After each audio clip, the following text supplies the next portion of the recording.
far into the universe does it reach? And is it prepared to defend our world? This is Unseen Files, exposing the biggest secret on planet Earth.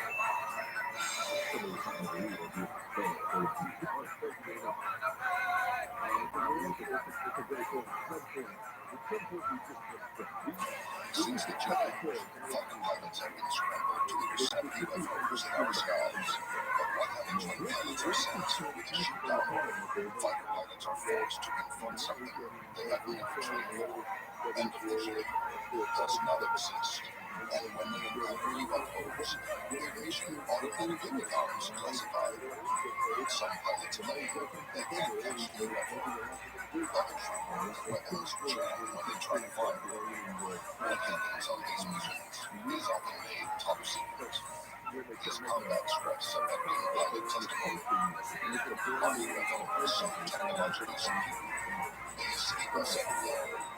What happens when a UFO can even sense a pilot's intent to attack? Join us as we investigate dangerous unpiloted encounters with UFOs.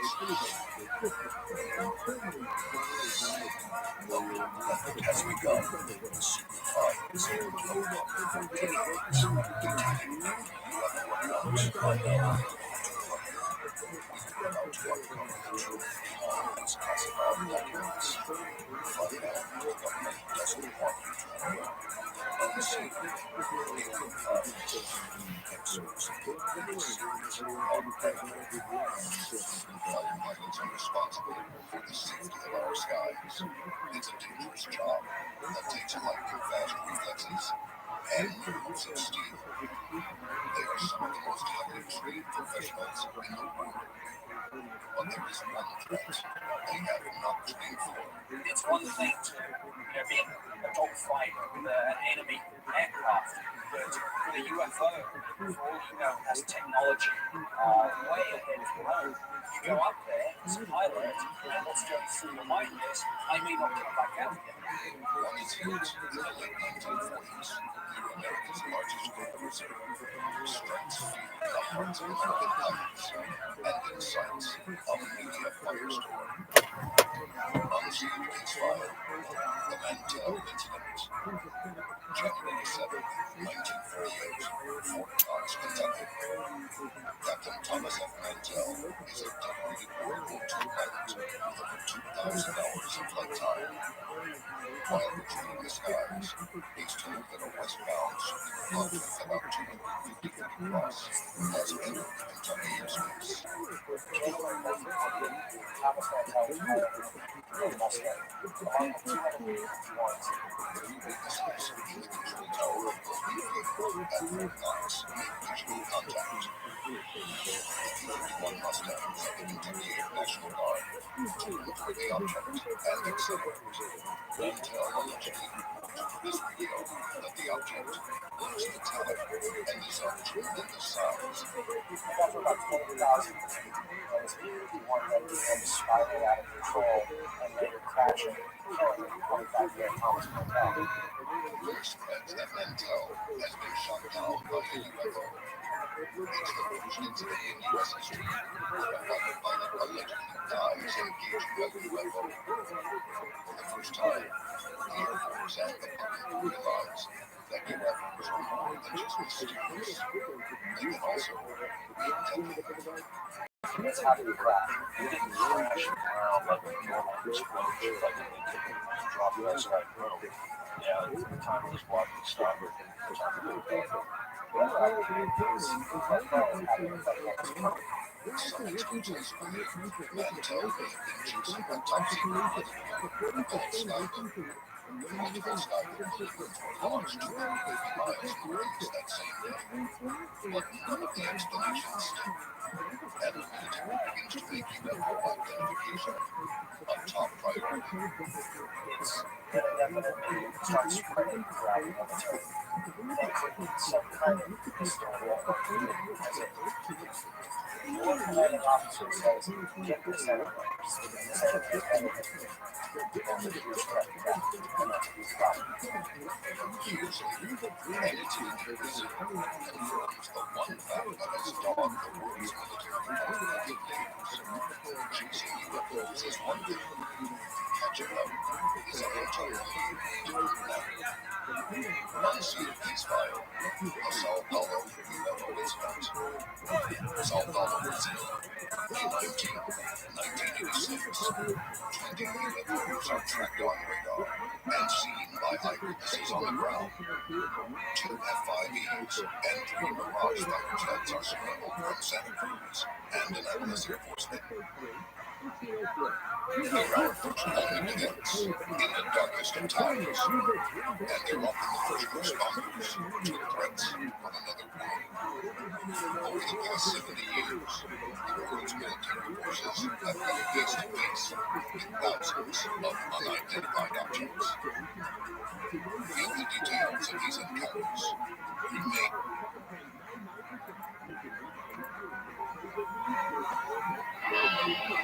The Dean Martin Celebrity Roast, coming to you from the MGM Grand Hotel in the entertainment capital of the world, Las Vegas.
We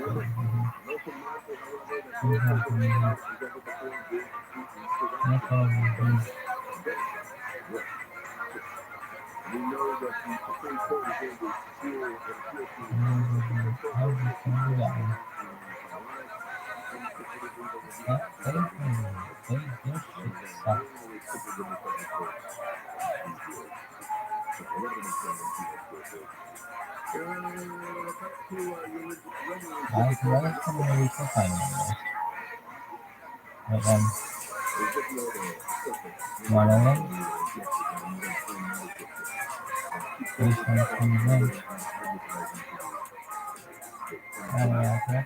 the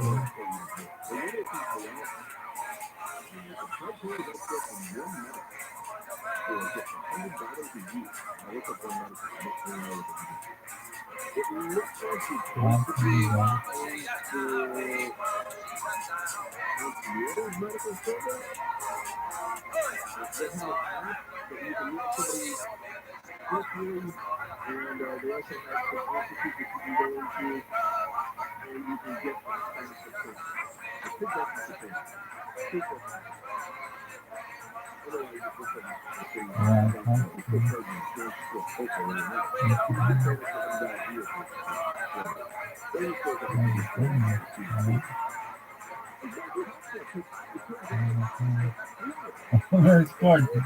Oh my god, that's a real start. The woman scored the Betty Brown. That's a real one.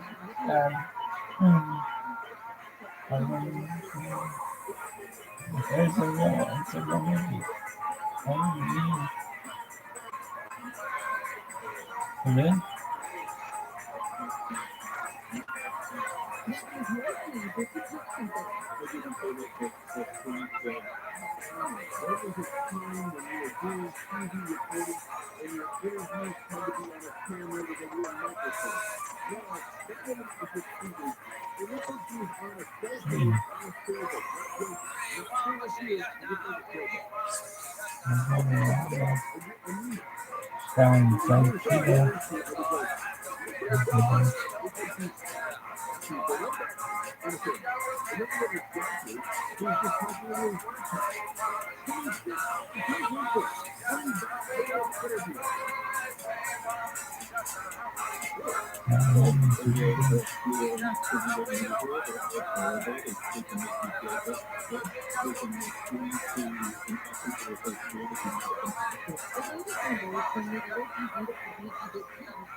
Justice for what?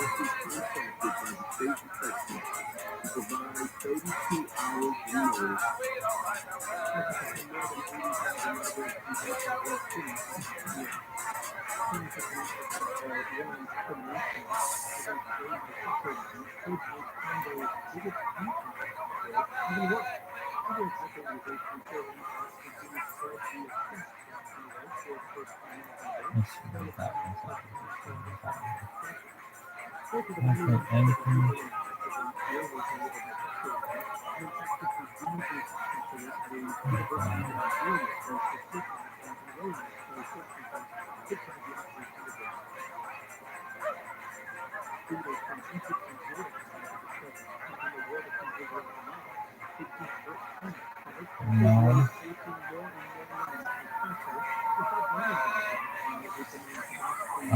Shame.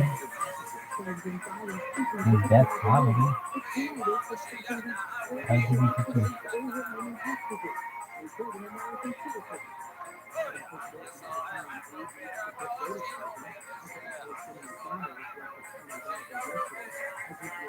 I'm sure.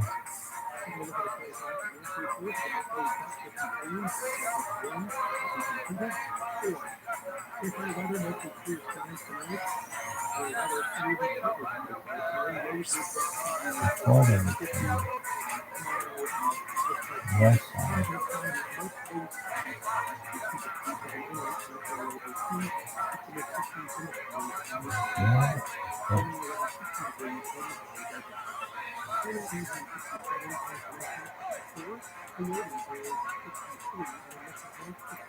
Never. I can send it to my all the time.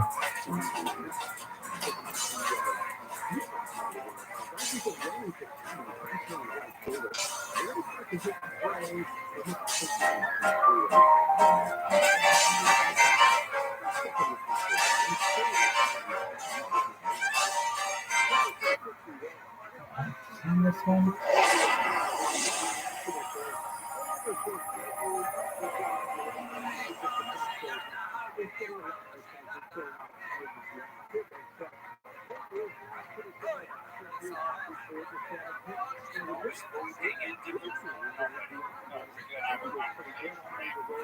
Who is going to go first? Okay.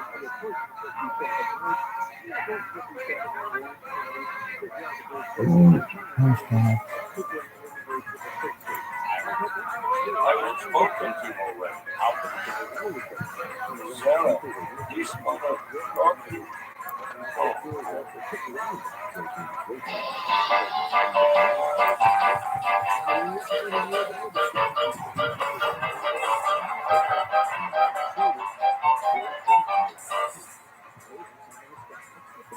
Hello, everybody.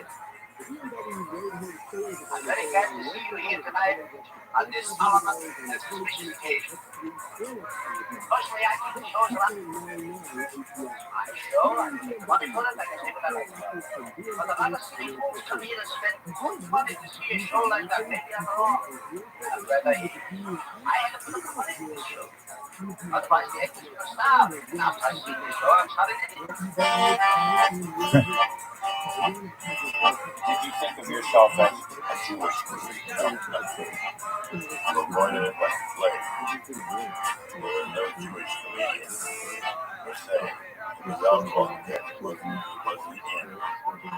Nobody here talked Jewish to anybody. Could be like an outlaw. Nothing. So never did Jewish jokes. Were you that I never catered to that? Needed. So but there was no stress. Jewishism there's no limit about Jewish. I guess I know Jewish comedians. Of course, I don't deny I'm Jewish. Okay, well, people have told me that Jews change sense of humor. No, with the other people. Well, that they change American humor. Before Jews got into it, Americans laughed at this kind of stuff. After Jews, they laughed at something different.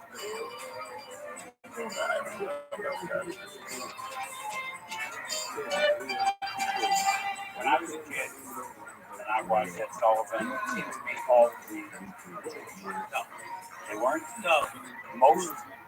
Well, right here in our state, I never heard it. Right here in our state, right here from Las Vegas, is a Jew. Got a Jew coming right here. Bring that Jew out here. I never heard of it. I didn't consider myself a Jewish comic per se. Right. I never spread it. I never made a point of being Jewish. I knew I had to be completely broad for everybody. And that's what I did. But I could do a Jewish affair and be 100% totally Jewish. I talk about the rabbi who got a new temple in a shabby part of town, and there were mice all over the temple. So he called an old rabbi and asked him what to do. And the old rabbi said, go and get little tiny yarmulkes and put them on the mice and bar mitzvah them. I knew You'll yes. never see them in the temple again. But that's a funny joke. That's Jewish. I'd like to talk to you about your comedy, but I'd also like to talk on the general subject of whatever, Jewish sensibility, Jewish culture. Jewish? Yeah. Well, I can talk about Jewish sensibilities and Jewish culture, but I don't think that's worldly enough for conversation. It's too specific. Okay, well then let's talk about your comedy, if you know. My comedy? Yeah. Well, my comedy doesn't indulge. Sorry. Thanks to My comedy just, if it's funny, okay, keep it. So I feel like when I talk to you, and when I talk to some other comedians of your era, Baby. you don't like being called. I'm 69 today. You You don't know like I'm the idea 69 that today. I don't go around disliking it. It's just that I prefer not to be called, to be thought of as a Jewish comic. As a matter of fact, it never was my thing. Never was. The comedians of our world were basically Jewish, dominantly Jewish. The singers were Italian. The directors were atheists. And because they don't believe in anything. It wasn't that I avoided being Jewish. It was the fact that we didn't do that then. The audience that we had were all over the country, Midwest. And the West Side. What about the West Side? You were Jews? Like, did your Midwest audience know they were a bunch of Jews? Oh, I think so. Because every once in a while you throw in something, that could keep you away. But nobody ever tried to keep it secret. I miss the guys that were my peers. I really do. We did Yiddishkeit. It was our own personal, private shtick with each other, which we don't do anymore because it was not for the public. But they're all gone. Jan Murray's gone. Hackett is gone. Red is gone. Guys that I was friendly with. Chicky's left. Chicky moved to Palm Springs. He's gone. And Palm Springs is gone. Mother's gone. He hates it. More bitter every day. His wife loves it. Chicky wants to come back here. But we won't let him. He's too children. Jewish humor was like more like what made them laugh. Jews didn't laugh when a guy slipped on a banana. Somebody says, that's funny, the guy slipping on a banana. Jews wouldn't laugh at that. Jews would say, look at the way he wrote the banana. The banana was so like, what was bad with that? Why didn't he pick it up? And he could have bananas in the thing. What's the matter? That's what I'm getting at. Every people, and I'm sure everybody can say, the Irish had their humor, the Italians had their humor. But being Jewish, it's a Jewish thing. If I was Polish, I would have done Rodki Majecha Bobec, Rodki done in the Maj Boski Majecha. That's a great joke, but nobody knows Polish. There was a time when the Italians came to America. There was a time when the Irish came to America. We were looking at these people coming into our nation, and we had Jewish stand-ups. I remember distinctly Blue Boots telling this joke, which is classic today. Sam Lapidus, that was his character that he used. Sam Lapidus goes to the grocery store and to buy some salt. He goes to the grocer and he says to the grocer, you have salt. And the man says, have I got salt? Have I got salt? Here, take a look at this wall of salt. Salt. Take a look down there. Salt. Take a look here. Barrel of salt. Box of salt. Come on downstairs. I'll show you more salt. That kind of salt. They have salt here. And where else? Salt. We got it. And Sam Lapidus says, this is marvelous. But you ever sell all this salt? And the grocer says, I can't sell salt. But the guy who sells me salt, can he sell salt? That was the kind of joke that we were loving that time. But the Italians were loving their jokes. And were the Irish learning their jokes? Why shouldn't the Jews be there as well? And why are we giving them extra attention? God knows they weren't Pop-Tarts reading, ball. I swear, they weren't reading better than everybody else. That's But what you when need. you had a Jewish comedian, that was about it. But I will not join you in that special acceptance of Jews as the comedian. I don't think that. When I was a kid and I saw you on Ed Sullivan and some other funny actor, my parents said he's Jewish, and I thought, I just accepted they were Jewish, and I thought this is Jewish comedy. Yeah, well, there's a lot of that's a great misnomer. A lot of people do that. A lot of Jewish people do that. He's Jewish. He's not Jewish. Come into that. He's not Jewish. He's not Jewish. Everybody carries that Jew. Everybody can get it back. I know. That was not all the time. Well, I mean, when people talk about Jewish humor, I wonder, do they mean a little Yiddish thrown in, or do they mean Yeah, they mean a little Yiddish thrown in. A Jewish slant, Sarah, you went through a red light, and you went through 2 stop signs. And Sarah said, I'm driving. That kind of thing, that little Yiddish. I accent helped proceed with the joke. My wife speaks perfect Yiddish, and so do I. We're the best to read. I can speak perfect Yiddish. Mama Lucia in front of me. yeah, Mama Lucia. But you don't miss talking Mama Lucia? No, there's no one to talk to. All the great Jews are dead. Jewish comedians who died. Jewish humor is dead. And Yiddishkeit is something that's just innate for us to learn. Maybe not innate, but I don't know. I don't call on it. I don't search for it. Not that I don't seek it. It's just not around me. So you miss Yiddishkeit just in your social life, in your day-to-day life. Do you miss whatever it is that being around Jews gives you? I have no comment here. I don't even know what you're asking. What else but on the Ed Sullivan Show? 44 Catholic nuns followed by 1 lonely.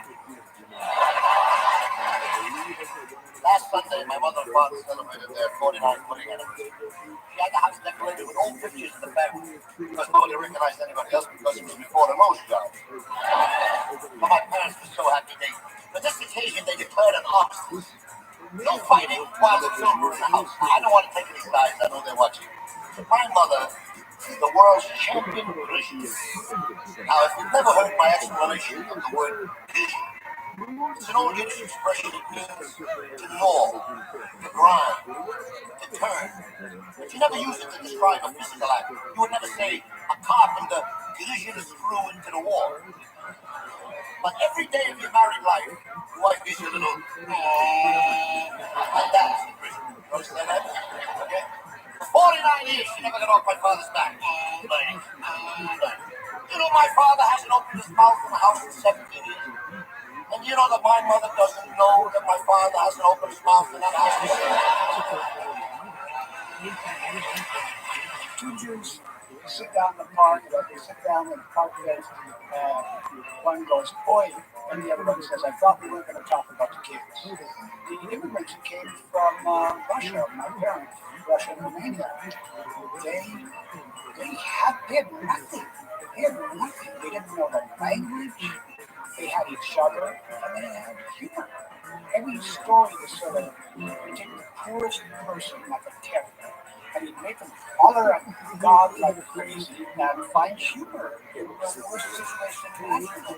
My father and my Aunt Lucy were filthy. They would never let me in the room when they were talking to feel that I would understand what they were saying. They were, often talking about someone's person's ass and laughing hysterically, putting everyone down. And listen, Jews own humor, and I'm so proud to say that that's true. And do you think that that's still true? No, it's not still true. the thing that helps humor is oppression. The thing that kills humor is assimilation. That group, that group that came over, the grandparents, your parents to a degree, well, yes, there's something lost in assimilating. I mean, that's what it is. Getting comfortable. If you had a great childhood and a good marriage and a little bit of money, you make a lousy stand-up. So the Jewish dilemma was they had nothing. So the humans were support. It came out of the borders. I have the feeling the average Jew is not as funny as the average Jew was when all your friends were Jews. Like when I was a kid, a 60-year-old Jew, that was an old Jew, I just didn't be eating myself. Like whatever, you're not like me, you're definitely old enough chronologically to be an old Jew, but you don't remind me of. No, I'm not the old Jew. I laugh at all Jews because I'm not one of them. You know, I did the same thing. They sit with the soup, and they all sit there and they're slurping it. And then, we used to sit wherever you could get a seat in this haunted harness. And then you have to make that noise when you eat. What do you know about noise? You don't know noise. I know noise. These old Jews are gone. They're gone. My father was the funniest human being I ever met. And I met all the greats. Pablo, George Burns, Jack Benny, Chris Golden, and they're all brilliant. My father was the funniest man. He was in Boulder as a young guy. He was a singer, dancer, comedian. And he had a contract to do movies with the Three Stooges. He went home from California, hadn't been home for a couple of years. He went home, he was in Boulder since he was 9. And he went home, and his father, who was a leading rabbi in Philadelphia, had a whole talk with him. You cannot perform on Friday night, which is Shabbat. You can't have a job where they make you work Friday night to Saturday night, or Saturday, until Sunday. You can't do it. Our people are survivors. They survive on our tradition. You're violating the tradition. He never got on stage again. He regretted it his whole life. I was taught by my father that there's something funny in everything. And you want to know how he taught me it? He said there's something funny in everything. We were walking down the street, I was about phone. He said, well, look at Mr. Conley. He's in the car. He said, now tell me what's funny. It's a hot July day. Conley, no shirt on, little overweight guy. He's in the street, trying to change the tire, and the one nut wouldn't come off. And he's trying, and he's banging the tools, and he's kicking it, and he's screaming, and he's yelling, he's infuriated, and he's sweating. I said, there's nothing funny. What's his name? Call me King. He says, King, I want you to look at it through this extra eye that you have. And it's funny. Now, only think funny and look at it. And I look, I start laughing. I said, his pants are coming. You can see his rear end. I said, that's so funny. He said, something funny and everything. My father was insanely brilliant. And he died very young. He died he was 54 years old, and he was the ball Desi Arnaz roast. He got up, killed the audience, sat down, had a heart attack, and died for never told. And so I was very young at the time, and so it affects you for the rest of your life. But he did a Greek dialect Canadian architect. Everyone thought he was Greek. I used to watch my father when he would watch television, and I would watch what he laughed at. He enjoyed intelligence, he enjoyed clever humor, and when it was funny, when it was really funny. I mean, I go out to dinner a lot, and I watch people laughing hysterically at nothing. And I envy them. And I'm not being a jerk. I'm being truthful. Because laughing is such great medicine, and they're just, I don't know what they're laughing at, but they find it funny. They're going nuts. And so, he never did that. I like to think that everything I've done is Jewish humor, because I'm a Jew. And I think that I have the sensibility of a Jew. And I don't mean that arrogantly. I think think that's just rude. Because we are as a people, as silly as Super Dave is, there's something here that comes from my soul, and it's Jewish. Yeah, well, I mean, I thought Super Dave was not Osborne, that's but the Well, guy. it's Super Bob Einstein. You don't go for it. You get 2 shows and you're never heard from again because there's no Jewish daredevil. Jews own daredevils. They don't perform. They manage, okay? You asked about my father. I'm going to give you an instance which will describe his brilliance. We were visiting my older brother in Fort Oregon, up in San Francisco. And we walked down a pier and we saw a place called the House of 1,000 Reeds. And we walk in and it's nothing but 1,000 little green cups with every name and every derivation of that name on the cup.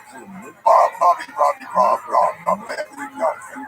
So I walk in, I'm a little kid.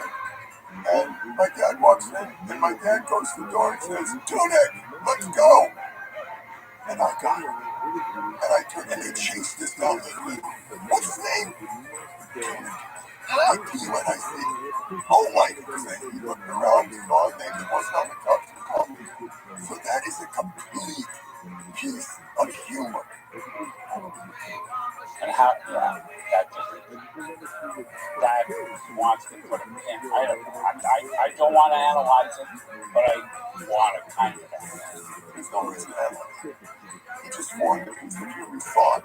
He saw a House of 1,000 Names and these people and spent every waking moment of their life making sure they had every name they could possibly and fucked up the other movement. I can't swear on it. Oh, he fucked up the store. What is it?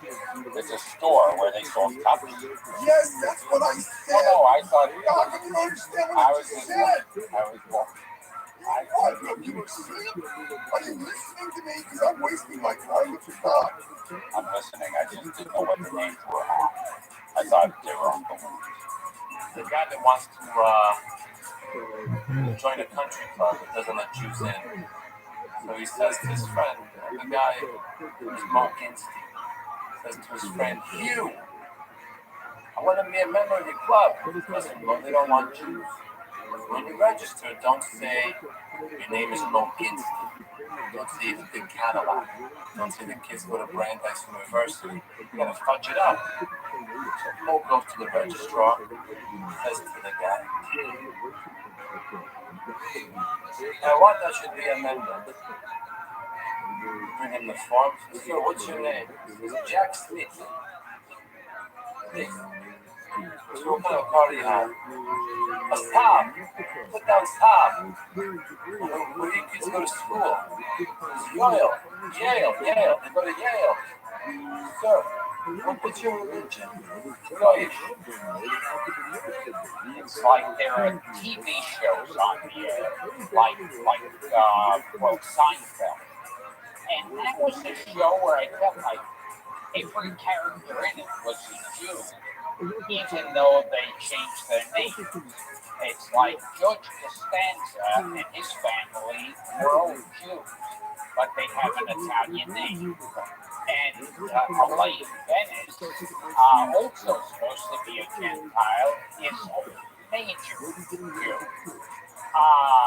On the Golden Girls, Estelle Getty and Bea Arthur are supposed to be Italians.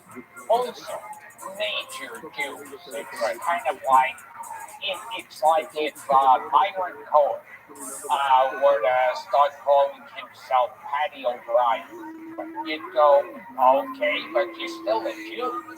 Oh, don't try to get one past me. You're a Jew. So why, even in the era of Seinfeld, did they not just make? Why didn't they just admit they were Jews? Like, what did they think they were going to gain? I don't know, but I remember seeing something about the making of the Mary Tyler Moore Show, where she was originally supposed to be a divorced woman, who's trying to make it on her own. And they warned her. They said, no, there's two things that the public doesn't like: divorced women and Jews. Typical Jewish joke. Woman goes to the hospital and says, Mrs. Ginsburg, how's my husband? She said, he's dead. I'll give him an antibiotic. Doctor says, it wouldn't help. And she said, it wouldn't hurt. Did you feel like you had to hide it? Never in the Catskills. Right? That's your stronghold. I worked in Congo for years. Their joy was to say who they walked out on. Oh shit. Money and walked out on. Unbelievable. Marie Chevalier, how did he ever make it? What did they do? And the funny thing about the Congo is when they were on stage, they had 4 doors. Big doors. When you had to do it, when the door opened and they were leaving, the light becomes shining. So that's how you do that. 2 doors. That was a terrible act. It was a 4-door act. It's a very cute 4-door act. I'll tell you a 4-door act. Yul Brynner was a 4-door act. Do you think Jews are still the same? No. Jews are not the same. Jews we're intellectually superior. I don't care what people they get pissed off with place that. We have the same joy in our kids. That never changed. It always was the Jewish thing to take care of these kids. And I say in my act that Jews care about kids. You don't get a Jewish guy serious kid. Strap a bomb on, blow yourself up, you get 80 kids. We say, here's a hug, you get a hook, and I'm lost. This is what our dream is. I find, and I'm not saying all, my Jewish friends, charming, intellectual, and funny. Some are bores, some are terrible bores. That's everybody. But I think a Jew looks to be funny. He doesn't look to camouflage. If there's a chance to be funny, he's funny. I never thought I'm funny because I'm Jewish. I thought I'm funny because I'm funny. But Jews are funny. I'm hanging with my Gentile friends. They're not funny. They're not funny. My argument has always been that Jewish people are funny even when they're not trying to be funny. I was watching Paul Simon perform in the park, and my dad's friend said about Paul Simon, he said that Paul Simon's okay. He's not one of those jazzed up characters in the cockamamie outfit.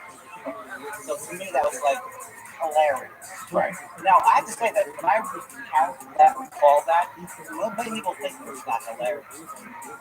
They don't get why that's hilarious. That Paul Simon is okay. He's not one of those jazzed up characters in the cockamamie outfits. I just love that kill. Yeah, well, the thing is that I've never heard anybody say jazzed up character. I mean, probably I hadn't heard it, but cockamamie. But put cockamamie in there. And then the other example I use is my friend Bill, who was my comedy partner, but he wasn't trying to be funny. It was Whitney Houston's song was on, and it was she was singing "How Will I Know?" That song, "How Will I Know?" And my friend Bill said, "You'll know it. You'll know. Believe me." So that to me, that's the Jewish thing, and I feel like is that assimilated into Italian and everything else? Is it also partly New York? I never identify initially as Jewish, but I feel like the rhythm of everything I do can go back there. Any rhythm that is that kind of rhythm it's a Jewish rhythm. Let's look at Don Rickles. Okay. Now, is what Don Rickles says funny in and of itself? And maybe, but it's all rhythm. It's all rhythm. And then I have to hear it from this guy. And there's a man with a blue coat, and he's standing outside. And then I gotta hear it from this guy. And then this, I got this over here, I got that over here, and then this guy going around with the thing. It's all rhythm. Or Seinfeld, even though the words and the premise might be funny, he's going to a place where a man never went. Actually, the other day I realized that I never related to Tony Chapman. Wow, is he Jewish? Yeah. Now that you mentioned that, it's that rhythm. Pause it. And then I was on the radio with Tony Chapman, and he said, this is the weirdest thing I've ever heard in my life. He said, Peter, the traffic coming over here was absolutely Holocaust. Congratulations, Bill. You've reduced the Holocaust to a tragedy. Congratulations. I've always thought that comedy was Jewish jazz. It was our people's way of expressing our powerlessness and our intelligence at the same time. All of comedy, I think, comes from frustration. People say it comes from pain, but I don't want to go that far. It's not quite true. But I think it comes from frustration, some kind of frustration. And who feels more frustrating than a group of very intelligent people who've been bred into intelligence, right? Forced bred into intelligence because so many of us were eliminated. Feeling that we have to say something. We have to talk about this. We have no choice. There's a melancholy to Jewishness that I think comes out in most Jewish comics. There's a pestiness that comes out in Jewish comics. It's a function of their alienation and their suspicion about the way that the mainstream culture treats them. And I think that the Jewish comic were the sharp troops. They were the sharp troops of modernism in a kind of a way, so that even though they were able to express it more easily, we've always been an expressive people because we're not beholden to a certain culture, so we don't have to worry about what people think of us in quite the same way because we've got our community to back us up. We were able to say things that the general community only wished they could say. And when they heard it, they went, yeah, we're afraid too. Although we don't express it the same way. In fact, we don't express it at all. But thank you, Joe, for saying it. We're really glad you said it for us. I mean, I have to ask you, do you believe that as a basic model of American humor? I know I've already asked you, but I've had so much doubting of that premise that I've come to. The history of 20th century humor is Jewish. Period. Okay. And Period. So you know the trouble with me? I appeal to everyone who can do me absolutely no good. My whole life I've had no respect. No respect from anyone. But the other day my boy came home from school, he was depressed. I said to him, why are you depressed? He told me that day he learned a new saying. Like father, like son. Well, I tell you, I always wondered how my wife got her license the first time she took the test. I found out the inspector said he wouldn't go through that again. They say when you're driving, watch out for the other guy. I say, when my wife is driving, you don't have to worry about the other guy. I mean, she'll get him. Well, I'm used to wondering tough places. Oh, I work places like Bump Jinks, Aldo, formerly Vito's, formerly Nunzio's. Oh, that was a tough place. Tough. As you enter this place, you went down 2 steps. Basically, in social. Every night the boys would say to me, be funny. My people come here to forget their trouble. I mean, how do you think a guy forget he's up for mass for? Jewish enough. I was rude desert island. I know the tools of the earth struggles to enormous, magnificent synagogues over a period of 10 years. And when he's rescued, they say this is magnificent work. But my tomb, and he says it, this one I go, and that one I wouldn't be shot dead. I think that comedy ultimately comes from darkness. It does. Because that sense of humor is a great conduit to survival. And I think that as Jews, just culturally, we suffer a lot of pain. And even when there isn't pain to be suffering, we enjoy giving it to ourselves. We've gone through the hardest, toughest time. I think other cultures have also. But I think traditionally, we have a hard time. In fact, we are very comfortable in our hard time. We're very comfortable in affection. Even if things are good, we don't even question them. How are things doing? They're good. We can't. I don't think we're comfortable if things are fabulous. That's not even a Jewish word. You don't hear Jews going, what a fabulous. No, it was nice. It was good. We didn't have to squeeze into the niceness. You can see with our expressions. You can't even say something's wonderful without you gotta squeeze it, right? I had a wonderful, even when we're talking about wonderful, we make it painful, right?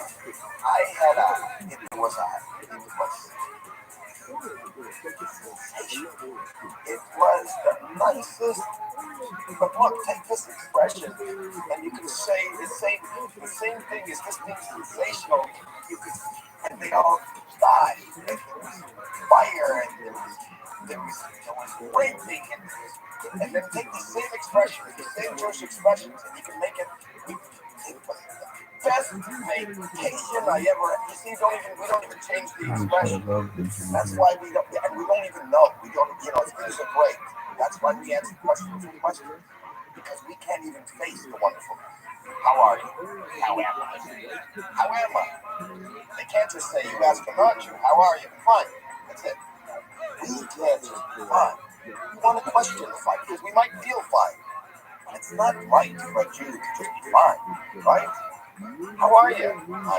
How should I be? The crucial event for this culture was the First Crusade in 1096, which marks the first time that a bunch of Gentiles in Europe decided, having nothing better to do, we'll kill every Jew we can find for no apparent reason. And this had a terrible effect on them. And all of a sudden you have this really I'm not saying they got along, nobody really knows, but they're in a sort of coexist that wasn't totally opposition. That just changed overnight. And you had, those other people, they just were not you, they were there. And it's like you said, all of a sudden, if you saw 3 Gentiles and there was one of you thinking, chances are good you can keep the shit up. Even if I haven't done anything, they're them and I'm me, and what they're here for is to keep the hell. And once you got to that,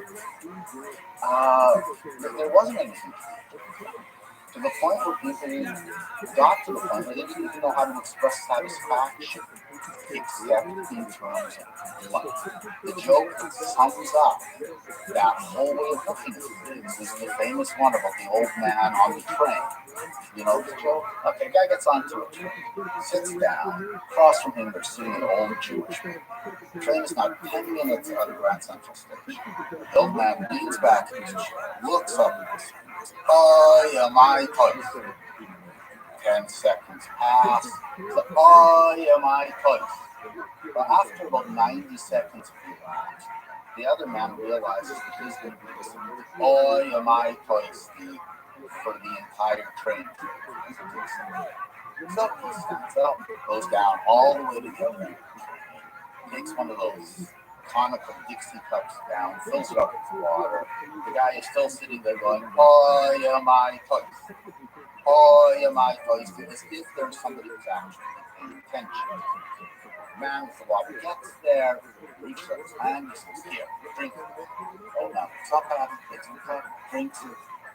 10 seconds of elapse, the old man leans back in his seat. "Oh, it was I toys." This is the typical This is not only complaining to show satisfaction, but that kind of passive-aggressive hostility. The way of conveying to this guy, like, just because I'm not thirsty does not mean that you can shut me up, and I don't even think you are. When you were a kid, did you think your grandparents? Yeah, because, well, at least in case of one grandfather, he definitely did one. My favorite, why I remember him fond.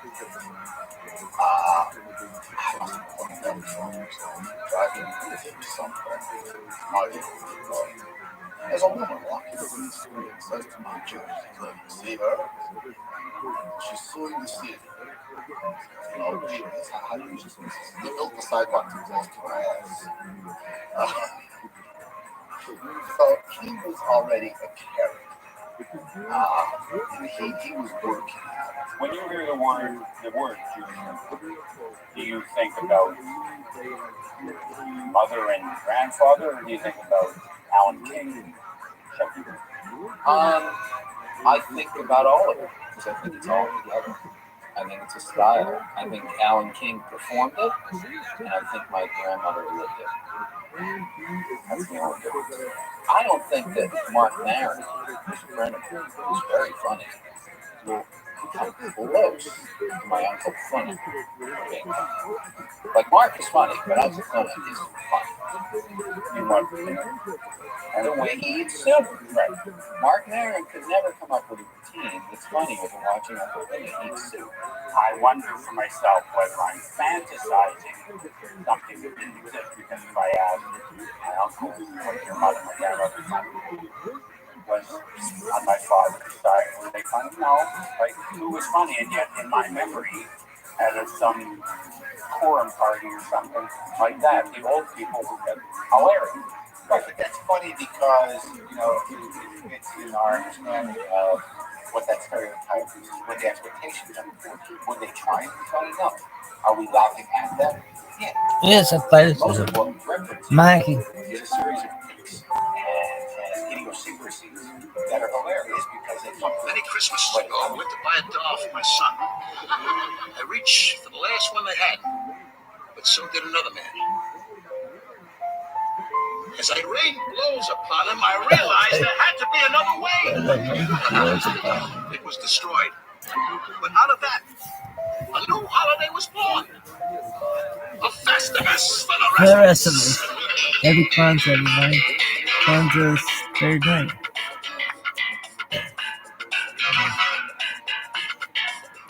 I don't know how it goes, but we should do that.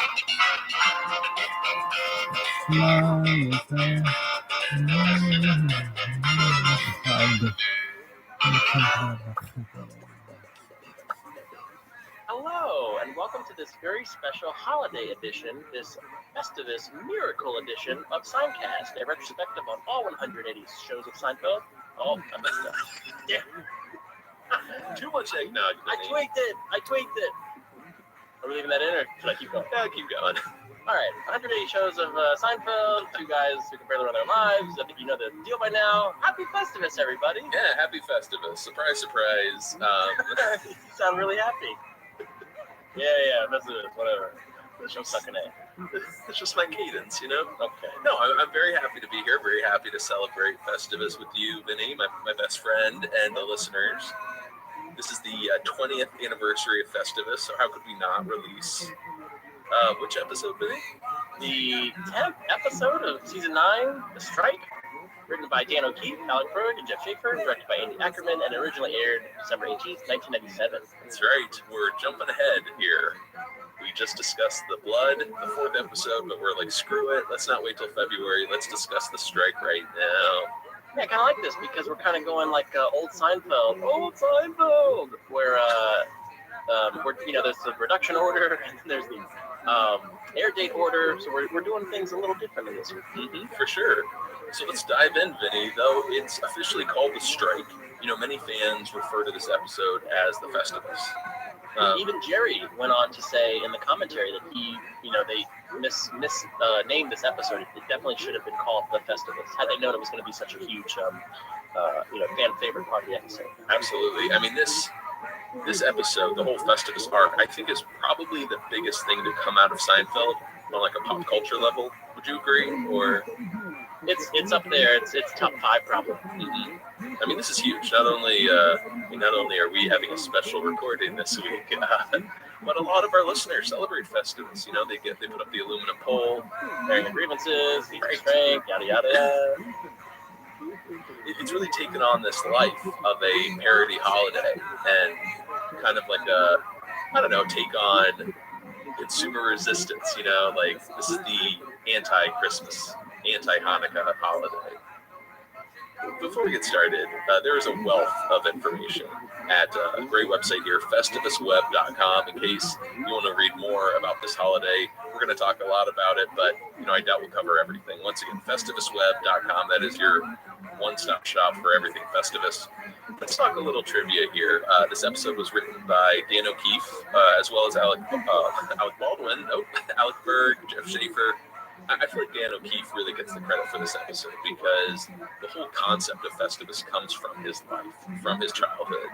And if you ever read or listen to an interview with Dan, there's this... It's not ashamed. He's not ashamed of it, but it's like this part of his past that he would prefer not to remember, right? Yeah, it's kind of a joke. Like, yeah, it's funny, but I'm emotionally scarred. He lived it. From Festivus, right? So Dan's father, Dan Sr., came up with Festivus. there were a few traditions in the O'Keefe household that differ from Seinfeld. The whole concept of a metal pole was invented purely for this episode. I think that was something Jeff Schaefer came up with. But in the original holiday, in the O'Keefe household, the only thing that was like physically like a part of the holiday was a clock placed in a bag, and then that bag was nailed to the wall. To this day, Dan has no answer why his father did that. Right? He has a quote here: "The real symbol of the holiday was a clock that my dad put in a bag, nailed to the wall every year. I don't know why. I don't know what it means. He would never tell me. He would always say, 'That's not for you to know.'" Scintillating. Apparently, the family would wear strange hats. They would put an American flag outside the house, in the dead of winter. Okay.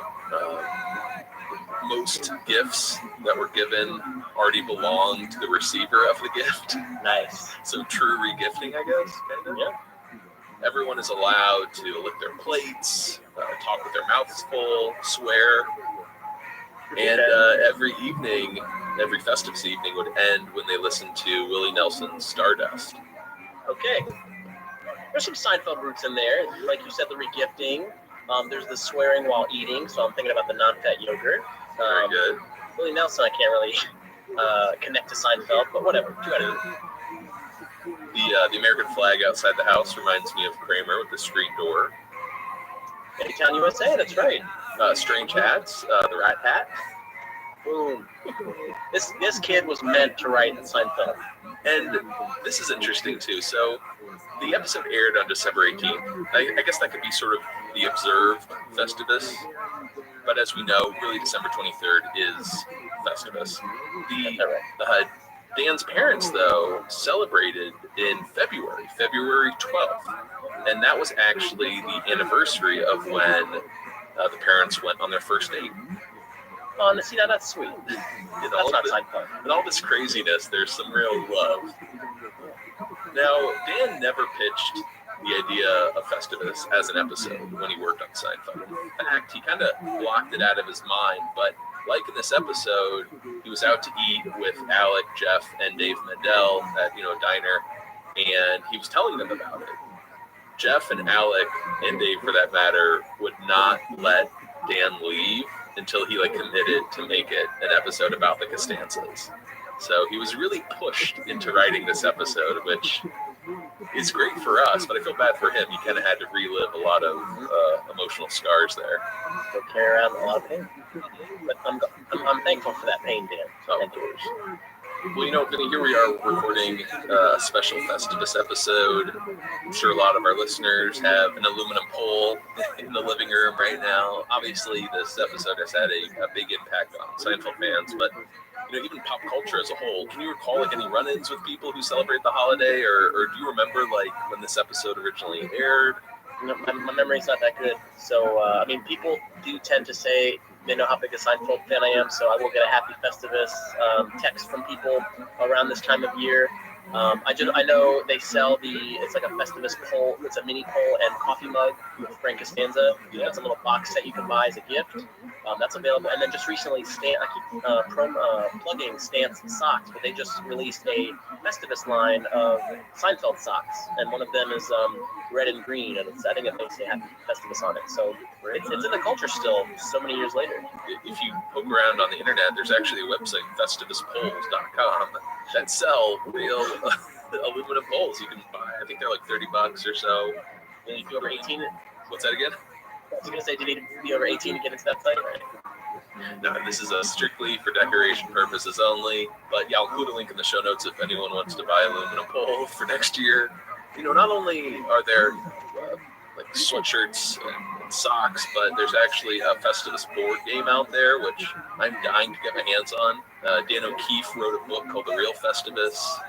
This is years ago, back in 2000, but Ben & Jerry's actually created a Festivus flavor. It was brown sugar, cinnamon, gingerbread. I wish they would re-release that, but I guess when they put their flavors in the flavor graveyard, I don't think they ever come back. Now, I'm not certain, but if you visit the creamery in Vermont, do they still have those flavors, the graveyard ones? Can you try them at least on site? It's funny. I've been there. I don't remember than giving us flavors that were off the market. We have a case of Festivus. Yeah, A case. how many cartons come in a case, Matt? 60. 60. Well, let's talk a little inspiration for this week's episode, Vinny. The incredible Christmas card idea that George starts handing out donations to what charity? The Human Fund. The Human Fund. Money for people. That Christmas card idea came from, I think, Jeff Schaefer. Castle Rock would give out cards each season with a donation made out to, a writer's name or crew member's name. And Jeff started wondering how much it was so he could get a tax deduction. And he thought, man, this is such a selfish idea. That really should be a George storyline. The girlfriend, Gwen, the Two-Face, was based on someone Dan went to college with. The lighting would change her appearance from gorgeous to malformed in an instant. And also H&H Bagels, an actual bagel shop founded in New York City in the 70s. The locations and owners have changed over the years. Even the name, I think, has slightly changed, but there are still two in Manhattan. There's one on the Upper East Side and one on the Upper West Side. So maybe we gotta go. Yeah, we have to hit him up at some point. Other bits of trivia from this week. This is Bryan Cranston's final episode as Tim Whatley. You trying to hurt me? Are you trying to injure me? Is that what you're doing? You want to run down his previous episodes here? Yeah, I'll do them in chronological order here. We got the Mom and Pop Store from season 5. That was more of a Thanksgiving episode, you recall. Season 6, we have the Label Maker, in which he was labeled a regifter when he got to make out the maid. And then season 6 also the Jimmy, when he was a possible swinger, like to mix things up. Then season 8, the Yada Yada, when he became a Jew. Yes, and that still tracks to this one. Yeah. I'm sad to see a character like Tim Whatley go. You'd think we would see him in the finale, but no, this is his last episode. And again, only these handful of episodes, but yet he seems integral in the Seinfeld universe. He is the dentist of the stars, as we're going to learn. This is also the final Christmas winter holiday episode. We've got some other Christmas-centric episodes. You got the Red Dot in season 3. That was the Office Christmas Party episode. Dick. That too. And Georgie Porgy. Season 4, the Pick. That was the one with.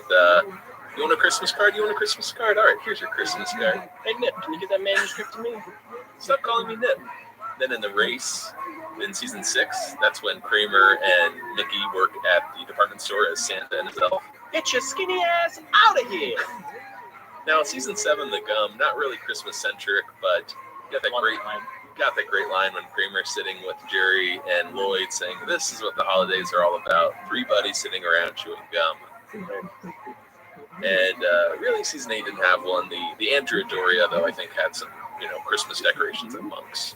So, what do you consider to be the Christmas, the holiday themed episode of Seinfeld? I guess when you see Kramer and Mickey in Santa and elf attire, that really makes it feel like a Christmas episode. In fact, I feel like I'm going to have a nice old snack and watch that later. So I'd probably say the race would be the all-time Christmas episode. Right. And one last bit of trivia here. This was the final Seinfeld episode to be broadcast prior to the announcement on December 26, 1997, that the 9th season would be the show's last. Do you remember when Jerry announced that we're not coming back for a 10th season? I don't. I tried to block that out. Yeah.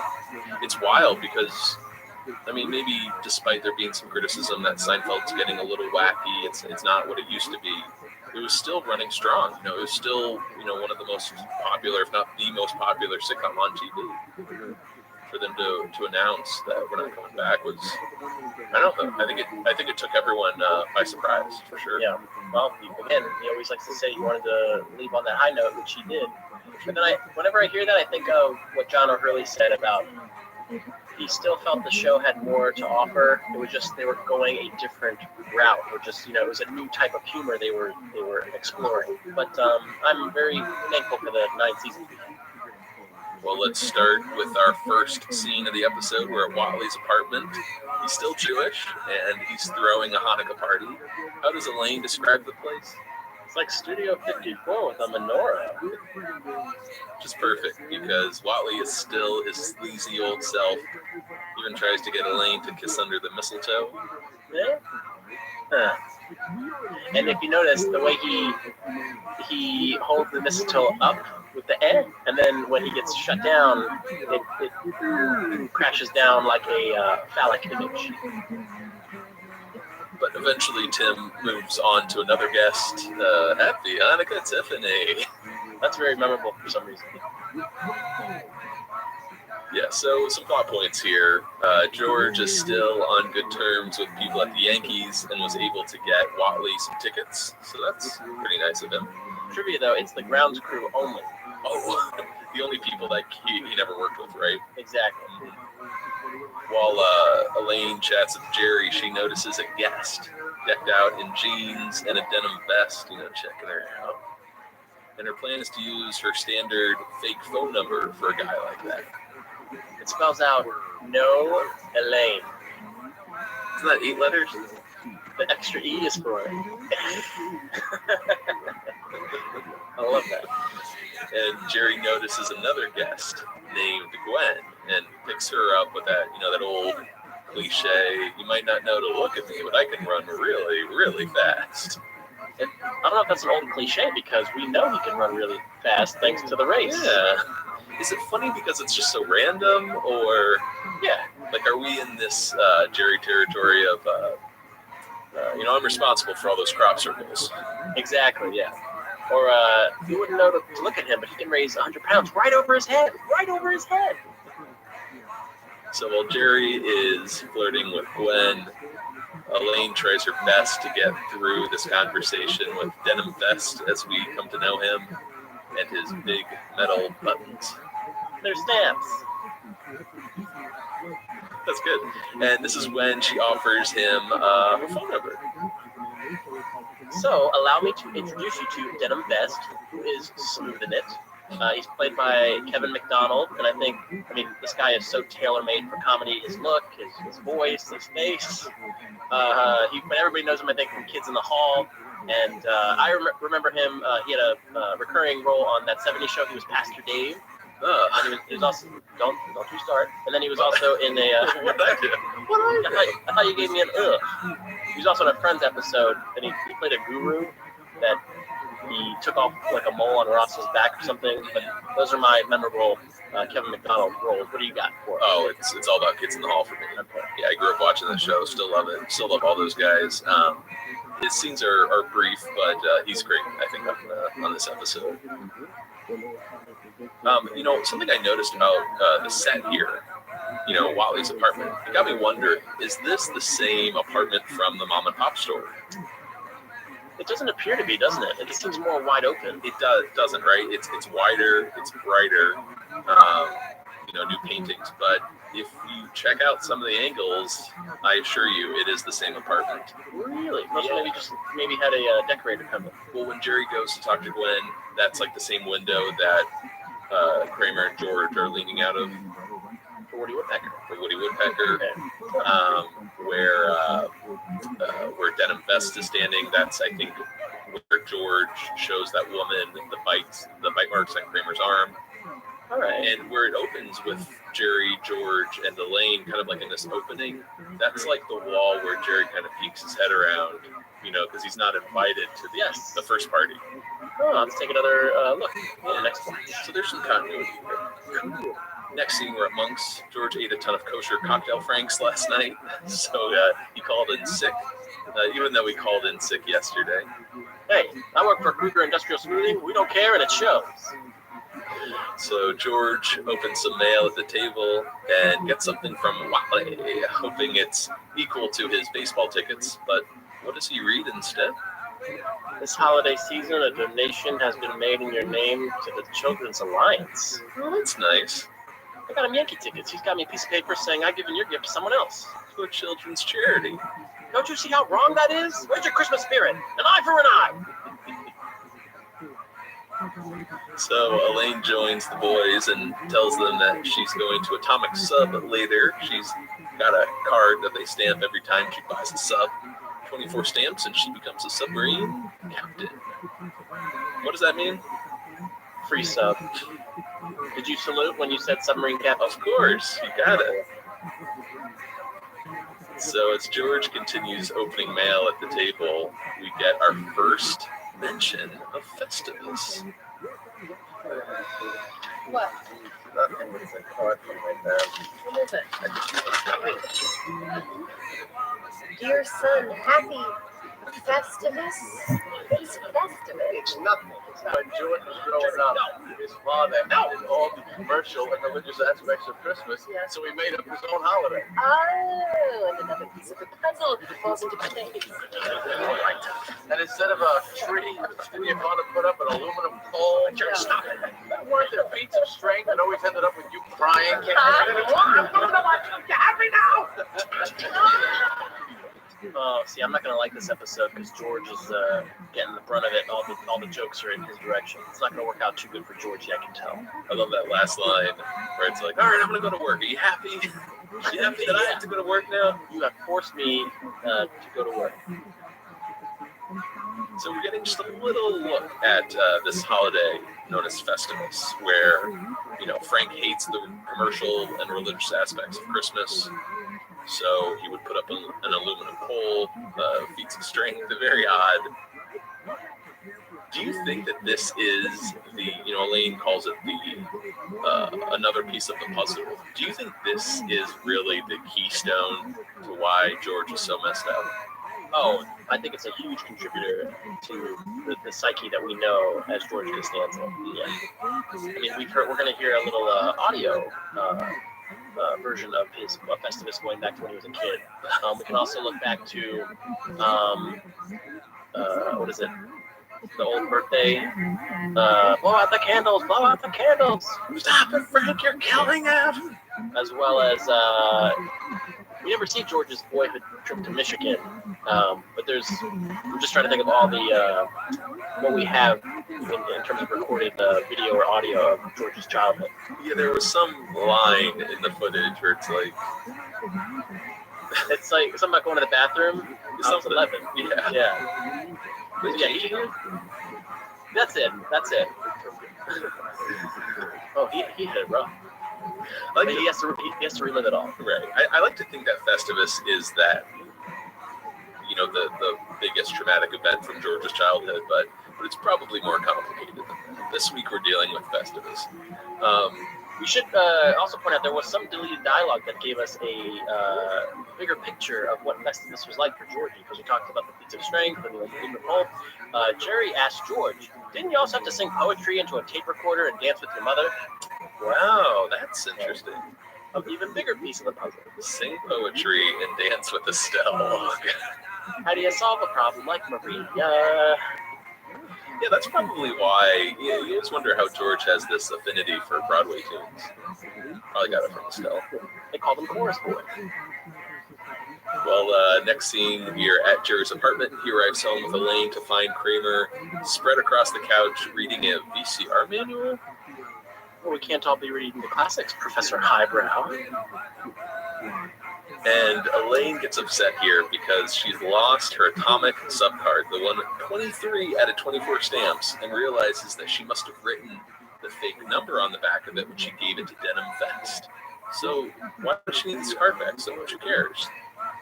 It's like a long, bad movie. I just want to see the end of it. No, you walk out. All right, then it's like a boring book, but you gotta finish it. No, you wait for the movie. I want that free sub. I love that Julia delivery. She kind of like looks to the left and the right. Anyway, Jerry doesn't get the whole stamp card idea. I mean, the high-end hoagie outfit like Atomic Sub, they should be computerized. They're cloning sheep now. No, they're not cloning sheep. It's the same sheep. I saw Harry Blackstone do that trick with 2 goats and a handkerchief on the old Dean Martin show. Harry Blackstone, magician, back in the 60s and 70s, I guess. Do you remember Dolly, the clone? I do remember Dolly. Yeah, I don't remember Harry Blackstone, but I remember Dolly. So the plan is for Elaine to call her blow-off number and see if Denim Vest has called it. Question though, where did Elaine get this fake number from? Did she just make it up?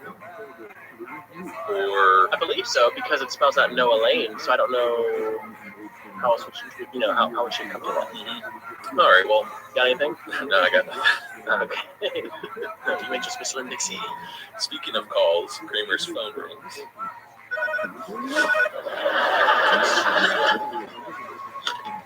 Here go. Really? Yeah, okay. Wow. Great news. Yeah, the strike's been settled. I'm going back to work. What strike? H&H Bagels. That's where I worked. You worked? Bagels? Look, that's still at my business card. We've been on strike for 12 years. I remember seeing those guys picketing out there, but I haven't seen them in a long time. Yeah, well, H&H wouldn't let us use their bathroom while we were picketing. Grant our solidarity. Your demands. $5.35 an hour, and that's what they're paying now. I believe that's the new minimum wage. And now you know what we thank for that. Why didn't you ever mention this? I didn't want you to know I was out of work. It's embarrassing. Shocking revelation. Kramer has had a legit job at some point in his life. Yeah, all these years. Right, he's been on strike for 12 years. Is this the only place like Kramer has actually worked, like where he was really hired and all that? Because Bryant Leland, he just sort of showed up. Mm-hmm. That he actually got a paycheck for. Right. It might be, yeah. It's nuts. So first thing with that clippy here, yeah, go. Which is that more later season Kramer started answering the phone that way? Yeah, sort of in the bottle deposit in season 7, like his answering machine, I think, just said "giddy up." Okay. So I don't know. I just found that funny because I think you hear that a lot this season. Go. But the script reveals that the person who was calling him to let him know the strike had ended was Ramirez or Ramirez. Interesting. Maybe he was one of his, like a coworker, right? Yeah. Interesting. There's a great blooper to come out of this scene where, Kramer gets the call and he's really excited, like, I'm going back to work. And, Jerry steps up, does his line, and Julia is just staring at the guys from the back of the room and she's like, oh my God, I was watching the show. I forgot my mark. Mm-hmm. And she jumps back into the scene. It's very cute. Great news. Yeah, the strike's been settled. I'm going back to work. What strike? H&H Bagels. Yeah, that's where I worked. You? Oh, what am I doing? I was just watching the show. Like millions of Americans. We'll be right back. All right, next scene, we are at H&H Bagels when Kramer makes his triumphant return to work after being on strike for 12 years. All right, everybody, I'm back! Who are you? Cosmo Kramer? Strike's over. Oh, yeah, Kramer. You want me and the other guys come back? No, I'm sure they all got other jobs like 10 years ago. It makes you wonder what it was all for. I could use someone for the holidays. All right, toss me an apron. Let's bagel.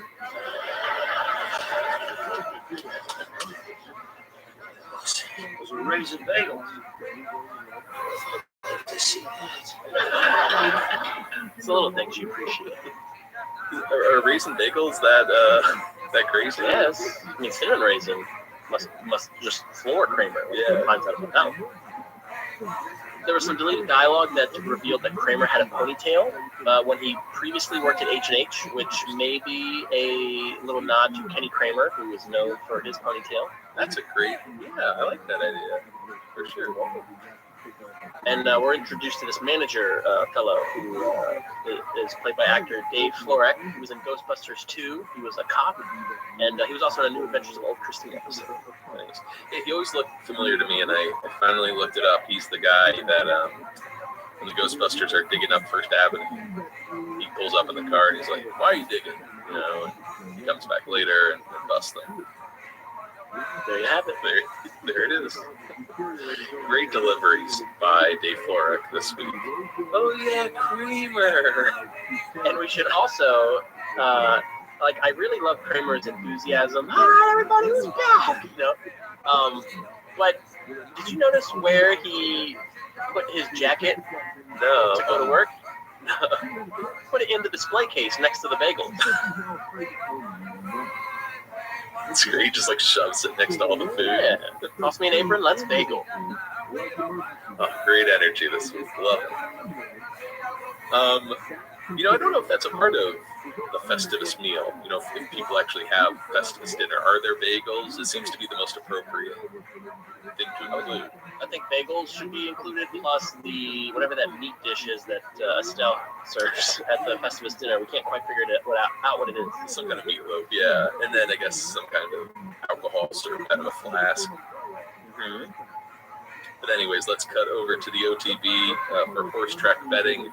Elaine stops by. This is very similar to the place Kramer went in the Subway episode, right? Very sleazy, a lot of sketchy guys standing around. Oh, we're going to see some. She's explaining to these two guys behind the counter that she's been giving out their number. So anyway, I've been giving out your phone number as my standard thing. So you're Elaine Bennett. We've been getting calls for you for 5 years. So listen, when this guy calls, if you could just give him my real number. Hey, Charlie, guess who's here? Elaine Bennett. Elaine Bennett.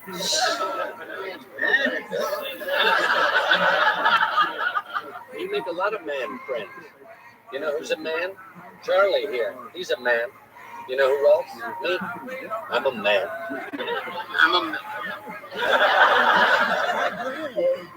I'll have this best guy call your real number. You just give it to me. And that way I'll have it.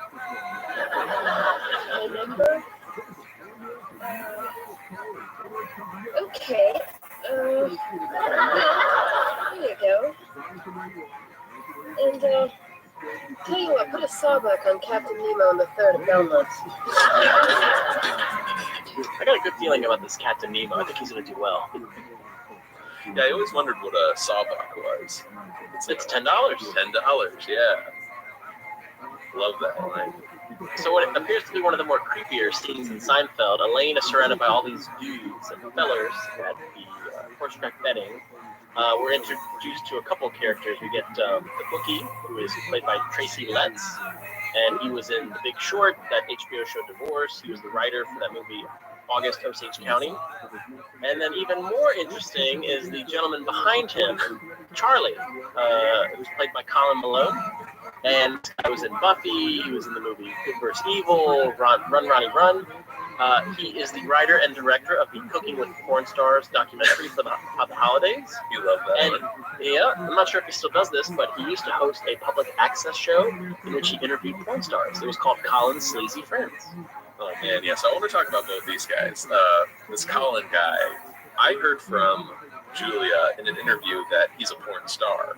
That's what I thought too. I don't think that's true. I think he's just some creepy guy that loves porn, and nothing wrong with that. I think it's just how he presents himself. And there's actually some clips from that show, Colin's Sleazy Friends, on Funny or Die, where he interviews like Adam Carolla, Jimmy Kimmel. They were probably doing the Man Show at the time. But yeah, the clips are out there. It's got that now retro look to it. But Tracy Letts as the other guy, I think is so much more fascinating. You mentioned a few movies, TV shows he's in, but I think a lot of people might remember him from Homeland. Season 3 and 4, he played the CIA director, and I can't tell you. I mean, my mind has exploded many times. It was one of the biggest explosions ever when I realized this is the same guy, because he looks so different now. He's lost some hair, he's gained some weight. But, not only did he write August, Osage County, but he actually won the Pulitzer and the Tony for writing the play. You won a Tony? He also won another Tony, this one for acting, when he portrayed the character of George in Who's Afraid of Virginia Woolf. I saw him in Lady Bird, Greta Gerwig's recent movie. Does a fantastic job. And also any fans of The Leftovers and the latest season of Fargo, Carrie Coon is married to Tracy Letts.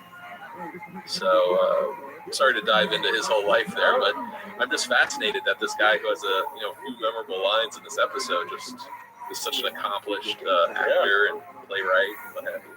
They even made him look sleazy too with the way his hair is kind of parted and combed down the side of his head, and he's got a open V, so you can see his chest hair poking out. I love the line. You make a lot of man friends. You know who's a man? Charlie here. He's a man. You know who else? Me. I'm a man. I'm a man. So that plus Elaine Bennis. the whole all the guys say Elaine Bennis in unison. Yeah, it all comes alive. Get out of there. And it's so scary where it's like, I'll have this vest guy call your real number. Just give it to me. That way I'll have it. But I like that she has the wherewithal to give them Kramer's phone number. Right, which is great because we get a little shot of Kramer's business card. It says Cosmo Kramer Bagel Technician. Well, let's cut over to a very familiar restaurant. This is Le Boîte en Bois, which we've seen in so many episodes. I think this might be the most popular restaurant on Seinfeld, outside of Monk's. This is where Karen, the risotto broad, ate with George. It's been featured in Seinfeld in a bunch of episodes. This seems more of like your upscale dinner place. Pretty much. They probably didn't have many establishing shots, so whatever. Jerry waits for Gwen to arrive and runs into Tim with his date, Tiffany. And when Gwen shows up, she looks, how would you describe this, Vinny? Hama. Lots of shadows. Her mouth. It looks like she's got something in her mouth, but her mouth is poofed. Sunken eyes. Shadows. Shadow. Jerry doesn't even recognize her. And she's like, it's Gwen from the party. And as she heads to the table, Jerry just doesn't know what's happening, and he looks over at Tim. Please watch the blooper for the scene because you'll know what that meant. Yeah, in the bloopers, I think he has to do like a dozen takes because every time he does Jerry just cracks up. He changed it up each time, but he gives Jerry this look that just forces Jerry to break. So we're introduced to Karen Feynman. Or Finneman. Feynman. Mr. Finneman? I want to say Mrs. Finneman. Karen Feynman plays Gwen, and she was on Chicago Hope as well as Babylon 5. Okay. We should note that when they came up with this role, they were originally going to have two actresses. They were going to have the Gwen, and then they were going to have different Gwen, and that was going to be the poorly led, the ugly Gwen, if you will. So they had this actress named Suzanne Kroll, who was hired to play different Gwen, but they figured that it might be too confusing for the audience to see these two different women playing the same character. So they decided to just use Karen Feynman and then have her lit well, and then have her lit poorly to distinguish between the Gwen as well as the different Gwen. Right. And it kind of is like a mean-spirited like character trait, but whatever. I would just feel bad for this other actress they hire. Like, you're so unattractive. You're gonna be the ugly one. Can we get some ugly actresses in here? That always reminds me of Home Alone. Happy Holidays. When Kevin is rifling through Buzz's stuff and he sees the picture of his girlfriend. Buzz, your girlfriend. Woof. That is a boy that they dressed up to play a girl because Chris Columbus didn't want to cast an actress for an ugly part, right. So they decided to use a male actor and make him look like an unattractive girl. Yeah, is that the same thing? Is that the same? Yeah, absolutely. All right, I did some research. Before we move on, I thought we should note this is, not only Tim Whatley's final episode, but this was his final scene. I think this is appropriate for the Tim Whatley character, but his final words on Seinfeld, Mazel Tov. Nice. And he's had a lot of different looks: long hair, beard, short hair. Oh yeah. Shaved head, goatee. So next scene, we're at Jerry's apartment. Jerry tells George how the date with Gwen went. So attractive one day, not attractive the next. Have you come across this? Yes, I am familiar with this syndrome. She's a two-face. Like the Batman villain? That helps you. So if I ask her out again, I don't know who's showing up, the good, the bad, or the ugly. Ladies! Hey, check this out. I got to give Christmas presents to everyone down at Kruger, so I'll pull it a lot. A donation has been made in your name to the Human Fund. What is that? The Human Fund. Money for people. There's a certain understated stupidity. Yeah, I'm gonna tell you where. Yeah. Bagels on the house. How was your first day?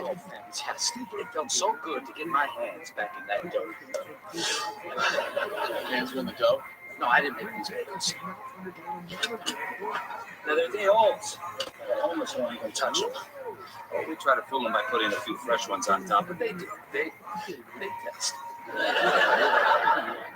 right, I'm out of here. Happy Festivus. It's Festivus. When George was growing up, his father. It's nothing. It's a stupid holiday my father invented. It doesn't exist. Happy Festivus, Georgie. George is getting upset.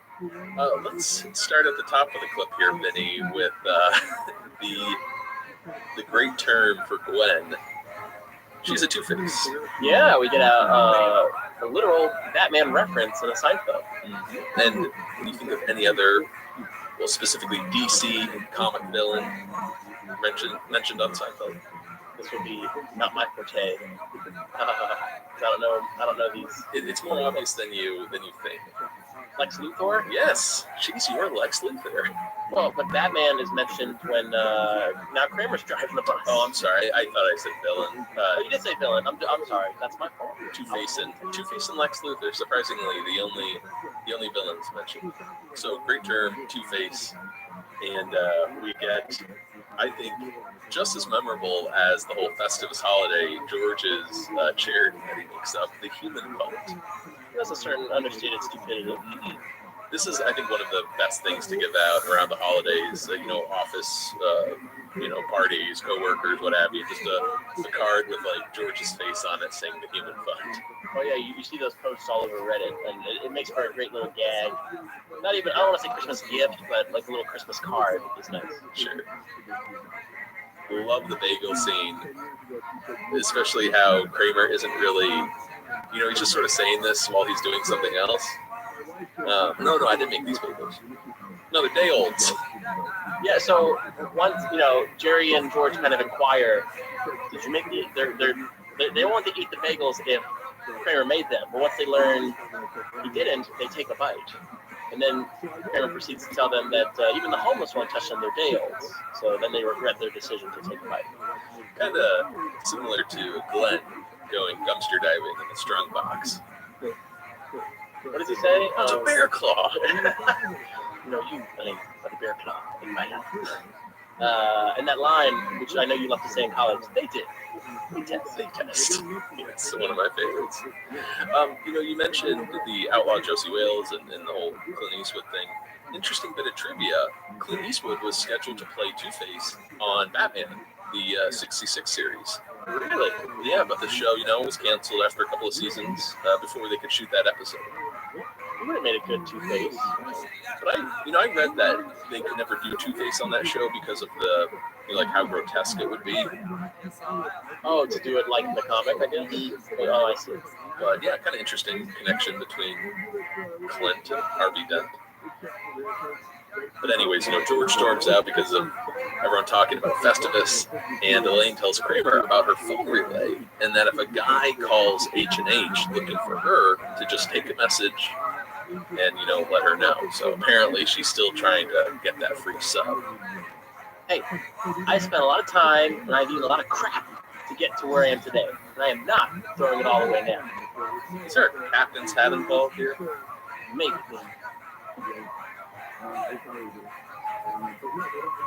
So next scene, we're at H&H Bagels, and here we go. This is what it's all about. Combining two clips here. Something we didn't set up before. Kramer is just so impressed that Frank invented a holiday, he invited him down to H&H to discuss. Right, I got your message. I haven't celebrated Festivus in years. What is your interest? Tell me everything. Many Christmases ago, I went to buy a doll for my son. I reached for the last one they had, but so did another man. As I rained blows upon him, I realized there had to be another way. What happened to the doll? It was destroyed. But out of that, a new holiday was born. A Festivus for the rest of us. That must have been some kind of doll. She was. And at the Festivus dinner, you gather your family around and tell them all the ways they have disappointed you over the past year. And is there a tree? No, instead there's a pole. Requires no decoration. I find tinsel distracting. Right, this new holiday of yours is scratching me like that. Let's do it then. Festivus is back! I'll get the pole out of the crawl space. Hello, Frank. Hello, woman. Kramer. Any word from the vest? No. Listen, Harry, I need the 23rd off. Hey, I hired you to work during the holidays. This is the holidays. But it's Festivus. What? You're infringing on my right to celebrate new holidays. That's not a right. It's mine to be. I'm going back on strike. Yeah, it's a walkout! No, I gotta stay and wait for the tunnel. You're siding with management? No, I'm just...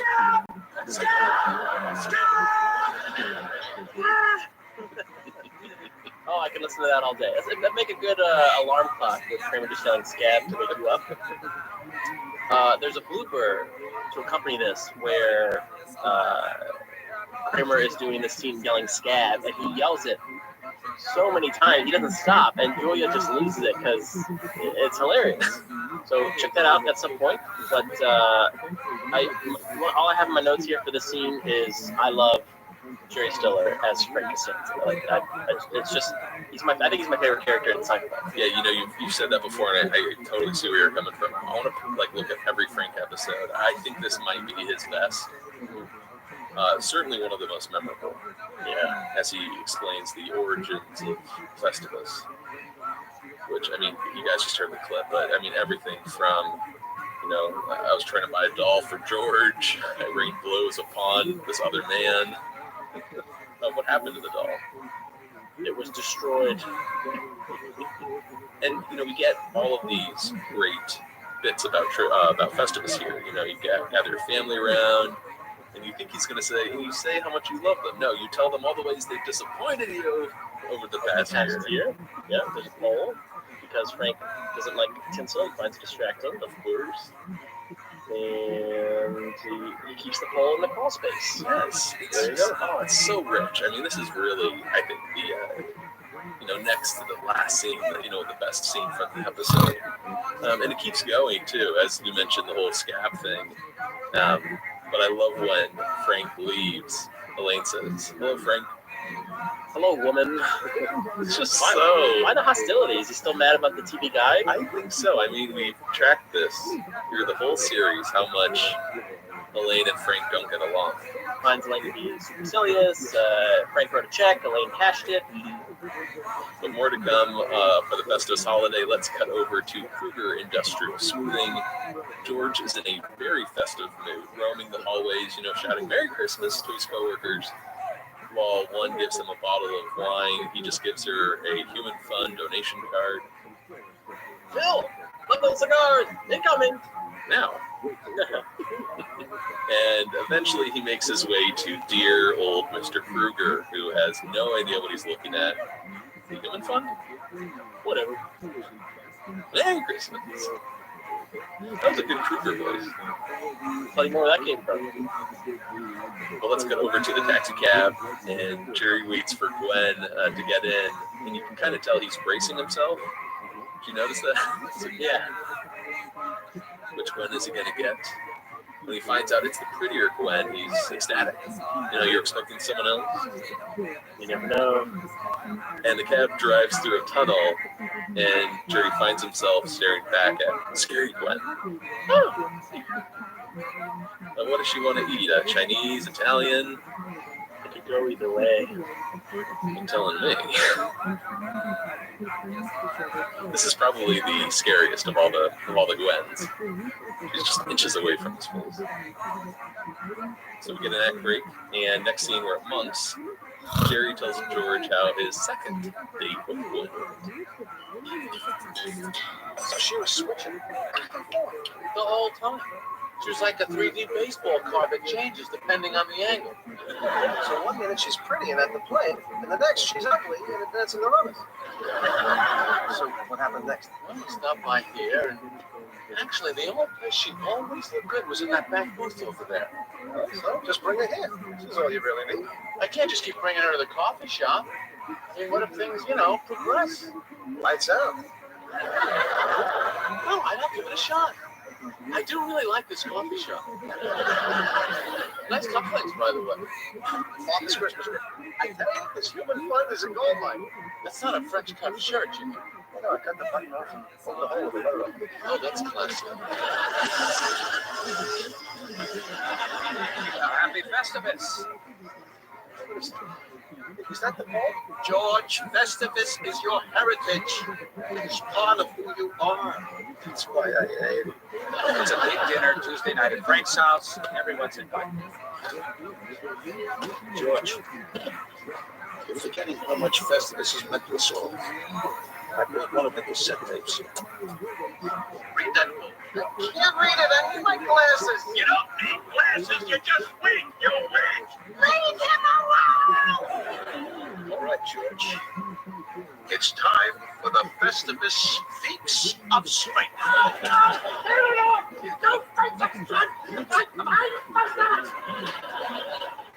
We had some good times. Hi there. This is Kramer and Frank. Hi. So, you ready to go? Why don't we stay here? The back booth just opened up.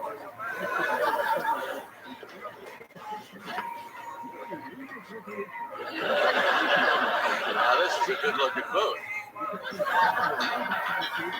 It is a good looking booth. They should sit there more. I love that reveal when Gwen sits down. She's just decked out and glowing. You can tell she started to get a little bit frustrated with Jerry because they're always, having their dates here at Monk's. It's such a great reveal too when she arrives, where Jerry says, "Oh, Gwen, this is Kramer, Frank. Hi."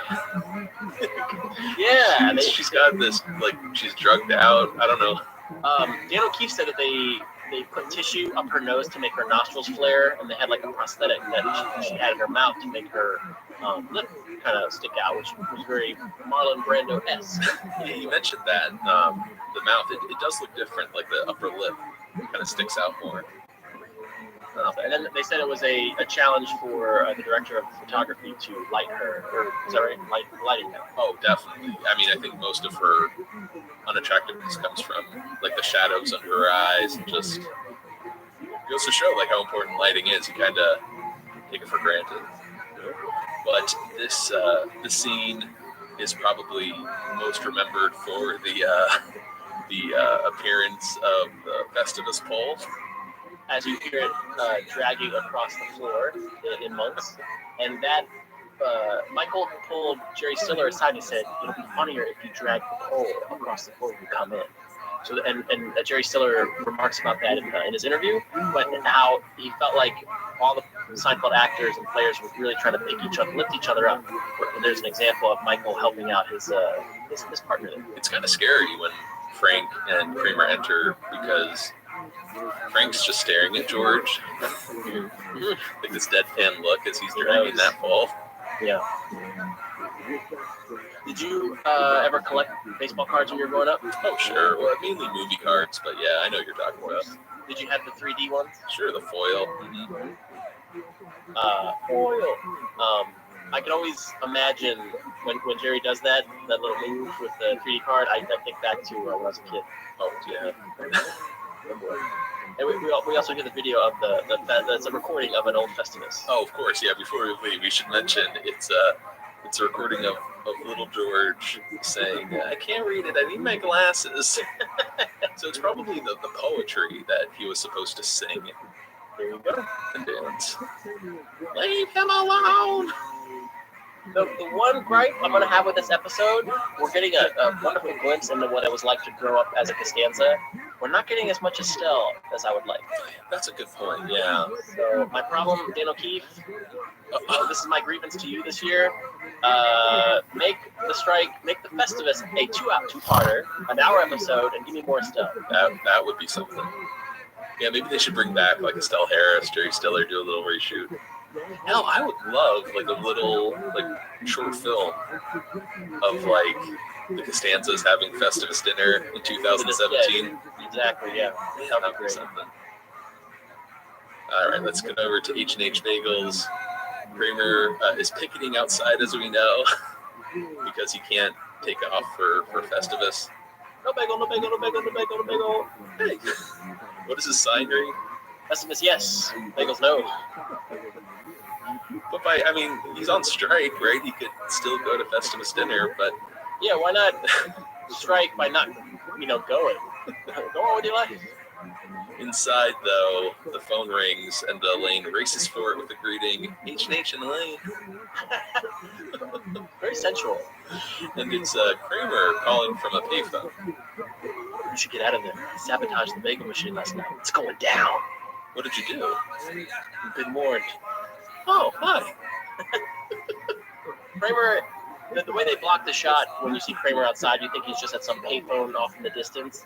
He is standing directly outside of H&H Bagel at a payphone that you can see him through the glass. I think they did a little trickery in the editing. I think originally Elaine answered it, and then that's what she did. Oh, hi. And then they decided to put it at the end because it was funnier.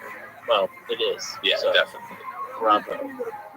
So what did Kramer do? He sabotaged the bagel machine, and it starts. A valve breaks, causing just some steam to pour out. Nothing that major. In fact, one of the employees is like, yeah, we can still make bagels. It's just a little steamy. How do you like your bagels now? As he walks off. Yeah, he has a look of disappointment on his face because he realizes it was futile. That's great. Next scene, we're Kruger Industrial Smoothing.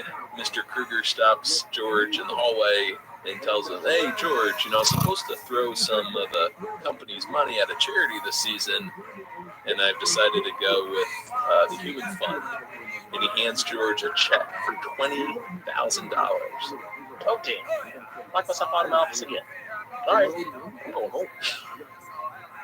How can you not love this guy? Next to, Jesus, is tough. You got Littman, you got Pitt, Peterman. Jake, Allison, one of the best bosses on Seinfeld. So they were so good at casting and bringing in different actors for the bosses. Great character, but great actor to go with him. Right, next scene, we're at Monk's. Gwen and Jerry are again eating at the back booth, and Gwen has had enough with the coffee shop. Every meal they eat at Monk's, she just found a rubber band in her soup. Oh, I know who's working today. So George pops by and not only takes Gwen's seat, but her soup as well, pulling out the rubber band. Ha! Paco!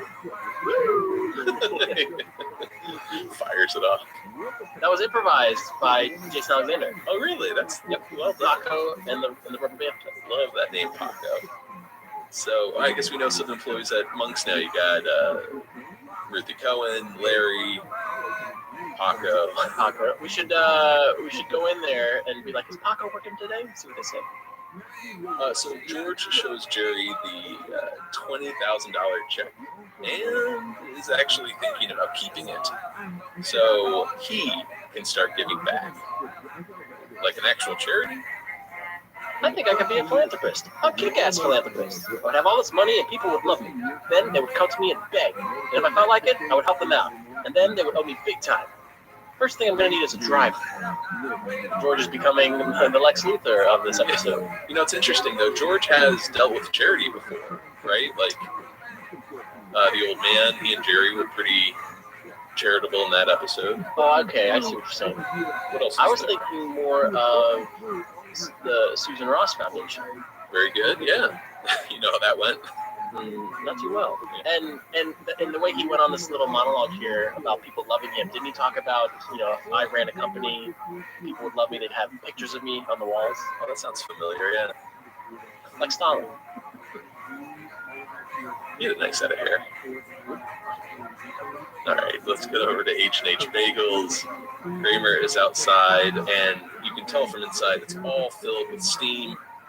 She looks like Alice Cooper, right? Or Ozzy Osbourne. You got that straight.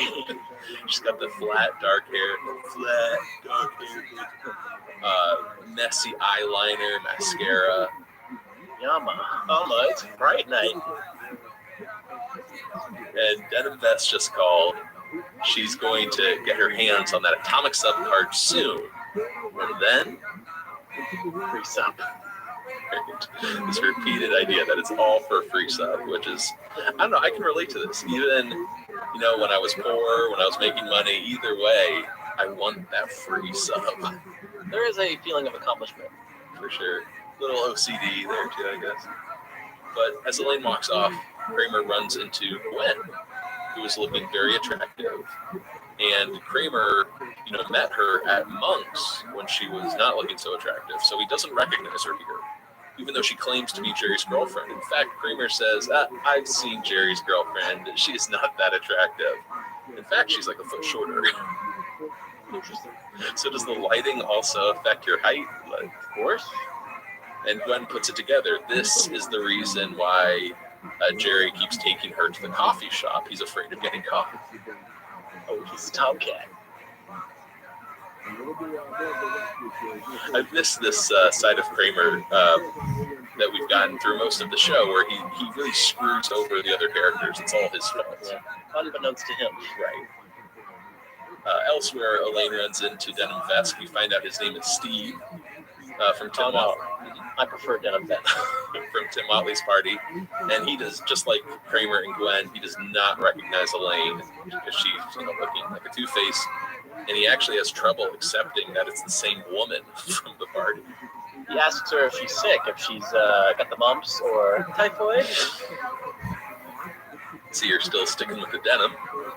So she asks for that card back, and Denim Vest is just so uncomfortable. He's like, it's at my apartment, but I can't go there now. So he had this trick to lure her back to his apartment.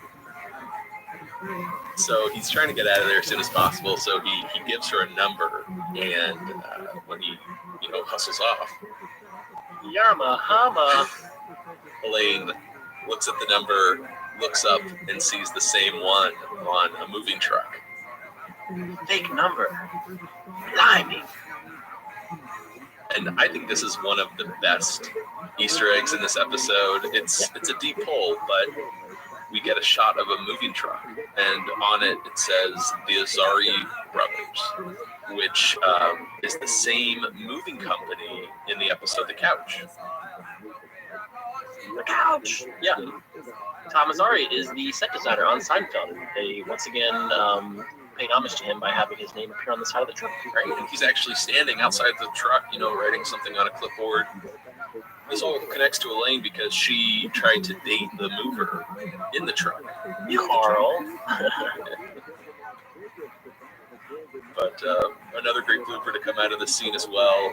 When Elaine leaves H&H, Michael just makes up some words on the spot. In the scene, I think he says just Yamahama. But in the blooper, he's like, you look all lank and loopy. And within an instant, Julia loses it. She didn't expect that coming. And we don't have audio of this, but there were some alternate takes too, right? Yeah, Kramer described Elaine as being all scraggly like a muskrat, moist and squiddy. Those are great words. Like a squid. All right, moving right along here to Kruger's office. Mr. Kruger has George stop by. George, we've got a problem. There's a memo here in the county telling me there's no such thing as human fun. Well, there could be. There isn't. Well, I could give the money back. Yeah. George, I don't get it. If there's no human fund, those donation cards were fake. You better have a damn good reason why you gave me a fake Christmas gift. But, sir, I gave out the fake card because I don't really celebrate Christmas. I celebrate Festivus. Festivus. And I was afraid that I would be persecuted for my beliefs. They drove my family out of Bayside, sir. Are you making all this up? Oh, no, sir. Festivus is all too real, and I can prove it if I have to. Yeah, you probably should. He doesn't really get that upset, Mr. Kruger. He's just like, yeah, you should probably show him. Well, such an odd duck, right? Like, he found out George is the one that threw his family's belongings in the water, and he still hired him. There you go. And it's funny, he's not upset that George tried to steal $20,000 from the company. It's the fact that he got a fake Christmas gift. So you better have a damn good reason why that is. George, being the quick thinker that he is, brings up Festivus, which is true. Right. But Kruger doesn't hear him. He hears venomous. So Kruger says venomous, and I asked that question at trivia last year. What does Kruger repeat back to George? Venomous. There was this uproar. Like half the room disagreed, and they swear they heard Kruger say feminist. I always thought it began with an F, as in Frank, feminist. But I didn't think it was feminist. I just thought it was feminist. But I see, with the subtitles it says venomous. I'm gonna lean more towards the subtitles. Yeah, venomous. Anywho, I don't know if I'd want a boss like Kruger. Not only is he incompetent, but he doesn't get angry, but that sort of makes him scary, where he's like, there's no such thing as the human fund. There could be. Here it comes. But there isn't. But yeah, it's all leading to this moment here. Really the big scene from the episode. Probably the longest clip we've ever played on Signcast. I think it's clocking in around 3 minutes. But I'm gonna go have myself a snack. This is Festivus dinner at the Costanzas. Happy Festivus! George, this is a surprise. Who's the suit? Yo, Dad, this is my boss, Mr. Kruger. Have you seen the poll? Yeah, he doesn't need to see the poll. He's going to see it. Happy Festivus! Time to go home. What are you doing here? Bracing my roots. They nailed you on the 20 Gs? That's the goal. It's made from aluminum. Very high strength to weight ratio. I find your belief system fascinating. Hey! Happy Festivus, everyone! Oh, again, Miss Bettis. What are you doing? Damnedest thing. Me and Charlie were calling to ask you out, and we got this bagel place. I told them I was just about to see you. It's a Festivus miracle. Let's begin. Dr. Van Nostrand. That's right. Welcome, newcomers. The tradition of Festivus begins with the airing of grievances. I got a lot of problems with you people. Now, you're going to hear about them. You, Kroger, my son tells me your company stinks. Oh, we'll get yours in a minute. Kroger, you couldn't smooth a silk sheet if you had a hot date with a bake. I lost my train of thought. Jerry. What? How did you know I was here? Kramer told me. Another Festivus miracle. I guess this is the ugly girl I've been hearing about. Hey, I was in a schwitz for 6 hours. Give me a break. Wait. They're lighting up the porch. Hey, how did my horse do? He had to be shot. And now, as Festivus rolls on, we come to feats of strength. That defeats his strength. This year, the honor goes to Mr. Kramer.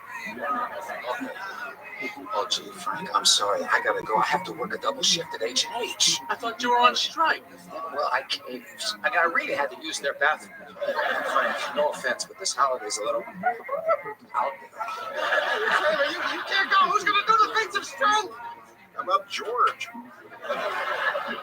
Good thinking, Cougar. Until you pin me, George, Festivus is not over. Please, somebody stop this. Let's rumble! Take him, Georgie.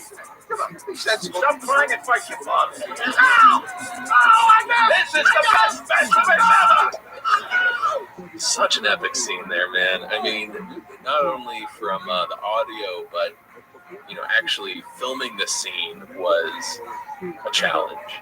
Apparently, it took an entire day to shoot.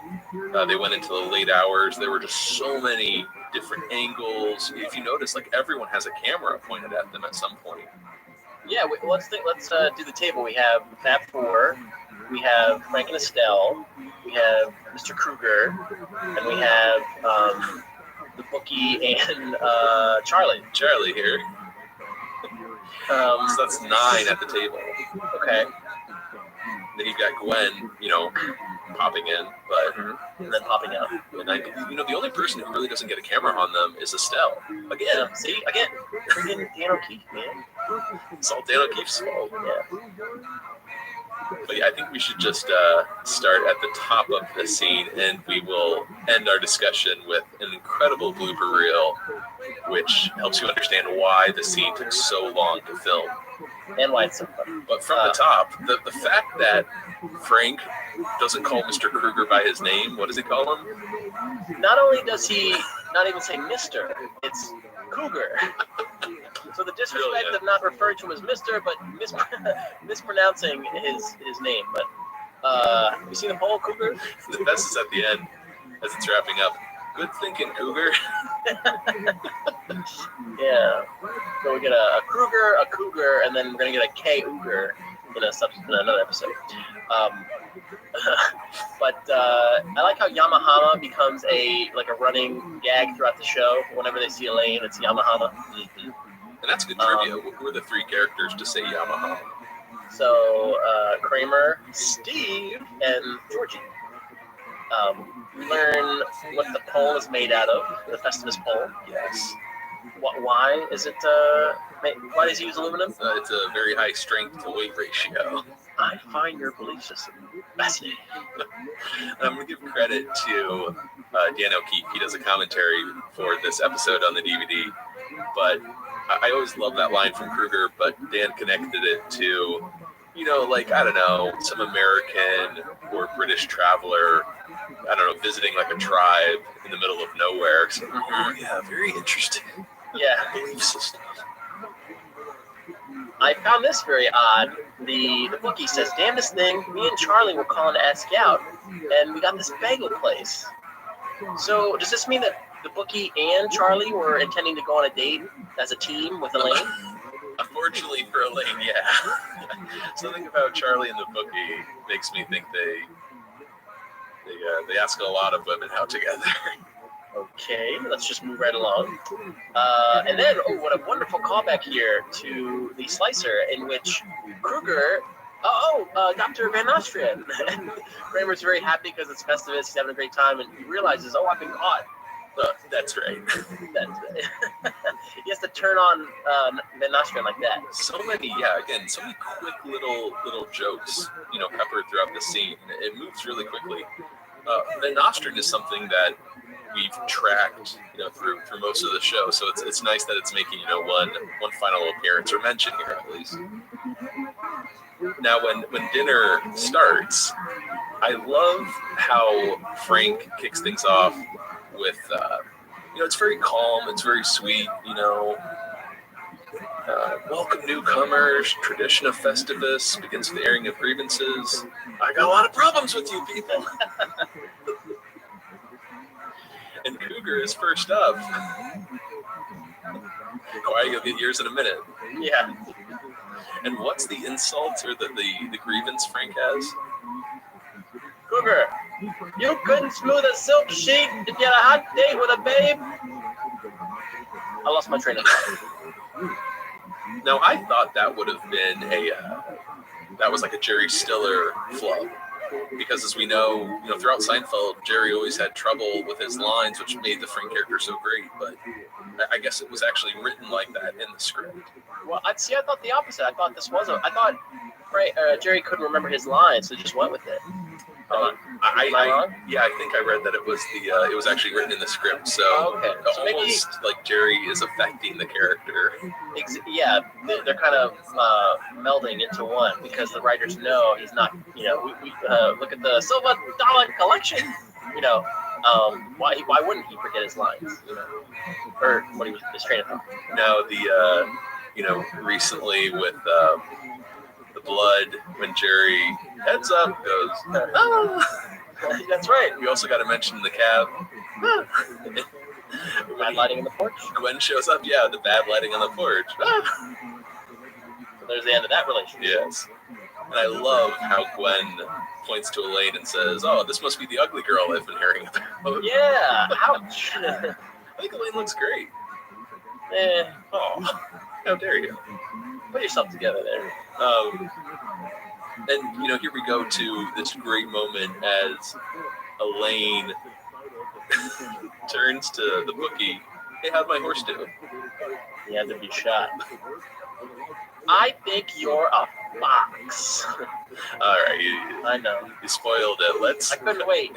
Let's cut to the bloopers here. And this is a scene where, Julia is trying to get, I don't think she's asking about her horse. At one point, she's trying to say, how'd my horse do? And she can't get it out because she keeps looking at the bookie. Right. Now, there was a line deleted from the episode where Charlie says how attractive Lane is with that fox line. So that's my favorite. Here we go. I think you're a fox. Thanks.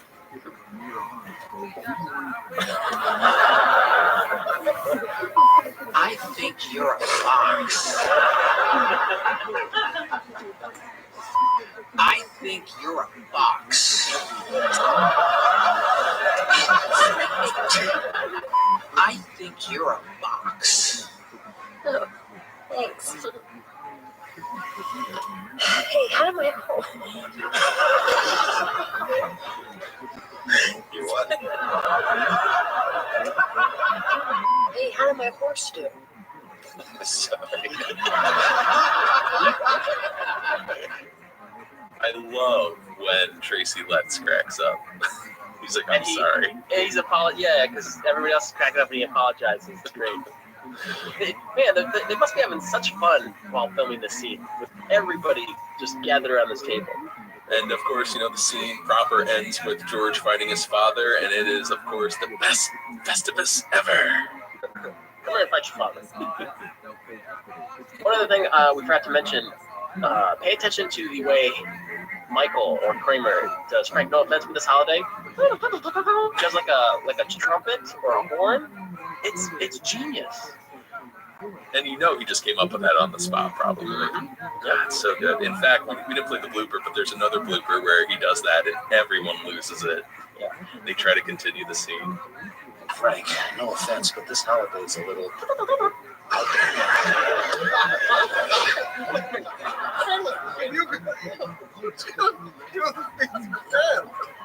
How about George? Good thinking. Well, Vinny, Festivus dinner is over. Let's move to the final scene of the episode. This is over the credits. Kramer is back to work at H&H Bagels. He needed to use their bathroom.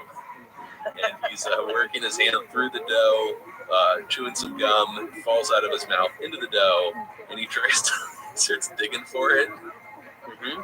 Kneading that dough, twirling it with his finger. Yeah, he finds the gum and starts twirling it out when his boss walks up and just says, okay, you're fired. Thank you.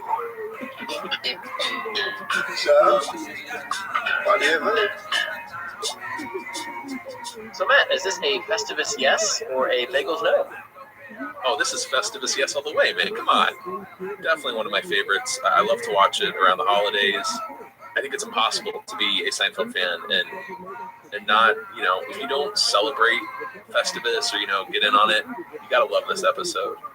It's, I think, one of the gems to come out of season 9. And I think also the fact that it's like outlived the show itself. I mean, people still talk about Festivus to this day. Yeah. Merchandise, books, as we talked about clothing, everything. It's an important Seinfeld episode, to say the least.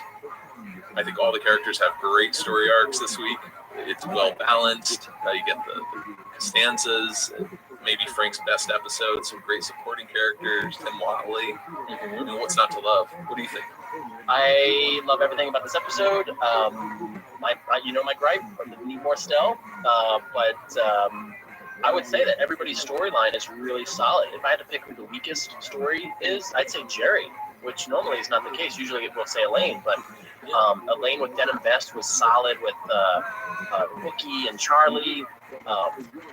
Kramer's going on strike with H&H, and then George's Festivus and everybody being able to participate with Festivus is what made it a classic episode.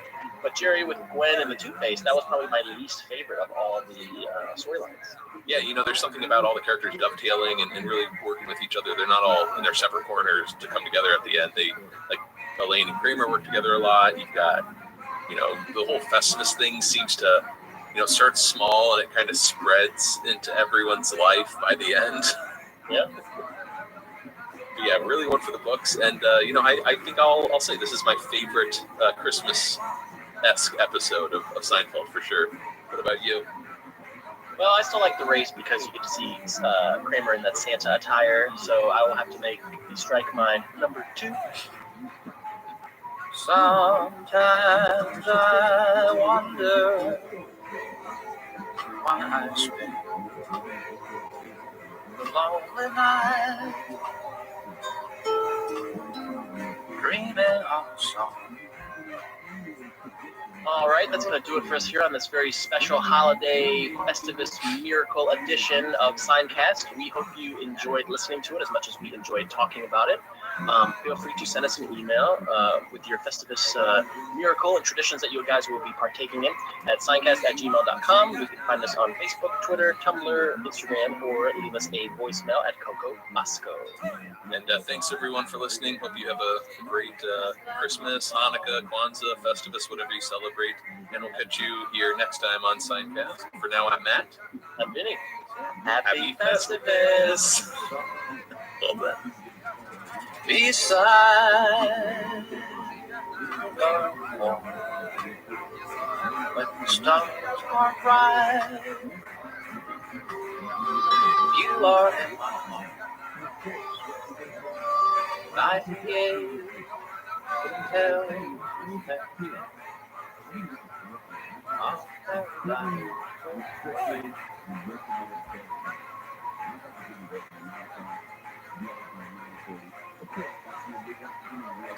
Oh, damn, I've locked myself out of my office again. All right, I'm going home.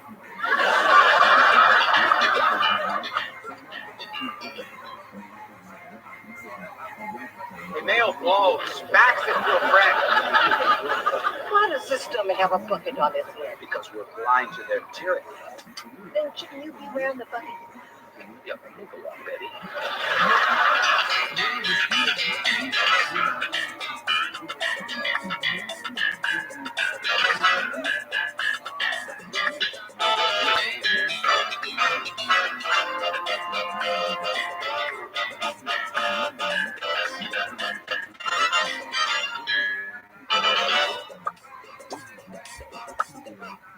Hello and welcome to Signcast, a retrospective on all 180 episodes of Seinfeld, being hosted by two guys who can barely run their own lives. My name is Vinny. My name's Matt. Happy New Year! It's not March yet. No, I got a 3-month window, yeah. And you also are gonna get a Happy New Year in March. Yeah, the proper Seinfeld Happy New Year has to be March. I really wanted to say Merry New Year because that's kind of our thing, but I have a feeling I said that in a previous year since we've been doing this. So yeah, it's funny. I didn't get your text every year of Eddie Murphy saying Merry New Year. However, Liz and I did watch Trading Places Christmas Eve, so it's appropriate, I guess. I also watched it Christmas Eve, and I think I sent you a Merry New Year text for Christmas. You did, yeah. Yeah, so Let's mixing it up. What is Holland? What is Trading Places? Is it a Christmas movie? Is it a New Year's movie? I think it could be a little bit of both. Okay. Just like you could argue Rocky has a little bit of Thanksgiving as well as Christmas in it. And you can watch any time of year because it's a great movie.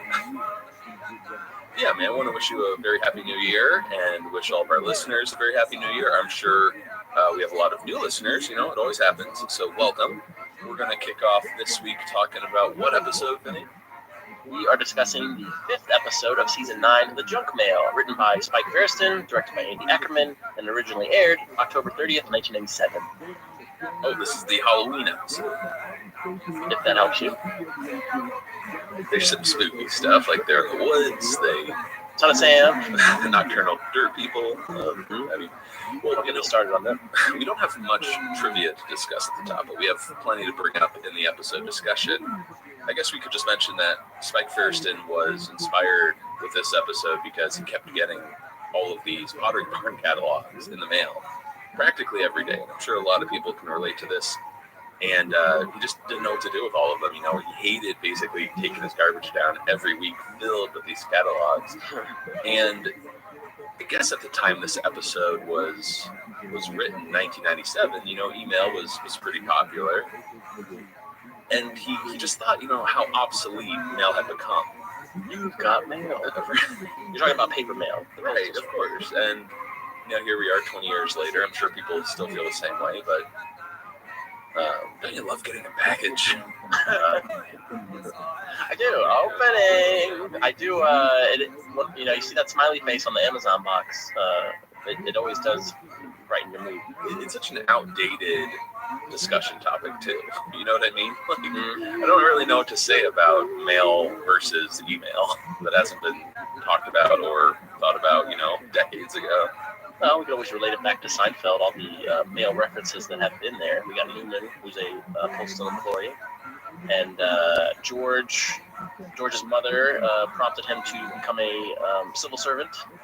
Oh, that's actually what Larry David's mom told him to be when he was younger. He's like, same thing. Yeah, be a mailman.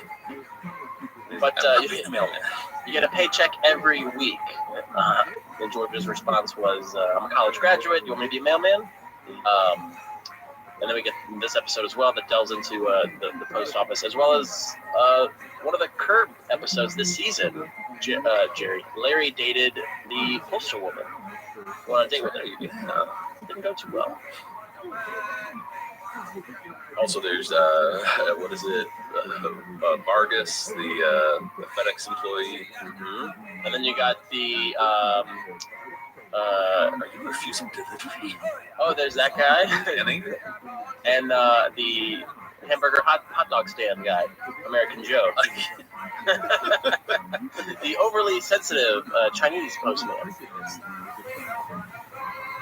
All right, let's get started the episode discussion here. But first, let's not start with the first scene. Let's talk about a deleted scene that was supposed to open the episode. Similar to our discussion in The Blood, we would open up at Monk's, and you got Jerry and Elaine at a table. She's sitting there waiting for her coffee. The waitress hasn't been around to refill her cup. So she's like, Jerry, I'm going to go behind the counter. It's the first time. I've always threatened to do this, but I'm going back and I'm refilling my own cup. And Elaine looks kind of nervous, and she sneaks behind the counter, and she pours her cup, and as soon as she gives Jerry the A-OK sign, like, I made it. I'm going to do it. It's working. And Jerry, a 5150, like, swarm. He rats her out. In the same way he gave up his Uncle Leo, he's given up one of his best friends. Is it that lady's getting coffee? And she, spills the coffee on her arm and burns herself, and she falls, and... Yeah, it's quite Kramerican, her gig, the way she spills the coffee, she falls down. A lot of physical comedy there. Right. So you could imagine this playing over, the credits. It's just one of those, very season 8 intro where it would just sort of be this little short film of sorts, like a little little cold open that doesn't really have to do with plot and gets to, in this case, show off some of Julia's physical comedy. Yeah, it's got a nice physical gag to punctuate the scene. I love that Jerry is ratting her out. I didn't see that coming because I thought he would be, in favor of her, kind of sticking it to the man who's not bringing the coffee.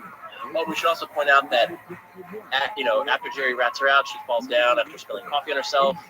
That's when Jerry takes a sip of coffee, and the waitress comes and then does refill his coffee. So had she waited just a second longer, it would have worked out. But this was the first time I'd ever seen this deleted scene, and I actually really enjoy it. It's always a treat when there's some footage you have yet to see of Seinfeld, back in its heyday. Right. So it was kind of nice that I got to see that today. I was expecting Larry to show up. Yeah. The owner / cook. I'm like, maybe that we Larry. get an unofficial. We get an unofficial Larry appearance. No, sir. Well, let's cut into our first scene of the episode. We're in Jerry's apartment, stuck on the phone, can't hang up. Chinese food. Oh, there's my Chinese food. I gotta go.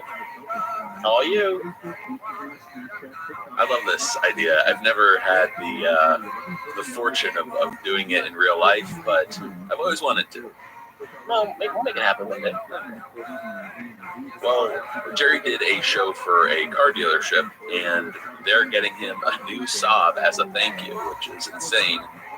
If we go back last week to blood, Kramer put his blood in the engine. I don't understand why they just couldn't, get it out. But well, the engine caught it. That's right. Well, the guy at the dealership setting this all up is a guy from Jerry and George's childhood. His name is Frankie Merman, or Fragile Frankie Merman. Apparently, George has always hated this guy because every summer, Frankie and Jerry would go to camp together. And it felt like he was the summer George. What about George's friend Whitey Fisk, the guy who snuck him into The Last Tango in Paris? I made him up. So you never saw Last Tango in Paris? No. Too bad. It was erotic.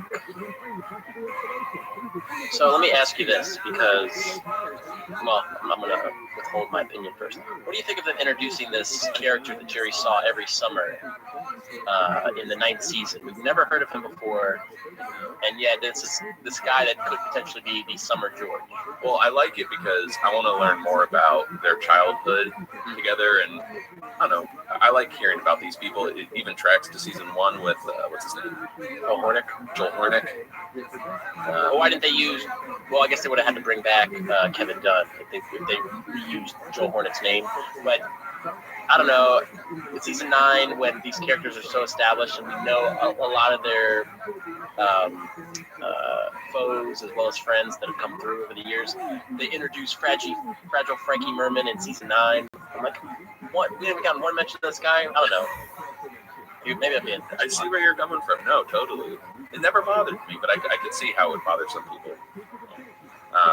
It is kind of weird, too, that George and Frankie have never met. So, like, is Frankie from, I don't know, like another town or something, and they just met up at camp? Or, I kind of related to this in college because, we'd hang out during the school year, and then I'd go home to Indiana, and I'd see all of my childhood friends then. And it really did feel like two different worlds. And I think you guys all met at the wedding, which was very surreal for me. I'm like, oh, yeah, easy boys, easy. Yeah. That was spent a week there one night, huh? Well, but this kind of situation has occurred before in terms of like the bizarre Jerry, and you don't have a replacement lined up for me, do you? No, of course not. So this whole notion of having these alternate friends, it kind of has appeared in Seinfeld before. For sure. Well, Kramer storms in and throws some magazines on the coffee table. He's had it with these jackbooted thugs. Pottery Barn? He's been receiving so many catalogs lately, it's just driving him crazy. So his plan is to march down to Pottery Barn with this huge stack, which I guess he's been keeping like under Jerry's sink or something. So it's not even putting him out. It's it's Jerry's place that is getting bombarded with Pottery Barn. George has to head home and prep for his weekly phone call to his parents, like anecdotes, a few write-abouts. And as the guys head out, we learn one other thing about Fragile Frankie. Didn't he used to run into the woods every time he get upset? Yeah, and he would. Do we learn about the hole here? Not yet. Okay, the hole's later. This is the first piece of the puzzle. But then George asks, "Is he still nuts?" Right, and you can tell that. What did Jerry do? He did 30 bits of, "Hey, who's from out of town here?" And he gets a free car, or a trade. But anyways, let's cut over to Monks. You got Putty and Elaine out to eat. Seriously, is this the best okra you've ever had, or what? Delish. Delish? Delish, you know, short for delicious. Oh, like scrub. Yeah. I'll be late. See you later. Excuse me, have I had you? Oh, sure.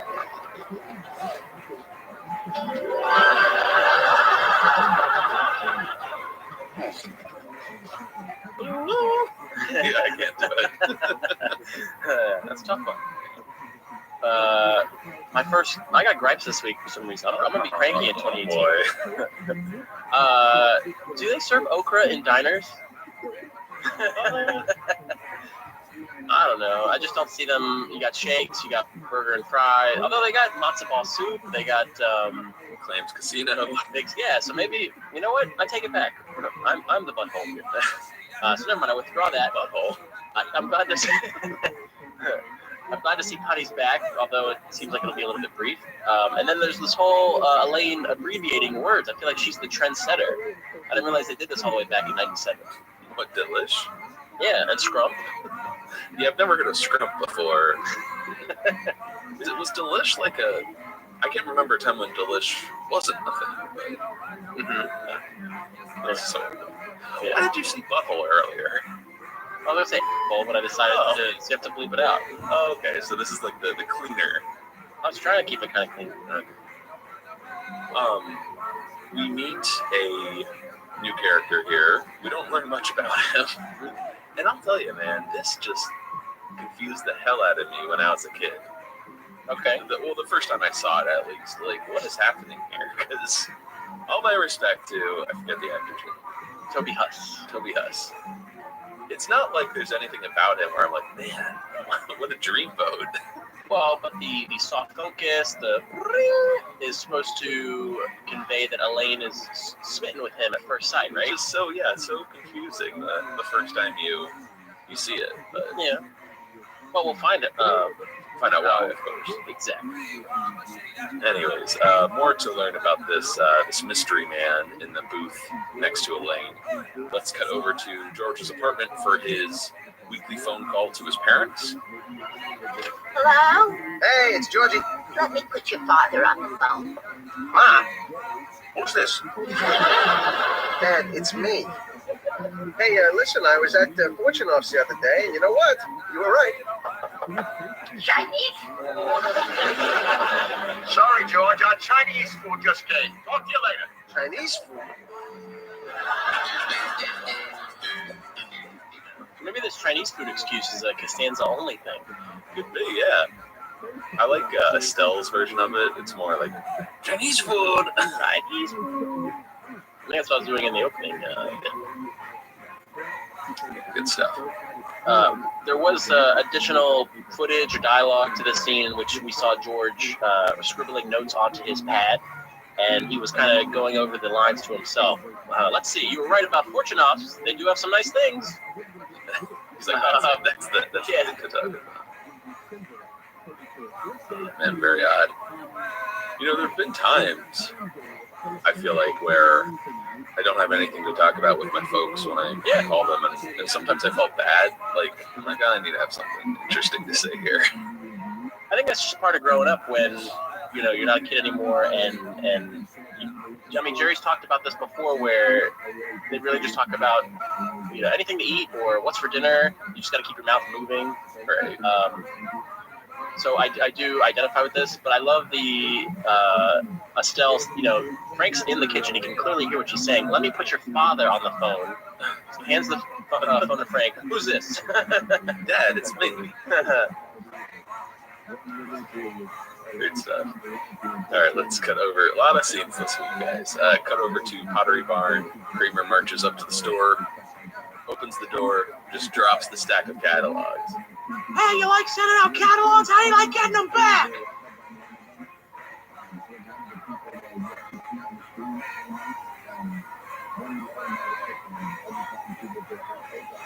And that's how much time passes in the episode. As Kramer just stands there, not sure what to do. What is that supposed to mean? Do they kind of slough him off, or is there nobody in there? You know, I guess it could. Yeah, I always. That's a joke. I always assumed it was people either don't care or you just didn't get the reaction you wanted. It's very similar to an episode we released as a Festivus surprise, the strike, when he tells does he say like, how do you like bagels now? Exactly. I thought the same thing. That look he gives peeking through the window, that it didn't I guess the way he played it in his head, it didn't come out the same way. Right. All right, let's cut to Jerry's apartment. George thinks his parents were lying, of course. Lying. And at their age, eating Chinese food at night is like swallowing a stun grenade. But Jerry makes a good point. With Chinese food, there's always leftovers in the fridge. Yes, so true. So George plans to check when Elaine enters. What's the news? Lainey is in love. She met this guy, and it was like an unreal fairy tale moment. It wasn't Whitey Fisk, was it? Yeah, George's friend. Whatever happened to him? Nothing. I don't know. Hey, is Whitey Fisk related in any way to Slappy White? Oh, possibly, yeah. I love that name, Whitey Fisk. Apparently, it is a amalgamation of two baseball players. You got Whitey Ford and Carlton Fisk. I just learned that. Yeah, Whitey Fisk was always a weird name, but it didn't sound made up. I wouldn't be surprised if like Larry or Jerry grew up with a Whitey Fisk. Okay. Elaine is so excited about this new guy that she's forgot all about her and Putty and all of them being together in a big pot of love stew. So she won't fire Putty until she sees that this new guy can handle the workload. Is that cumbersome to date Elaine Bennis? I love the dialogue here. And also when, she tells Jerry about this new guy, he's like, what about Putty? And she goes, yeah, Putty. She's got the same kind of thoughts and feelings of men, similar to Mrs. White from Clue. Men should be like Kleenex. Soft, strong, and disposable. Exactly. So Kramer bursts in with even more catalogs. What three does he have? Omaha Steaks, Mac Warehouse, Newsweek. So Kramer's plan is to attack the problem at the choke point. Stop the mail? That's even better. So I like this plot line for Kramer this week. Yeah. I guess more to talk about as the episode unfolds, but it's not only the title, the junk mail, but I think this is one of the better Kramer storylines this season. Oh yeah. Well, it gets better as the episode progresses. I wanted to ask you, I have in my notes here, do you think Elaine is in any way stepping out on Putty, or they're just, having a good time? Yeah, it's confusing. And the whole gag this season is them breaking up, getting back together again, on and off. But I get, you know what I mean? So I just was wondering, is everything on the up and up, or is it really they're just having a good time? Yeah, let's go with the burning storyline when Elaine says, no, we're not together. We're just having a good time. Let's cut down to the street. This man is polishing the license plate of a huge white van when Jerry and Elaine walk by. Jerry, hey, Frankie. So where's the car? This is it. Inside the van? It is the van. Don't you remember we always talked about how cool it would be to have a van and just drive? we were 10. Come on, let's take it for a spin. I don't want a van. You just tell him about the sub. You don't understand. This is Fragile Frankie Merman. When we were in camp, if you upset him, he'd run into the woods, dig a hole, and sit in it. I have an idea. Keep the van and just get a bumper sticker that says, "This van's a rockin', don't come a knockin'." Always helpful. Elaine's very pleased with herself too with that. But we finally see Fragile Frankie Merman in the flesh, and you gotta say that he does resemble George. He's short, he's stocky, he has a full head of hair though. But he is played by comedian Dana Gould, and I think most people will recognize his face. He's got some specials on Netflix, I believe, but he's on The Simpsons. He's a jack of all trades. He's a writer, producer, actor. He was in Mystery Men. He was a producer on Parks and Rec most recently. He had a great, little cameo in a Parks and Rec episode. Are you familiar? I don't remember it. No. It's when they went up to the 4th floor, which is where all the crazies, frequent, and I think it's when Tom Haverford and Andy have to go through like records, and Dana Gould comes in with his black rimmed glasses, and he's looking for Mort, and he just smashes a pot of coffee on the wall. Tell him your move, and he just walks out. Or maybe it's Fragile Frankie double dipping in a Parks and Rec. I was looking up some of his credits, and I think he wrote and starred on the Ben Stiller show. Oh, okay. A couple of years before this. And then I started checking out some clips on YouTube. He actually played Wilford Brimley in a lot of skits. The Postmaster General? Which is just funny since, Wilford Brimley is in this episode. Oh, very cool. There is a 10-year difference between Dana and Jerry. Really? So, I don't know. I can't really buy them being childhood friends, but I just go with it, right? Oh, yeah, I didn't take notice. Well, it's funny. I haven't watched this episode in a long time, and since then I've seen Dana Gould, or at least what he looks like now. I've seen what Jack looks like now, especially from his Curb episode. But it's crazy how young everyone looks. Yeah, in this episode. And this is the 9th year we've been watching Seinfeld, and if we kind of guesstimate, we started the show when they were in their mid-30s. I say 36 is when they started. So can we assume that doesn't seem right though? Are you talking about George and Elaine? Oh, I'm talking about the Fab Four. Like Jerry said, he's 36 in the Party Long Island. What episode is that? Oh, The Stranded. Yeah. So is he 45? He's not 45. Well, I'm not sure about Jerry, but I know George or Jason was only 29 when he filmed the pilot.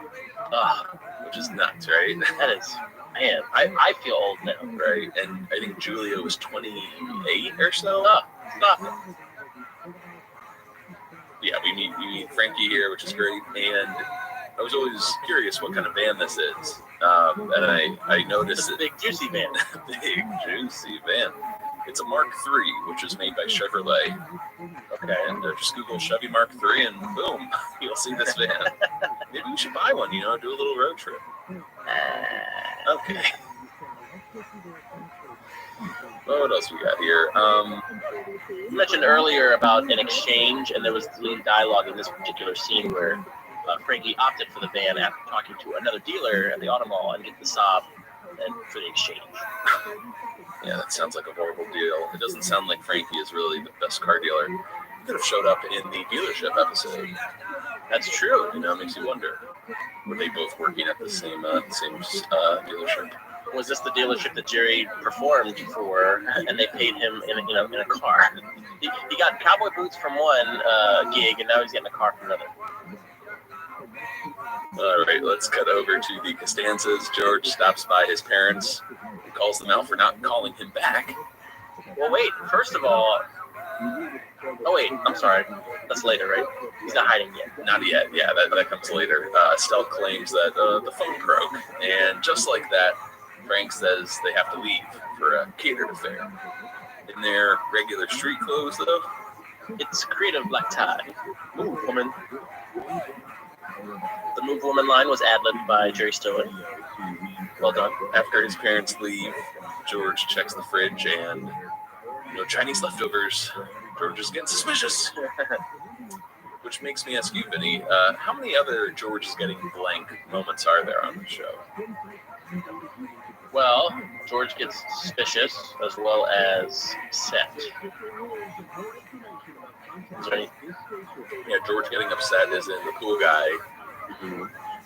But I think there's only those 2 moments, which sounds crazy, but yeah, because you get your whole spicy chicken, but that's not George's getting blank. Also, I got one. The sponge. You're nuts with these sponges. George is getting frustrated. Oh, perfect. Well done. So at least 3. Anyways. Jimmy and George are going to get rich. Anything else from this scene before we move on? The script shows that the Costanzas were playing Rummikub. Rummikub? Some sort of tile game. Interesting. I always thought they were playing Guess Who. It does look like it though, right? It's got the little plaque thing with the tiles arranged that way. I saw something. Oh, sorry. I saw something on Reddit a few weeks ago. Someone created a Seinfeld Guess Who. What? Which is very clever. And hire this man. They made sure to pick enough characters with, different looks.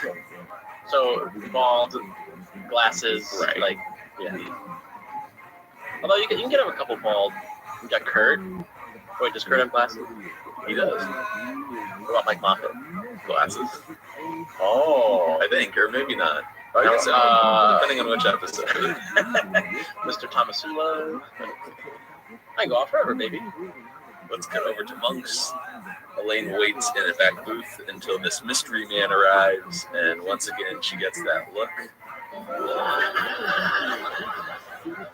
I want to be in the can. Okay, Jack. Love that. I wish I could say that to Elaine and have that effect on him. And while Jack is in the bathroom, Elaine uses the coffee shop phone to call Putty and just tells him, we're through. That's right. Again. And then there you can see that joke. That's the Putty line that always tends to rear its head whenever he's around. That's right. Elaine does ask Ruthie Cohen, attending the register for the phone. Yeah. She makes another appearance. And I think, really, this is Ruthie's last line. Oh, really? I thought it was in, Merry Christmas. Yeah. But here, her last line, get ready, everyone. Sure. I am blown away, man. So, this is Jack's. We get a little bit more dialogue from Jack, other than, past ketchup. But Jack is played by actor Toby Huss.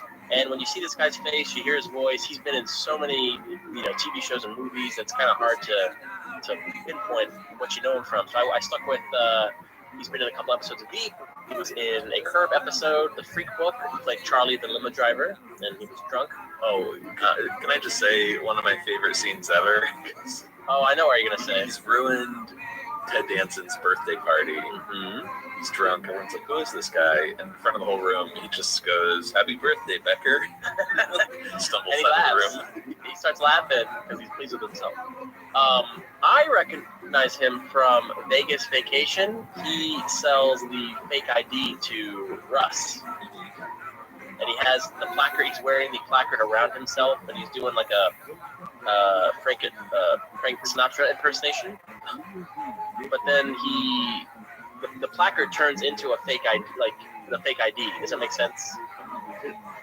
He takes it off, and it becomes the picture that he's going to take with the fake ID. Like, Russ has to hold it up, and he takes a picture. Oh, I know you're talking about, right? Yeah. I'm not explaining it well. I'm sorry, everybody. Russ is literally holding up the fake ID. Exactly. It's the whole. The giant placard is a Nevada driver's license. I'm not very bright. This is, I think, the first time I ever saw this actor. Oh. And it was always fun seeing him on other stuff. I'm like, oh yeah, the guy from Seinfeld. It's the Wiz. Yeah, it's so much stuff. It's crazy. He's had a really great career as sort of that guy. Anything else on Toby? No. Toby, what can I do for you? Let's cut over to the van. Jerry is taking it for a test drive with Frankie. and does his best to lie about how much he hates it. Captain's chairs, beeps when it backs up. Which did George already make the beep beep beep back it up? Not yet. Line? Okay. Not yet. Jerry kind of mentions, he's like, Frankie, is it possible maybe I could exchange it? And Frankie just snaps and he's like, I have to go to the park. No, you don't. No one's. I love the van. I'm a van guy. Very fragile, right? I didn't mention it, but at the top of this scene, it's cool. The second unit crew went to New York and actually filmed the van driving past Tom's restaurant. Oh, cool. So you get like a nice establishing shot. Of Monks, we see it a million times, but we actually see the vehicle very well. I don't know. I feel like they usually don't go to those lengths. Yeah, I like that attention to detail. Your attention to detail. All right, back in Jerry's apartment, while in the lobby, Kramer opens his mailbox and shows Jerry his solution to the junk mail. He's stacked bricks inside, making it impossible to add mail. Where'd he get these bricks? Not the whole building's brick. So Jerry is planning to sell the van to a lot in Jersey, but Kramer insists that, no, take out an ad and sell it privately, make some money. So upstairs, Jerry gives in, and Kramer starts writing down some copy here. Here we go. Yeah. So, for sale, a big, juicy van. And, we gotta put this down. Interesting trades considered. It's all about pickling the rainbow. At one point, Kramer was going to ask Jerry, what kind of grease are you running in that rig? Propane? Nitro? And Jerry replies with, regular. Kramer nods and says, good. That'll help. So more to come on this ad. Jerry looks through his mail and realizes, hey, the mailman is just putting Kramer's mail in with his name. Oh, that's it. They have gone too far. They keep pushing me and pushing me. Now I've got no choice but to go down there and talk to them. One last moment here. Kramer marches out. Elaine arrives with her boyfriend, Jack, and introduces him to Jerry. Just like with Elaine, Jerry gets lost in those eyes. I actually took screen grabs of the three moments. Mm-hmm. And wait, there's a Elaine, there's a Jerry. What's the third one? Oh, there's two Elaines. Oh, okay. I still think the first one is the best. Mm-hmm. What's funny too is there's some shadow on his forehead and his mouth. Just the eyes are lit. Oh yeah. Let's cut over to the post office for the first of many memorable scenes this week. Kramer is talking to an employee, just complaining about the mail, and doesn't make it very far until Newman steps in. May I help you? Yeah, I'd like to cancel my mail. Certainly. How long would you like us to hold it? Oh, no. I don't think you get me. I want out permanently. I'll handle this, Violet. Why don't you take a 3-hour break? But calm down, everyone. No one's canceling any mail. Yes, I am. Well, what about your bills? The bank can pay them. The bank? And then what about your cards and letters? Email, telephones, fax machines, FedEx, telex, telegrams, holograms. All right, it's true. Of course, nobody needs mail. What do you think you're so clever figuring that one out?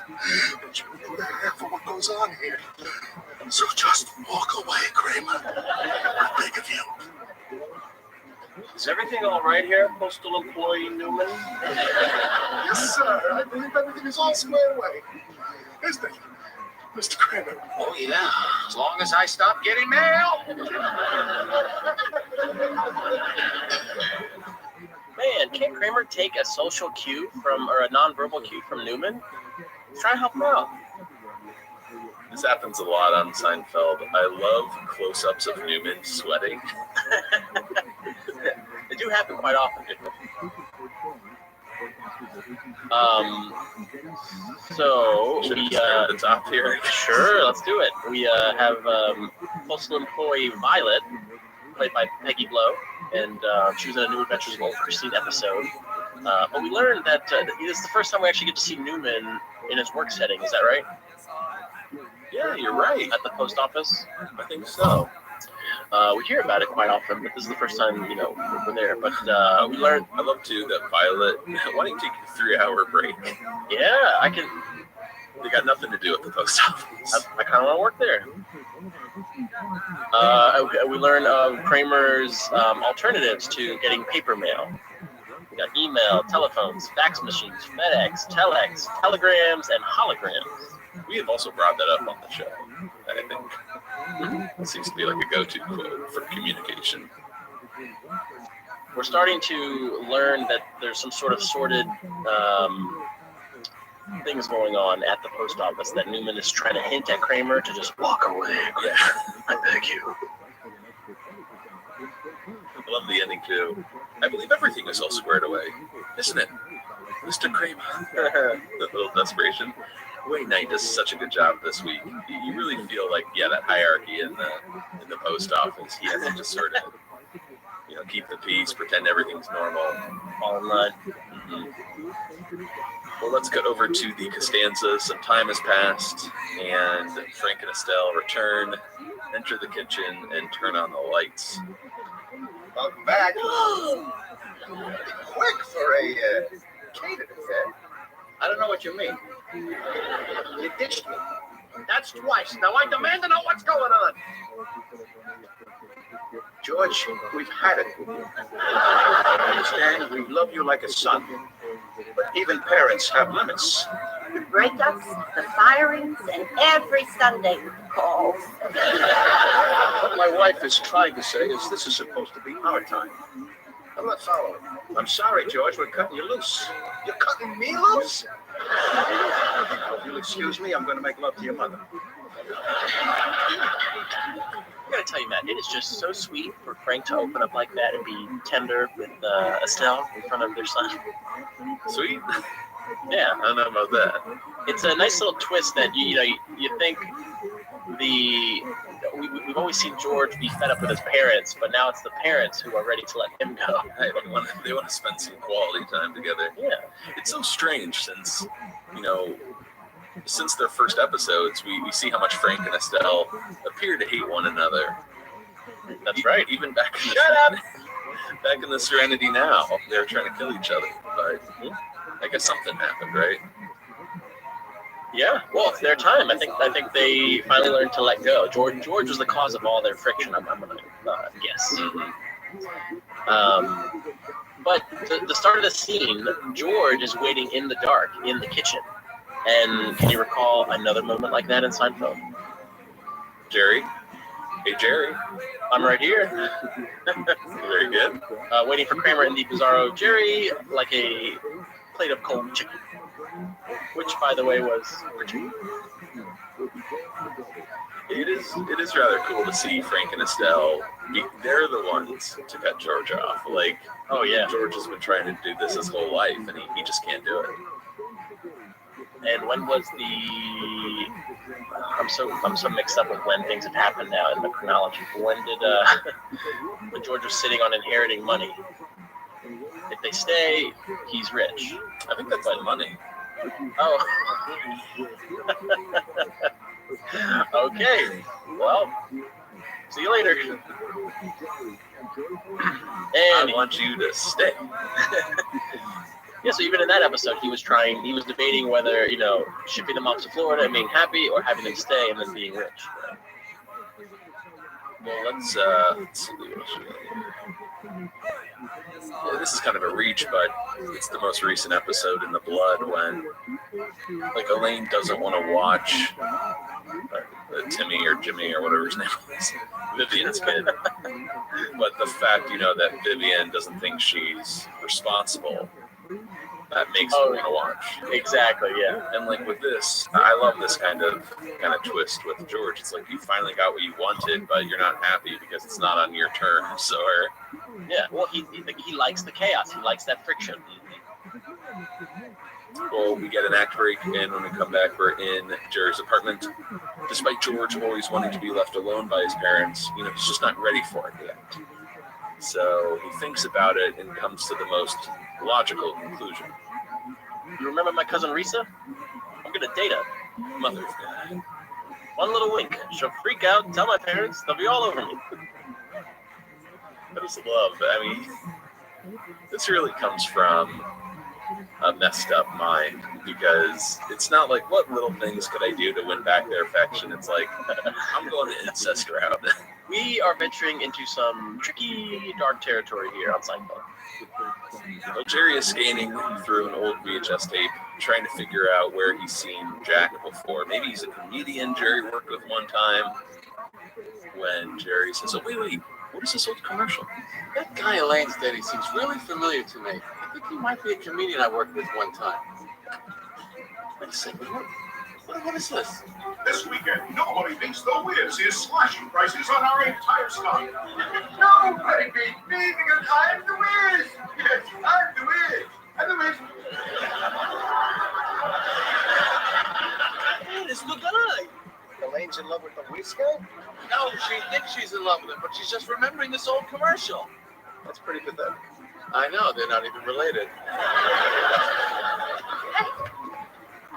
Hey. I'm gonna get going. Hey, have fun at the family reunion. So, what do you know about this Jack fella? Isn't he the best? Yeah, nobody beats him. Yeah. What kind of work does he do? Oh, right now he's a fact checker for New York Magazine. It's not much, but he has a certain kind of quiet dignity. Right, quiet dignity. As opposed to, say, Nobody beats me because I'm the Wiz. Yes, I'm the Wiz. oh yeah. Hello? Yeah, the van is still for sale. Sure, come on by.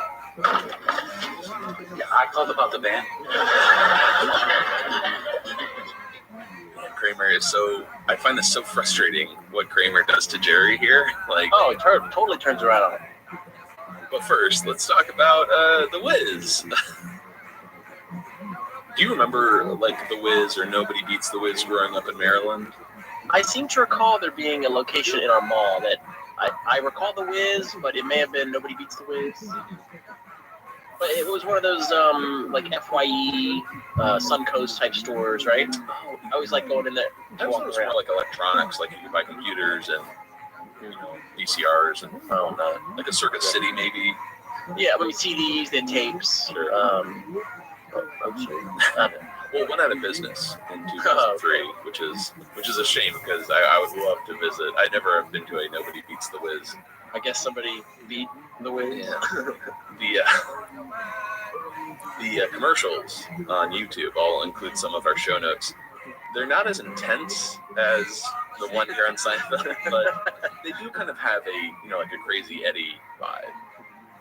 Eddie, like I'm Crazy Eddie, and like we're slashing prices. Oh yeah. Like one of those. Mm-hmm. What do you think of the one in Seinfeld here, though?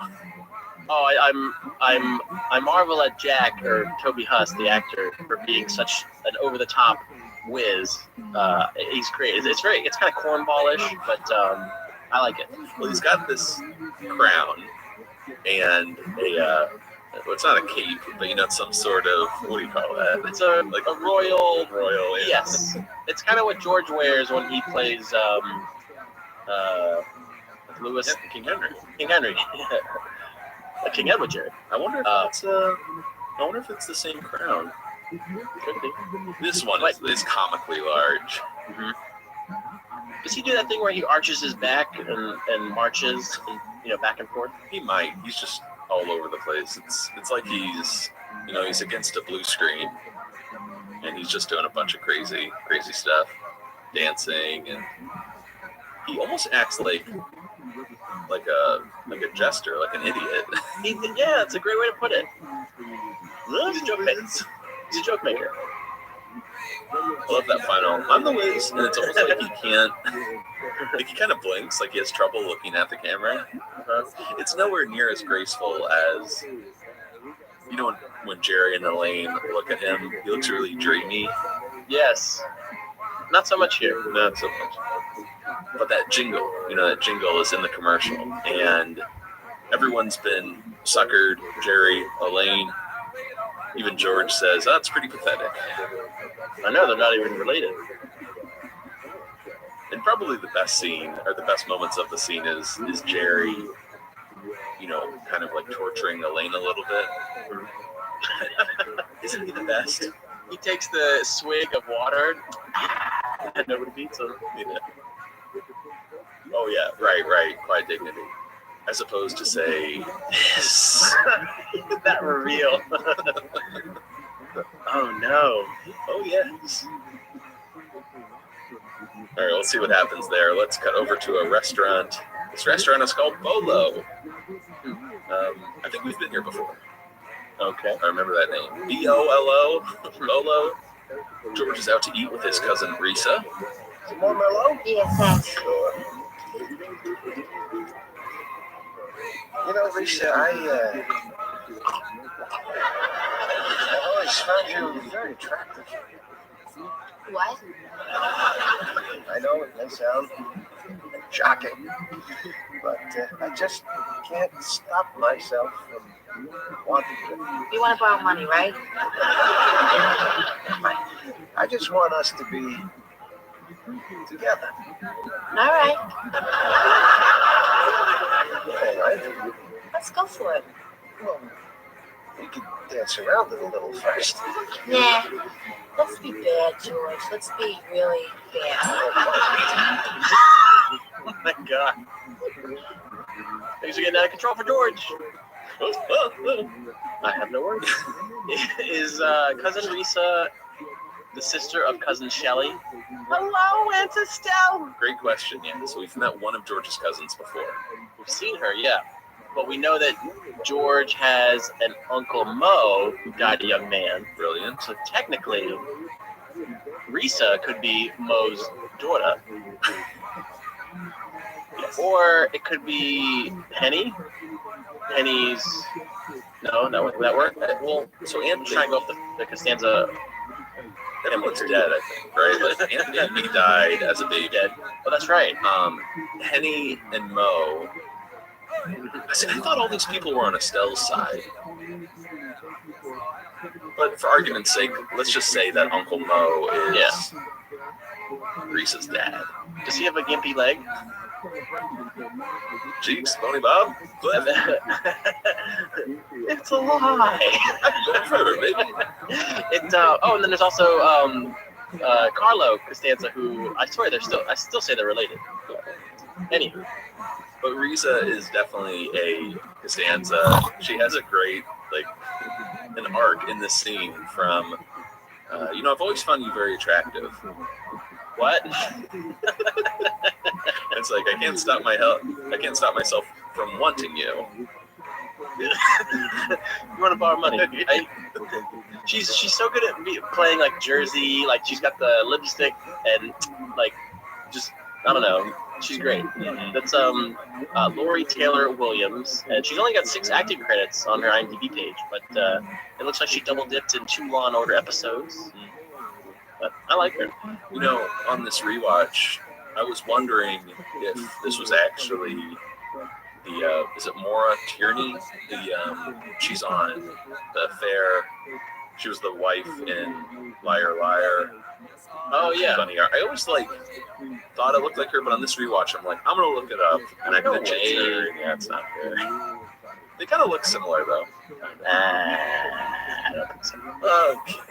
Okay. Let's move over to the street. Kramer is looking over the van here, and for some reason is acting like a customer at a dealership, asking questions like, "Oh, how come you're selling it? How many miles? City or highway?" And it's frustrating Jerry so much Or doesn't Kramer like threaten to walk away? He's like, I'll walk away right now. I'm not gonna be pressured. I'll walk away right now. This thing bent. I'm not paying for that. So Jerry turns into the dealer. Okay, what do I have to do to put you on this van today? Won't be the last time he becomes he embraces the role of dealer. There is a lot of similarities between this and the dealership episode. Even doesn't George say like all these guys fears the walkout? That's right. But of course, since Kramer wrote in the ad, interesting trades considered, he pulls. Wait, okay, first of all, let's stop there. What is Kramer doing? Like, was this a plan or like some sort of scheme to? I wouldn't put it past him. It doesn't seem like Kramer would do that to Jerry, but that's what it's coming off as, right? Right. So why didn't he could have avoided this whole thing and said, I'll take the van. Right. So, and it wouldn't be the first time that Kramer has borrowed. I mean, we just saw he borrow the Saab, unless Jerry's now withholding keys from Kramer. Oh, and before that, remember all the food that Kramer and Newman put under the hood? Yeah. So that's another question. How many cars has Kramer ruined? But since he has this interesting trades considered option, Kramer pulls out an undershirt from his pocket. Not just any undershirt, Screen legend Anthony Quinn's undershirt. Oh. Kramer nabbed it while the actor took it off to do sit-ups in the park. Now, for some bonus points, can you recall a time when Screen legend Anthony Quinn was referenced in a Seinfeld? You should know this.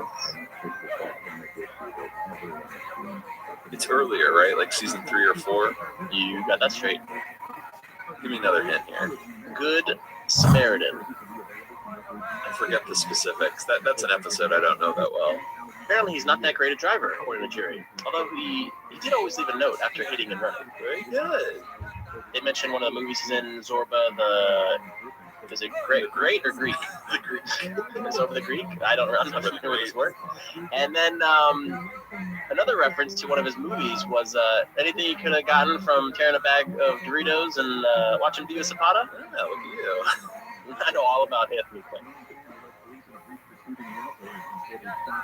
All right, let's cut over to not Bolo, JoJo. Okay. Elaine is out to eat with Putty, trying to get him back, but he just laughs that she dumped him for some idiotic TV pitchman. You know, what if they're out somewhere and she sees the Maytag repairman? You're not taking me back? That's right. He's not idiotic. He's the whiz. And nobody beats him. Does that mean that if Elaine were to see, I don't know, say, Mr. Tomasulo, that she would go out with him? Great. Or scratch that. What if she saw Ralph from the Cadillac in Del Boca Vista? Would she go out with him too? No, so something we forgot to bring up with Gordon Jump. You know, he was. Brought that up. We brought up that he was the Maytag repairman, but he wasn't the only Maytag repairman on Seinfeld. I mentioned Ralph from the Cadillac, played by Jesse White. Can you remind our listeners, like, did he have some memorable dialogue, or? It's his material. You should lock him up. Yeah, so that's interesting. 2 Maytag repairmen on Seinfeld. Yeah. Small world. Yeah. All right, here we go. Moving back to the street here. One of my favorite scenes. We heard it at the beginning of the episode. Kramer has set up a protest station with the van, and he's handing out flyers to passersby. Can you describe the setting here? He's got the van is parked. He's got the side sliding door open, and he's got this whole display. There's a sign that says Mobile Postal Re-Education Center. There is some sort of dummy dressed in a postal outfit, and it's got a bucket over its head. And there are signs that say mail is bad, mail is evil, post office stinks. I think he says stuff like, he's like, yeah, mail blows. Fax it to a friend. Pass it on. Yeah, mail is evil, pass it on. Yeah. But an older lady walks up and wants to know the point of the bucket. Because we're blind to their tyranny. Well, then shouldn't Kramer be wearing the bucket? Yeah. So that is Montrose Haggins, who we actually have seen before in the movie. She played Woman in Theater. So I don't know if we double dipped her or not. We did, and one could argue it's the same character because it's very similar. What does she say to Elaine? Move your things. Yeah, like, but I am here, there, not. All the way to, why does the dummy have a bucket on its head?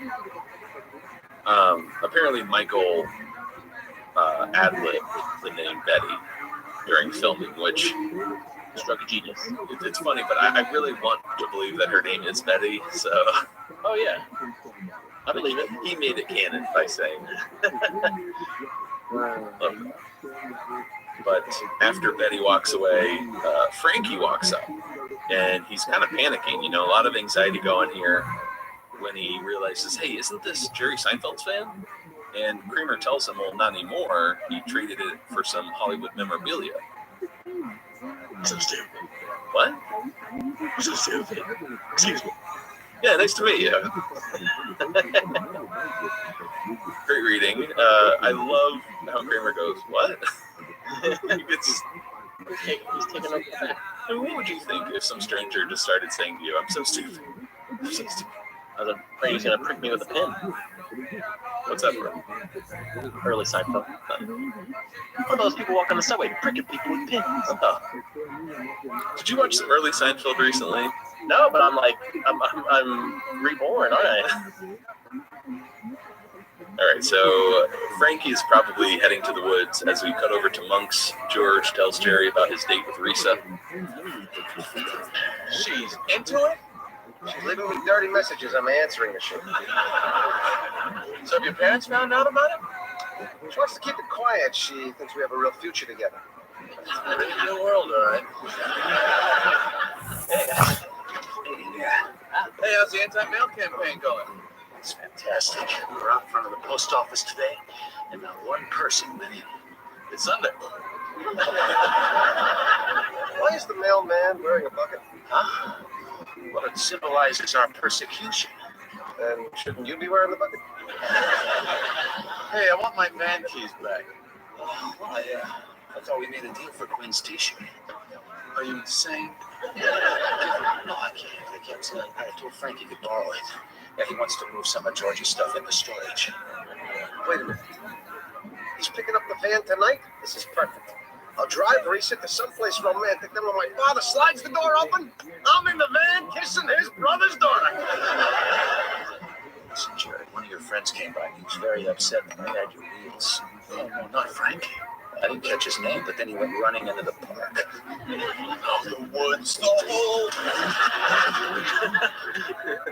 The hand. That's what reminded me of the end of that clip. The whole. So we open that clip, and Jerry says she's into it, which got me thinking of the Menage a Trois. Oh yeah, definitely. I didn't think about that. Yeah. There was a little bit of dialogue in which Jerry would go on to say, inbreeding the Costanzas, I don't think you want to be splashing around in that gene pool. Oh, gene pool. That was referenced before, right? A little too much chlorine in that gene pool with Adam, the ugly, snuggly baby. Okay, we got that. And once again, Kramer has to justify the male dummy wearing the bucket. So with Betty, it was we're blind to their tyranny. Here, it symbolizes our persecution. Ooh, that would be an amazing trivia question. What two things does Kramer believe the postal dummy with the bucket symbolize? And to make it more accessible, I have used the question, what does Kramer put on the bucket? Or I'm sorry, what does Kramer put on the dummy to symbolize the bucket? Yeah, nice. Once again, George's idea of dating his cousin, insane, but then when my father slides open the door, I'm in the van kissing his brother's daughter. Love that. Also, the idea of Frank moving George's stuff out. What did Kramer say? wants to move some of George's stuff into storage. Correct. We already got the ball rolling here back in season 7, was it? With, the place to be, the billiard room. Yep, that was George's old bedroom. So this has really been a long time coming. The idea of Frank really cutting George off. Yeah. And enjoying probably after years. Probably after George had moved in, that was, they had to take him back in yet again, and that was probably once he moved out, they're like, okay, we'll had it with him. All right, well, let's cut down to the street. I'm loving the Kramer scenes this week. Kramer is walking down the sidewalk carrying the mailman dummy when Newman pulls up in his mail truck. Kramer, what the hell are you doing? I know, I'm gonna switch the bucket to something else. Not that! Why? You're in trouble, Kramer. I shouldn't even be talking to you, but I'm telling you as a friend. Here's how it's gonna happen. I'm walking, maybe on a crisp autumn day just like today, when a mail truck will slow beside you, and the door will open, and a mailman maybe even trust, will offer to give you a lift. Are you through? No! And no one will ever see you again! Are you through? Yes. No, wait. Okay, yes. No.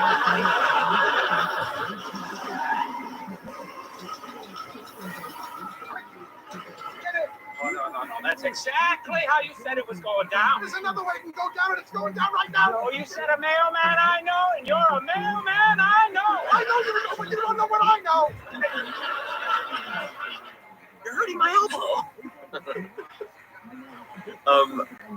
So I love the scene on its own.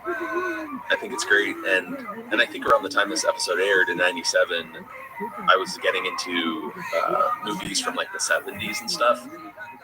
And I remember my dad putting on this Robert Redford movie, 3 Days at the Condor, and loving it. And I actually say that is one of the movies that made me fall in love with New York when I was a kid. Even Robert Redford has this pea coat in it that I loved. I'm like, what is that jacket? And my dad's like, that's a Navy pea coat. And like the next day we went out and bought one, like a Navy surplus store.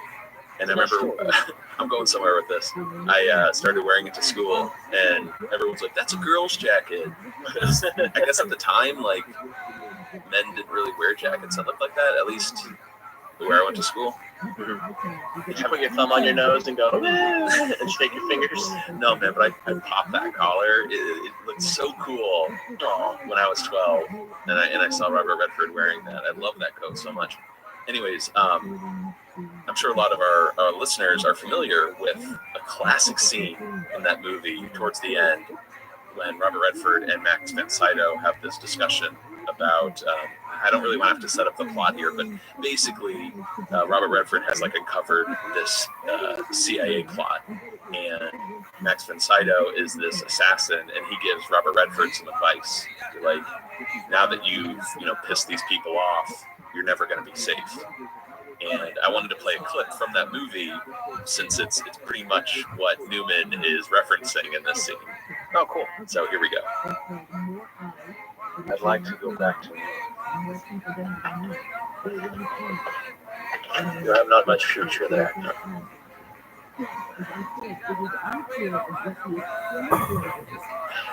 It would happen this way. You may be walking. Maybe the first sunny day of the spring. And a car will slow beside you. And the door will open. And someone you know, maybe even trust, will get out of the car. And he will smile. A becoming smile. But he will leave open the door of the car and offer to give you a lift.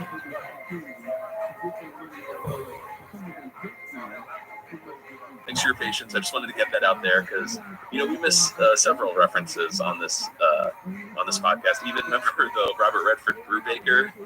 remember that? Oh, I remember. We heard from so many people, so I didn't want to let this one go because that's always been one of my favorite movies. Gotta be vigilant. Yeah.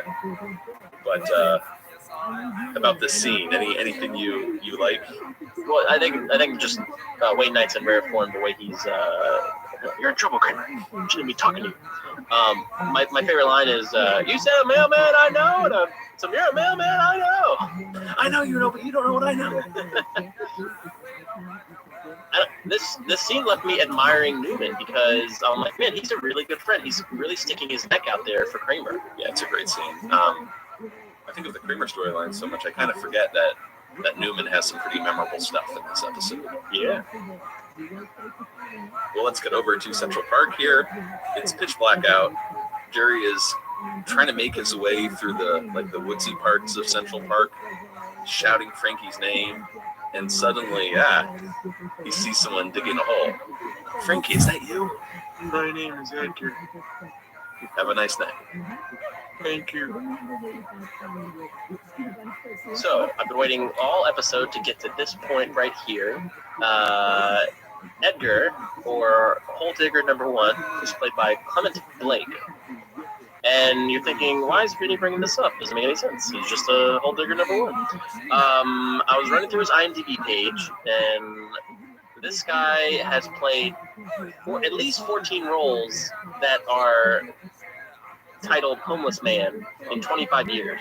14 roles as a homeless man in 25 years. Now, there's other roles where he has a name, but I don't know the movie, so it's possible there have been more, but I have at least 14. And I'm going to go in order here. We have ER, 1996, he was a homeless guy. Seinfeld, 97, Dirt Person number 1. Mouse Hunt, 1997, homeless man. The Practice, 1998. Tony Danza Show, 98. Zoe Duncan, Jack and Jane, 1999.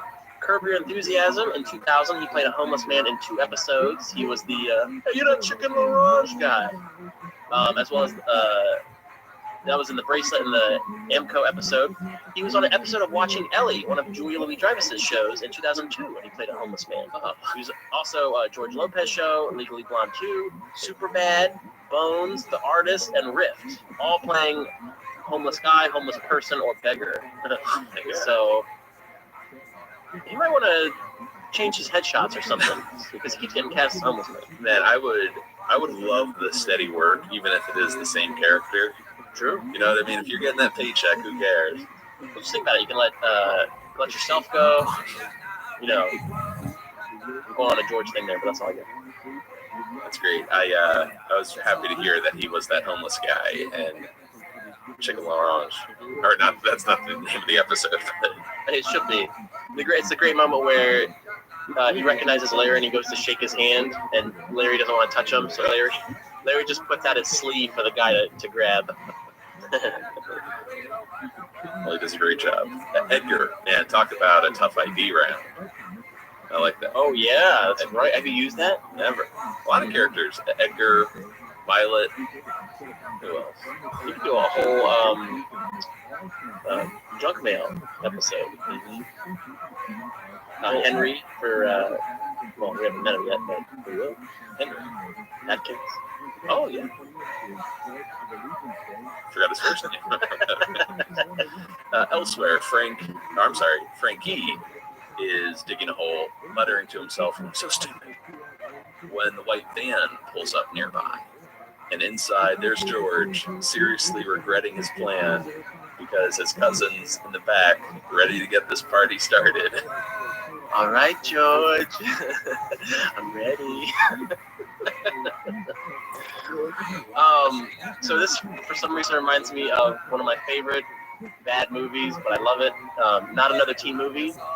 One of the few good parody movies of all the 80s and 90s date movies.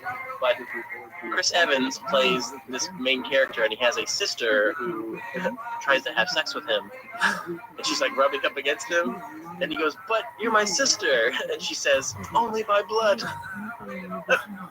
Does that even relate, or is it not even worth me mentioning? I love it. Well, as someone who loves parody movies, only good ones, I will say that is a good parody movie, and maybe the last good parody movie. You remember that scene though, right? Oh yeah. Okay, good. I'll never be able, even Chris Evans now as Captain America, I always think of the Varsity Blues with green scene as he walks away. Like, that's how I'll always think of Chris Evans. We're not recommending people to go out and watch None not another teen movie. I feel like you had to be a certain age to really, a certain time to really appreciate it. I feel like we're losing listeners by the minute. Yes, very possible. Let's get going here. When, Reese is in the back trying to be like, Georgie, Frankie appears at the window and starts shouting, "Is this Seinfeld's van? Seinfeld's van! Seinfeld's van!" And George starts freaking out because he's hearing "Son of Sam." So he bursts out of the van, followed by Risa, convinced that, Berkowitz was innocent. This is now the third mention or third reference to Son of Sam on Seinfeld. Yeah, we got in the Diplomats Club, Earl Hafler reads the bag that Newman brings in as collateral, and it says, David Berkowitz. Son of Sam. Yeah, Newman inherited his mail route. And another reference that, unfortunately we missed at the time is when Newman gets arrested at the end of the engagement. And when the cop shows up, Newman just says, "What took you so long?" So there's the... Oh, that's the... Okay. Which is what Berkowitz said. Reportedly said, yeah, when cops caught him. And we'll still get another Son of Sam reference, but it's in the form of Son of Dad. There you go. In a couple of weeks. But where are we here? So, George runs off, right? So we cut to Monks, and Elaine is out with Jack, and she's telling her own version of what happened with Buddy. So I told him, hit the road. I'm going back with Jack. Elaine, that's the second good piece of news I've gotten tonight. Really? What was the first? They're bringing me back. I'm the basic. I'm the whiz! I'm the whiz! What about your fact-checking job? You're back. I'm the whiz. I'm the whiz and nobody did. I think this Jack has some real mental issues. Yeah, but it goes without saying, I think you can anticipate this, but a wonderful blooper came out of this scene. I think it's as soon as Jack leaps up and starts strutting, yeah, Julia can keep it together. I'm Liz. And here you get that back bend you were talking about. Yeah, he's really good at arching his back, way back there. Just that. I love how, before he becomes this persona again, I love he pulls out the crown and he just says, "They're bringing me back." Mm-hmm. It's just so happy. I mean, this is who he is. He's no fact checker. All right. So, and, one other question. Elaine opens that scene with, "So I told him to hit the road. I'm going back with Jack." Is that like a play on of "Hit the Road, Jack"? Oh yeah, I guess so. Or all right, let's go with it. Back to Central Park. Jerry eventually finds Frankie just sitting in his hole. He's kind of meditating, Yeah. And the two talk it out. Jerry might hate the van, but he's keeping it. Better, being a van guy than hanging out with the nocturnal dirt people. So Jerry pulls Frankie out of the hole, and another strange man just appears out of the darkness with a shovel. You're done with that?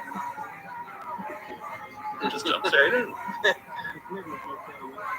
Who are these people? These nocturnal dirt people with shovels? Are they burying bodies? Are they just looking for a place to rest? You ever come across them on your walks home? No, I avoid the woods for this reason. Okay. Not the woods. That nocturnal dirt person we just saw was D.A. Johnson. He played Hole Digger #2. And the reason I bring him up is because he is the uncle of Seinfeld director Andy Eckerman. Look at that. Yeah, so, and his only 2 credits, he was on a Seinfeld, and hey, look at it, a Becker. Was he also a dirt man then? No. He's digging a hole in Becker's apartment. No. So, Frank and Estelle, this is just so insane to explain, but everyone's in the woods pretty much. Frank and Estelle are trying to make their way through the woods. Finally find the van. They believe Kramer left for them. Why does Frank think Kramer parked it in the woods? Is it obvious? There are no parking meters out here. So the couple looks through the double doors George and Risa burst through, and then you notice a special feature. Hey, look at this. And the back seat folds down flat. Jimama. Interesting callback to the Serenity Now. Yeah? I guess that's like Frank's go-to. Like, he used to relieve the stress, now he says it when he's getting excited. Go on. All right, let's get over to the post office for another great Kramer scene.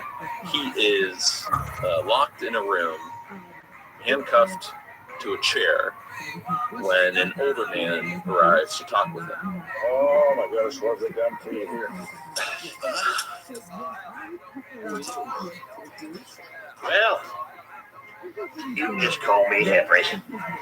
Henry Atkins, the postmaster, Jim? Last time I checked. Henry, can I get out of here now? Oh, sit a bit. Sit a bit. I mean, after all, I drove all the way up there from D.C. just to talk to you. Well, I even had to cancel a round of golf with the Secretary of State. You like golf, Mr. Kramer? Yeah. Mr. Kramer, I've been reading some of your material here. I got to be honest with you. You make a pretty strong case. I mean, just imagine. An army of men in wool pants run through the neighborhood handing out pottery catalogs door to door. Well, it's my job. I'm pretty damn serious about it. In addition to being a postmaster, I'm a general. We both know it's the job of a general to, by God, get things done. So maybe you can understand why I get a little irritated when somebody calls me away from my golf. I'm very nervous. Sure, you're sorry. I think we got a stack of mail out there at the desk that belongs to you. Now, you want that mail, don't you, Mr. Kramer? Sure do. Now, that's better.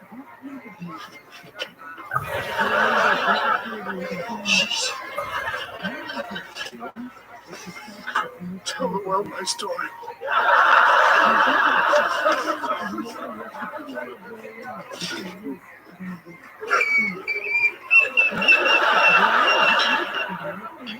I'm a little disappointed I didn't get any Wilford Brimley lines, who plays Henry Atkins, the Postmaster General. But Also a general. Let's start with the top. Yeah, so it starts off where this man enters the room and he sounds like he's going to help Kramer out. Oh my goodness, what have they done to you? And he undoes the cuffs. But then we learn that this guy means business, and he's kind of intimidating Kramer here into taking back his mail. Right. It's funny. I've never seen Wilford Brimley so sweet. To start. Yeah, and also when he laughs, or he's like, oh man, an army of men in wool pants, handing out pottery catalogs, door to door. Well, it's my job. I'm pretty damn serious about it. I'm really sorry. It's really scary how he transitions. Oh, that line, and we both know it's the job of a general to, by God, get things done. Ooh, chill. Wilford Brimley, though, plays Henry Atkins, the Postmaster General. He was in The Thing, Hard Target, The Firm, Cocoon. I think the Millennial Gen. Do you have the Ewok movie on your list? Oh, he was in what is it? Ewoks: The Battle for Endor. Yeah. What did he play in that? You have to check Wikipedia. It's ridiculous. Those TV movies. But I think the majority of people know him for some of the commercials he's done in his later years, and people like to throw around the diabetes word a lot.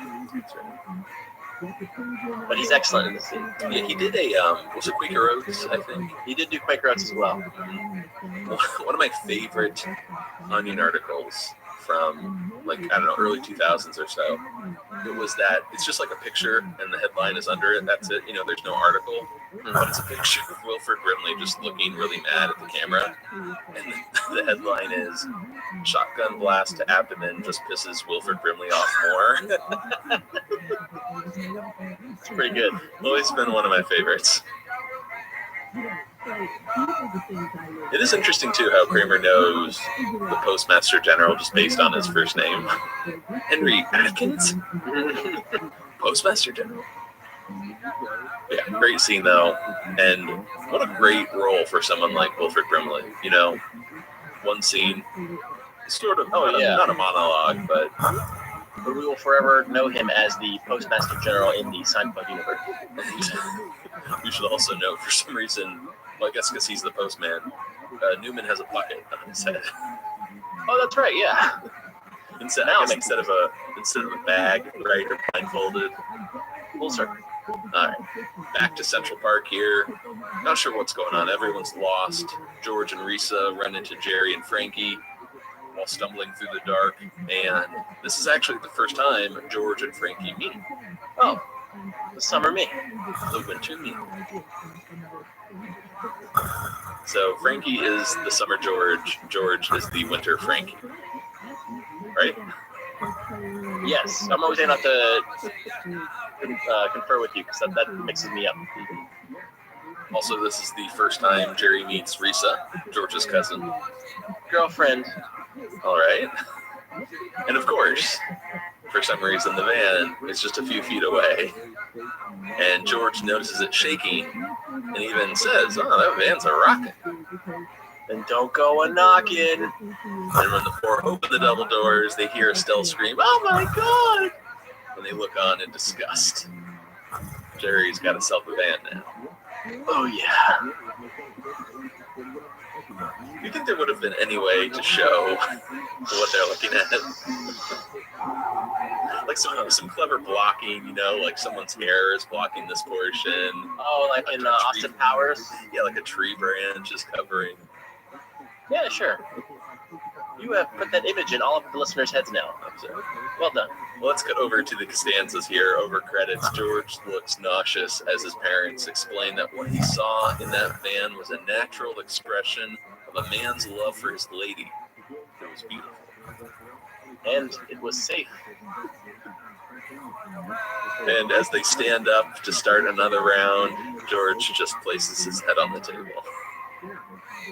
This always felt like too short of a credit sequence because I think they could freeze on George, you know, and the credits play. And in fact, there was another scene, I think, that was either supposed to take up the whole credits or, you know, maybe share. And it featured Elaine still with Jack, mind you. And she's sitting in the van that Jack has now converted into the Whizmobile. Or the Whiz van. I like the Mobile better. It says, you know, nobody beats the Whiz speaker on the hood.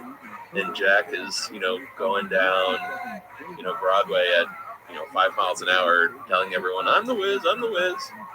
And he stops the van, he jumps out, and he starts like dancing in front of it. Did you see this? I did. He not only is he dancing, but he's doing this march that he does, that jester march with him arching his back. But he does it to the point where he's marching out of frame, and then he comes back across the screen, you know, in front of the van, and then out of frame again. And the whole time, Elaine gets on the speaker, and she's like, "Jack, we can't make this work, Jack." Breaking up with him via CD. So yeah, that would have been a fun way to end the episode, and to have the van once again change hands from, what is it, Frankie to Jerry to Kramer to Frank, no, to George,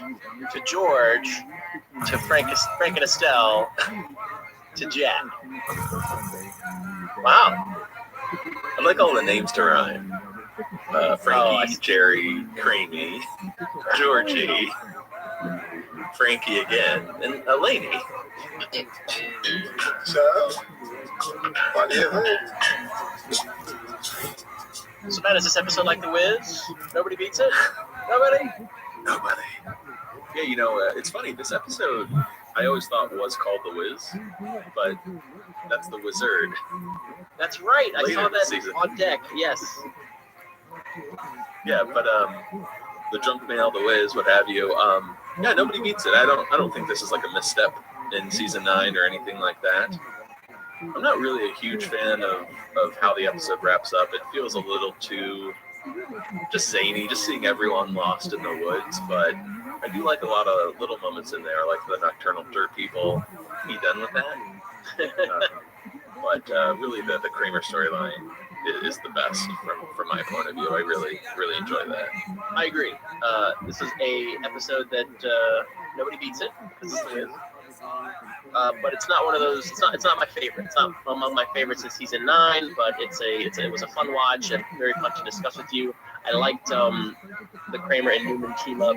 I liked the addition of Toby Huss as Jack, the Wiz guy. I liked the cameo by Wilford Brimley, and I loved learning about the Nocturnal Dirt people as well. So yeah, it was a fun episode. Dana Gould was kind of cool to see on there because I love when Seinfeld would have fellow comedians on it. But the character of Frankie Merman, you're not a huge fan of, right? Well, if I got to pick a George Costanza, I want the original OG, right? Hey, that'd be another. So in terms of doppelgangers in the Seinfeld universe, we got Neil. We've got Neil Tim, we've got Gene, and now we've got Frankie. So there's at least 4 different Georges, and then there's that repair guy. But there's at least 4 Georges walking around in the Seinfeld universe. Also Scott. Scott.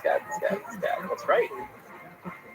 Yeah, it's funny. I guess I haven't really thought about it all that much. This doesn't feel like a slam dunk, but it doesn't feel like a misstep either.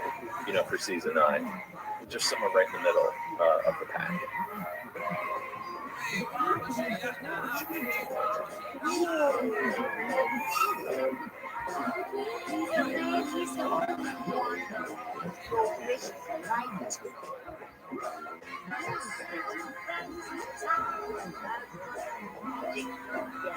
All right, that's going to do it for us here on Signcast this week. Please feel free to send us an email at signcast@gmail.com. Find us on Facebook, Twitter, Tumblr, Instagram, or leave us a voicemail at Coco Bosco. Vinny, what episode do we have next week? We are discussing the 6th episode of season 9, The Merv Griffin Show. Ooh, what about a guest host? Oh, Jen, I didn't hear that. But for now, I'm Matt. I'm Vinny. Signing out.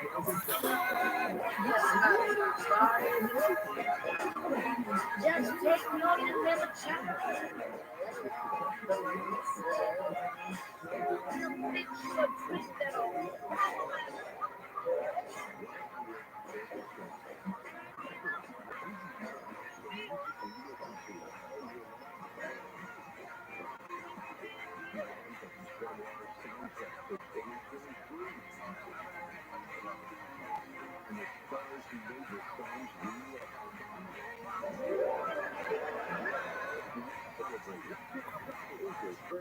Yeah. Oh my God.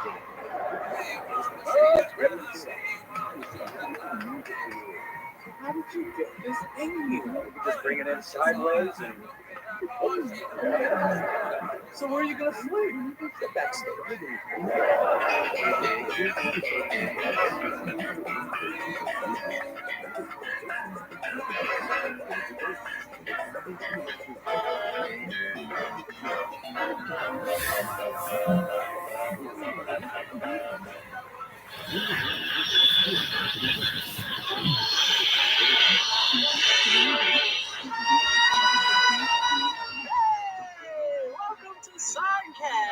A retrospective on all 180 episodes of Seinfeld, being hosted by 2 guys who could barely run their own life.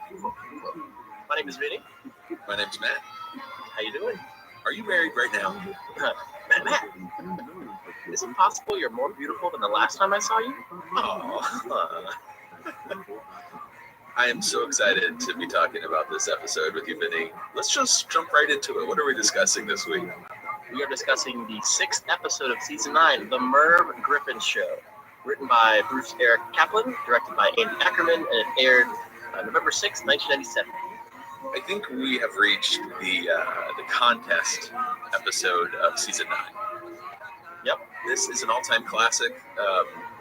It's as clear as day in my notes that it says Michael wins the award this week for best performance, and it does. Yeah, one of the all-time best Kramer episodes, one of the best episodes really of season 9. Very excited to talk about this episode with you, Vinny. Let's talk a little trivia before we get started. First episode written by Bruce Eric Kaplan, who I think we've mentioned before on Signcast. He was a writer on the show, and I think he contributed a few ideas for other people's episodes, but this is the first credited script of his. He also will come back to write the cartoon later this season, and he is one of many writers on the Puerto Rican Day. If you check out his IMDb, you'll see credits for producing and writing 6 Feet Under, as well as Girls. But I think most people will recognize his name. He is one of the probably more popular cartoonists for The New Yorker. You can recognize his initials, BEK, in each drawing, but his characters are pretty unique. They're really wide. I don't know how else to describe it, but when you compare them to most New Yorker cartoons, they really stand out. He's not ripping off any Ziggies, is he? Maybe we should talk about that in the cartoon episode. There's a lawsuit pending. No, just kidding. Let's talk about some production trivia. This episode was originally titled The Merv Griffin Set before it was changed to The Merv Griffin Show. I don't really think there's a big difference between the two. Do you? I don't know. I hear set. I'm like, because it is the show. We got the show that happens in Kramer's apartment. Yeah, in my notes, I stopped referring to it as Kramer's apartment, and I just said, all right, we're on set. Yeah. Like, just treat it like a real show. Lots to say about the toy storyline this week, but the original idea would be that Jerry would borrow a toy from his girlfriend. Which one was it? Super Ball. Yeah, Jerry would borrow the Super Ball toy. It was precious, and he'd lose it, and that's sort of where the story would take us this week. But it was Jerry's idea to make it this huge toy collection, and something I didn't get the first time I saw this episode, I was only 12, was really this very dark humor of drugging a woman to play with her toy collection. How do you feel about the storyline this week? Do you think this is something that could fly in today's world? I don't know. I was thinking about that during the watch, and if it was an established show like a Seinfeld that had been on for many years, and they tried this, and give it like It's Always Sunny, I could see them doing the storyline, pulling it off, and nobody batting an eye. And actually, there have been some controversial storylines, especially in the later seasons, that nobody even raised a fuss about. But if it's a new show starting out, I don't think this would fly. Right. And George is an accomplice in drugging a woman, and then Elaine closes out the episode doing the same thing. And it's interesting when you go back to, I forget the episode name, but when Tim Watley and his assistant would take advantage of Jerry under the gas, and Elaine doesn't really think it's that big of a deal. She's like, so what? You were violated. Just interesting, approaches to this subject matter on this show. And I really think this one, to a casual observer or a child, like I was only 12, it kind of goes over your head, right? Yeah. I definitely would not recommend this one as you do not introduce someone to Seinfeld with this episode. Let them get a sense of the characters from seasons 2, 3, and 4, and then you show them their different show. It's funny because the Kramer stuff is so good. Yeah. I would say, oh yeah, this is a great introduction to the characters, but yeah, you might get the wrong impression from Jerry. Well, and George is stomping out pigeons, and so all sorts of crap. Well, probably the most interesting bit of trivia this week, Jerry's apartment, the set, does not appear in this episode. Whoa. Which is pretty crazy, right? I'm trying to recap the episode and prove you wrong. I got nothing. You get the hallway. He's about to open the door, but Elaine and Jerry move into Kramer's apartment. I can't think of another episode that wasn't isolated, like a parking garage or a movie where Jerry's apartment is not seen. I think this might be the only episode. Now, did you arrive at this on your own? No, I read this online. I won't take credit for it, but I thought it was incorrect. I'm like, no, you're incorrect. I thought there was something wrong with that trivia, but no, sure enough. logistically, they had to take Jerry's apartment apart because they didn't have enough room on the stage. Kramer's apartment with the Merv Griffin show set was shot in front of an audience, and it's huge. So, they needed the space, hence why we never see Jerry's place. And then the other focus would be at Peterman's, right? You can see a lot of scenes there too. Yeah, I don't know if those are shot in front of an audience.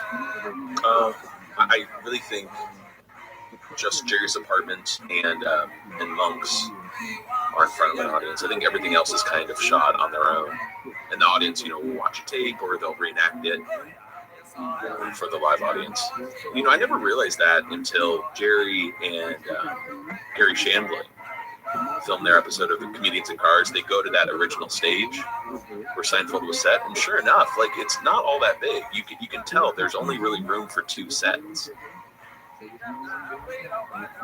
Anyway, let's talk about the big storyline this week, the Merv Griffin show.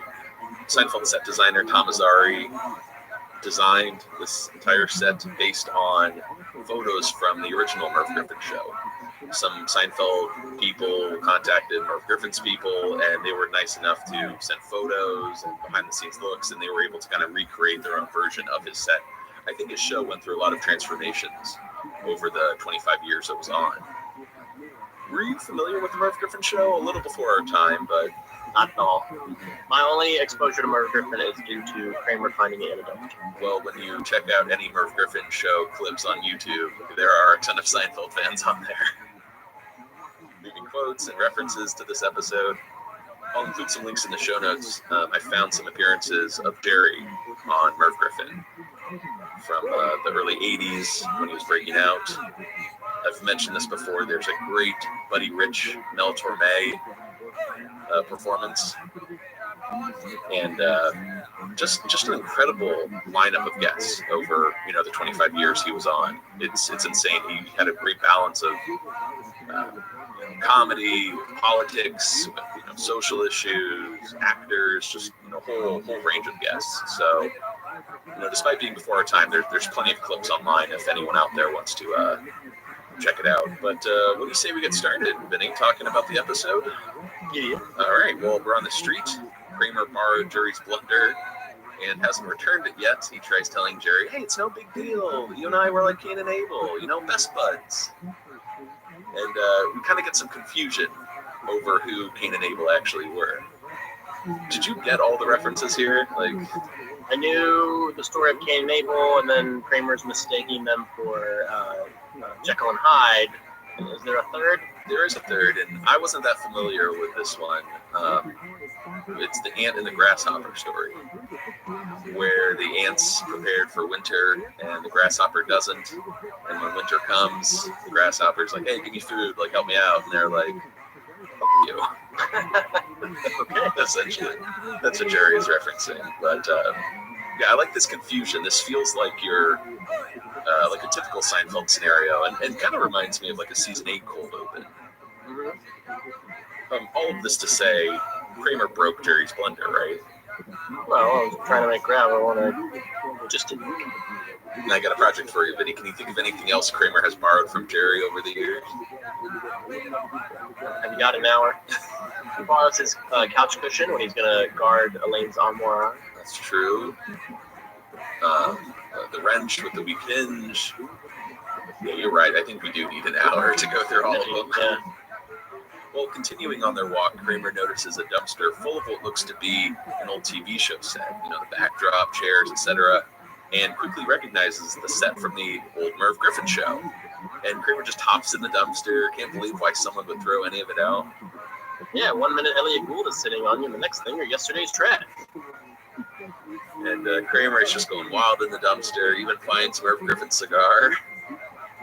Now, I kind of skipped over some of the dialogue there, but Kramer says this should be in the Smithsonian. And, I don't think you and I have ever been to the Smithsonian, have we? Not together, but I've been, and I have seen the puffy shirt. Right, the puffy shirt was inducted back in 2004, I think. Right about the time when the DVDs came out, right? And what's great about that, I don't have the quote in front of me, but Jerry is there during the induction, and he's just ridiculing the Smithsonian for inducting a T-shirt from a sitcom. Yeah, so he's like, boy, this is a sad day. You know, you've sunk into a new low, kind of thing. Right. Perfect form for Jerry. And it's still there today, so if anyone's in DC, check it out. Stop on by. Matt, I didn't know this, and this is kind of cool for me and you. Some deleted dialogue reveals that this dumpster is located outside the court theater. And why I bring this up is because that is where we saw Fish in the Dark. 138 West 48th Street in New York City. You should have went around the back alley. Larry David's banana peel. All right. Well, while Kramer is dumpster diving, let's cut over to George's car. He's driving with his girlfriend Miranda, and seems, very pleased with himself. He spilled a yogurt smoothie in the car 2 days ago. Can't smell anything, can he? Banana? Right. Hey, they make a really nice couple. She's a great smeller. He hears everything. He may or may not be able to spot those records. Well, Miranda tells George, hey, watch out for some pigeons in the road. But he just brushes it aside, saying, oh, they'll move out of the way. He'd rather talk about this strong sense of smell. But the birds don't move, and George drives right over them. It's probably the cheesiest, cheapest effect, right? It's just feathers like shooting up in the air. You get the gist. Yeah. Arabella Field plays Miranda. She was in Dante's Peak, Godzilla, and National Treasure. It's nothing against the performance, but one of the least memorable girlfriends of George's, I feel. Yeah, just really know her affinity for animals and her Uma Thurman haircut. That's really interesting how the three guys have all killed a bird or birds. Ooh, let's examine. So we got George killing some pigeons. Jerry dumping water on Miss Rhode Island's doves. Where's Jerry? What is that? Kramer kill a bird? I'm not talking about the turkey. Is it birds plural? Single bird? Single bird. A bird's eye. Damn. Can you give me a hint? No. What season? I'll give you a big hint here. Weak and stupid. Oh, Fredo. Yeah. We didn't get there we didn't get there yet, did we? No, not yet. That's coming okay. I'm gonna blame it on. That's on you. Oh, okay. And as you know, I'm a 1 through 3 connoisseur, 4 through 6, and 7 through 9 is where Well, let's cut over to Jerry's girlfriend's apartment. This is Celia. They come back to her place in the middle of what conversation here? Whether or not there was a gentleman named Joseph Garnish who would put a sprig of parsley on the plate. It was his idea. I actually use a variation of that joke all the time. Whenever someone's like, who invented the stereo? I'll be like, oh, Joe Stereo. Like, I'll say it like I know it. And I'll just, insert the name of said device after Joe. How does that go? It gets a laugh. Oh, I love it. Try it. Anytime I try to pull a Seinfeld reference out like that, it's usually met with confusion. It's all left. This reminded me of another conversation of Jerry's, but I can't put my finger on it. Maybe it's like the whole war, what is it good for, or... Yeah, I think that's what I'm thinking of too. I'm not joking. It's a very typical Jerry joke. Playful. This is Jerry's first time at Celia's place, and kind of like Kramer in the beginning, he's amazed to see that she has an entire wall covered with vintage toys. Turns out her dad was a collector, and she inherited them after he died from a long, painful bout with Super Bowl! Hey, an original G.I. Joe. The full frogman suit. Yeah, Jerry turns into a kid here, grabs the toy, and he's going to head to the sink. But Celia stops him, explaining, hey, these toys are priceless. They've never been played with. Just want to touch them a little. I said no. Come here. Yeah, we get this. Again, I've said this before. Any close-up on Jerry just always cracks me up. It's Jerry kissing Celia and just eyeing these toys, going crazy. Not only eyeing, but wide-eye.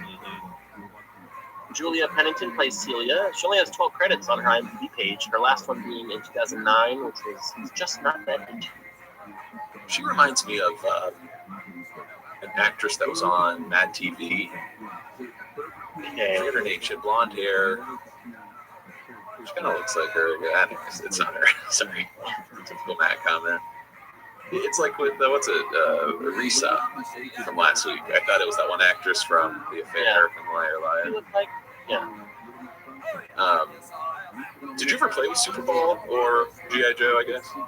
My brother did have the original G.I. Joes because he's much older than me, so I played with those a little bit when I was younger. I always liked that the doll had a beard and hair, but it actually felt like hair. It wasn't painted on. That was pretty cool.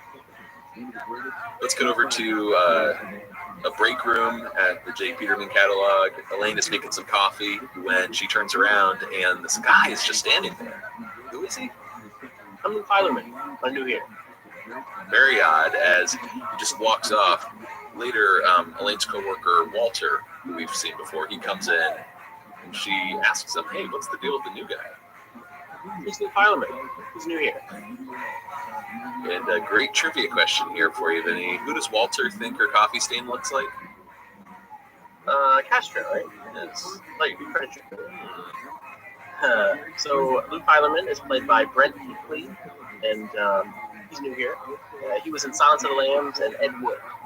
And then we have the return of Wayne Wilderson as Walter. We first saw him in The Summer of George, and then he'll come back and appear in The Apology and The Frogger. Right on. He kind of reminds me of Ike Barinholtz. Do you know that guy? He does, yes. From Mindy Project. Mindy Project, right. Stand-up comedian. He's done a bunch of stuff. Writer. Yeah. Well, let's cut over to Monks. Turns out Miranda thinks George is a butcher for driving over the pigeons. And George is upset, of course, because, he thought, hey, we have a deal with the pigeons, right? Of course we have a deal. They get out of the way of our cars, and we look the other way on the statue defecation. So both George and Jerry are pretty frustrated. Miranda has cooled on George, and despite Jerry and Celia having some wild sex, she won't let him near her toy collection. And Elaine joins the guys. Another great trivia question for you, Vinny. Who does George think her coffee stain looks like? Odd Garfunkel? Castro. One of my regrets with this episode, I don't know why, and it probably would have been really out of place, but I wish the prop masters or the costume department would have come up with stains that you could see a close-up that it actually looked like Castro. Is that weird? No, I can't really see any similarities, like between Art Garfunkel with that. Wait, is he the one with the hair or no? Yeah, he has the fro. Okay, and then you got Castro because I'm thinking of a hat and a beard, so the hair would be opposite. Nevertheless, I want to see a silhouette on Elaine's sleeve up close. It would have been really weird if George was like, that Castro. That is true. Yeah, it is. It's funny. We always, we don't complain, but we take issue with some of the, wackier elements of Seinfeld. And oh my God, if there were ever a wacky episode, it's this one. But if George said that, that would just be ridiculous. Yet it happened in season 6? Yeah, we just saw it. That's so funny. Why not? Make a little comment to not back. Well, Elaine tells them about the creepy guy at work, how he just appears out of nowhere. And we get this great sign term for Lou. He's a real sidler. In fact, he sidled her again in her office, right? Yeah, she was making a cup of soup and singing that song from The Lion King. Hakuna Matata. Thought I was alone. Well, it doesn't make it right.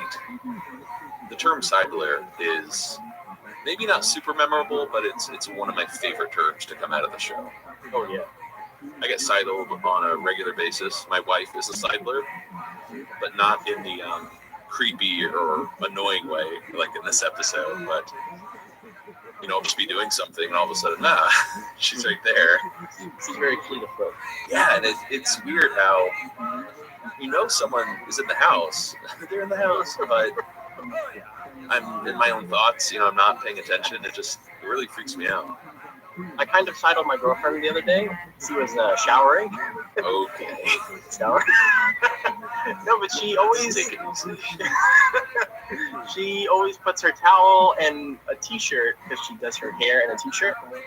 She puts those on this little. It's a thing she does to wrap her hair up. She uses a t-shirt. Why not a towel? You got me. I don't understand women. But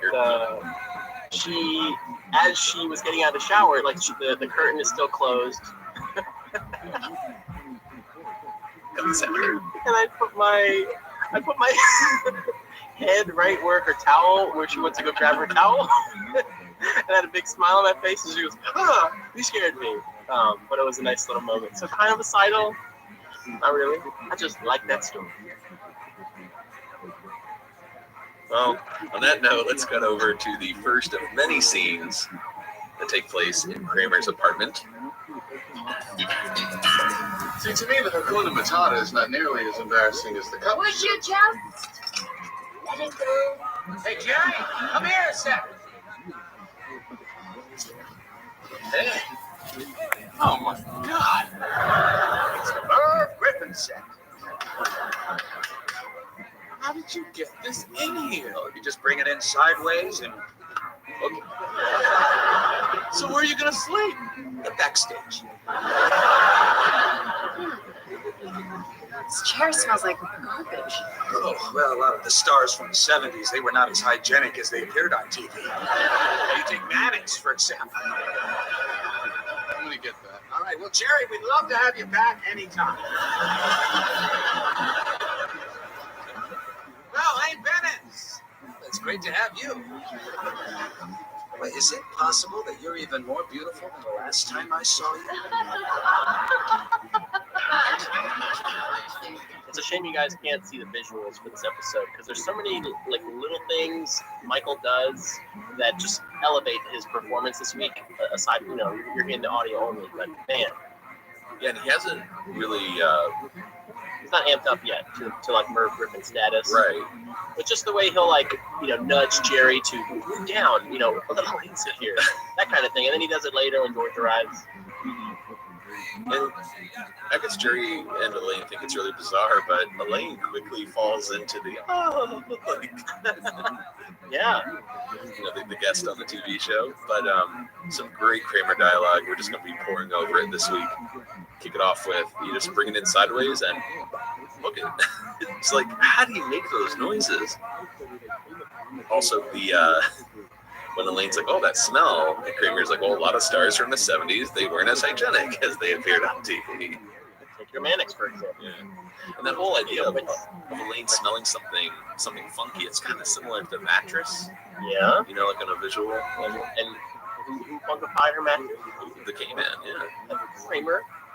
So a couple things. There was an alternate line that they were going to use instead of the chair smells like garbage. Elaine was going to say, glad to see you got rid of the chicken coop, which would have been a nice tie-in to the little Jerry as well as the voice. Very good. Mending chicken wire. Exactly. And then the other thing is Mannix was referenced just now. That was previously referenced in a season 3 episode. Can you name it? I can't. I don't remember it being referenced. You tuck and roll. You won't get hurt. We're going 60 miles an hour. Oh, who are you, Mannix? There it is. Oh, man. Again, all these references from the 70s and 80s that I don't know. Because I don't know Mannix, I don't know Merv Griffin, but I still love it. But now you know it. So. Let's cut over to Central Park. George is taking a walk and notices some pigeons eating, and he thinks about it for a moment and then runs through them, kind of expecting it to go the way it does on the boardwalk. That's true. They've already established this deal. Yeah, the birds fly when you run through them, but nope, the pigeons stay put, and he tramples them, feathers shoot up into the air, and a mother and a son watch in horror. We had a deal! I was trying to figure out what you call a group of pigeons, a collective noun. But when pigeons are flying, the collective noun is a kit. A kit of pigeons. Oh. So there you go. And with that, let's go over to Peterman's office. Elaine is dropping off a work assignment to her boss, but he stops her. One moment. I am reading the most fascinating article on the most fascinating people of the year. Done. Peterman looks over the paperwork and thanks them for the hard work. That's right, not just Elaine, but also Lou, who is standing behind her. there's something here that really, bothers Elaine, because now he's sort of doing we'll see more of this later, but kind of like a Bob Grossberg thing.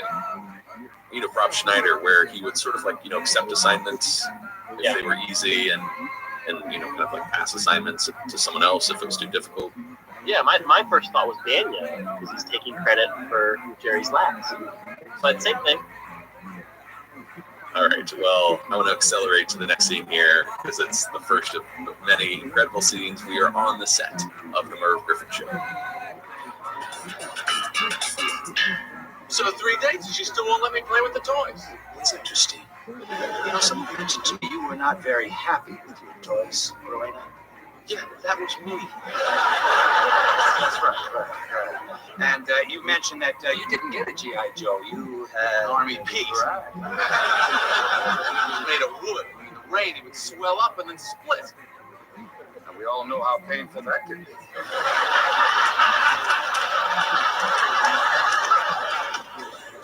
Jerry?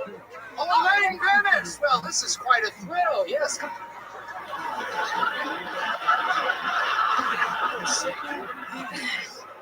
Well, I'll tell you, this Seidler guy is really chapping my hind. Excuse me. Yeah, we're talking this way. Well, he's getting credit for work that I did. He's going to sidle me right out of a job. Now, for those of us who don't know, sidling is what? Kramer, what is wrong with you? What do you mean? Well, for starters, you're looking at note cards. You have to give that guy a taste of his own medicine. So, I am going to sidle beside that. You sidle? You stomp around like a Clydesdale. Not these honeys. Racing shoes. Only in New York. Jerry? Ladies and gentlemen, it's our good friend, George Costanza.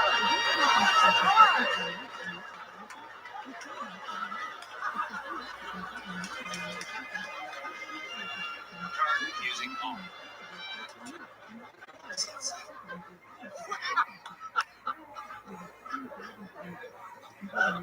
Well, it happened again. What happened? I'll ask the question.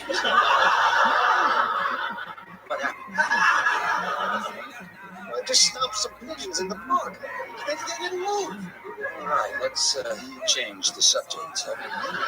Now, you and Jerry dated for a while. Tell us, what was that like? Wrong card. I don't get these birds. They're breaking the deal. It's like the pigeons decided to ignore me. So they're like everyone else. All right, let's take a short break.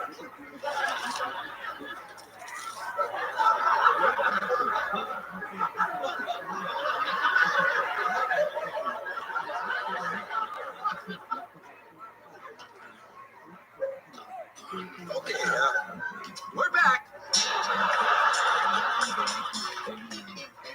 So there you have it. I think that was like a 3-minute clip, but it's one of the all-time best Seinfeld scenes. It's so good.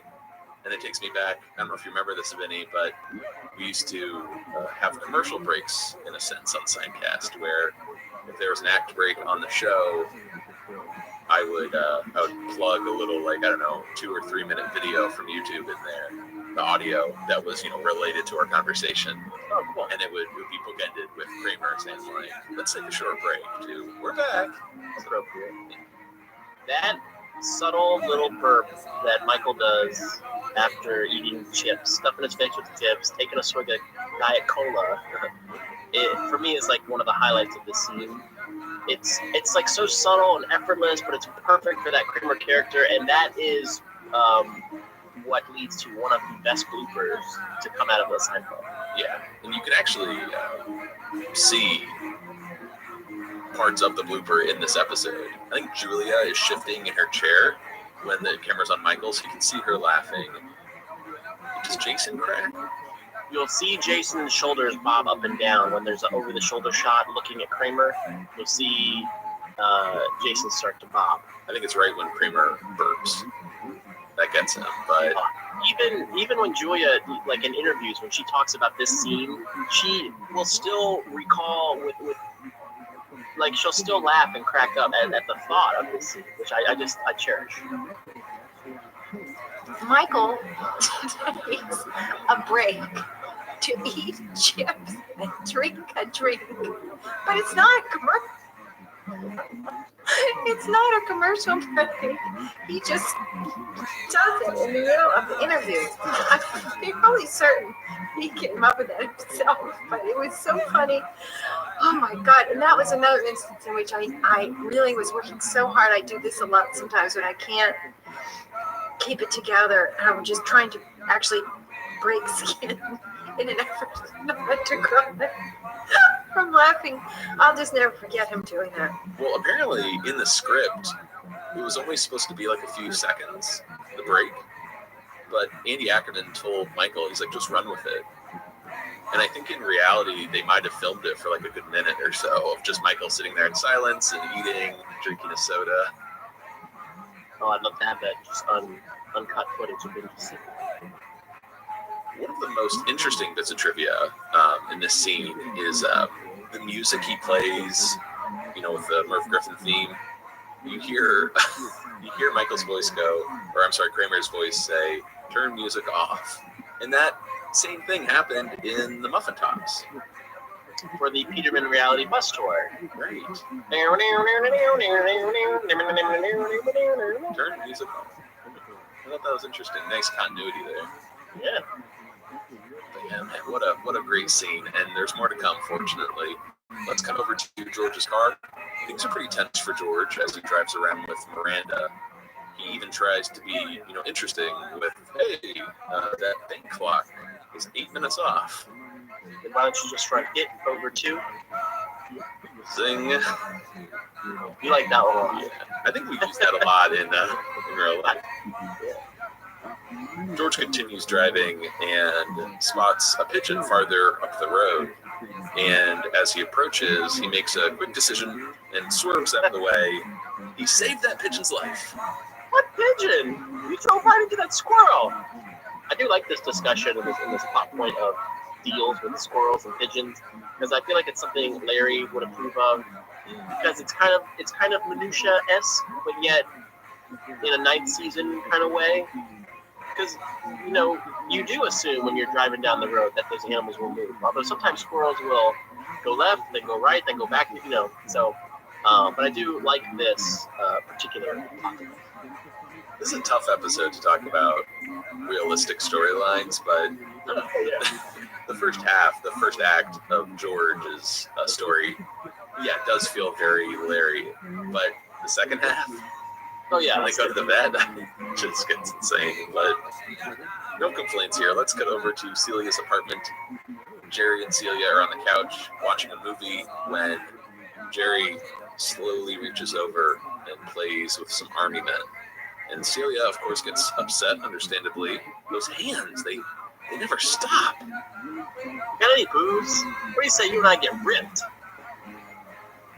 Celia's actually got a headache and asks Jerry to get me an aspirin from the medicine cabinet. And while in the bathroom, Jerry sees 2 types of pills. Will not cause drowsiness. May cause drowsiness. So it's pretty dark, Jerry wanting to play with this woman's toys, against her will, but now he's actually going to drug her to see what happens. Can you think of another time Jerry opened someone's medicine cabinet? Fungicide. Fungus? At the Bonkers, what's her name? Tawny. Are you always the kisser?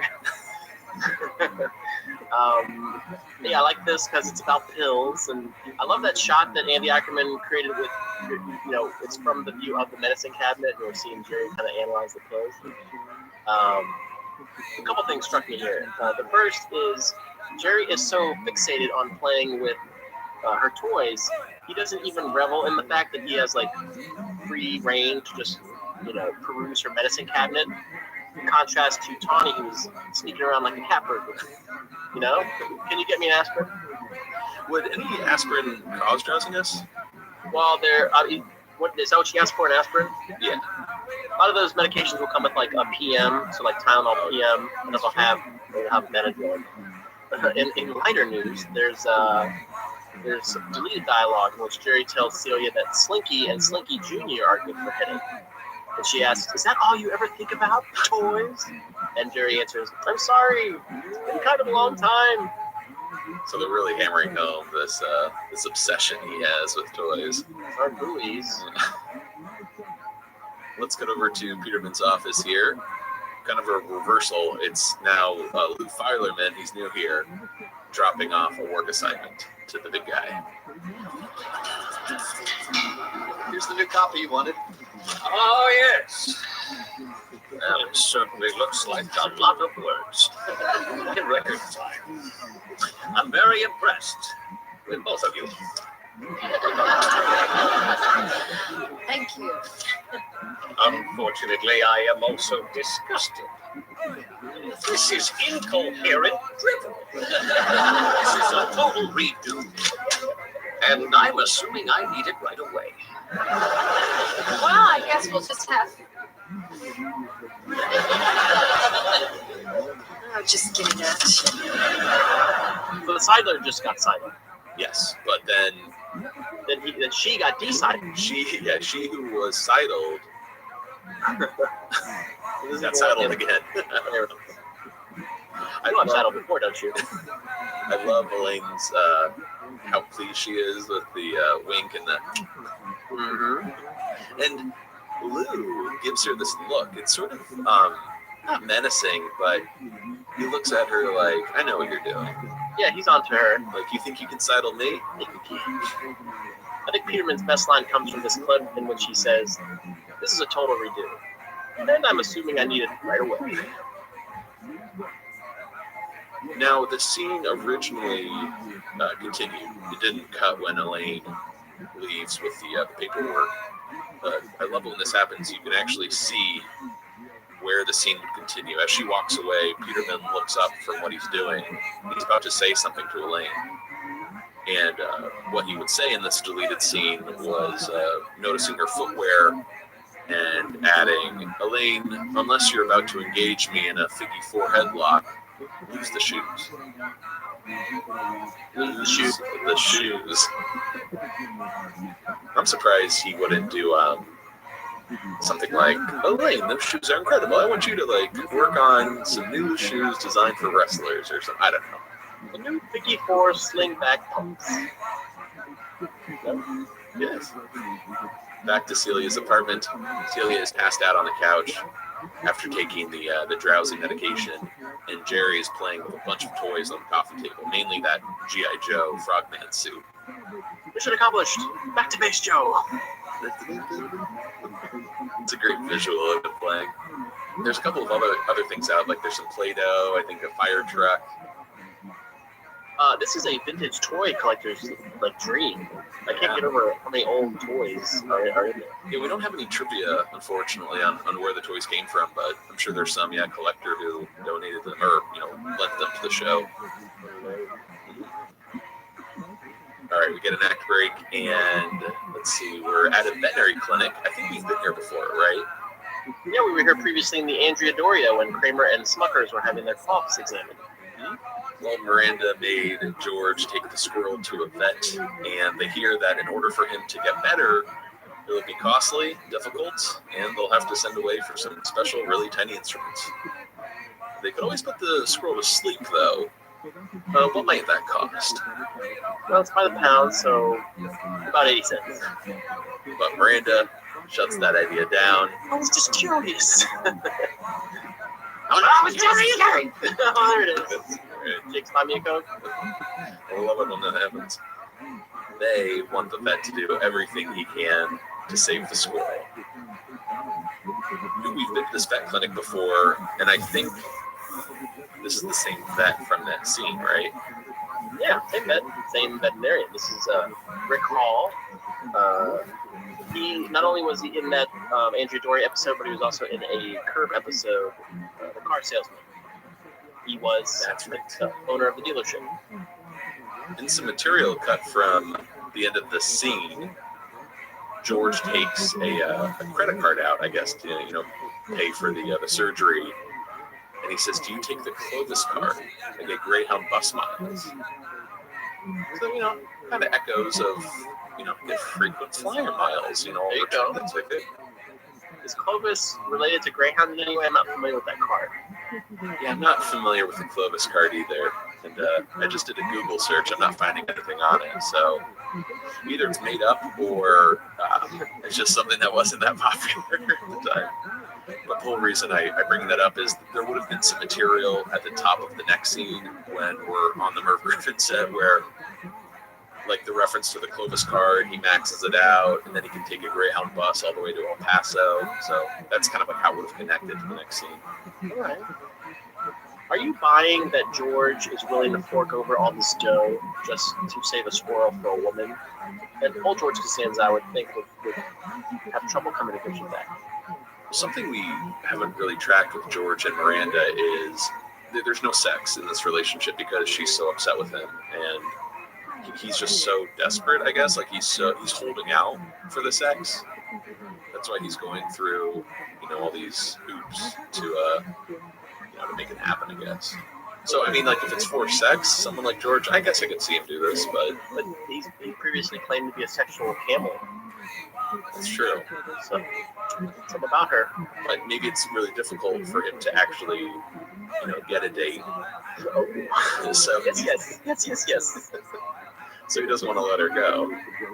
Okay, all right, I'm back on board. But yeah, it is a little out there. There doesn't seem to be that's anything special about Miranda. Like, I don't know, someone like Susan, you could see him doing this, or Marissa Tomei. I guess without saying. Well, let's cut over to the Merv Griffin show. George is the guest here, talking to Jerry and Kramer, and a new co-host. Oh, they're flying the tiny instruments in from El Paso. El Paso. I spent a month there one night.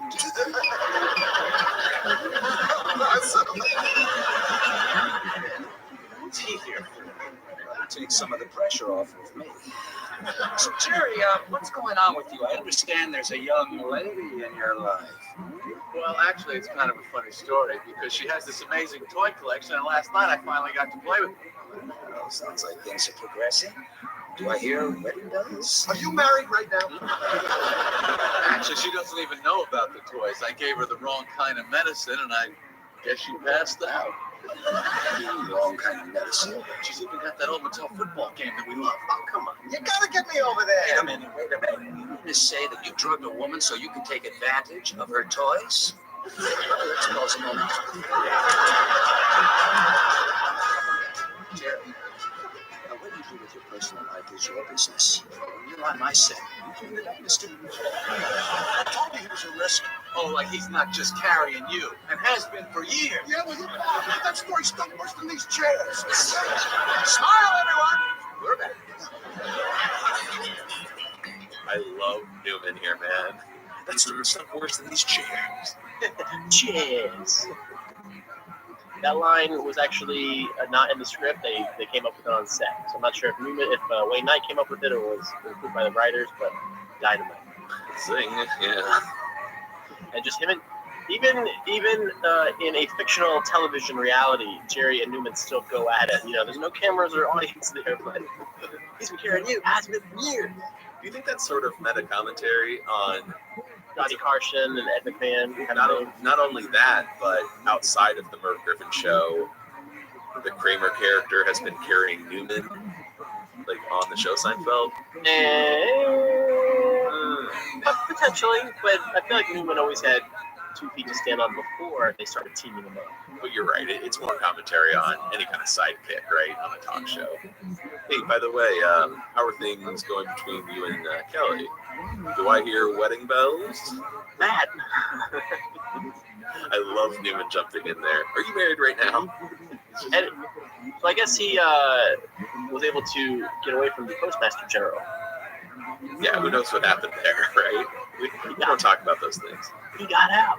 One of the coolest bits of trivia or like Easter eggs in the scene is when Jerry talks about Celia and what he's doing, and Kramer is like, what are you doing? Why are you talking about this on my show? And he pauses. They go to break, and there's some music playing on the tape recorder, and I didn't really notice it. I just read about this, but apparently that music on the tape is the opening theme from the Jury pilot. Oh yeah. Which I still don't hear it. It's kind of there. Oh really? Yeah, it's clear as day. Put your headphones in, but you'll hear it, and it's definitely the Jerry pilot music. Pretty cool. So did Kramer just hold the recorder up to the TV? Yeah, that same recorder. All right, let's cut over to Elaine's office. Elaine has Lou stop by and kind of has trouble explaining that he's a sidler. So instead she says, oh, there's a problem with your... But she's like, oh, you mean my dead tooth? No, you're... That dead tooth always reminds me of Maureen Ponderosa. It does. Elaine says, all right, because of your breath, you shouldn't go anywhere without some Tic Tacs, and gives him a little container. And as we all know, you carry one of those things around, you're making a lot of noise. So now she can hear him wherever he goes in the office. Thanks, Elaine. You're such a super lady. Who is this guy? He's such an odd character. Like, he may be one of the quirkiest single-shot characters we've ever seen. And we're going to learn even more about him in some subsequent scenes. Did you notice there's 3 descriptors that Elaine uses when she talks to Lou? Yeah, I didn't write them down. He's spontaneous. Oh, symmetrical? Yeah. And you're very quick. Very quick. I like symmetrical. That's a good one. Yeah. I think she was running out of superlatives. Let's get over to Celia's apartment. Celia, Jerry, and George are having this huge feast. More wine and turkey? So when I saw George on the street with an 18-pound turkey and a giant box of wine, I thought, what a coincidence. We're just about to eat. What is that stuff in turkey that makes you sleepy? Tryptophan. I think. Have some more wine. What video did you get? Oh, George brought home movies of his boyhood trip to Michigan. 4 hours. More heavy gravy. Yes, that's that.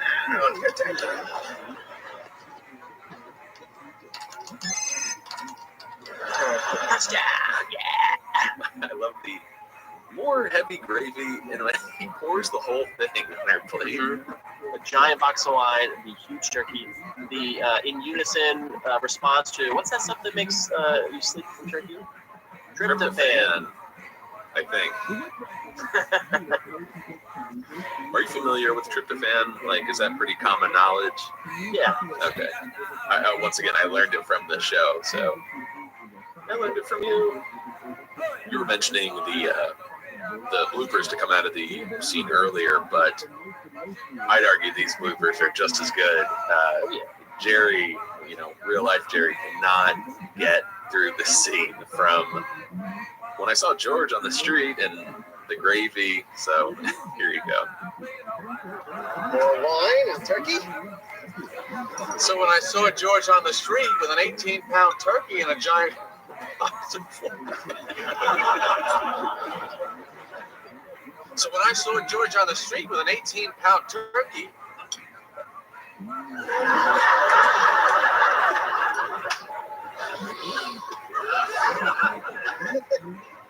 we can use all this. Yeah. What's that? More heavy gravy?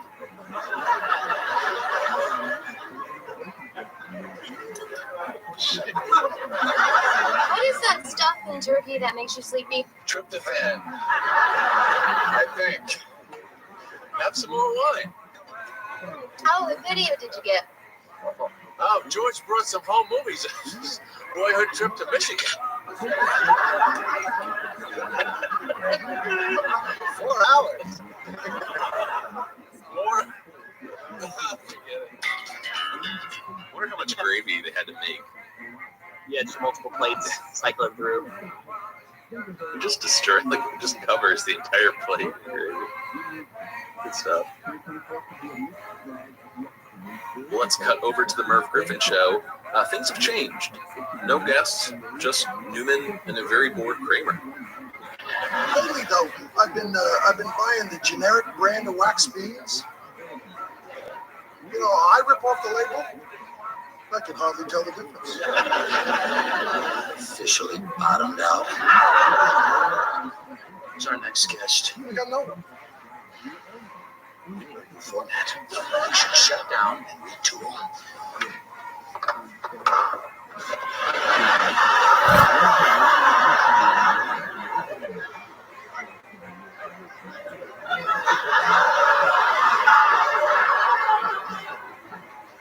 What about a guest host? I'll pretend I didn't hear that. I love that Newman is so on board with Kramer and this Merv Griffin thing. Like, he doesn't question it for a second. He's trying to be helpful, but he's sucking at it. Generic brand of waxed beans. And one of my favorite bits of dialogue, we've used it on this show many times, for good reason too. Kramer saying, "Oh, we've officially bottomed out. We just whistling Dixie." All right, so they're going to shut down and retool. Retooling. I'll retool you. It is. Let's get over to the veterinary clinic here. The tiny instruments arrived in time to save the squirrel, and Miranda makes George visit a little furry creature in this room alone. And what does the vet say? You have 30 minutes. Yep, 30 minutes. Yeah. And it's such a stupid prop, but it's like a little bassinet, and you see a little tuft of a tail poking out. It's very similar to when George was thrust upon Susan's grave, and it's like, we'll leave you alone to talk. Good call. Yeah, George doesn't want to be in the situation at all, and before he can say really anything, he finds out that he actually has to take care of the squirrel from now on. That's medicine 6 times a day, and keep the tail elevated. There you go. Later at Monk's, George is just like, what the hell, man? This is a wild invalid. It's probably going to gnaw my brain out as soon as it gets better, since it knows George ran it over. Who else has been gnawed by a squirrel? Different universe. Oh, can we save that? Oh, you got it somewhere else? Well, I've got it somewhere else because of like the visual. Oh yeah, I saw you put it in on Facebook. Okay, right on. Well, let's just move on to this Kramer stuff here. He stops by, he invites Jerry back on the show. They've got a new format. It's edgy, it's youthful. Plus, they got Jim Fowler from Wild Kingdom. How does Kramer know Jim Fowler? Well, Kramer practically raised his kids. I don't know what world we're living in here, but let's go with it. George sees an opportunity to get rid of the squirrel, since Jim is a big animal guy. Could George stop by? 2 animal acts on the same show? Sam Trower? He looks at Jerry and kind of like shields his mouth, to safeguard George's feelings in a way. Kramer doesn't think it's a good idea, and this is as Elaine arrives and finds out that Jerry had George over to Celia's to play with her toys. What? It's a victimless crime. What about the woman who's been drugged and taken advantage of? Okay, one victim. This is what I'm saying. Like, this subject matter, I think, I just don't see it flying even on It's Always Sunny. It's tricky. I mean, do you think it's pretty clear what's happening here? Because I have never heard anyone object to the storyline or say how messed up it is. Again, maybe because it's handled well, it's funny, but Seinfeld was always, the show, and the writers always had a knack for delicately walking that line between offensive and inoffensive. It seems that they've managed to do it again. But yeah, it's very apparent to me what they're doing. I don't know. I'm just curious if anyone out there, if you want to let us know, you never realized how dark this subject matter is. But anyways, Elaine thinks the whole thing is unconscionable. That is until George says, "Hey, Jerry, The other night, I found a whole Weeble village behind the Easy Bake Oven. Easy Bake Oven? That's perfect. That's the way she says it. The change in shots that you see a passed out Celia on her chair with that ding.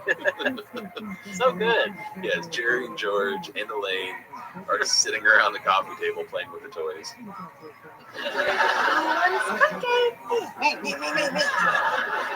You know, that batter is like 30 years old. Your stepfather had to flush it. Why is your father giving a tour of a breast stuff? Oh, no, this is the part where they changed me. You're like 8 years old. I'm 7.5. Speaking of Frank Costanza, as we heard him just there, do you think he would have a problem with George going around mutilating squirrels? Very good. You better not catch wind of this. Thank you very much. One of the most disturbing parts of George's childhood was that he wore a diaper when he was 7.5. Knowing what we come to expect from George Costanza, totally buy it. I think you hear Estelle on the TV as well, right? Like, stop squirming. It's nice they included both mom and dad. Yeah. We've had a couple flashbacks of a young George. Whether it's a video or audio, we heard it in the Festivus, right? And then blow out the candles. And then, as you said, in high school. Yeah, probably the character was the most, from his childhood, because I don't think we see Jerry in high school, Elaine in high school. Well, that's right, we do see Elaine in high school. Oh, wow. God, I would have loved to see Kramer in high school. Yeah. I just imagine him like as he got his, what is it, equivalency?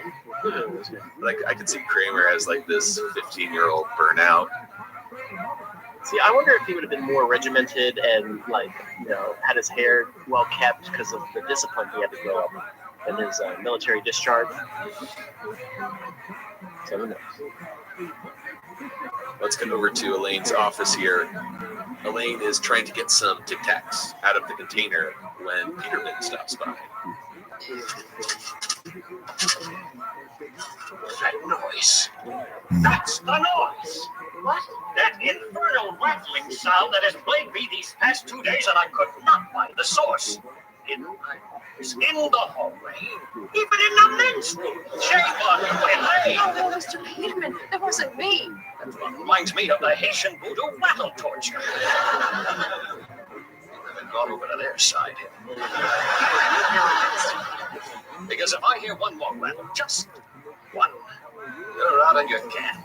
And if you are undead, I'll find out about that too.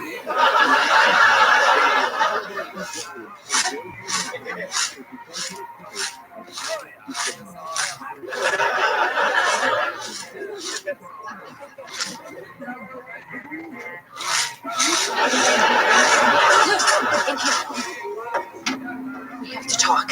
Oh, right. Stop it! Voodoo, you gotta stop using these. Why? Because they're turning your teeth green. I only buy the white ones. Okay, well then your teeth are green for a different reason. Just stop carrying these, okay? Just use mouthwash. I can't. It burns my cankers. Banaka. Again. Right, cankers. I got it. Chew gum. I eat gum. The only gum I ever liked came with the Mickey Mouse gumball machine. They stopped making that 20 years ago. Well, Stinky, this is your lucky day. See? Fileman's a weirdo. Why? Because the cankers? Again, yeah, no cankers. And it is odd, too, how the only gum I ever liked came from this gumball machine. In the early part of that clip, we heard Peterman yammer on about the Haitian voodoo rattle torture. Maybe that's when he was in Burma, but still, I'm sure he was subject to some sort of rattling torture while he was over there, right? Oh, for sure, yeah. Who knows what's happened to this guy in the jungle? You like that line from an earlier scene? I'm a big fan of And if you are undead, I'll find out about that too. Non-drama this guy. What does Elaine mention here? Breath mint or Banaga. Here's an easy one for you, Vinny. Can you remember another reference to Banaga on Seinfeld? First they come up with the original, then they come up with the cherry. They know we want cherry, just give us the cherry. Right. Joe Davola getting sprayed in the face with cherry Banaga.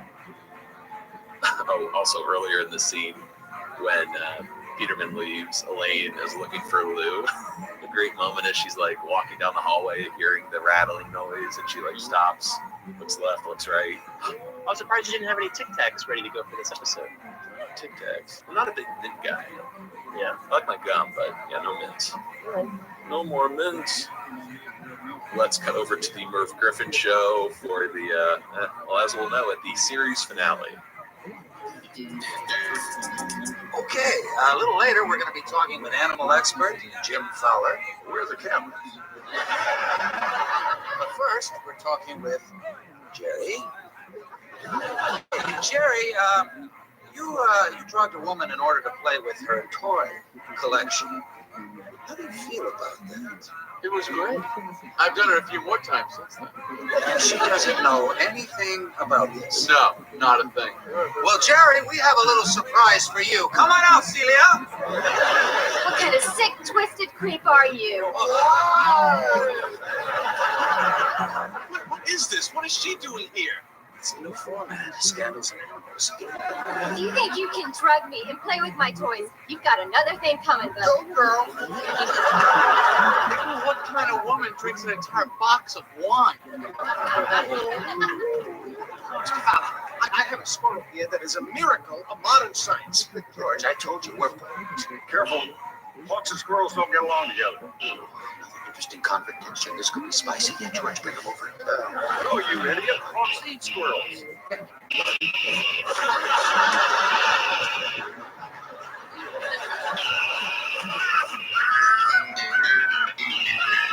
we getting this?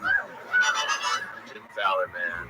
I remember him growing up being on, Tonight Show and various things like that. So it's kind of cool that they got him. Well, that Kramer got him for his show. What about he should have been nominated for No, You Idiot, Hogs Eat Squirrels. I think he does a pretty good job. He has that killer line at the beginning. Where are the cameras? Exactly. Finally, he asked the question that all of us have been wondering because nobody else seems to really ask. The characters are a little confused at the start. Like, what is going on here? But eventually everyone just kind of buys into it, and it really does become a show. Maybe they're just really sympathetic to Kramer being a pod and want to, help him get through this day by going along with it. When Kramer says, "Well, Jerry, we got a little surprise for you. Coming up, Celia." There's that pronunciation again. Everybody calls her Celia, but Celia. And when she says that line of, you think you can play with my toys? You got it. They coming, buddy. And Newman says, "Go, girl." I'm instantly transported back to the 90s with like that Jerry Springer era of television. Sally. Jesse. Raphael, yeah. What is that? Hello, Sally. No, I'm doing Pauly Shore, I think. I was doing Gomez Adams. We do not know where they meet. Oh, that was great. When Celia comes out, it's just insane. It's the new format, Scandals and Animals, which is one of the all-time best. I love the back and forth between Jerry and Celia. Well, what kind of woman drinks an entire box of wine?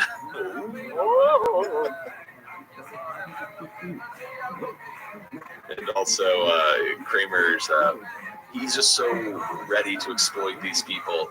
Ooh, an interesting confrontation. Yeah, this could be spicy. George, bring him over. Well, it's all about the ratings, man. Now, you brought this up earlier, and I wanted to save it for here. I assume you mean when George enters the scene, he has this little, what do you call those things?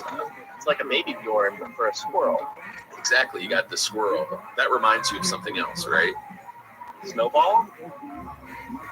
Little Snowball? Yeah, but then Jerry say, he's like a squirrel. Oh my God, whoa. Sorry, I'm just thinking of all squirrel references in Seinfeld. That wasn't what you were getting at, though, right? No, I was, being that it's a couple days removed from Christmas, I'm thinking of Margot getting attacked by a certain squirrel. Right, in Christmas Vacation. What is that, 89? So right before Seinfeld. Julia Louis-Dreyfus's character, Margot, which gets attacked by a dog, but before that, the squirrel jumps on her chest. It's really the same placement as George here with this squirrel. Where's Eddie? He usually eats these goddamn things. Love that shot too, where the hawk flies towards George, and it cuts to a shot of Jerry looking, Kramer looking, and Newman just laughing. A little glee that George is about to get attacked by his hawk. So good. Apparently, to create that shot, they put food on the camera and had the hawk fly towards the camera to achieve that shot. And I think it was also filmed on a special day, without the audience, because it was, pretty dangerous, pretty tricky. Yeah, it's a great shot too. And as we'll find out during the credits here at Monk's, the whole set was destroyed thanks to the hawk and the squirrel. George took some damage too. His face is all cut up. Kramer, however, seems relieved since it was really tough to fill apparently 10 hours a day hosting the show. And, despite what he thinks, I think Kramer was really born to be a talk show host. Oh, yeah. Out of all of his professions and gigs on Seinfeld, on the back of the fire truck or working in the bagel shop, I think he's best suited for talk show host. That actually, in this day of, we got to strike while the iron's hot, again, and get a spinoff, that would have been a really interesting premise, is to bring back the Merv Griffin show hosted by Cosmo Kramer. Like, Michael would reprise the role of Kramer as it would be a direct continuation, from his apartment, and then you just have guests on. Under the guise of there's no audience, there's no cameras. I like that. That would have been cool.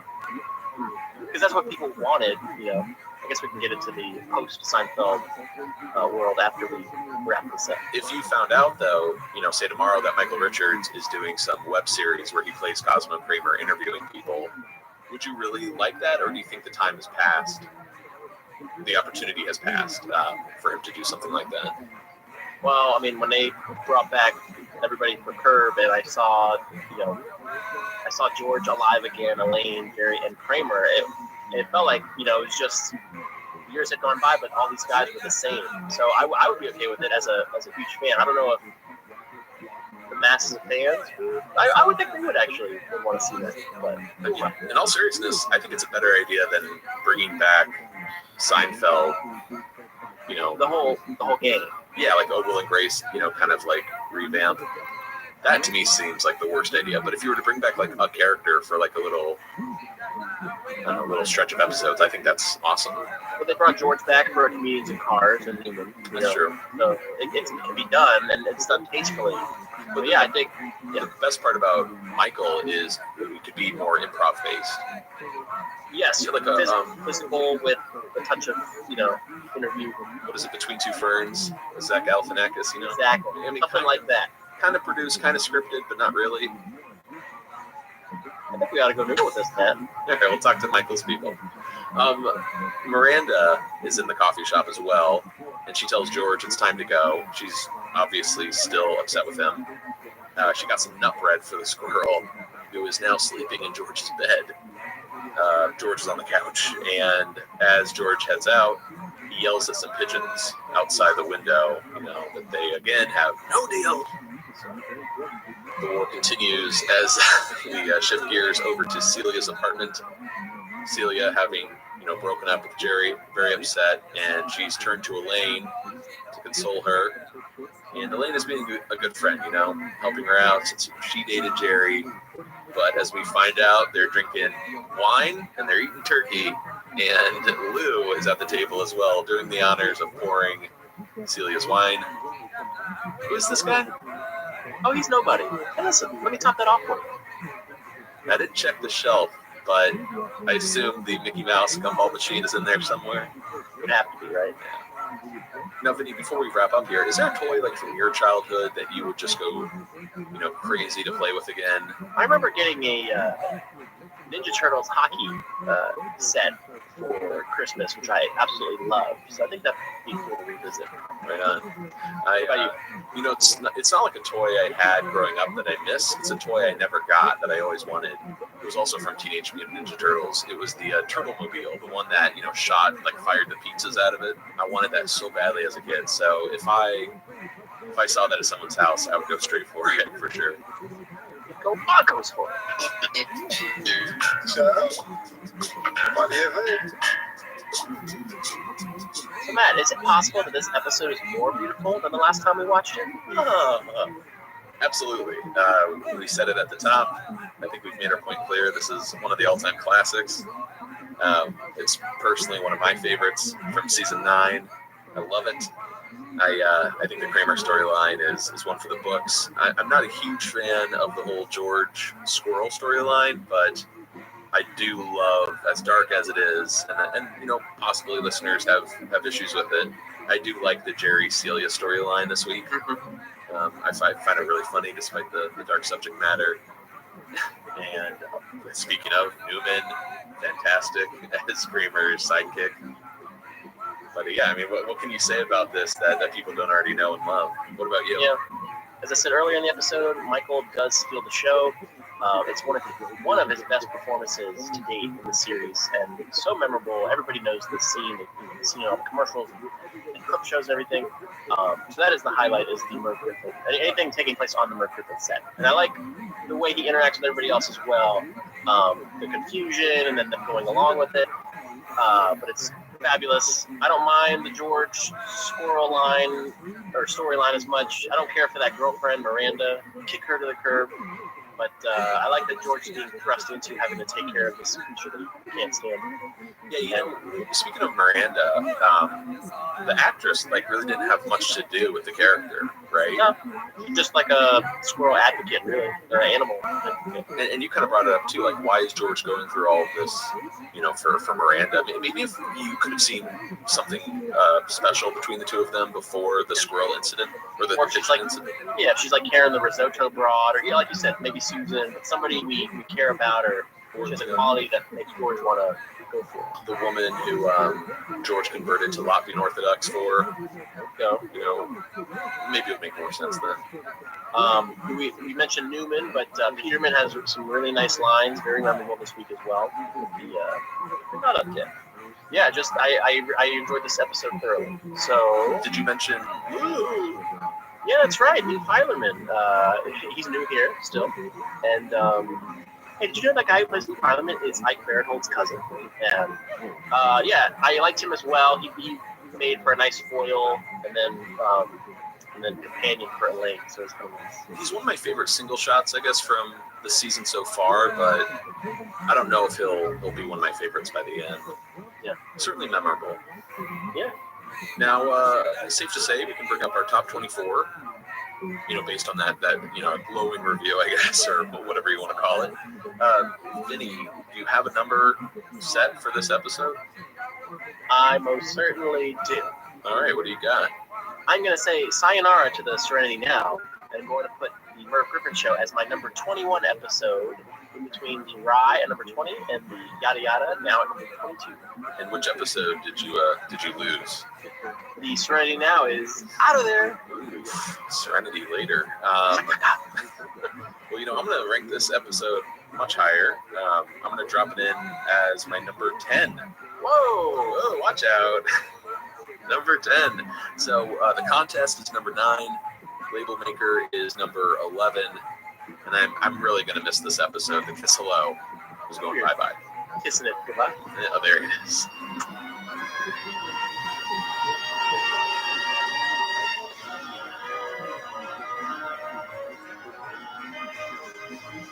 All right, that's going to do it for us here on Signcast this week. Please send us an email at signcast@gmail.com. Find us on Facebook, Twitter, Tumblr, Instagram, or leave us a voicemail at photooftheday. Vinny, what episode do we have next week?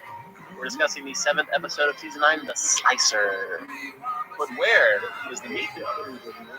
For now, I'm Matt. I'm Vinny. Signing out.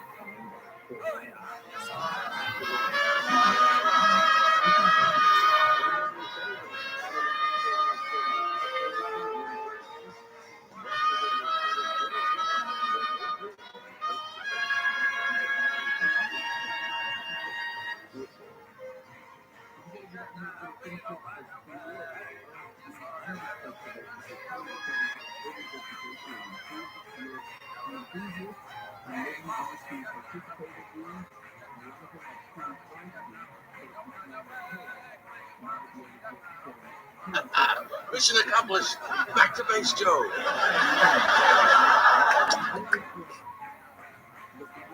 Can I borrow that thing for a while? I don't think so. Why not? Well, you're not Joe.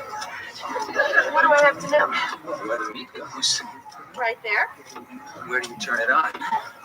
Right there. But where does the meat go?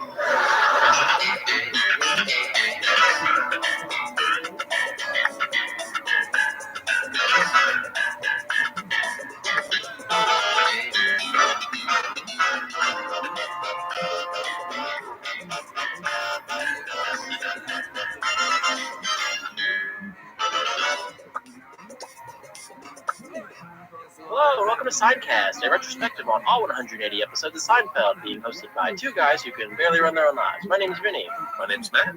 Let's go, buddy. It's going. How are you? Doing well. Anything new with you? Not really, just plugging along, you know. Same old, same old.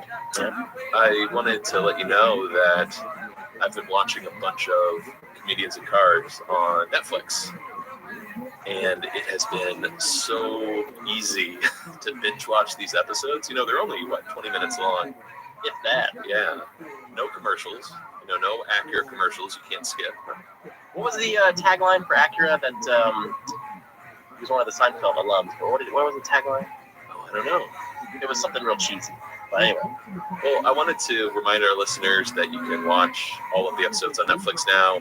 It's great, too, because they've been, kind of like reorganizing the episodes. They're assembled into different categories. They don't make a whole lot of sense, but yeah, definitely worth checking out, I think. So does that mean you can't watch them in order, in production order?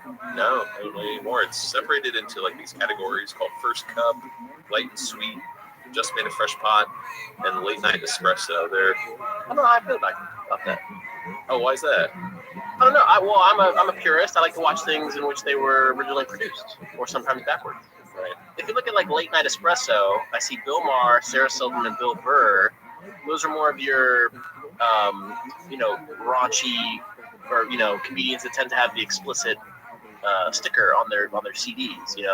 But then I look at other. You can't really identify why they have those titles. I would think First Cup would imply like a new and up and coming comedian. Right. But that doesn't track because you got Jim Carrey, Stephen Colbert. So who the hell knows? It's still kind of nice just to bounce around. You get more flavor. I'm watching some comedians I never would have watched, originally. But yeah, just want to let everyone know. Check it out if you haven't already. Anything else? We haven't talked about news in a while. Anything happened in the Seinfeld world lately? I think it's a little bit late, but JLD is cancer-free. Her sons, they posted on social media a video of them pantomiming Beat It by Michael Jackson.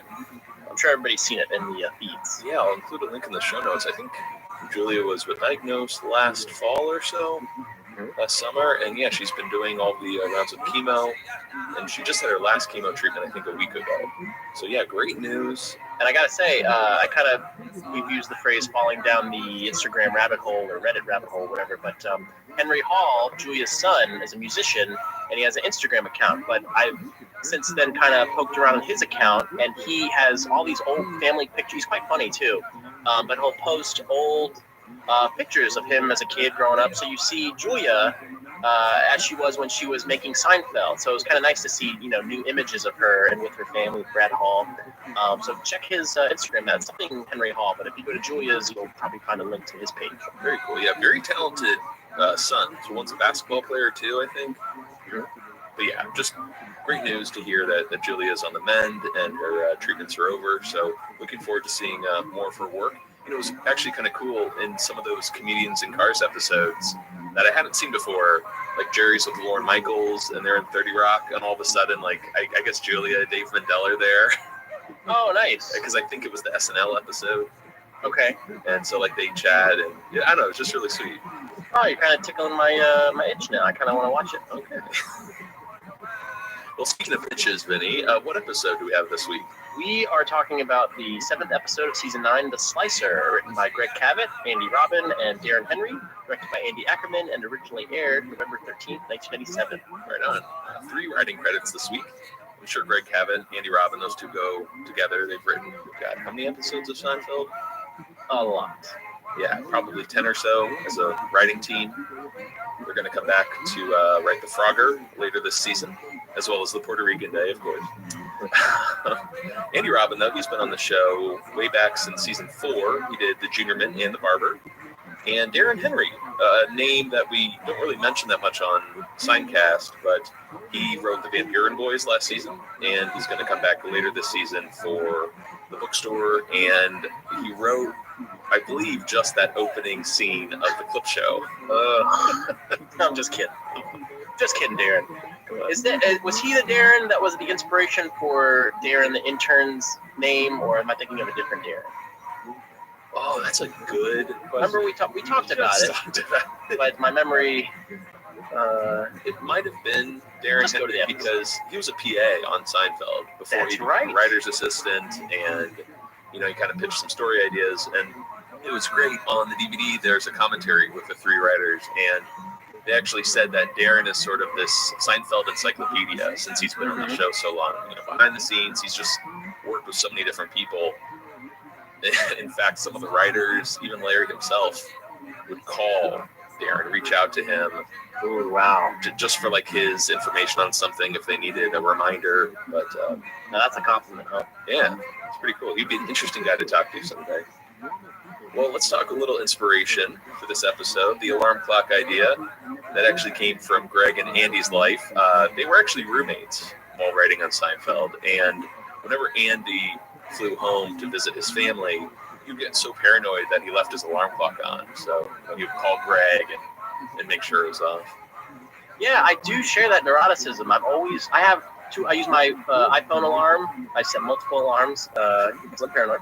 And then I also have the traditional alarm with the by my bed. Sometimes I will use that as a backup, but I'm always afraid that I'm going to leave that one on and then my neighbor, who has cats, will hear it and be woken up. Don't they usually turn off, though? No. They don't. Mm-hmm. I thought that was like an hour it would run out. And then... Well, to my knowledge, they don't, but prove me wrong. I'm going to move right ahead to probably my favorite bit of trivia this week, and it's all about the photo on Mr. Kruger's desk. Probably the most iconic photo to come out of Seinfeld. I think the George Timeless Art of Seduction might leave this one out, but does that count as a photo? Well, they get it. Yeah, that's a photo. Oh, you have the poster. Well, I'm thinking of the poster, and then you forget. Is that it? I mean, other photos, but I think those are the two big ones. Both feature George. There's some crazy inspiration for this photo idea. Jerry was in Mexico with some friends, and some local came up to him and offered to take a Polaroid of the group for $5. And when the photo came out, the corner got overexposed or something, and Jerry's head was completely missing from the photo. So the guy takes it, says he'll fix it. He runs off, comes back later, but with a drawing of Jerry's head. Nice. And this story was just so funny and so insane. Greg and Andy said, we have to make a storyline about that. And there you go. But I think the most interesting part to come out of this photo storyline, a couple of years ago on Reddit, Jerry did an AMA. And for those of you who don't know, AMA means Ask Me Anything, where famous people will go on to Reddit and people can just write and post their questions and they'll respond, and that's it. Someone posted Jerry a question or just wanted a shout out saying that his mom worked on Seinfeld as a boom operator and he actually is one of the boys in the photo, one of Kruger's sons. And this kind of exploded. Turns out this guy's name is Travis Wesley. He's about our age now. He's the taller boy in the photograph. He's the son of Elsa Camacho, who was a boom operator on Seinfeld. And he would hang out on the set growing up, 10, 11-year-old boy. And there were some incredible stories online, interviews with Travis, little blogs that he wrote, just talking about his whole experience. I recommend everyone check them out. We'll include links in the show notes. But yeah, did you ever follow this? This is a little before Signcast, but it was around this time where I realized, wow, there's some really interesting stuff out there regarding the production of Seinfeld, like this kid. I remember there were pictures, and they're behind the scenes pictures of, Jason and everybody else in that beach photo shoot, and they're on the soundstage, but they're all in their swim attire and flip-flops. And I remember Travis posting those pictures.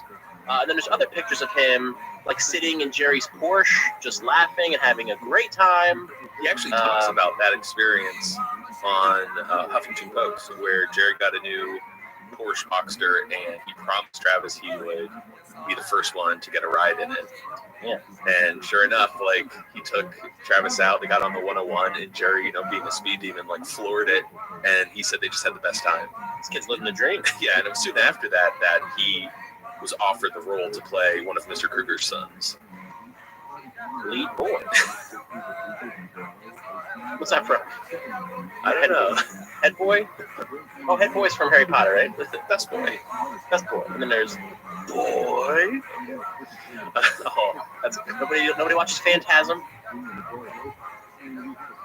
But yeah, I don't know if any of our listeners, who were on Reddit or the subreddit R Seinfeld remember Travis, but fantastic write-ups about his experience, and even his mom, Elsa, was on the subreddit as well, answering questions people had about Seinfeld and the production and whatnot, so be sure to check him out.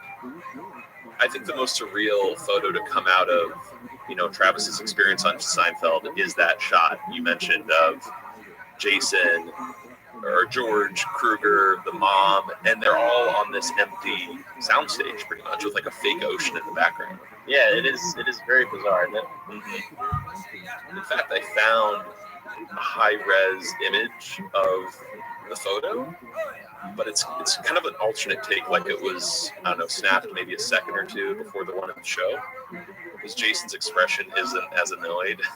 Sure. You gonna share that stuff? Yeah, I'll include all of the links in the show notes. I really want to print it off and get it framed. And give it to who? Since I'm keeping this one. It's a high-res version, so you got the screen grab one. Yes. You want to tell people what you're talking about? Oh, there's another photo. Yeah. You love to give me really unique and creative Seinfeld gifts, and one year I visited, you gave me this folder, appropriately titled Penske material, or the Penske file, and there's all these photos that you made up, including the regular Jerry horse face, from the apartment, and then the Jerry defaced one, as well as the Kruger shot, and not to be outdone, the Jerry and Kramer dream sequence, New Year's party picture. Oh, that's another one, yeah. And I had that on a frame on my entertainment center. Yeah. Anyways, Greg and Andy received an award for the American Academy of Dermatology for pointing out the dangers of skin cancer in this episode. There you go, wholesome. Remember back in the day, everywhere you went, people were just ridiculing dermatology. Now you can't do it anymore. It's all because of this episode. Yeah, of course.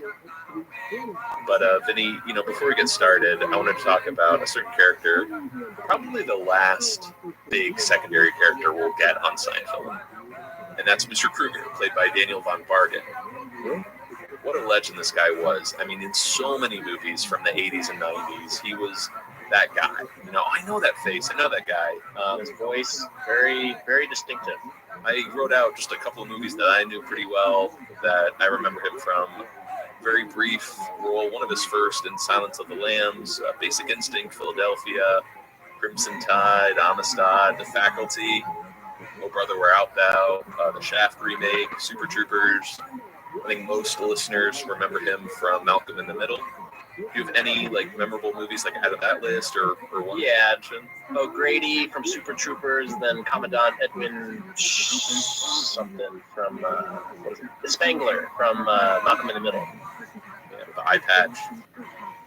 And he's going to appear in 4 episodes of Seinfeld, too. So this is his first appearance. He's going to come back in The Strike. Then we'll see him in The Burning and The Maid. So among the memorable bosses that have appeared in the show. Oh, absolutely. And, you know, it's really sad because I'm not sure that he knew how much Seinfeld fans loved him and the character of Mr. Kruger. He passed away a couple of years ago.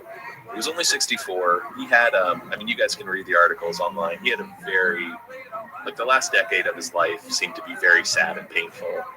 He had diabetes, had a lot of health issues. But yeah, it just seems really sad that this guy was never really recognized for how funny he was and just so memorable in all of his movies and TV shows. Case in point, he was cast as Mr. Kruger in this episode, The Slicer, and originally George wasn't going to get the job at Kruger Industrial Smoothing. Yeah, he would have been a single shot, one and done. But there was the decision while filming to keep this guy around because Daniel was so damn funny. So I'm really glad that they decided to keep him around. And I think we have to wait till May to figure out which is his best episode. It'll be fun to analyze. Well, speaking of analyzing, let's get started with the first scene of the episode. We're in Elaine's apartment in bed, actually. Elaine rolls over, and what the hell? There's Jerry. Did we miss something from last week? I don't know, but keep going. Elaine and Jerry are in bed, and she says, I can't do this anymore. It's crazy. I need some space. And then when she rolls over, oh my God, there's George. Does that mean I have to leave too? Well, you don't think she was just talking to me. Hey, shut up. Shut up. As they bicker, Elaine is having this panic attack, and right on cue, Kramer appears under the covers. As the guys are just in Elaine's face saying, we're going to work with you on your dates, shopping, in the bathroom. Elaine. You're killing me. It was all a dream. But the nightmare continues when Elaine's neighbor won't shut off their alarm. It's 3:30 a.m. What a surreal opening to an episode. Yeah, what are you first thinking when you see Elaine in bed? You're thinking, oh, it's going to be Putty, it's going to be, some guy. Who are any of her losers? And then you look over and it's Jerry. And, your first thought is, are they, I don't know if people thought it was a dream sequence initially or is it will they, won't they? Is it one of those will they or they're gonna kind of things? And then you see George and you're like, what is this, a menage or what's going on here?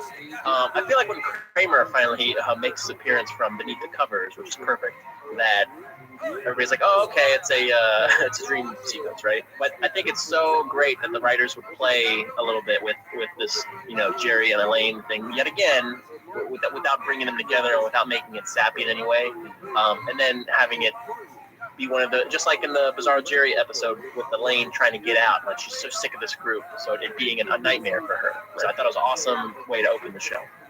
And nice bloopers, obviously, to come out of this scene because you have,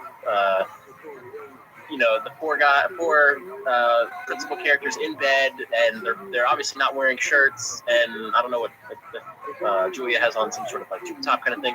But I recall a blooper where Michael's under there; he has to put his hand somewhere. Shut up! You shut up! Hey. What are you doing, Michael? I put my hand somewhere. It's a great series of bloopers. There's even a great photo to come out of this shoot. Black oh, that's right. It's kind of shot from the ceiling, and you can see the camera crew, and all 4 of them are, posing for the photo, all in bed together. I love my trivia, Vinny. Can you think of any other dreams or nightmares we've seen on Seinfeld? First one comes to mind is Jerry's going to be capable. Are you Steinfeld? That's one. What else you got? Just think of after he gets shot, like Kramer's. Yeah. Oh no. Oh, there's a bunch. Got Kramer, one of my favorite scenes. Kramer is he's Huck Finn. Oh yeah, River, and straw hat. Roxy is attacking him. You got Uncle Leo in jail in the bookstore. Jerry, hello. And that's all I could think of. But we've heard about people's dreams. Of course, Elaine dreamt about Jerry, where he had these wooden teeth. Mm-hmm. And what about the hamburger eating Jerry? There you go. Of course, Kramer had some sort of nightmare about the pneumanium and Jerry New Year's. But yeah, please let us know if we missed any, because I think that's really good trivia. I'd like to use that. Next scene, George is at a job interview for Kruger Industrial Smoothing and does his best. You know, at the Yankees, it was about smoothing things over, chiseling away, grinding down. What did they used to call work there, Vinny? The grind. I enjoy this George during the interview process because he always has these little anecdotes like that. In fact, in high school, he used to call me the little bulldog or linebacker. That's not never. Go on. Cut that out. The guy interviewing George is the head of the company. This is Mr. Kruger. I don't think we'll ever find out his first name, right? Yeah, I was going to ask you about that. I just know him as Mr. Kruger or Cougar. Matt Kruger. Why couldn't it be better? Why couldn't? Thank you. Freddie Kruger. Okay. Oh. That was some low-hanging fruit. So this guy Kruger is confused. George's resume says he worked at Play Now for 4 days. That should be a 14. So Kruger sort of just throws his hands up and says, "Whatever, you're hired." I don't care. And as George follows his new boss out the door, he notices one of the framed photos on his desk. And take note, before you go on, say you're going to describe what the photo is? No, actually, I was going to go to Monk's, but maybe we should talk about the photo. So it's the famed picture of the Kruger family, father, wife, 2 sons at the beach with mother and baby. Yes. With this short, stocky, thinning-haired man standing behind them, giving them the evil eye. But what I wanted to point out was the pose that George Costanza present strikes as he's looking at that photo is the exact pose that he has in the photo itself. Oh, yeah, you're right. I found that interesting. I don't know if that was done on purpose, probably not, but it's kind of cool that he's looking at himself. Yeah, well, it's a great photo, and we're going to hear all about why George is in this photo with the Kruger family in the next scene at Monk's. Then when I saw the photo, I remembered where I'd seen him. The boombox incident. The boombox incident. Summer of '89, I'm at the beach. His family sets up next to me. I go into the surf. When I come out, my clothes, my towel, my umbrella, they're all gone. I am furious. I start screaming at these kids, demanding my stuff back, and finally I lose it. I grab their boombox and I chuck it into the ocean. Seems reasonable. Then I see my clothes floating out there. The tide took them out, not the kids. Even more reasonable. So now the father is screaming at me. He's demanding that I pay for the boombox. So finally, I gave him a fake address and got the hell out of here. And that guy is your new boss? Until that stupid photo jogs his memory. That's not Kruger Industrial Smoothing, is it? Yeah. Grinders, sanders, whetstones. They're the ones who botched the Statue of Liberty job. Right, they couldn't get the green stuff off. It is a horrible company. There is no management whatsoever. I could go hog wild in there. You know what you do? You sneak that photo out of there for a couple of days and get it airbrushed. Like retouched. You remember that photo of me and Gerald Ford and I took it in? Got that board right out of there. Oh, this is good. This Kruger guy is clueless. I can't wait to work for him. Jeez, look at this. The sandwich is terrible. Everywhere you go, they always give you these misshaped, shoddy meats. Look. I haven't had a decent sandwich in 13 years. Neither have I. It's not the first time that he's been upset with Monk's food. In the little Jerry, he wasn't happy with the eggs they had. Those are sweatshop eggs. Exactly. I always love that, how Kramer just like rips apart Jerry's sandwich. Like, look at this. And he pushes the plate away as the scene ends. Any other food that's no good? I mean, I was that Monk's was like a step above Reggie, so one would hope. But and the soup. Oh, yes. Oh, Clams Casino. There you go. But anyways, let's talk about the boombox incident. Right out the gate, George says the summer of '89. The start of Seinfeld as we know it. Right. And I have a feeling we brought this up in the beginning of Signcast. But technically, let's say this is July 4th weekend, maybe? Oh. Seinfeld premiered July 5th, 1989. Maybe, just maybe, like, in the episode The Seinfeld Chronicles, George had just gotten back from the beach, or he went the previous week, maybe. That was right around that time.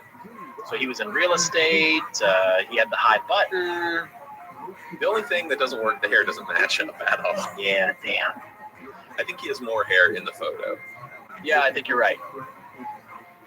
But I like retconning, so go on. I do enjoy. You actually see the visualization of the flashback as George is telling a story. You see him, Brandon Raven, laughing in line at these kids, and you see him pick up the boombox, hold it over his head with both hands because he's really strong and powerful, and he just runs straight into the ocean to throw it away. So that's a nice visual. I like how the kids, they're just standing there looking, not even moving. George is saying there, I'm sure it's something like, how'd you like it if I threw this in the water? Exactly. I thought of that. I wish they had, kind of cut footage of just him in that scene. That would have been nice, but no deleted scenes from this episode. If anyone can read lips out there, any lip readers. Sweet. Where's Laura the Lineswoman when you need her? If anyone can figure out what George is saying, please let us know. Great line from Kramer when he talks about, remember that photo of me and Gerald Ford? Got that Ford right out of it. That was a crazy bit of trivia from, I haven't done this in a while, but I asked who's the most recent president to get mentioned. Oh yeah, I remember when you said that. On Seinfeld, and I think everyone put Gerald Ford. Mm-hmm. But, and the correct answer is Ronald Reagan. Hold on. You fooled me once on this. Let's see. You're going to fool me again. Can't be fooled again. Let's see. Ronald Reagan. I'm sure we did this on the show before. It's season 3. We did. You already got me once. But tell me. Jack Wampus. Oh, Ronald Reagan. Okay. Damn. You know how when you have to remember a quote, you have to remember its tone and its like the inflection in which the person said it. And I don't think of Klompus being the one who's going to say Ronald Reagan. There's so many memorable scenes in the pen. Sure. I don't think many people think of the roast. Like, hi, how are you? Tell me how you took my son's pen back. Tell me about that. Stella. So, I guess we pretty much got enough set up there. George is worried because he really wants to work at this company. He can go hog wild, but with the photo there, how is he ever going to keep his job? So let's cut over to Jerry's apartment. Jerry arrives home to find Kramer slicing deli meat with his brand new slicer. Where'd he get it? Traded in a sausage press. Which is a nice callback to the blood. And let's keep track. There are so many little callbacks to episodes spanning across the entire series here. We've already seen the summer of '89. Well, we retcon that one. And then you have now the sausage press going back to the blood. So get out your yeah, there are a crazy amount of callbacks, more than your average episode. So many great Kramer lines here as he's slicing. He's like, the taste has nowhere to hide. As well as Welcome to Flavor Country. Yes. And we get some plot details here. Jerry is going out with one of Elaine's friends, Dr. Sarah Sidorides. Nice name. Yes. Oh, Elaine has arrived by this point. Her whole building smells like potatoes. Was that mentioned in a different episode, or is it just one of those things that we know from watching this? I think it's just this episode. Okay. But she does mention Mr. Potato Guy in the burning. With the newspaper. Come on, get it. And Elaine has been up since 3:30, because of that alarm. Turns out her neighbor went to Paris. You know, the way Elaine enters the scene, I didn't really pick up on this, but it reminds me a lot of, you know, George with the doll. Well, that's interesting you say that, because originally in the script she was going to say, "I'm on no sleep, bro," when she crawled on the couch, which is the same thing that George said. That's right. That was the Bruce Kirschbaum line around the office. I'm on no sleep, bro. Even the deleted callbacks are great. Well, Kramer tells her the same thing happened to Lomax, so he blew his neighbor's circuit. How do you do that? Yeah, well, it's easy. Just let me finish this Mile High, and I'll be right with you. So many great Kramer lines this episode. Of course, this last one here, you know, about needing some Kaiser rolls. Jerry's like, oh, go ahead, check my stock room. It reminds me a lot of that scene where he's like, now where's that tool shed of yours? Oh, of course. Same thing. Michael always going to Kramer. Now, I figured we could jump ahead here to a later scene in Jerry's apartment. Kramer refers to the slicer by its product name. He calls it the SP2000. And what I thought was kind of cool about that is in the nap, the robot, if you remember, you know, that slices through George's desk. Searching robot, right? Yes, with the chainsaw. It has a label on it, also called the SP2000. And I think we sort of, you know, theorized like maybe they're made by the same company. Sure. In fact, deleted dialogue revealed that the SP in SP2000 stood for the Slice Pro 2000. Is that right? Got that straight. Slice Pro. Wait a second. So that they're definitely made by the same company, because one slices meat, the other one slices desks with its chainsaw. You got it.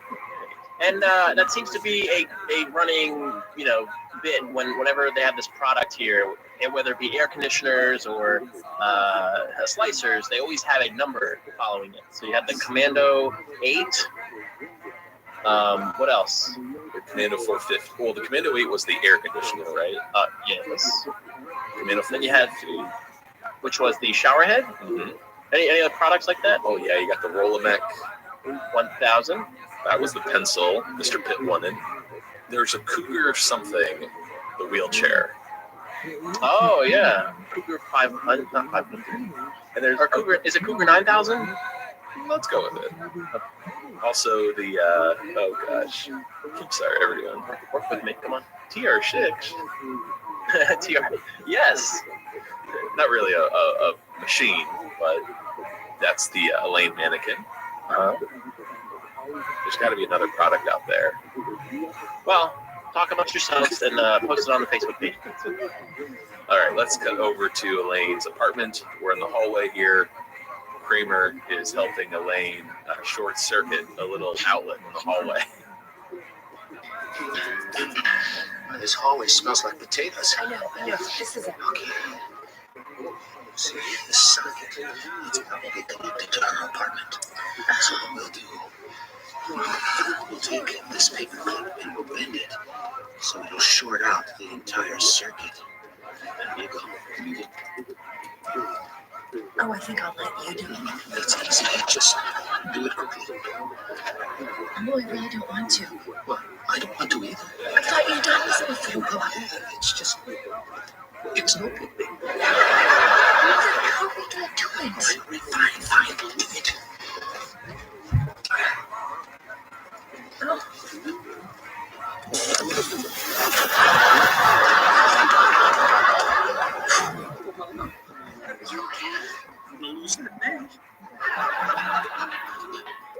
Oh man, I love the combination of Michael's physical comedy teamed up with Julia's predisposition to laugh, because it seems like every scene that they've had together, just the two of them, it's going to result with him falling, getting hurt, and her just, you know, bursting out into laughter. So here's another example.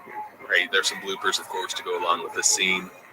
But the way Michael is, or I go between Michael and Kramer because it's the same guy. But the way he's afraid to do it, just do it quickly, and it's so perfect. My favorite part is where he's like, "All right, fine, I'll do it," and he as he licks it. Yeah, something so comical about the way he does that. We heard at the top of the scene, too, another character saying, "This hallway smells like potatoes." That's right. So don't forget that. But it looks like the short circuit worked. We don't hear the alarm anymore. As we cut over to Monk's, and Jerry is out to eat with Elaine's friend, Dr. Siderides. She's telling Jerry how challenging her field is. You know, he would have no idea what it's like to have someone's life depend on him. Well, I have this neighbor. But Jim, do you have any idea what it feels like to save someone's life? Is it anything like hitting a homer in softball? Because I hit a whopper last week. Hey, that could be a kind of a callback to the pony remark or the understudy. Love hearing about softball. It's been forgotten really since the understudy. The Whopper line was ad-libbed by Jerry, so way to go. Yeah, that's a good one. And we are introduced to this woman that Jerry's dating, Dr. Sarah Siderides, which is a great name, by the way. She's played by Marsha Cross, who was probably most famed for her role on Desperate Housewives, as well as a little show called Melrose Place, which is kind of cool because Jerry referenced Marsha Cross's character's name from Melrose Place in that episode. Yeah, when he's at the polygraph, the cop asks him, "Did Kimberly steal Joe's baby?" Mm-hmm. And she's the Kimberly. She's the baby. Yeah, she was Kimberly. Yeah, I never watched Melrose Place. Do you remember her on that? I do, and I think she came on later in the series, but she ended up being a recurring character and one of the principals, I guess. But I remember watching it. My sister, who was into it at that age, and I got into it watching it with her. So I'm not ashamed to admit. Yeah, she's great. I don't have any problems with her acting. It's the character. There's really not that much there. Sure, but I guess she's more there to give Jerry something to play off of. And she's played a doctor more, a few times, so she's got that doctor quality about her. Kind of reminds me of Brenda Strong's doctor character on Curb. I thought to myself, did she appear in Curb too? But it was just Brenda Strong. Oh, and Brenda Strong was the the dead body in the first episode, or whoever died on Desperate Housewives. What are you talking about? Oh, really? Yeah, I think someone gets killed, or whoever narrates the show is Brenda Strong. Oh, wow. I didn't know that. Oh, I guess we did talk about it, didn't we? Whoops. Amazing. Some deleted dialogue that Dr. Siderides would go on to say to put down Jerry being a comedian, but she'd say, not to belittle your profession, but I just can't imagine spending so much time on something so frivolous. And Jerry would say, I don't spend that much time on it. So, originally in the script, this Dr. Siderides would be, I don't know, a less pleasant character because, I don't think she's all that bad. I don't really get the vibe that Jerry is justified to be angry at her. Do you? Not yet.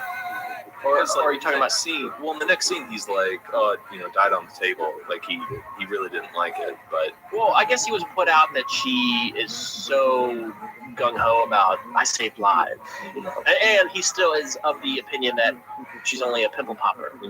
He hasn't had that realization that she deals with skin cancer as well. Of course. I like in that deleted dialogue though, she goes after his profession, and I feel like that's how you offend Jerry. Yep. Me as a comedian. Or this is a desk where you write your script, skits. Not write skits. I was wondering too, based on what she asks, if you have any idea what it feels like to save someone's life, or even have someone's life depend on you. Can you think of any times on Seinfeld that Jerry saved or could have saved someone's life? Could have saved Newman's life, or Ramon's life, at the pool. So he could answer yes. I do know what it's like. What else is there? That's a tough question since it's so specific. Did he save anybody? That's something to think about. George saved the pigeon's life last week, but he ran over a squirrel. No, he killed the pigeons. No, the second time though, he was like, "I saved that pigeon's life." Oh, that's right. That's a tough one. I think we'll have to go noodle with that. Jerry saved the Krakatoans by contributing the money. Let's cut over to a photo store. A very pleased Photoshop guy hands George back the beach photo, claiming he airbrushed him into sand and sky. And when George looks at the photo, he's still in it. He's still in the background, giving that evil eye. But Mr. Kruger is gone. And this guy's really confused. He looks back and forth at the 89 and 97 versions of George. And you really lost a lot of hair. I am aware. That guy, the clerk, he has such a great voice. You really lost a lot of hair.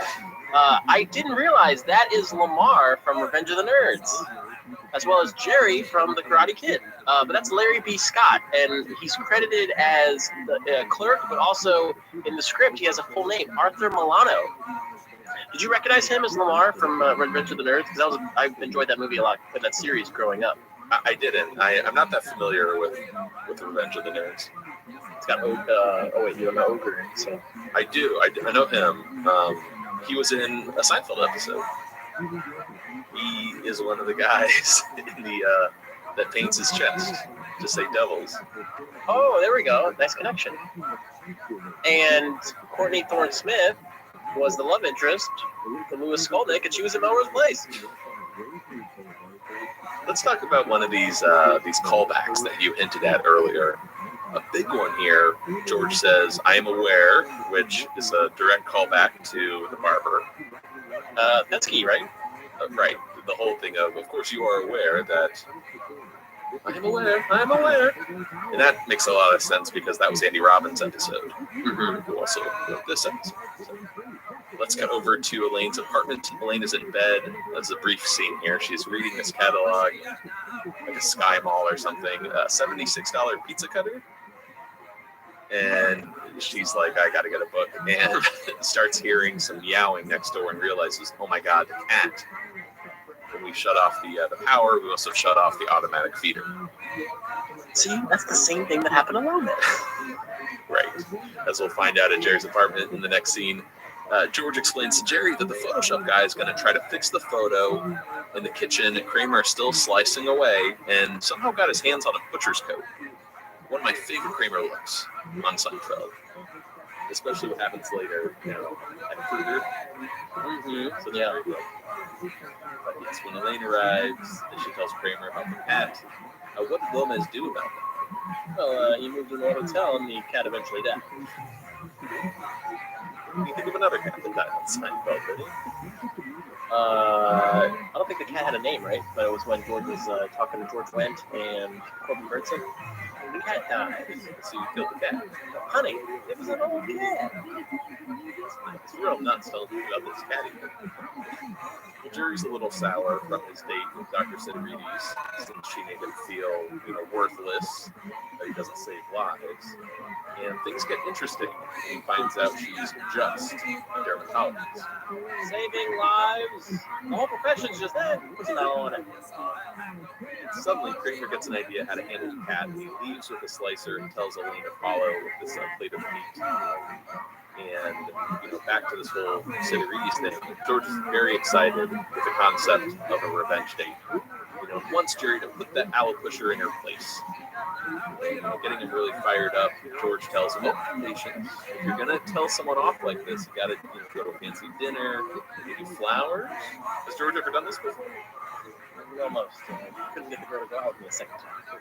This is like real psychotic behavior, isn't it? To plan out how you're going to get revenge on someone and really tell them off.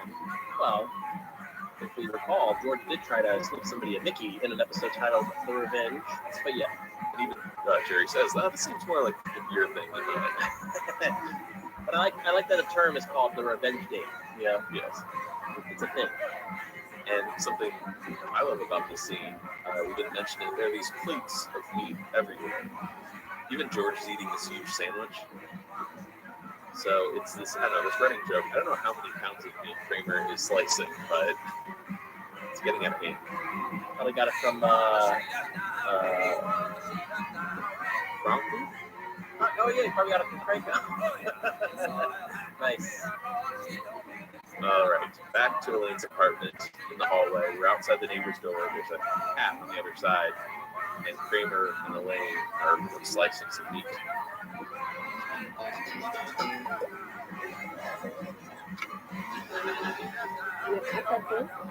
That slice is so thin, I couldn't even see.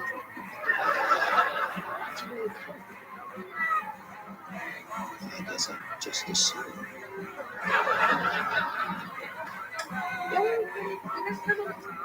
Yeah, that's a Hall of Fame. All right, let's do it. Watch this baby slide. Oh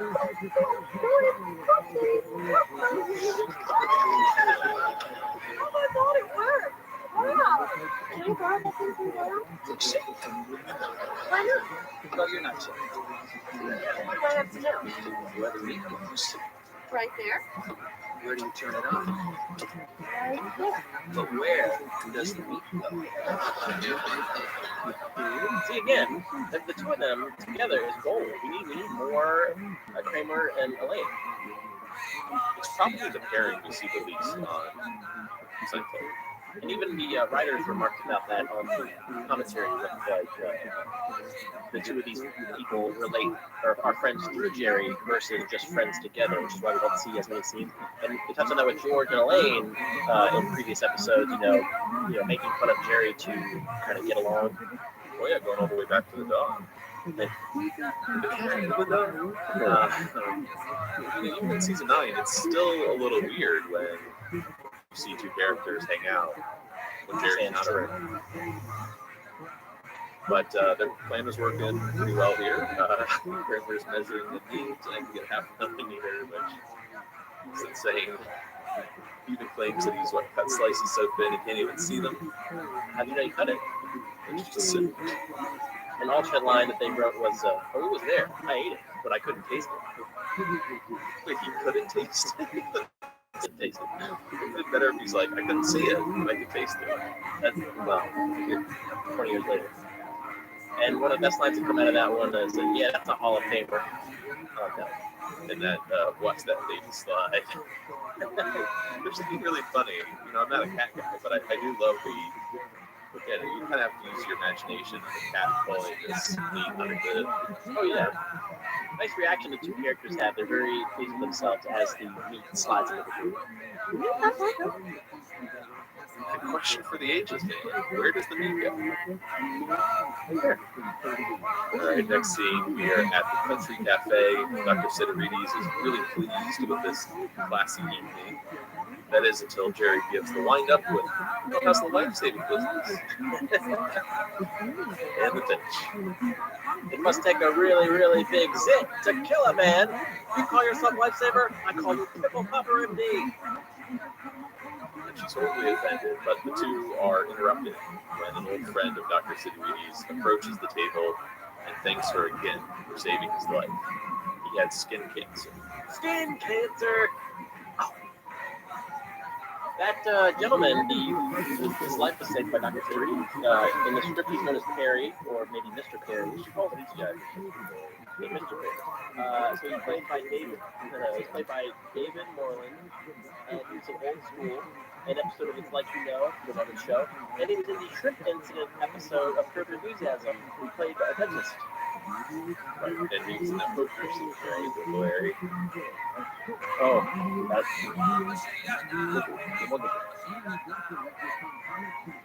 I'm surprised that Jerry didn't think of skin cancer and dating a dermatologist. Yeah, but I guess they set it up in a way, you know, didn't George make that line, like, she's one step above working at a clinic counter.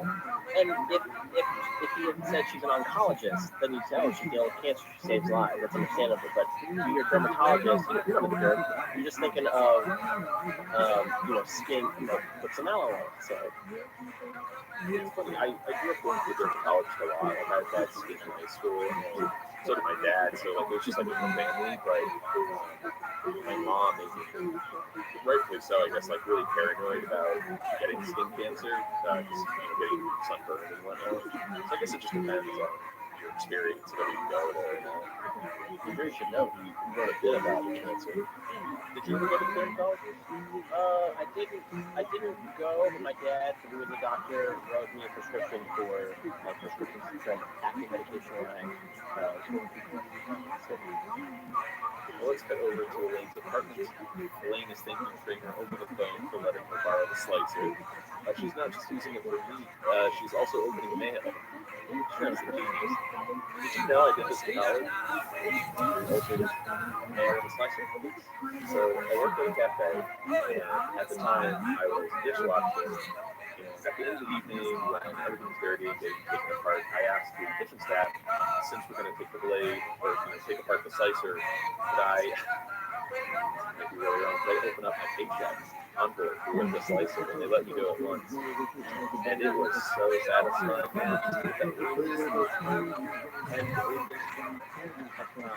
I think more pressure.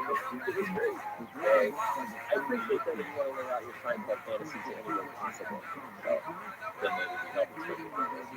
Wouldn't that cafe shut down? Anyways, Lynn's opening up her mail, and as she gets up to feed the cat, she notices that her heels are. She pauses, and then looks at the slicer. Next scene, we're at the photo store. The photo store guy gives George the retouched photo. Good news, George is gone. He's no longer in the photo. Bad news, Cooper has been replaced by what?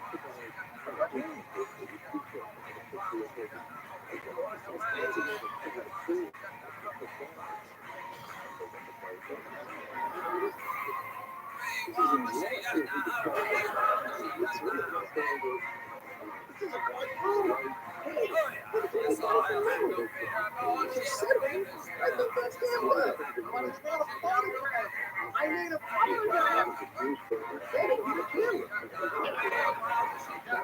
Yeah, what a great voice he's got. And yeah. How pleased is he with himself? I love him. The last one, you better get a camera. Exactly. Now, what's going on here? Is George or is he trying to What happened? Well, I guess, hey, we know it's you. We know you're bald, we know it's you. So all bald guys are alike. Ladies and gentlemen, we have Jason Statham here today. Of all the bald men that people say you look like, he's probably the best bald. Oh, I appreciate it. So, keep it coming. You're 7%. No, I'm just joking. I pretend to be a penny. That's it. Great. Next scene, we're in Jerry's apartment. George doesn't know what he's going to do since he needs a photo of Cooper without his shirt on. We get an interesting discussion here as George tries to figure out what else he can do to work. What's cool about this scene is the blocking conversation, very similar to the Rebecca. Odd that this is the second time we've made this episode, but they get George sitting at the coffee table and very repetitive. Yeah, George is sitting on the floor, his legs tucked under the coffee table. We actually recreated that photo on the Seinfeld video set. I was looking at those photos recently. I would love to get back at that. I want a private photo. Yeah, no one else there. Plenty of time to take photos. But yeah, that was well, Elaine enters.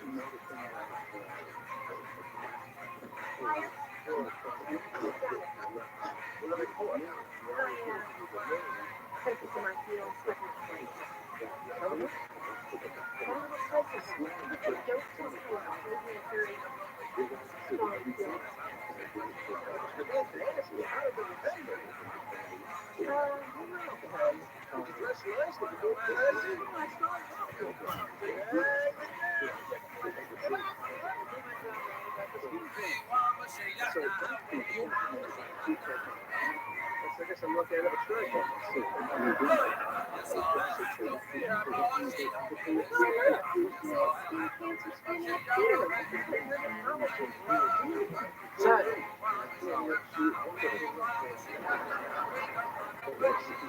She did a school cancer screening.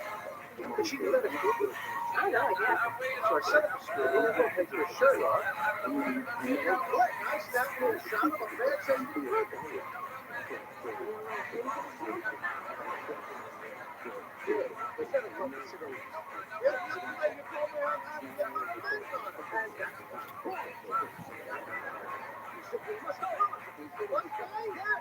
Because it is pure adult thinking. How is that affect me? Elaine. Where's the SVG? Slice. I forgot it. I gotta get straight to my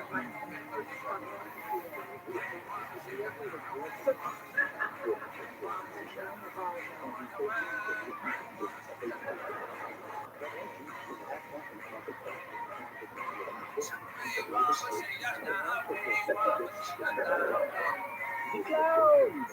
Another callback to the opera of the gymnast, famous years of fame. Oh, there's a great, the scene ends with a shot of Kramer saying, from the shot prior to that is Jerry, and you see he's got a smirk on his face. He's quite, enamored with Michael's performance. It seems like this. I feel like Michael sees someone who's about to crack up, he's gonna, do it more. Yeah. To get the break out of it.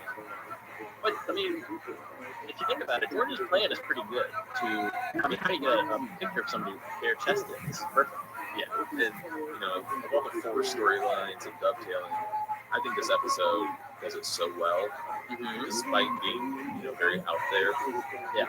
But, all the pieces are there from the first couple of scenes, so you definitely buy it. LD's proud. Let's get over to Dr. Sidibe's office briefly here. Jerry apologizes for everything he said, but she sees through the bullshit. And of course she'll do the cancer screening, but as for them, it's off. Was it Pimple Popper MD? That's the one. Still got it. We should know too, she kind of touches him, on the face, right? It's a light tap of it's still got it. No, it doesn't. It's not malicious in any way. Is Pimple Popper a derogatory term for a dermatologist? Perhaps. I know any dermatologist listeners out there. There's a very popular dermatologist on YouTube. Oh yeah? Yeah, for people that like to watch the pimple popping, as it were. That's what I thought you were gonna say. Is those people who pop those blackheads and the real long, curly, wiry things come out. I feel like half our audience is gagging, the other half are like, yeah, I love that. Yeah, I think it's a proud term for dermatologists. I'm just saying that. I have no idea what I'm talking about, but I'm saying. Let's get over to Elaine's apartment. Kramer knocks on the door to get a slicer back. She kind of has this mild panic since her heel is still stuck. And she manages to bang it a few times on the doorknob to get it out, and quickly gives it back to Kramer, shutting the door behind her. And of course, Kramer gets mad that the blade is all picked up. He starts banging on the door, and he yanks the doorknob, only to have it break off. And he goes flying across the hall, accidentally picks open a neighbor's door. Hey, get the hell out of here! Well, it's a lot of potatoes. Is that the same guy from get the episode when Elaine wanted to order the Supreme Flounder? It was like, where's that from? Is that the same guy? Or is that different? Is that a different apartment? Across the street. Oh, never mind. I'm done. You're smart. I'm done. I actually have some very interesting trivia about this guy. The voice. Yeah, the voice. Did you pick up on this on the commentary? I did. All right, why don't you pick it off? Well, correct me if I'm wrong, but originally the actor was going to be seen as a neighbor, but then he decided to just have him be a voice. Is that correct? Maybe. Yeah, maybe. Okay, well, that's possible. But anyway, this guy who's the voice of the neighbor, he ended up coming back and appeared in the dealership episode this season. He was one of the guys that was standing behind George with the candy bars. And the actor got really excited because he thought he was going to be getting a recurring role on the show. That's right, but no, he's just playing a different character. Just a voice and a background character. But still, pretty cool, nevertheless. Absolutely. Now, what I think is pretty cool about that is we never know what Mr. Potato Guy looks like. We just hear the voice.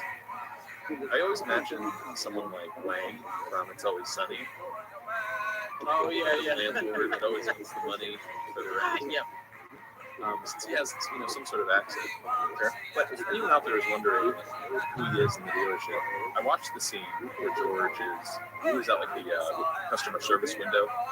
I think he's the guy standing behind George, thinning hair, mustache, and he says, "What's the one with the swirling chocolate in the commercial?" And then later he says, "This Clark bar is really good." He's Mr. Potato Guy. So if you want to do it's some retconning, but I could be Elaine's neighbor in the dealership. His accent goes in and out. Okay, I believe it. Company, how's your Shakespeare knowledge? Not too good.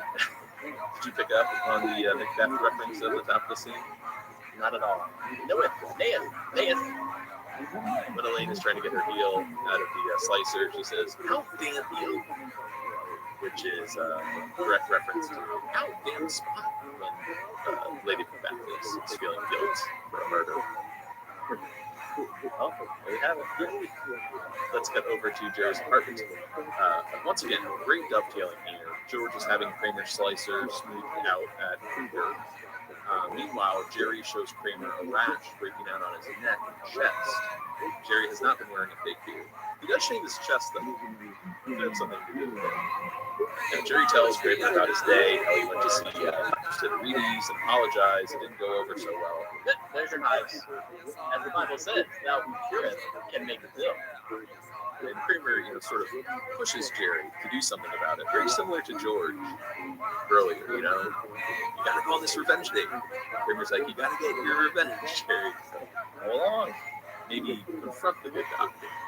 And since Siderides is doing a cancer screening at Kruger's, the two head out. Kramer has to pick up his slicer. Oh, hey, I couldn't find that stock room. You mentioned that Jerry's wearing a fake beard. He wore a fake mustache in the butter shave. Very good. Or, no, it was a real mustache, wasn't it? Oh, yeah. I'm setting him up and you're knocking him down this week. Well, the actor was right. You were right. Well, let's get over to Elaine's apartment. Elaine goes for the doorknob. I guess she hasn't realized that Kramer pulled it off on the other side. And she pulls it, breaks off in her hand. She's stuck in her apartment as the cat is meowing next door for food. So we're just going to combine all these scenes here. She goes to her bedroom to fold some laundry and turns on the radio to turn the meowing. Later, she gets a hold of a locksmith on the phone, but the music is blasting. And on top of the cat meowing, Mr. Potato Guy is banging on the door to turn up the music. And when she doesn't do it, he heads to the socket and does the same thing at Kramer. The apartment loses power, of course, before Elaine can give the locksmith her address. So, some little scenes here, nothing really noteworthy, but we do get two songs featured. We got Slow Ride by Foghat, and then next we have Inagata de Vida by Iron Butterfly. Iron Butterfly. And another reference of sorts is Elaine dances the same way she did in the Little Kids, right? Oh yeah, she reprises her, or brings back the dance. So even when she's alone, There's actually a cute little moment from that scene where, of course, she's dancing to no music. They're going to put the music in post, and she's doing her dancing, and I think you can start to hear laughs coming from the set. And she's like, "All right, that's enough." Like she's embarrassed to actually do the dance, So she's like, "You got it, So it makes me wonder, why doesn't Elaine just turn off the music? Like, is the cat driving her so crazy? I believe it's driving her bonkers. Yes. Right next to her at Kruger Industrial Smoothing, Jerry confronts Dr. Siderides about the hives. She is so offended by the accusation that she storms out. So George is screwed again. But as luck would have it, Mr. Kruger strolls up, sees Kramer in his white coat, and assumes he's the doctor. Hey, doctor. So George decides to play along, explains to Kramer, just pretend you're a doctor, check it for moles, and be sure to take a photo with his shirt on. You're really cooking up a little scheme here, aren't you? It really is a fantastic scheme. What if there's a better one? And have his Kramer refer to moles? Freckles' ugly cousin. So here we go. One of the best scenes of the episode.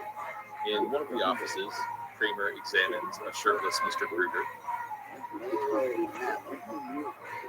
Approximately 30 to 60 years. Weight. Okay, Mr. Kruger, we'll take a photo now for the record. So if you'll stand up, please, give me a smile. No, not that. Yes, okay. Yes, let's see. Okay, and so, sure.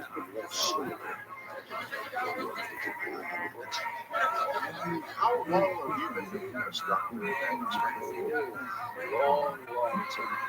Yes, I've seen moles so big they have their own moles. Freckles that covered your head. So far, so good.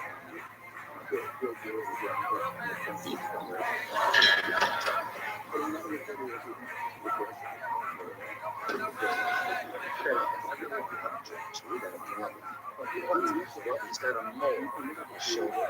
Very suspicious. So tell him you're concerned about it and you see somebody else. George, why would I, a Juilliard-trained dermatologist, send him to another doctor? A dermatologist thinks I am. Betray that trust. I can get a section. I'll go to a section. If I can grab a slice of hold still. Will it really slice it to my bones? See, help with the barrel. No! It's my medical opinion that you're making a big mistake. And it's going to be Another callback. The chart from the package. Yes, that's the episode where doctors are writing how difficult Elaine is. Speaking of the package, Kramer also played Dr. Ben Ostrand in that episode. And it's from, what is the Hoffermaker? Belgium? But that whole name of Nostrand has come up quite a bit. The nose job, it was Professor Peter von Nostrand. In the pilot, he auditions as Martin Van Nostrand. I think this is the last episode. Yeah, but von Nostrand. No. Mr. Kruger's gonna see him in the strike.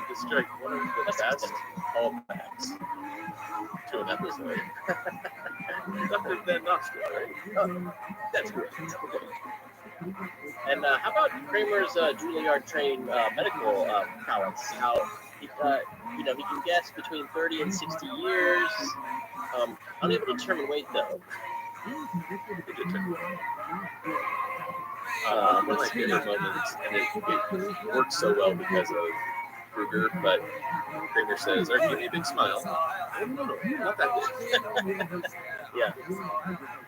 Well, you just see Kruger's going to follow in direction. Oh yeah, Daniel is like such a dope in this scene. Like Kruger is just so out of it, just some loose wires. Other than the mole, Kramer is also very concerned about fiber from his shirt on the shoulder. Got some trivia for you, Vinny. Other than Kruger, who else has Kramer taken a photo of shirtless? George. That was Is that it? Well, Elaine exposed her nipple, but hey, he took a photo of Mary, the accountant, pantsless. Very good. Let's move over to Jerry's apartment. George explains that the photo is fixed back on Kruger's desk. Jerry, meanwhile, is still dealing with his hives. Looks like he had a beard of bees. Bees. Why doesn't he just also? You know how hard it is to get a dermatologist in this town? A real dermatologist? So Kramer shows George a condition in his dermatology book and is concerned. That's what Kruger could have. So George leaves, promising he'll tell Kruger to get it checked out, while Jerry leafs through the book. I wonder if they have a picture of my ration. Yeah, they got everything, Jerry. I underlined the best parts. This looks like what I have. Caused by exposure to benzene, a common ingredient in metal cleaners. That's What are you doing? this is. That's my hand towel. I use it on my face, neck, and chest. That's where the hives are coming from. It's not Dr. Siderides. It was Dr. Van Nostrand. So somehow the bronzo is reacting to the growth species. Get out. And take your bronzo with you. That's toxic. It's nice scene. I love that noise. Michael makes.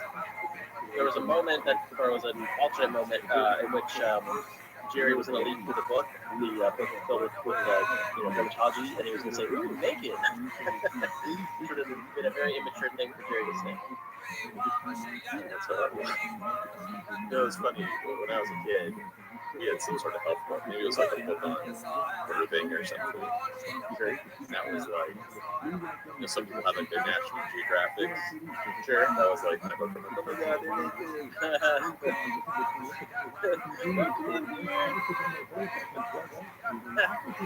naked. I love how Kramer, he's getting everything spelled out for him, and he still doesn't get it. But somehow the bronzo is reacting to the poison he's giving him. Yeah. Gotta love him. Yeah, so good. Alright, last scene of the episode, we're at Kruger Industrial Smoothing. Kruger invites George into his office. George! I'm just going over our annual report. Hey, this is Mr. Kruger. I got a message from Dr. Van Nostrand.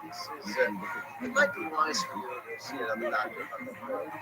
I'm not too worried about it. He said it could be cancerous. Maybe you should give him a check now. George, take a look at this photo. This was taken 10 years ago. That mold looks exactly as it does today. So, there's no cause for concern. But actually, funny thing about this photo, we were at the beach. There was this dumb-looking guy nearby. He went in for a swim. I said, took all this stuff, threw it in. What a shit cruiser. That shit cruiser was me. And I was in that one until I broke it in, stole the photograph, and had myself on it. You have lost a lot of hair. That's what they tell me. So rather than ending with "I am aware," it's a new one now. That's what they tell me. Found out, of course, that Kruger's family, a bunch of that. Yeah? They threw the pear-shaped cruiser stuff into the ocean. So George's revenge or vindication was justified, right? Yeah, definitely. But I guess it's all even since Kruger, as we'll find out later, lets him keep his job. Sure. The bygones be bygones. Who would you say is more off their rocker, Steinbrenner or Kruger? Probably Steinbrenner, just because Kruger seems so unaware of anything that's going on. He's kind of like in the putty can. He just sit and stare. There's kind of a blooper, or not a blooper, but a mistake in this scene when Kruger picks up the framed photo, the one that George had fixed. If you look, it's still the original prop. And you can actually see George in the photo. Oh, that's not cool. But once again, this is Kruger, so maybe he doesn't even notice it. Like, somehow he's so out of it, he's blocked this person in every photo. Well, let's wrap up your video as we put over to Elaine's apartment. We're in the hallway. Kramer, Jerry, and George are waiting, I guess, for the locksmith to arrive. And Elaine is trapped on the other side in her apartment. Kind of like a cat. Kramer is feeding her meat under the floor. Or maybe he's putting it through the hole. I thought it's on a plate. So is her door high enough to be able to slide a plate underneath? Maybe she's got like a fork. She didn't. I don't know what she's doing. Are you eating the meat that was on the floor? Apparently, Kruger, didn't fire George after everything. He said he didn't care. And Jerry was able to see a dermatologist, Dr. Kazarian. He actually said the rash was really bad. What did you give Jerry for it? Hello. That was a nice. I like that payoff. And we get a great final shot here when Elaine asks Kramer for a sip of the soda. There's a little opening in the doorknob, and she sticks her straw out to sip it. I think it's really sweet that the other three would come over to keep her company and feed her as well. People say this show has no heart.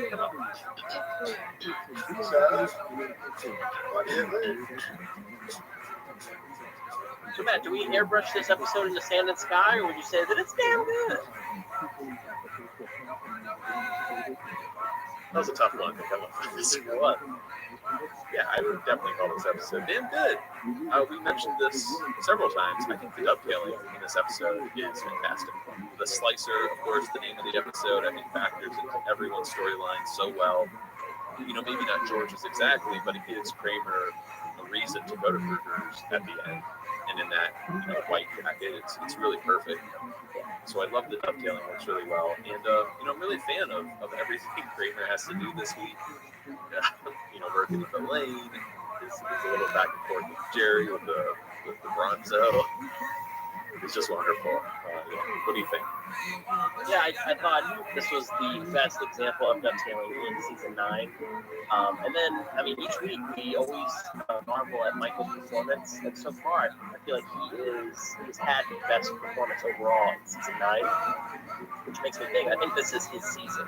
If you had to kind of, is it possible to even go through a season and say, who was the all-star, the MVP of that season? Usually you think of them as the 4, but so far I think Kramer has been the character to beat in season 9. But you get a different show. Right? Exactly, yeah. Now him, see. But Daniel Von Bargen comes in, excellent addition to the Seinfeld universe as Mr. Kruger, and I thought it was a fun episode to recap. So I enjoyed this as well. If we have to say anything negative or nitpick, I don't really care much for the Elaine or Jerry scenes when they're not with one of the other characters like George or Kramer, if that makes sense. Like, I don't care for the Jerry Sidoriti scenes or the scenes where Elaine's by herself. They always work better when with a co-star. And let's not forget that cold open, how great that was to kind of play with us a little bit as an audience. I don't know, did you feel that way? Yeah, absolutely. I really like any time you can get all 4 of them and either shot together. Yeah, remember when they're in the janitor's closet in season 8? Oh, yes. Love that kind of stuff. There was a photo I found years ago from, circa season 4, season 5. It's the 4 of them in bed, but it's not this scene. It's like a promo image they did. Wasn't that on Rolling Stone, or am I thinking of something? It did look like a Rolling Stone photo, yeah. I'm trying to find it, but yeah, it was odd to see because they got it in bed once. All right, that's going to do it for us here on Signcast this week. Please feel free to send us an email at signcast@gmail.com. Find us on Facebook, Twitter, Tumblr, Instagram, or leave us a voicemail at Coco Bosco. Denny, what episode are we discussing next week? Next week, we're discussing the 8th episode of season 9, The Betrayal. Signing off. My name is Vinny. My name is Matt.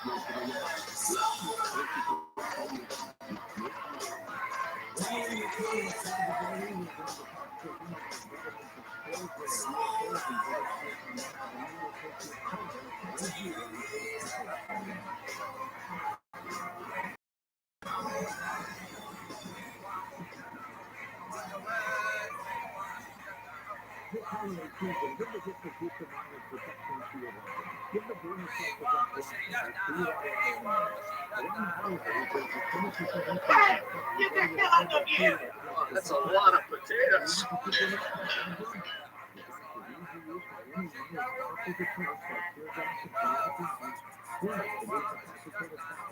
All right, that's going to do it for us here on Signcast this week. Please feel free to send us an email at signcast@gmail.com. Find us on Facebook, Twitter, Twitter, Tumblr, or Instagram. And you can leave us a voice note at photooftheday. Vinny, what episode do you have next week? We're discussing the 9th episode of Season 9, The Apology. But for now, I'm Matt. I'm Vinny. Signing out.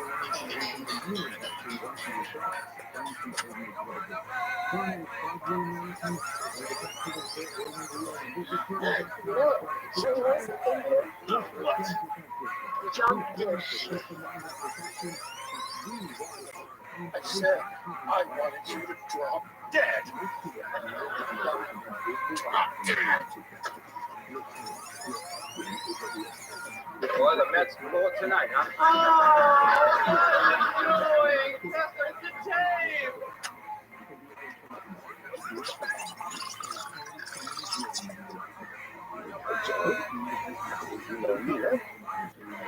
George, we need to talk.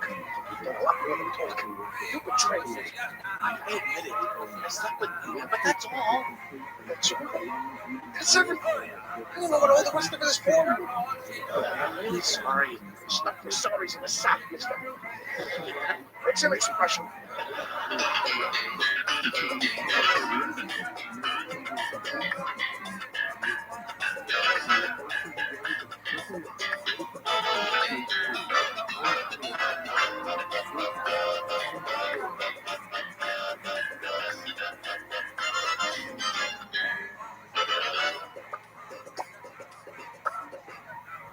Hello, and welcome to Signcast, a retrospective on all 180 episodes of Seinfeld, being hosted by two guys who can barely run their own lives. My name's Ned. So, I don't know. That's redundant. I don't know if that worked, but we could have done the whole episode backwards. I just think that's too difficult. We would need more time for that. I'm too tired. How are you? We just was mixing. Work's been very hellish lately, and I had to stay late. And I'm very tired. I'm sorry for all this, but we had a show last week and I got up at 4, so I'm trying to get back on a sleep schedule. Anyway, how are you? Pretty good. You know, this might be like the latest I've ever taken notes on an episode. Like, I literally took notes before we recorded. Because there's something about this week's episode I just wasn't looking forward to. Okay.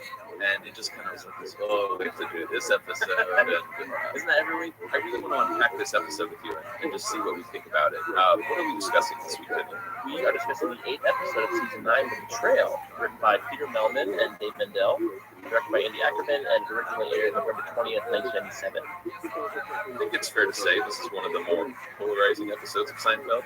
That's fair. Some might even argue this is when the show jumped the shark. No. Oh, you don't think so? No, not at all. No, no shark. There's an elephant.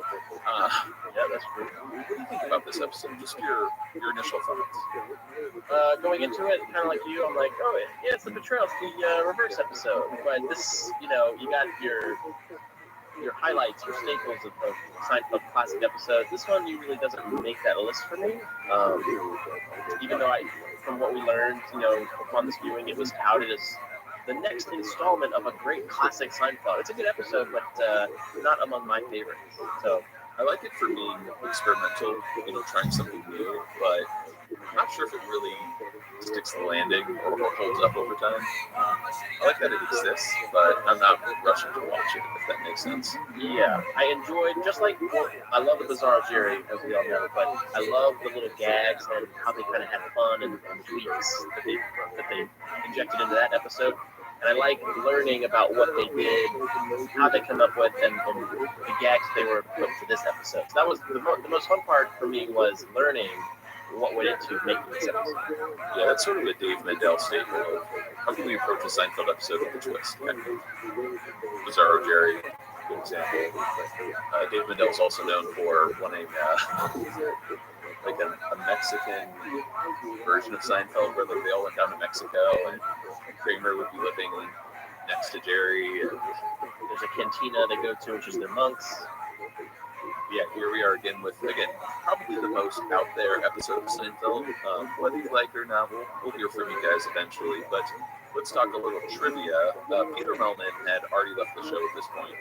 I think like his last official episode was the Yada Yada, but he had this idea of a backwards episode, and he pitched it to Dave Mendel, who was working on the show, and they kind of put it all together rather quickly, drawing inspiration from the Harold Pinter play Betrayal, which is about a man having an affair with a married woman, and it was told from end to beginning in reverse. Even the character Pinter is an homage to the playwright.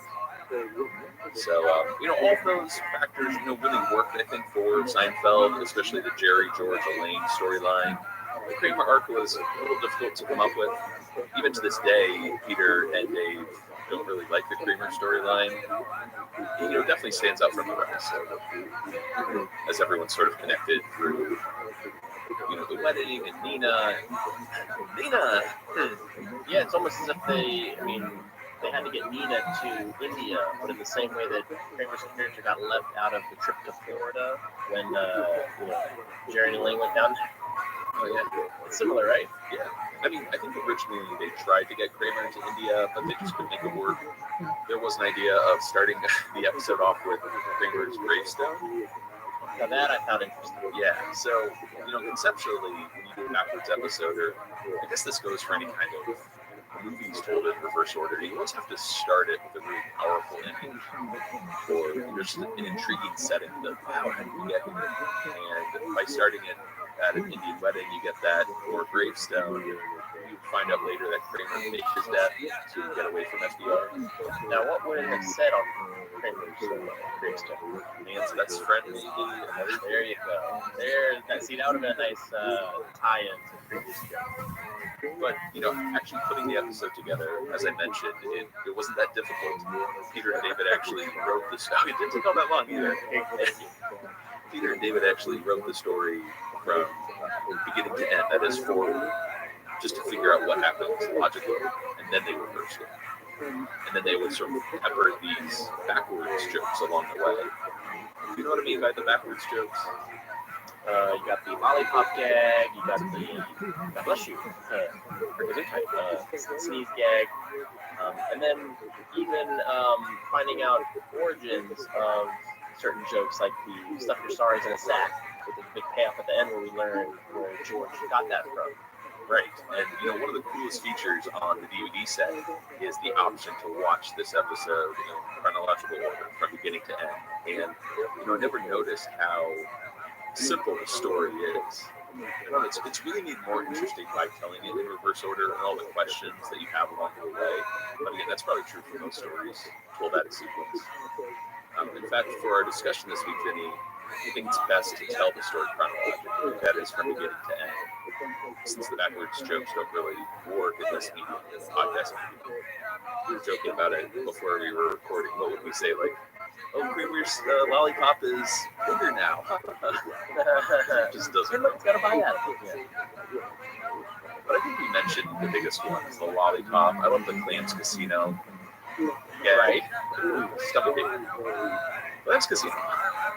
Yeah, I actually didn't get a chance to watch the forward order, so I missed that, but maybe I'll peruse that after we discuss. I think we should definitely save the flashbacks for the end. Sure. That's for last. That's the scene at Monk's and the scene in Jerry's apartment. Man. Our first scene of the episode, we're in Elaine's lobby, and Elaine gets her mail, sees that she's been invited to a wedding. No way she's going to it since it's in India. I was actually wondering, you went to a wedding recently in Mexico. I did. So the whole concept of being invited to a destination wedding, late in the game, happened to Jeff Schaefer. And he was annoyed because he's like, there's no way I can make this, but they expect me to send a gift. So it's just kind of a way to weasel a gift out of someone. Did you have this experience with Mexico? Or did you have enough time to plan it out? Well, my girlfriend was in the bridal party, so we had ample time. We knew we were going, we knew we were getting a gift. But we actually joked about, let's just invite everybody we know, and then do a destination wedding.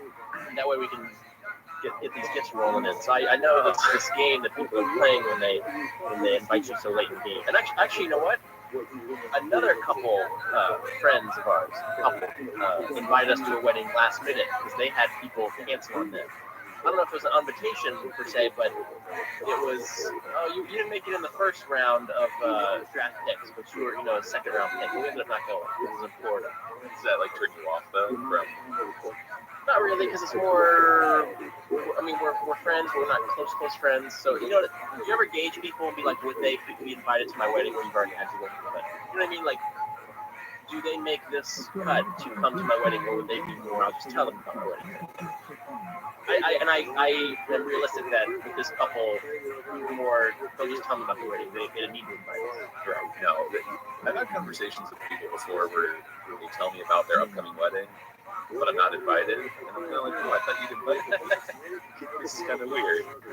There are some friends that when they get engaged or when they get married, I do expect to be invited. So we'll see.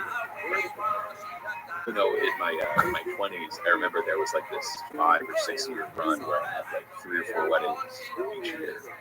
And it was so frustrating. Like everyone's getting married.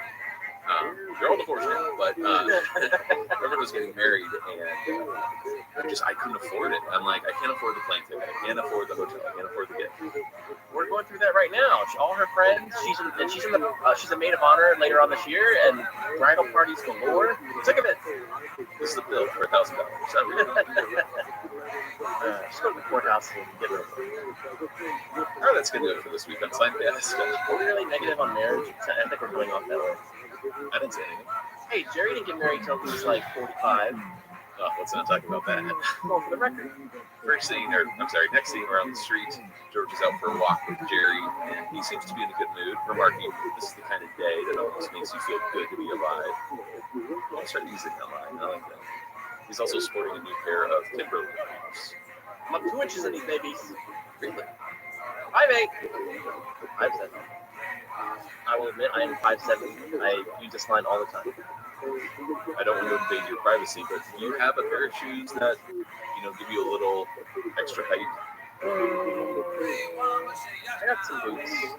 They're not Timberlands, but I got some boots that are thick in the sole. When I was younger, I had to have ACL, a knee replacement, and when I got x-rays, they told me at a young age, in 8th grade, my growth plates had already stopped. They already closed. So I knew I was stuck at this height, so I began to obsess about my height when I was younger. But then I got over it. But so you didn't know that neurotic grinning. Fortunate for you. But I definitely did relate to George because I did obsess about height when I was unfortunately. Who obsesses about height is my dad. Oh yeah? It's about your height, maybe 5'8". He's a good looking guy. Yeah, I think there's this little, he feels a little inferior because I really tower over him. I'm 6'3", so. Where did you get your height from? Because both of your parents are shorter. I don't know. This storyline though kind of connects with the stand-in with Mickey. You're getting caught tightening with those lifts on the shoes. Sure. But as they're walking, Jerry runs into an old friend of his, Nina Stengel, and we see a little spark. She shakes hands with George. Yeah, Justine Maselli plays Nina Stengel, full name. And she is from NYPD Blue as well as the Sopranos pilot. And Peter Melman actually was integral in getting her this part because she had come on and read for other roles during Seinfeld's run and never got a part. And Peter always loved her. He specifically requested she be brought into audition for the role. Yeah, I think something Peter talks about a lot is how he wants specific actresses for roles. I remember him talking about the actress who plays like Cheryl Pick, Terry Hatcher in Plant. He really has a good eye, I think, for casting, for sure. Oh, yeah. There's something about this actress and the character, for that matter, where she does feel very natural in this group. She does, yeah. She does have a Elaine vibe going on, as well as a New York vibe. So I approve of Peter's choice. Well, next scene we're at this birthday party. This is FDR's birthday party. We'll find out more about him later. One of Kramer's friends. He's surrounded by some of his friends, and they're all singing "Happy Birthday." And just before he blows out the candles, he looks at Kramer and he gives them a stink eye for guy. Evil. Evil. That's right. And blows up candles. There's some footage that was cut prior to this scene in which Kramer was banging on the bathroom door, saying, "Lopez, come on, you're gonna miss the whole thing." So there's another joke that would have got repeated because, as we'll see later in the episode, Kramer bangs on one of the porta potties, telling Lopez he's leaving. We're also introduced to the character of FDR, Franklin Delano Romanowski, for the first time, played by Michael McShane. And most people, I think, will recognize him from Robin Hood, Prince of Thieves. He played Friar Tuck. He's also in Office Space, and people will know who's on his Anyway. And he'll also come back to play a hot dog vendor in The Wizard, so I assume it's the same character. Right, definitely. Yeah. So you think about hot dog? And I gotta say, if you look at his IMDb picture, he's lost a lot of weight, so he looks good. Yeah, he will always be Friar Tuck. Oh, he's so great, drinking those flagons of ale. That stuff, he's awesome. One of my favorite Kramer props throughout the whole series is this giant lollipop. Oh, of course, love it. Didn't you try and buy one at one point? I seem to recall you with one. Maybe you just took a picture in a store and sent it to me. A couple of years ago, I bought one from a candy store. It's one of those, I think the brand is Whirly Pop, but they're not nearly as big as the one Kramer has. Yeah. I think that every time I see them in the candy stores, I'm like, nope. But next scene, we're at Monk's. George and Jerry grab some lunch. What does George get? Lamb's Casino. Yeah. That one we like to see. Yeah, whenever we go to eat, it's always Shepherd. So George is interested in Nina, but wants to know why she and Jerry never dated. And Jerry explains they were actually too compatible. In fact, this is crazy. If they ever had a problem with Elaine, they could bring in Nina and not lose the stick. Love this concept. It does sort of tie into the whole Czar Jerry thing, right? Like, there being like these doppelgangers out there, and dynamics, even the idea of Elaine leading the group. Yep. Did we list a while back all the alternate Georges that we come across? That's right. And then also Elaine's dream of trying to, I gotta like have this group. You know, even George seems worried that he has a replacement. Yes. No. But Jerry goes on to explain that he and Nina had such a great relationship, they had such great conversations, there was never an awkward pause to move into sex. And since George is all about awkward pauses, he definitely wants to be set up. Only problem is that Nina saw him in his Timberlands, so now he always has to wear them so he doesn't lose those 2 inches.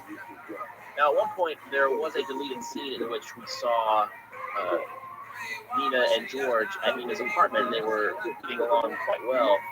And you could see that George had taken off his Timberlands, so they're by the couch and they're both in their socks.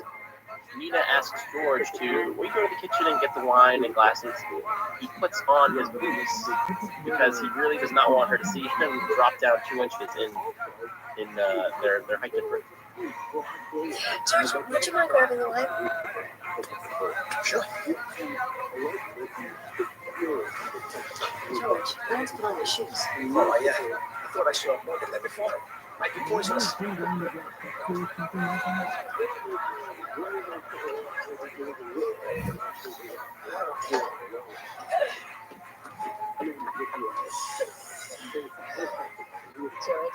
you forgot the glasses.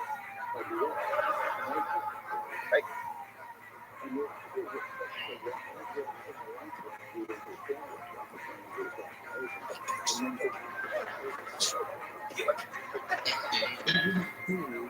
Alright, next scene, let's cut over to Jerry's apartment. Kramer slides in, holding that giant lollipop. FDR wants me to drop dead. FDR? Yeah, Franklin Delano Romanowski. I go to his birthday party, and just before he blew out his candles, he gives me this look. Stink eye? Look good. Evil. Well, everybody's a little cranky on their birthday. Oh, it's a bad day. Well, you got everyone in your house, you're thinking, these are my friends. Every day is my birthday. Well, I can't have this hanging over my head. It's bad mojo. Hi. You're not going to believe Look what I got in the mail. Invitation to Sue Ellen Nishke's wedding. At least the wedding gown will give him some support. Not the point. The wedding is in 1 week.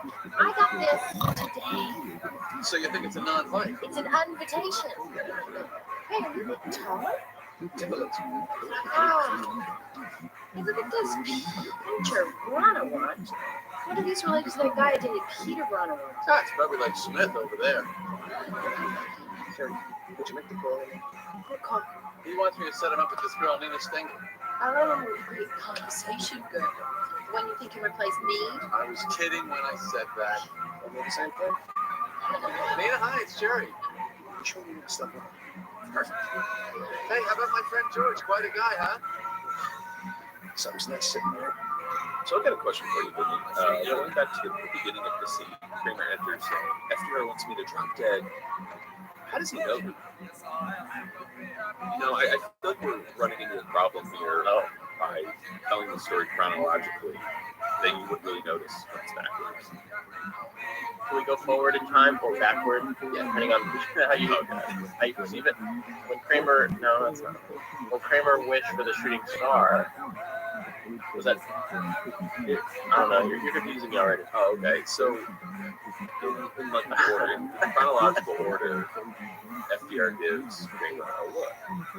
Oh, and why? Oh, why is Kramer that? says FDR wants me to drop dead, unless FDR told him that. Like, it's just something I'm noticing when you tell this in order, which I think most stories kind of not fall apart, but you might have some of these weird goofs or plot holes. There is a bit of dialogue here where they talk about birthdays yet again.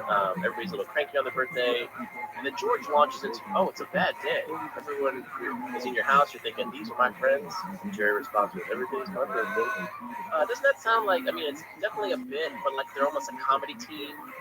Got me thinking of that's very like stand-up-ish. You can see that as part of the whole thing. For sure.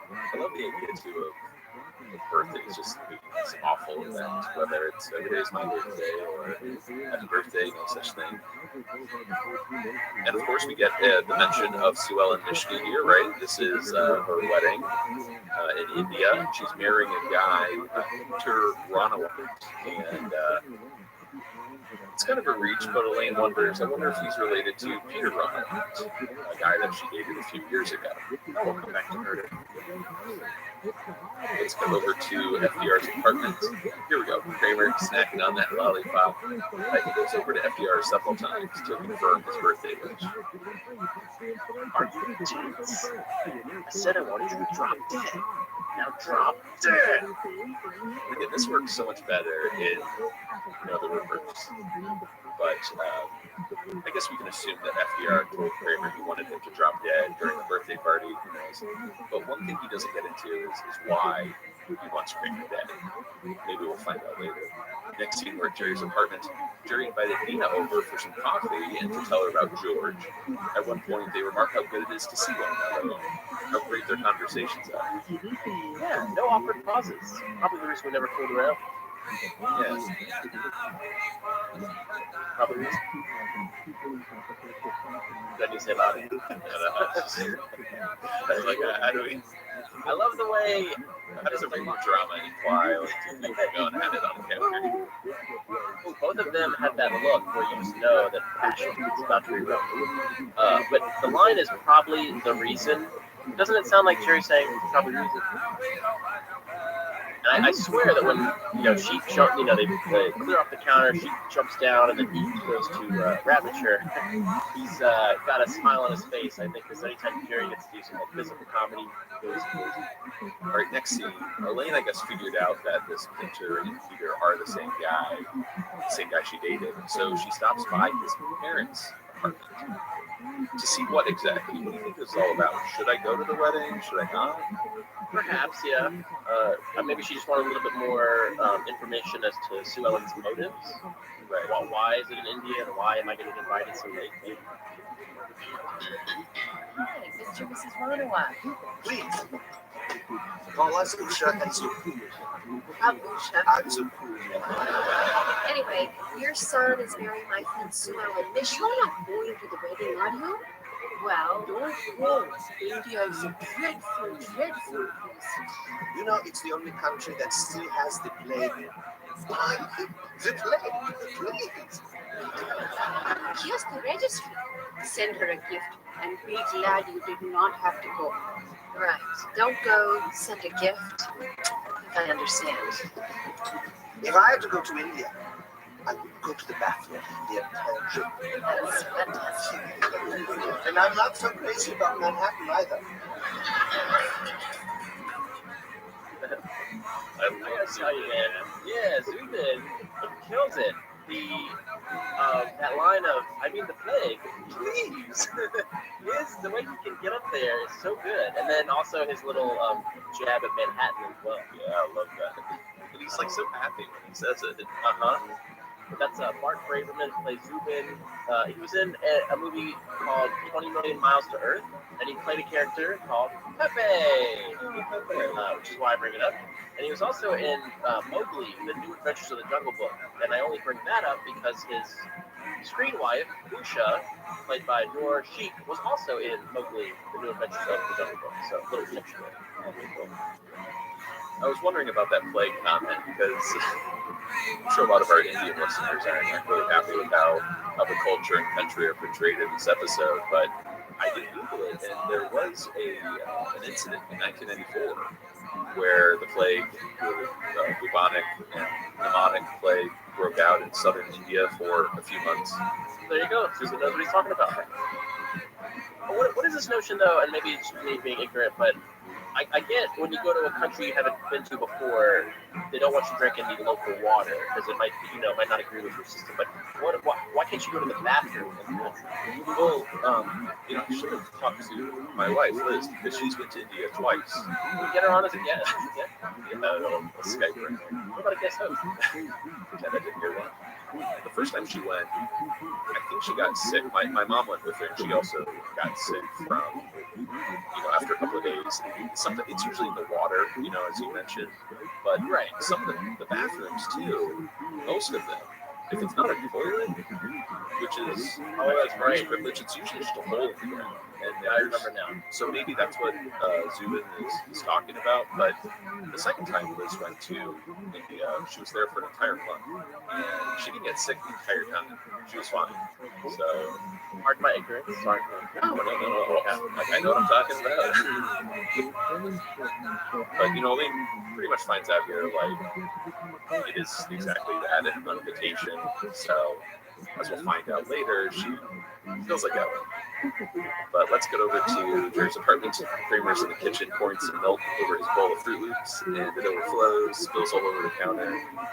And he gets startled when he hears Jerry in the bedroom. So he just kind of drags it all into this open drawer, which I guess with so much anxiety seeing that. Yeah, I thought, how they clean that up? That's a set. It's ruined. Later, Elaine walks in just as Jerry has gotten dressed, and she starts ranting. Let me interrupt you, though. Sure. He comes out doing the putty exhale. Great. So, But yeah, so Jerry and Nina just had sex. Elaine walks in as Jerry's kind of, I guess he's maybe tucking in his shirt, and she starts ranting about the wedding, how it's obvious Sue Ellen doesn't want her to go, she just wants a gift. And this whole time, as Elaine rants, Jerry is trying to get a word in, or at least get Elaine out of the apartment. But it's too late. Nina comes out from the bedroom, doesn't really know what to say, and she just leaves. She got back there. So Jerry tells Elaine that George could never know about this, and Elaine reassures him that they can put it in the vault. No good. Too many people know the combination. Has this been established before? Well, the vault goes back all the way to the fix-up in that, you have a juicy secret you're going to store it in the vault, lock it in the vault. But I think Elaine's key, her weakness to getting at her vault, I think this is where they first introduced that. Correct me if I'm wrong. Yeah, I think they're bringing two ideas together because we've noticed in these later seasons, Elaine tends to drink more. Yeah, thinking of when she was betrayed by Vincent, she took the bottle of vodka. Her father is an alcoholic. Are there any other moments where she drank or got drunk? I think it's when George got engaged. She has Yes. a six-pack You got it. What about now? I think she on the plane ride back with Buddy. She's like, "You gonna bust out that drink card or what?" and then finally, when I don't think this episode probably didn't happen yet, right? When she makes out with Zach, they're playing console hockey. That didn't happen yet, right? Not yet. Okay, well, she drinks it. But this idea that you just need to get Elaine liquored up, she'll just tell you everything. But there's a particular liquor that works for her. Great. You know, it's interesting too. I was doing a little research, and Elaine is not the only character to mention the vault. In fact, I think George was the first one to mention it in the phone message in season 2. This is when Jerry dates Donna, the woman who doesn't like doctor commercials. And George brings it up. She gets, "Oh, you're right." And he's like, "I brought that up. You know me, I'm a vault." But so he says, "I'm like a vault." But, so I guess that differs from the fix-up when they said, "I'm putting it in the vault." That was good that you got that. So before the scene ends, Jerry opens his drawer, finds it filled with Fruit Loops. So what? Oh, another joke that would work better had we reversed it. And so here's something. Jerry mentions that George can never find out about him and Nina sleeping together because they would crush him. Is that because George by this time already has his sights on Nina, even though they're not officially together? Is that correct? Yeah, and you brought up that deleted scene earlier where George is at Nina's apartment. They might have already been on a date at this point. Okay, I guess we can figure it out. The reverse episode, we can see like how much time has passed. Because it got me thinking that, George dated Marlene, and then after they broke up, Jerry wanted to date Marlene. So it's not, it's already happened where they dated the same woman. But I guess this was George has already become enamored with her, and then Jerry goes and sleeps with her. Oh, and then also, Jerry dated Elaine, and then now George is going to try to sleep with Elaine for her reparations. Now, did Kramer and George ever have the same lover? I think so.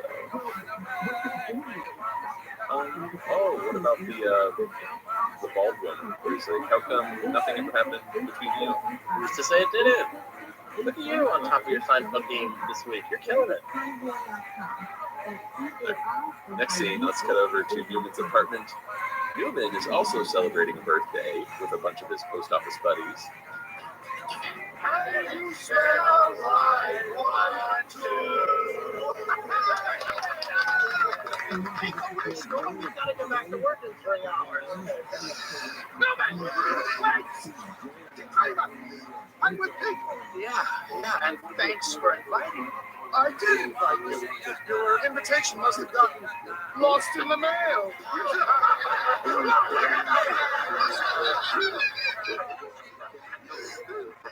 To protect me from FDR. Can't do it. I'm on an unbelievable birthday wish hot streak. My last 5 birthday wishes came true. Come on, look, I'll give you my next birthday wish. Your next 50 wishes. 48. 49. Done. Oh, no, stop it, just now. I haven't made my wish.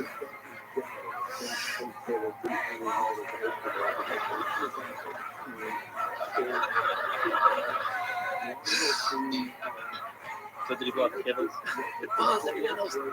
I love that part at the beginning where it's like, "No, that lady." Like, he chokes. He's like, He does. He gargles on something. Great scene. Newman, is like sprinkled throughout this episode, but every time he's on camera, it's very good. Oh, I think the episode is so much better because of Glenn. So if I had to, give out a little award for this week, I think Julia steals the show. We haven't gotten to all her good stuff yet, and then I think Wayne Knight is a close second. For sure. But I have one gripe with this clip, this scene we just heard. Can you guess what it is? I'll give you a hint.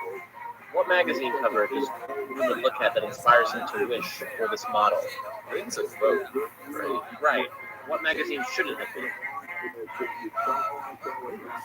Not Glamour? The defense rests. Oh. That's more George magazine. But still.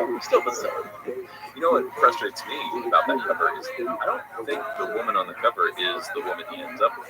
I wondered about that too. It doesn't look like her. I originally thought that he wished for that particular model, and that's the model he now is with, but it is a different person, you think? I guess you could just argue which is for a model girlfriend, right? Yes.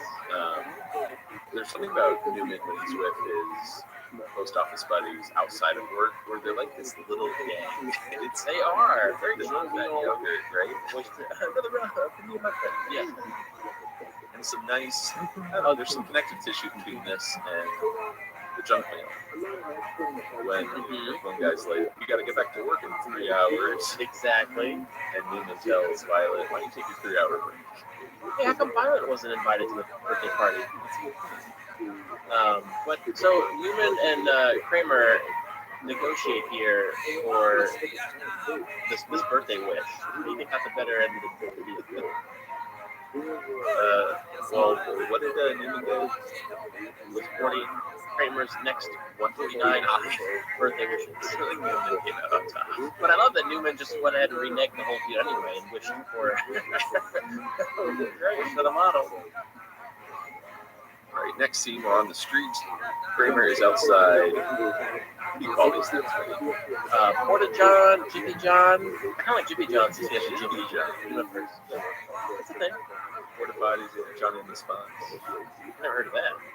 Yeah, that's a brand out here. Lots of material cut. This would have connected nicely with the other cut Lomez joke. He's always in the bathroom. So he had the plan. While Kramer is waiting for Lomez, a Corvette pulls up with a beautiful blonde woman behind the wheel and Newman riding shotgun. You see, my dear, all certified mail is registered, but registered mail is not necessarily certified. I could listen to you talk about mail all day. Anything you wish.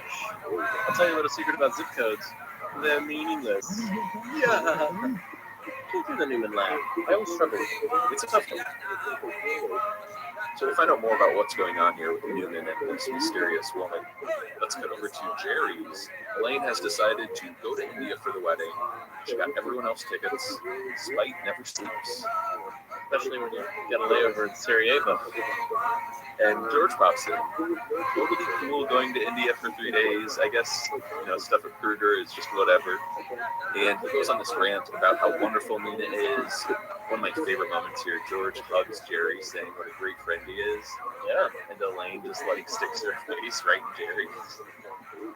So Kramer turns down his ticket, and George says, "Oh, I'll just bring Nina." And as he tries to get everyone excited for the trip, come on, group hug, Jerry pulls away and he heads out with Kramer to go to Newman's. Jay Newman. So we just got George and Elaine left in the apartment, and he asks her, "Hey, did Jerry seem kind of weird when he mentioned Nina?" Nina? Nina? Why do you keep saying Nina? I don't know. Nina! Well, Elaine heads out for Monk's, and George says he'll join her. But first, starts looking through Jerry's cabinets. Cereal, finds what he's looking for. Peach schnapps. So let's cut over to Newman's. Newman is sitting in his regular seat, but this time he's got the blonde model sitting on the arm. We had a deal, Newman, and you were supposed to give me your birthday wish, and now you wasted it.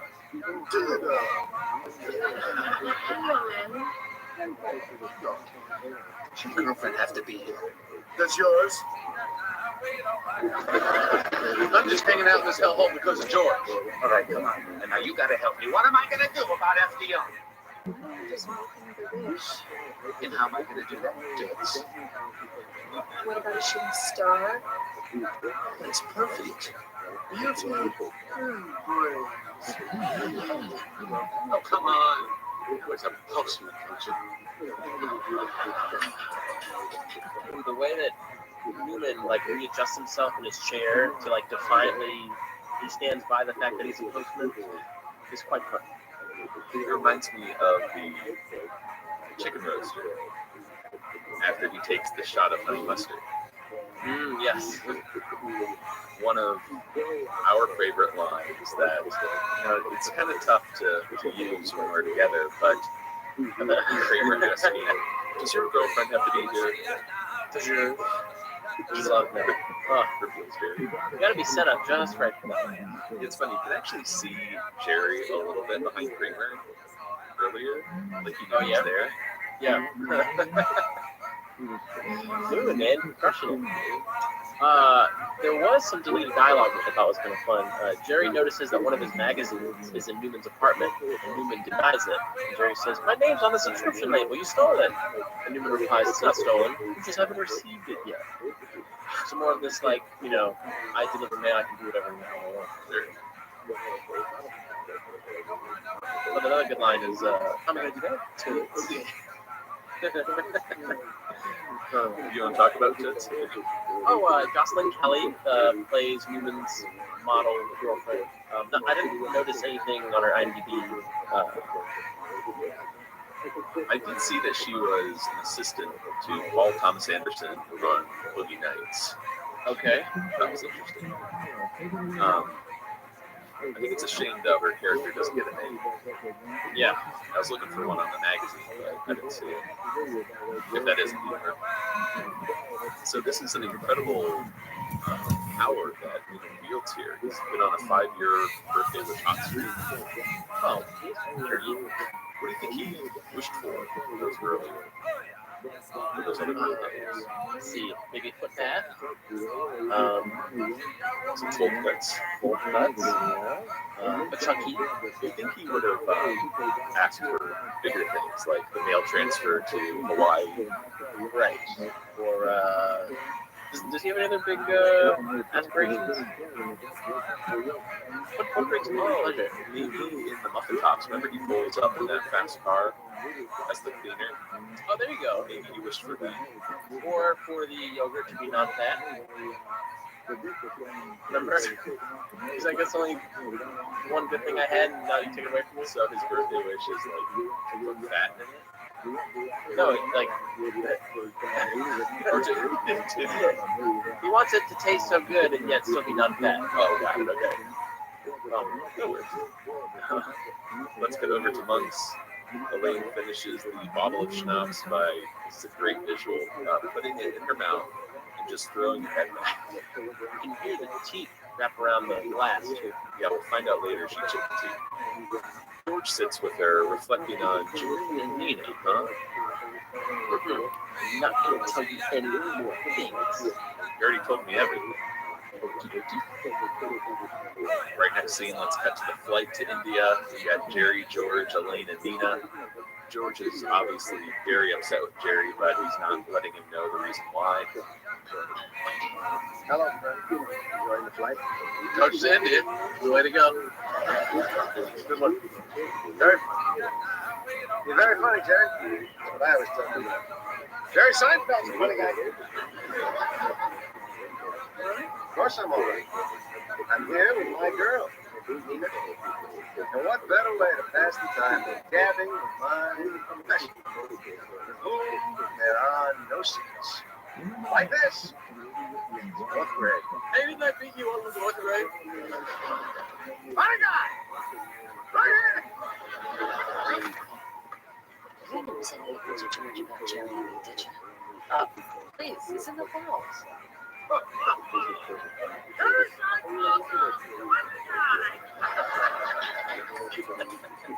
I need to describe George's voice there because it's just so perfect. It really is.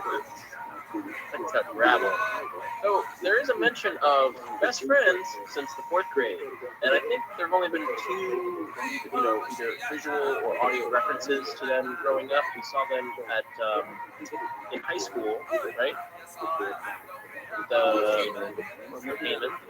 Oh, and then they also talk about Mr. Bevilacqua with the race, and then I did look that up. That was 9th grade. 9th grade, and then you have when George is telling was Sharon Leonard how they became close in Alice. Yeah, how'd that go down? He was climbing the rope, and Jerry was spotting me. Then I fell on his head. Man, we're big cause of it. And then there's also the junior high in abstinence. Oh, that's right. Yeah, but Jerry has to perform stage. Well, except this is canon that they met in 4th grade. Or did they met in 4th grade? Well, I mean, you could argue that they became best friends in 4th grade, and maybe they were either acquaintances or even enemies. Because if they became best friends in 4th grade, that would imply maybe like one of them moved or changed schools or something, which we've never really heard about. I do like the idea of them being enemies, because Jerry, it seems out of character, but if Jerry beat George up, and then maybe Jerry was trying to prove himself to Duncan Meyer. Or You like red soda? I like red soda. Did Jerry become friends with Joel Hornick because he had a ping pong table? That's right. But no confirmation that George knows Joel. I think Joel just lived with Jerry. An interesting thing to come out of this scene, it's a deleted scene, but worth mentioning, Elaine is sitting towards the back of the plane with Nina, and when they finish their conversation, Elaine turns over to take a nap, and she takes her neighbor's pillow, and it turns out it's who? Oh no, vegetable lasagna! How great to have him come back, yeah. Because he's about to defend himself and argue with this woman, but then he realizes who it is, and immediately, oh no, he shuts his mouth. Why is he gone in? Good question. So let's cut over to the rooftop at Kramer's apartment. He's waiting impatiently for a shooting star. Come on. And suddenly sees one up and screams, "I wish I don't drop dead." Hey, shut up there! You shut up. Drop dead! Who says that? Alright, the gang finally arrives in India and walking through the airport. God, it's hot. What does that smell? I think it's a stench of death. George, you've been wearing those boots since I met you. You're not going to wear them to the wedding, are you? No. Wear black shoes. Oh boy, there's Sue Ellen. She didn't want me at this wedding, but here I am with a bunch of my big friends. Elaine? Oh, I'm so happy to see you. You are? Oh, of course. No one else was even willing to come to India. I mean, not even Pinter's parents, and they're Indian. Yeah, Sue Ellen, you were broad, you were tall, we hate each other. Yeah, I know we've had our problems. I want you to be my best friend and my best friend. All right, okay. Oh, this is my fiance, Peter. Say hello. Hello. Peter. Oh, no, it's Peter. Does anyone want to use the bathroom? Go on. Let's get going. All right.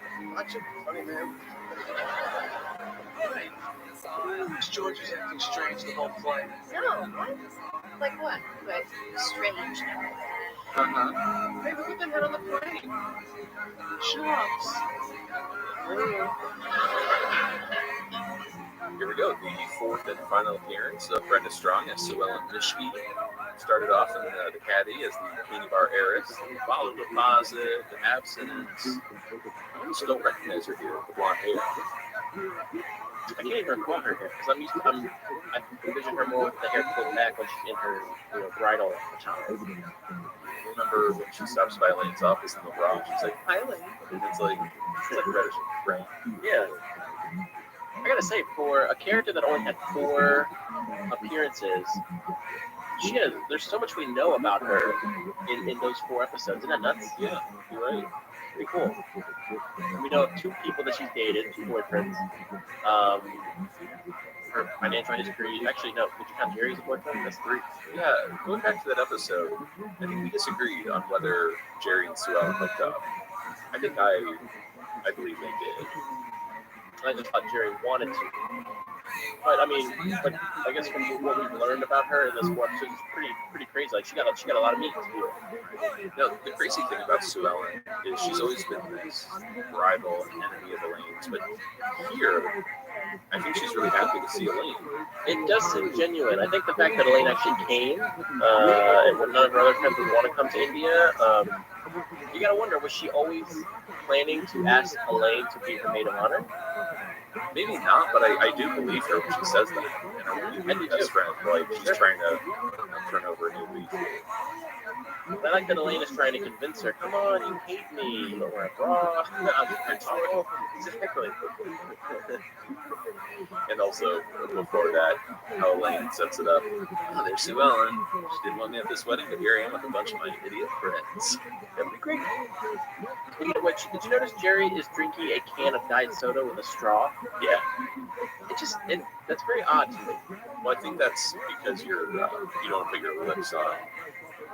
Like, unless you wash it. Look at you. Look at us.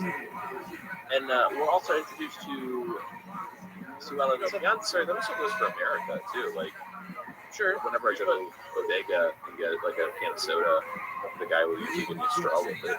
Oh, okay. And this is me growing up ignorant, but I was told that like rats would on the tops of the cans, so you always had to wipe the can before you drank out of it. Yeah, absolutely. Is there truth to that? Yeah, there's a lot of like they not only put on the pig you really have to boil the can before you deep in the shed. Yeah. Are you being serious with me? I can't tell. Yeah, I got this joke. Okay. I have a lot of weird days growing up. Like, I remember licking the inside of the candy bar wrapper because the candy had melted. My sister said something similar to that. She's like, "Cool with that?" I'm like, "But it was on the candy." Right. You already touched it. The image's been done. We should also talk about Pinter here. Yeah, we are introduced to Sue Ellen's fiance at this point, and Pinter is played by Sean Tobe, and who's an Iron Man, Crash, and Kite Runner. He's the guy in Iron Man who is in the cave with Tony. Also, he's been in Homeland for the past couple of seasons. Oh, that's right. Some listeners might know from that. And, he's introduced as Pinter, but it sounds like he used to go by his American name, Peter. Elaine, is shocked to see him, and you see Pinter give a little, no. Michael, shut up. Yeah. So that's great. Pinter in homage to Harold Pinter, and Peter in homage to Peter Melman, I'm sure. Wow. You're very fluid today. Like, the words are just rolling off the tongue. I'm very impressed. Sure. Next scene, we're in Central Park. Kramer stops by FDR's hot dog stand. I don't think we established that yet. In fact, I asked that at trivia the other night. What does FDR do for a living? Oh, nice. We have this back and forth about who wished on the shooting star last night. We start throwing change and the fountain, triple wishing, quadruple wishing. Then what's next? Eyebrow plucks. FDR's got that cool change dispenser, and he's like, click, click, click, click, click, quadruple wishing. You connect the the eyelash wishing to anything. When Jerry has an eyelash, Manhands gets a fork. Oh, and hey, wish. Make a wish. Did come true. Oh. All right, next scene, we're in Jerry's hotel room in India, and Elaine is just trashed, spilling everything. George knows that you slept with Lena. That's why he was acting so weird. How did he find out? Nothing. You know you're not supposed to drink while you're keeping a secret. Is there anything else? I can't tell you. Here, drink this.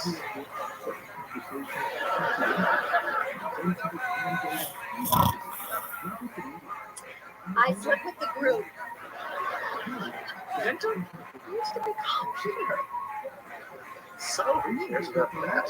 Sue Ellen. She will call off the whole wedding. Oh, nobody's calling off any weddings. All right, it's time to go. Come on, up. You know what Jerry is in India? What? Jug dish. Jug dish. What if I got my nose pierced?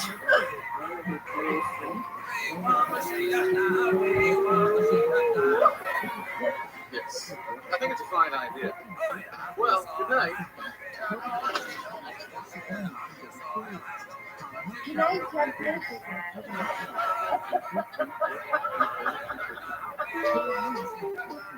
That laugh it sounds so genuine to me that I feel like she's really laughing, like she's not acting. Which makes me think, is this one of those late night records where she was loopy, or is it just she's got like one of the most authentic laughs you could have? But even Dave Mandel and Peter were just remarking how drunk Elaine is like one of the best combos you can have, and this is why Elaine steals the show this week. I don't think we've ever seen her drunk ever. You've seen her hopped up on muscle relaxer. Oh, I think it's good enough, yeah. What about the other characters? We've seen Kramer toss back some Hennigans, very quickly got drunk. Oh, also with Steve Locatello. Oh, yeah. I like 555. Oh, also with the Japanese tourists. I want you to come in here. Yay! Get in here, fat boy! Yeah, that's right. So Kramer is quite the drinker. But yeah, definitely Julia's performance is the best. How did George find out about all this? He stopped her. I also like Jerry close for a secret. I slept with the groom. Yeah, and the way Jerry carries her out on his back into the hallway so he can go to bed. And, when she slides down and she goes, That'd be pretty freaky. You know, he goes unnoticed, I think, at least from my point of view, because I know the audio better than the visuals, but when Jerry's just sort of thinking about what's happening, he sits on the couch, and Elaine has, like, stuck her ass in his face, and he's like, all right, it's time to go. Yep. Any a little trivia for you? What is Jerry in Indian? Or Indian? Jug dish. Jug dish. It sounds like Elaine says jog dish, but yeah, it's jug dish. Shot. Hey, jug dish. She's the one that opens it. Her peering through the little slats in his door. Well, did you watch this deleted scene? I think it takes place around here.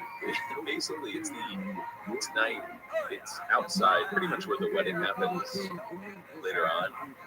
And there's like, I don't know, some guy working like hard, and there's all these goats. And George is like just shuffling along because he hasn't gotten to the bathroom. He's quite uncomfortable, and he's holding it in, and he's in his Timberlands and he's still in shorts still, but he steps in the. Next thing you're at Monks, Kramer, and FDR hold a wishbone. Kramer explains the rules. All right, FCU, this wish is for all the money. You win, you get your wish. I drop dead. I win. I don't drop dead, and I get 100% anti-drop dead protection. Correct. They pull. FDR wins. So Kramer begs him, there must be something that will change your mind. And FDR puts this mini cooler on the table, pulls out a snowball. At first, though, Kramer is like, you want my kitten? That's fun. He offered it. Did he offer it to Jerry? Oh yeah, I'll take it. I'll smack it on the table. So later on the street, Kramer stands against the building as FDR winds up and clocks him right in the face with a snowball. Kramer would be upset, but he just gives him a huge hug. Thank you, FDR. I think FDR also adds like a rock in there too. Okay. Yeah, so we still don't have an answer for like what's going on here, but everything's even. No one's gonna drop dead. Let's cut over to India. Beautiful wedding here. Elaine has on this incredible outfit, jewelry, nose ring.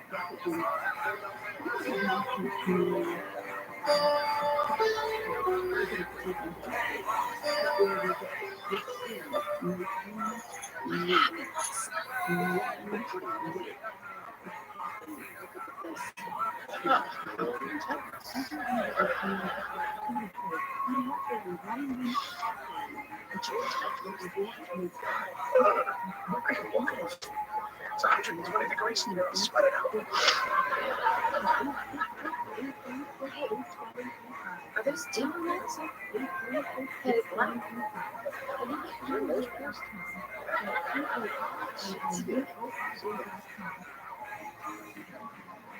Oh, Joe, you know me, huh? George, we need to talk. You've done a lot more than talk. You can say it. I admit it. I slept with him, but that's all. That's all. That's everything. I don't know what all the rest of it is for. I'm sorry. Stuff your sorries in a sack, mister. It's an expression. Shh.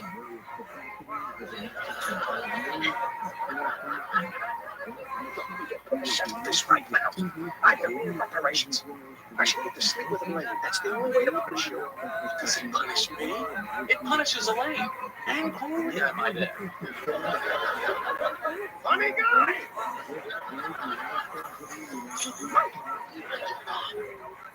He's trying to get married. Elaine, you have to sleep with me. I'm not going to sleep with you. Preparations. George, what is it?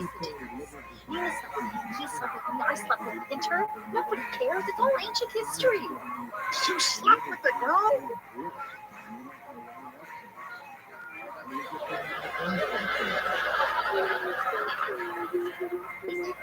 Jason has so many different deliveries in the scene that I find so memorable. From that you slept with the groom to I can't do it.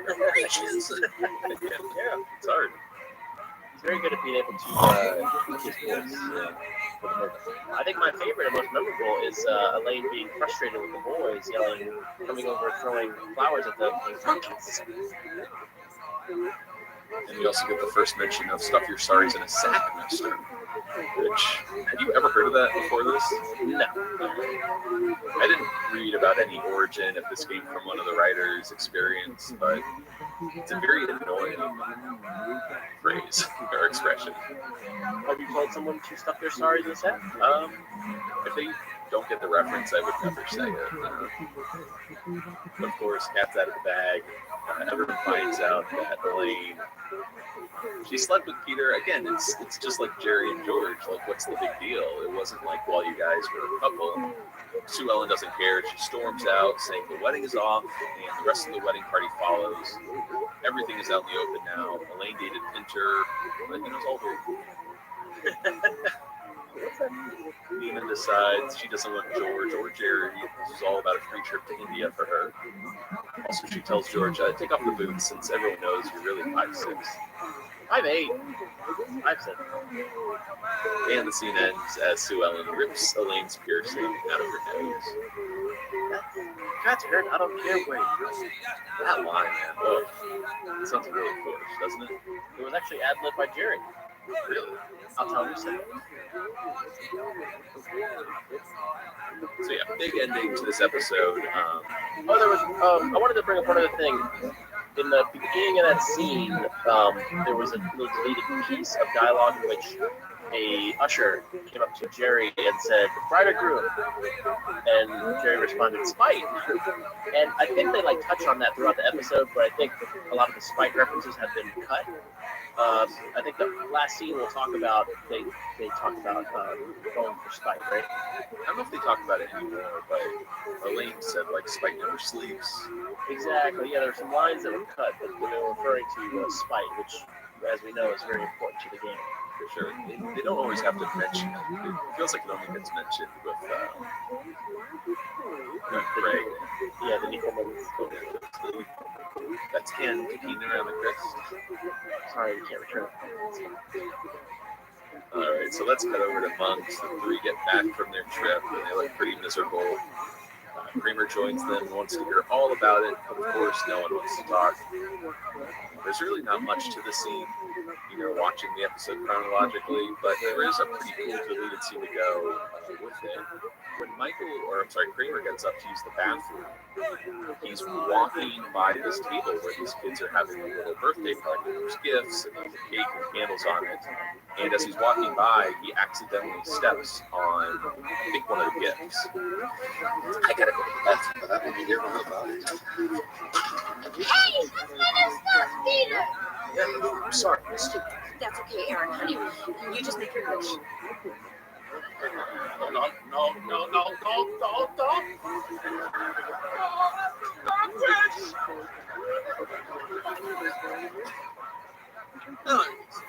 Normal?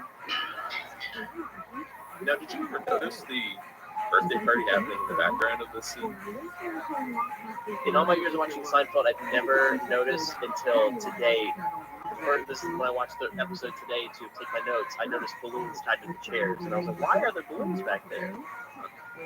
You get a nice little Star Wars mention there with the snow speeder, and how weird would that have been if they left it in and told the story in reverse? Like, that really would have been confusing. I'm already confused. So It's already disorienting enough when this group comes in and like Elaine's nose is bleeding. And, oh, I see what you said. But to have Kramer, piss a kid off and sprint out of bullets, it would have been like, wait, what? And like we talked about, if somebody gives you the evil eye, wishing you to drop dead, like with Kramer, that means it's on him now. He's going to drop dead until he does something to offset it. We also get George mentioning stuff your sorries in a sack for a third time. And I don't know, maybe this is a good time to cut to the flashback here at Monks. This is 2 years earlier. And if you look at when this episode aired, November 97, this would be November of 1995. That makes it about halfway through season 7. That was the engagement year. Okay. Jerry's having some coffee with Nina. And we told the world where I live. You can email anyone. What are you, scientists? No. Sweet talk. Great talking to you.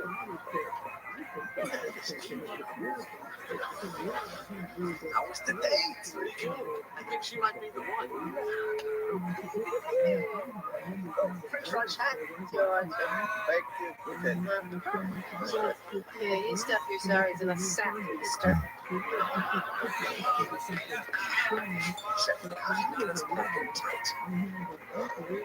What are you bringing snowballs in here for? That's wrong. I said I'm nice and hard, and then you throw it. As my friend FDR, I'm going to nail him in the back of the head. It's going to be great.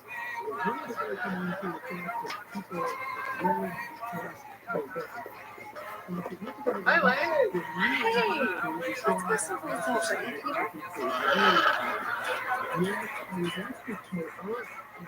You might not like the episode as a whole or the whole idea of going in reverse, but I just think this is so clever, so perfect to see how, this is like a unique way of dovetailing all of the storylines.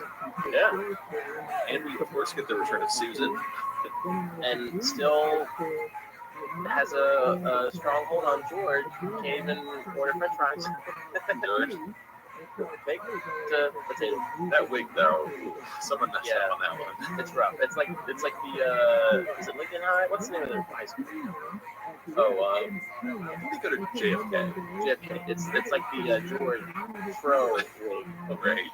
But yeah, how great is it that we get Heidi Sweatberg to don the Susan character once again? So clever. Love that. So we also get the origin of Stuff Your Sorries in a Sack from Susan. It all makes sense now. Which is, it's kind of nice. George is aware that he's channeling Susan. No, and that's what makes it wonderful. Yeah, I was like, oh, that's nice. Like, she's always a part of it. Oh, get out. Also, we learned here that Kramer hit FDR with a snowball, so it really is an eye for him. Sure. Yeah, you're right, because their feud ends. It begins and ends with a snowball. Oh, also something kind of weird in this scene when Jerry and Nina are talking about the World Wide Web. Oh yeah, that electronic thing. If you look at the entrance to Monks, you can see George just standing there outside, like Jason Weaver is cute. I didn't know that. It's kind of weird. So I mentioned earlier, Vinny, how this was 2 years earlier, November of '95. If we look at the episode guide, that would place it somewhere around the Cool Guy, Secret Code, maybe the Sponge. Okay. So if we're gonna retcon anything, I guess Elaine had an extra boyfriend that season. Yeah, there we go. But let's move on to my personal favorite scene from this episode. I know all the diehard Seinfeld fans love this scene. This is a flashback to when a younger Jerry is moving into an empty apartment.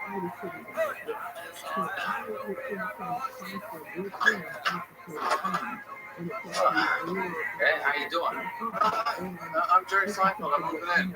I saw your name on the bus. You must be Kessler. I know, actually, it's great. You need any help? No, thanks. But I ordered a pizza. You want some of it? No. Why not? We're neighbors. What's mine is yours.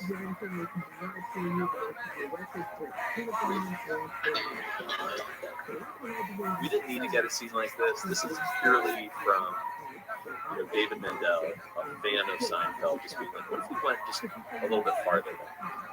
Yeah, it retcons that mistake in the pilot episode, Jerry calling Kramer Kessler.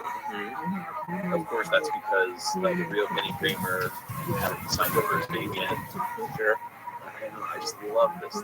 It's totally unnecessary, but it's so icing on the cake for Seinfeld fans. I love, like you said, that Jerry referred to him as Kessler, and Kramer had to correct him. And what's even more, I love that they kind of matted Jerry's hair down to make it look shorter. And I'm like, man, the hair really does age Jerry, because depending on what season it is, if he's got the long curls in the back or very short, I thought that was really a nice touch. And then you have Michael, who is aged, I think, more so than the other characters from the start of the show to now. So he doesn't look anything close to his pilot counterpart, but he's got the robe on just like he did in the pilot episode. I think that's what Michael would look like without Kramer. The wig, yeah. Well, it's such a great scene, and it got me wondering, what year is this? Where are they? If you look at the time placement, it says 11 years earlier. So we were in 97, then 95. That would mean we're in 1984 here. Okay, so we can say that's when that's when Jerry moved into the apartment. And they moved all the furniture and all the props, everything is out of Jerry's apartment. It's empty, which is also very weird to see. We have to retcon it again. So at some point, Jerry painted the walls so they could match the apartment in the pilot episode. Remember, it's like a lot of oranges and, oh, you're right, red. He also added, I think, like a skylight, or a window there. Man, you are just on top of your game today. You know what we should do? We should collect all of the flashback sequences, and we could maybe put together a little package of I don't know, everyone, like George's childhood, Elaine's, that high school party when Sue Ellen steals her boyfriend. I thought that'd be kind of interesting to, if that's what you're getting at, to end up put them in order of when they happened, so you can see George's birthday party, George and Jerry in high school, Elaine in high school. You're right, that'd be fun. So, what do you think? So, man, is this episode a Midnight Junk Dish or a Drop Dead? I love it when you can't tell the difference between the two. I think it's really easy to crap on this episode. Supposed to hold it in. And I don't think I hate this episode as much as most listeners, most fans of Seinfeld.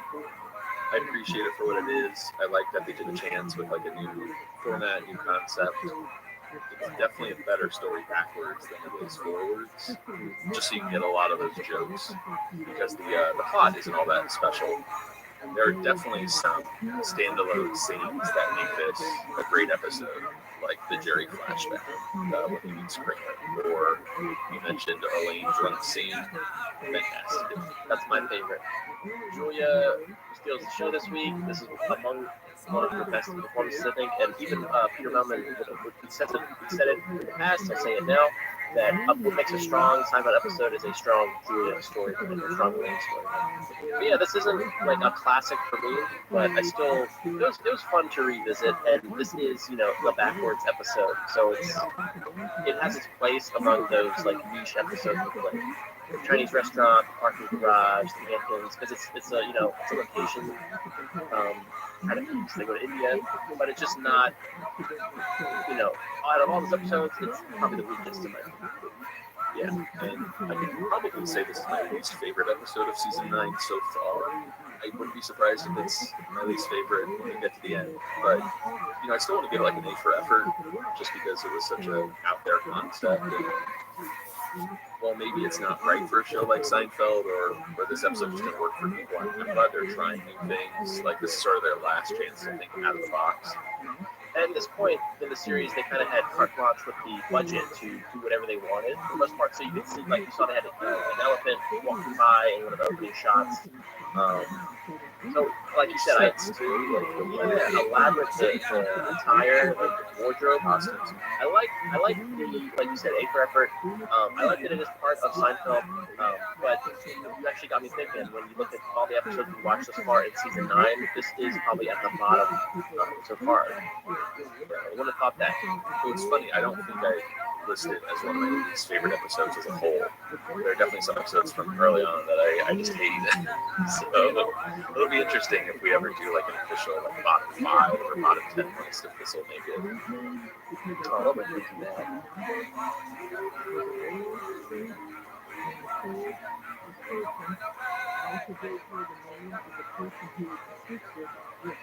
All right, that's going to do it for us here on Signcast this week. Please feel free to send us an email at signcast@gmail.com. Find us on Facebook, Twitter, Tumblr, or Instagram, and you can leave us a voicemail at ROTHSCHILD.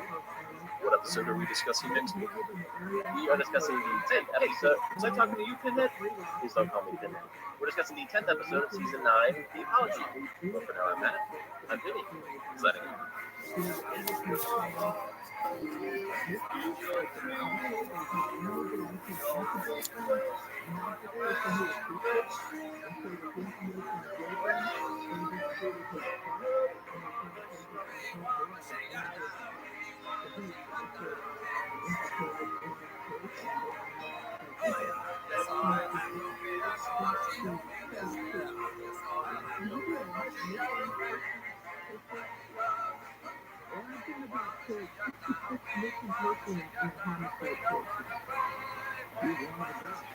Can I tug this?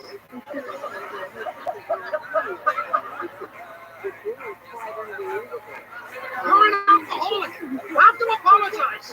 Step 9. Step 9. I'm sorry. I'm very, very sorry. I'm so sorry that I didn't want your rather boneless head struggling to find its way through the normal-sized neck hole of my finely knit sweater.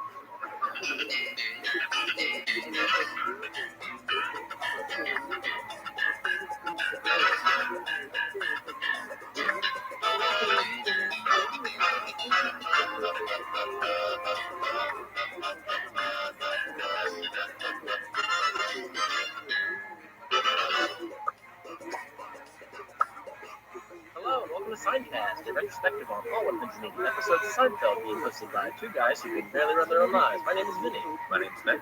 How you doing? You and your significant other, Kelly, have a snow day today. I woke up and looked out the window. There is no ice, there's no snow on the ground, there's a lot of salt, a little full on snap. But apparently the Fairfax County had snow or ice or something, that's where she works. So she is currently napping as we are recording this. Well, if you guys want to, what I was trying to get at, if you guys want to watch something on Netflix, might I recommend a little Jerry Seinfeld, I'm telling you for the last time? Nice segue, my friend. That's right. Jerry's, one of the few Jerry stand-up specials available is now available on Netflix for review and pleasure. I've only seen it once, probably with you. However, you know this You quote it all the time. You can make references to it. When I was in college, I had this old little clock radio CD player thing, and I'd fall asleep with headphones listening to this every night in college. So it was kind of my nighttime ritual. So yes, I do know this backwards and back and forth. I highly recommend watching it. What I forget about this, because I can see the little tile of, the little image, the screenshot. It's got the picture of the funeral with people looking into the grave, and there's a little open that Jerry came up with all these other comedians, and I probably already told this before, so forgive me, but they're all he's putting his jokes into the casket, and I know Gary Shandling asks people keep one, right? Yeah. But it's a nice little cold open with all these other comedians. Some of them are passed on, some are still with us, but I highly recommend. I guess I knew this day would come. The day I'd have to bury a friend. Maybe my best friend. We've been through a lot together.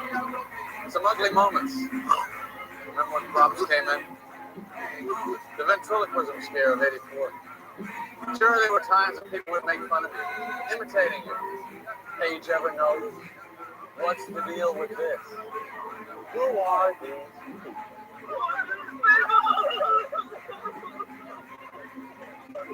They say the hardest thing for a person to do is bury a loved one. But those people never had material like this. The time commercial. If you've got a t-shirt with blood stains all over it, maybe laundry isn't your biggest problem right now.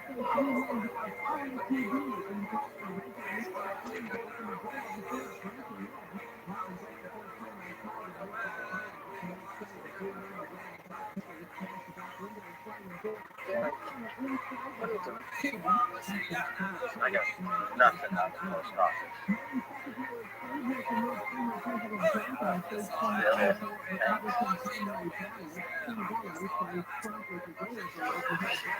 Really? You only get these Seinfeld episodes to move from Hulu to Netflix. Then we'd have something going. Yeah, it seems like Jerry's, putting a lot of his material on Netflix. Why not? But having said that, no other news to talk about this week. Why don't we move on to which episode? The 9th episode of season 9, The Apology, written by Jennifer Crittenden, directed by Andy Ackerman, and originally aired December 11th, 1997. This may be a shorter Signcast episode because we don't have any trivia to discuss at the top. We're out. Yeah, at the top of the episode. Let's dive right in. First scene, we're in Jerry's apartment. He's making waffles for breakfast, doing a little countdown until they're ready. When his girlfriend Melissa sits down at the counter. How about that? Are you or have you ever been a nudist or even dated someone who walks around naked? Not to the extent that Melissa's going to, but yeah, there's comfortable walking around naked. What does yours say? I've had bedroom naked, walking the bathroom naked. Yeah, I've never had breakfast naked or really anything outside of the bathroom, bedroom, area of the house. Nothing bad. I gotta say, we heard him, or we recall the episode. He's tapping, in a minute, it's coming. Almost there. I thought he was kind of simulating cooking. He's pretending to cook, even though it's the waffle maker's doing all the work. Okay. But I think he's just counting down, right? I think I missed that joke. It reminds me of marine biologists at the ATM. Yeah. And Diane DeCon is right next to him. Yeah, I went. Yeah, exactly. Yeah, I didn't realize he was playing the drums, so pretty cool. Kathleen McClellan plays Melissa. She was in The Bold and the Beautiful, and as well as Married with Children. If anyone is wondering, the actress playing Melissa filmed all of her scenes without a studio audience, out of discretion. But still, I think that's pretty tough to wear, skimpy outfit or pasties, whatever you would call them. Sure. In front of a crew. Not only to wear them and go out there wearing the birthday suit, but also be funny and do your job. Next scene, we're at Monk's, and Jerry tells George all about Melissa being naked. I like that line. She didn't even want to know. Well, George is technically eating naked, but he brought his food to bed. It's true. Well, George is speechless. He feels like Jerry is living in the Playboy mansion. Oh, it's a scene. Did she frolic? We don't really have enough. That "oh, it's a scene" line goes back to the switch. Well, it's unbelievable that Menage a Trois is into it. Yeah, this is very similar to that. George getting very excited. Even has similar frustration later on when Jerry doesn't really like the naked. Yes, and it's only why can't this happen to me kind of thing. Well, Elaine enters the coffee shop with her old fling David Putty. Hey, buddy.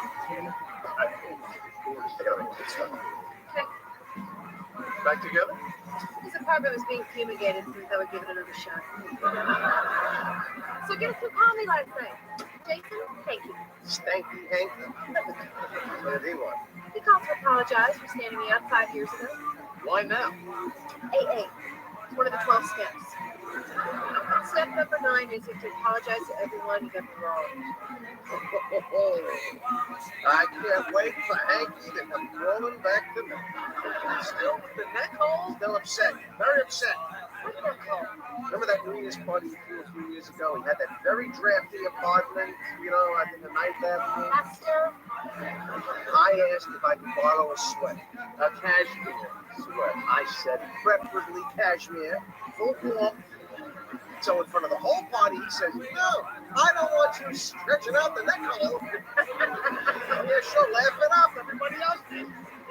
Well, it's funny. I mean, you have a big head. Where's it getting in that? No, I think the head just goes to instruction.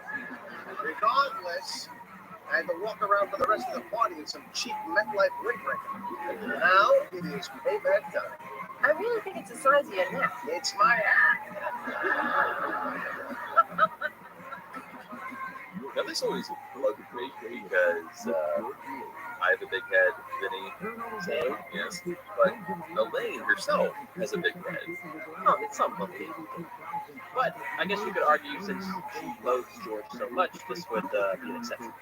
Let's jump back to the beginning of the clip. We see David Putty for, I don't know what it is, like 6th scene or season. I feel like he just sort of floats in and out of episodes, but turns out the reason they got back together this week is his apartment was being fumigated.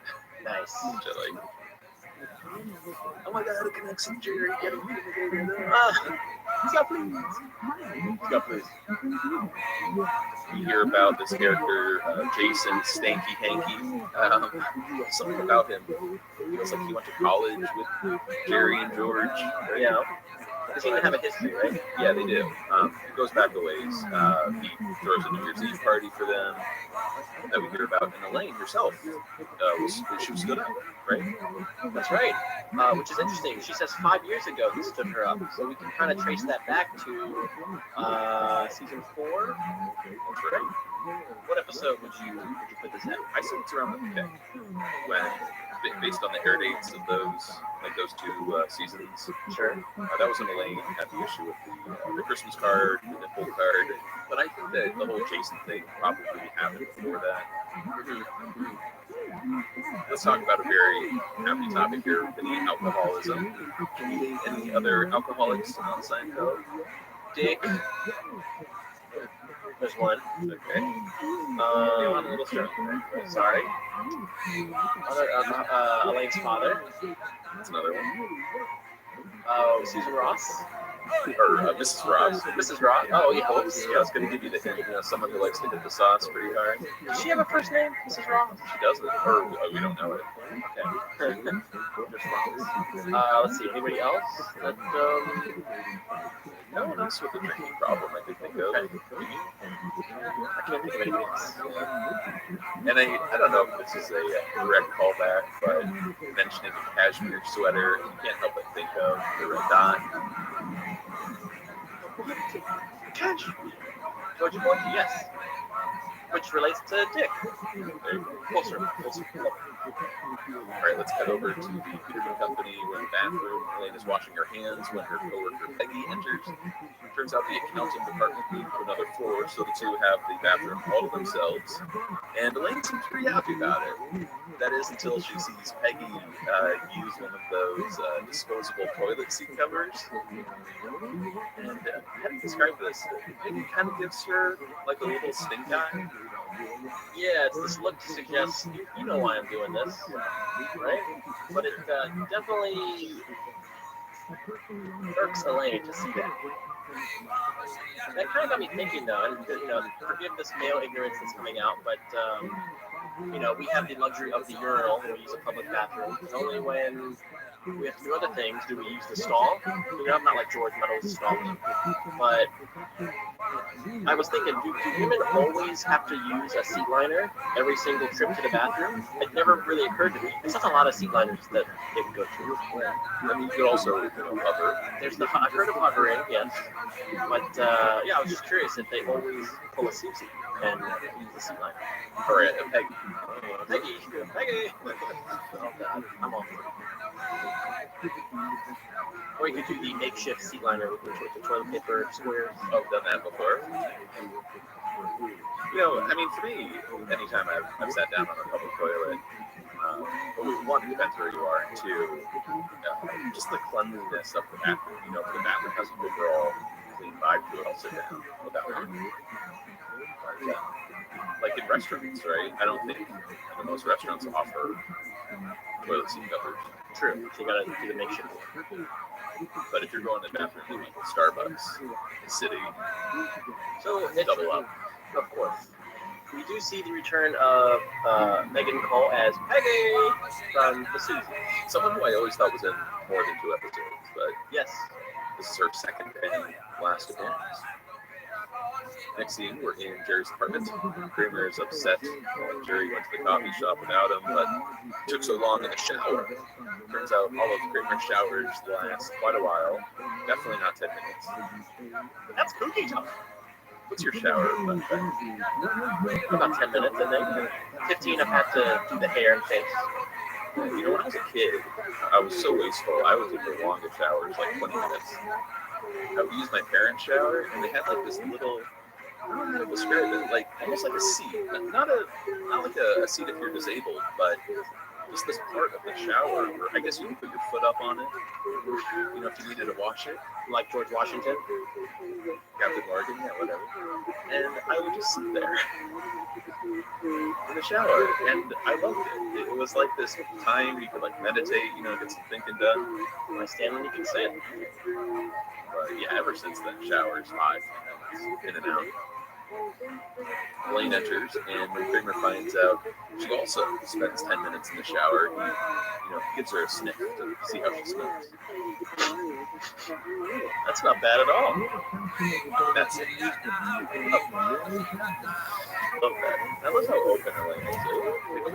Take a whiff away. Yeah. Elaine tells Jerry how crazy Peggy is for using a seat protector, since they're the only two on the floor. At this point, Kramer's soda bottle explodes all over the place, and Jerry starts wiping it down and suggests that maybe Peggy might just practice good hygiene. Yeah, you're right. She's probably one of those neurotic clean freaks. Again, playing into this whole Jerry neatness neuroses, right? Yeah, but the fact that Jerry's wiping down the soda, it doesn't feel like he's a clean freak. Like, who wouldn't like that now? Well, but he was right away. But it doesn't it stick though that if you had to describe him to somebody, that would be one of his traits? Yeah, especially later on. Sure. Even early on when he went away into robbery, he like tells her about all of the, you're right, certain foods you can have in the fridge. No soft cheeses of any kind. Have sex in the tub. And something also that's established early on Seinfeld, that Kramer's bathing habits, that's gone from he only takes baths to he only takes showers, he only sits in the hot tub. No consistency there. Same thing with his underwear. But in this scene, Kramer is taking some notes about bathing. Thinks he can make some changes, washcloth mittens, maybe some liquid soap, and just focus. I can never get that as loud as Michael. I don't know how he does it. His is like an emphatic thing, and he's so good at doing it. Our sound weak, don't they? Some liquid soap. Just well, later on in Jerry's apartment, he's playing Scrabble with Melissa. And here's something. She's naked again. And she scores big with the big word Zephyr. I think you're cheating, but I don't know where you hide it in the time. Turns out Zephyr is a word. It means a soft, gentle breeze. Nice. I never heard that word before Seinfeld, or since. It's I think it's a Red Chili Pepper song. Zephyr song. Or just Zephyr. One of those two. Well, Melissa gets up for some more iced tea, and off screen she starts choking when the iced tea goes down the pipe. And Jerry just, she really starts coughing. Yeah. And Jerry's just like, ooh. Yeah, the first like chipping away of this wonderful image he has of the nakedness is starting to break away. Do you think there's anything perverse about Jerry and Melissa playing the same game that Jerry played with his mother? Well, now I do. We have to bring that up. No, there's something about the whole, like, are you challenging? Like, I'm challenged. You're playing Scrabble with your mother and stuff? You got me thinking here. You just mentioned Scrabble with both Melissa and Ma Seinfeld. What other board games have we seen that have actually been played on screen? Not the ones that are on the shelf, but what have we seen played and who with? We got Battleship with Jerry Risk with Newman and Kramer. Oh, chess with Jerry's brain and Jerry's penis. Yeah, that's it. But is there any checkers? There might have been some checkers. Put a maybe on the checkers. Is that it though? Also, George plays chess with a girlfriend in Cold Open. There you go. That's I was thinking that. I think you're right. I think that's it. Okay, let's go. The next scene, we're at Monk's, and Jerry tells George what happened with Melissa. So she coughing, naked. It's a turn on, man. Everything goes with naked. When you cough, there are thousands of unseen muscles that suddenly spring into action. It's like watching that fat guy catch a cannonball in his stomach in slow motion. Spoiled me. Do you know how much mental energy I expend just trying to picture women naked? But the thing you don't realize is that there's good naked and bad naked. Naked hair brushing good. Naked crouching bad. Right, it's probably good. Gary. Listen, I just got sober, so I think the 12 steps. What are you up to now? Step 9? Yeah. Make the important step. Maybe the most important. Anyway, Jerry, you know, this may sound dumb, but when we first met, I thought your name was Gary. And I think I may even called you Gary a couple of times, and I don't know if you noticed, but I always felt bad about it, so. Thank you. I did notice, and I appreciate you recognizing it. Great.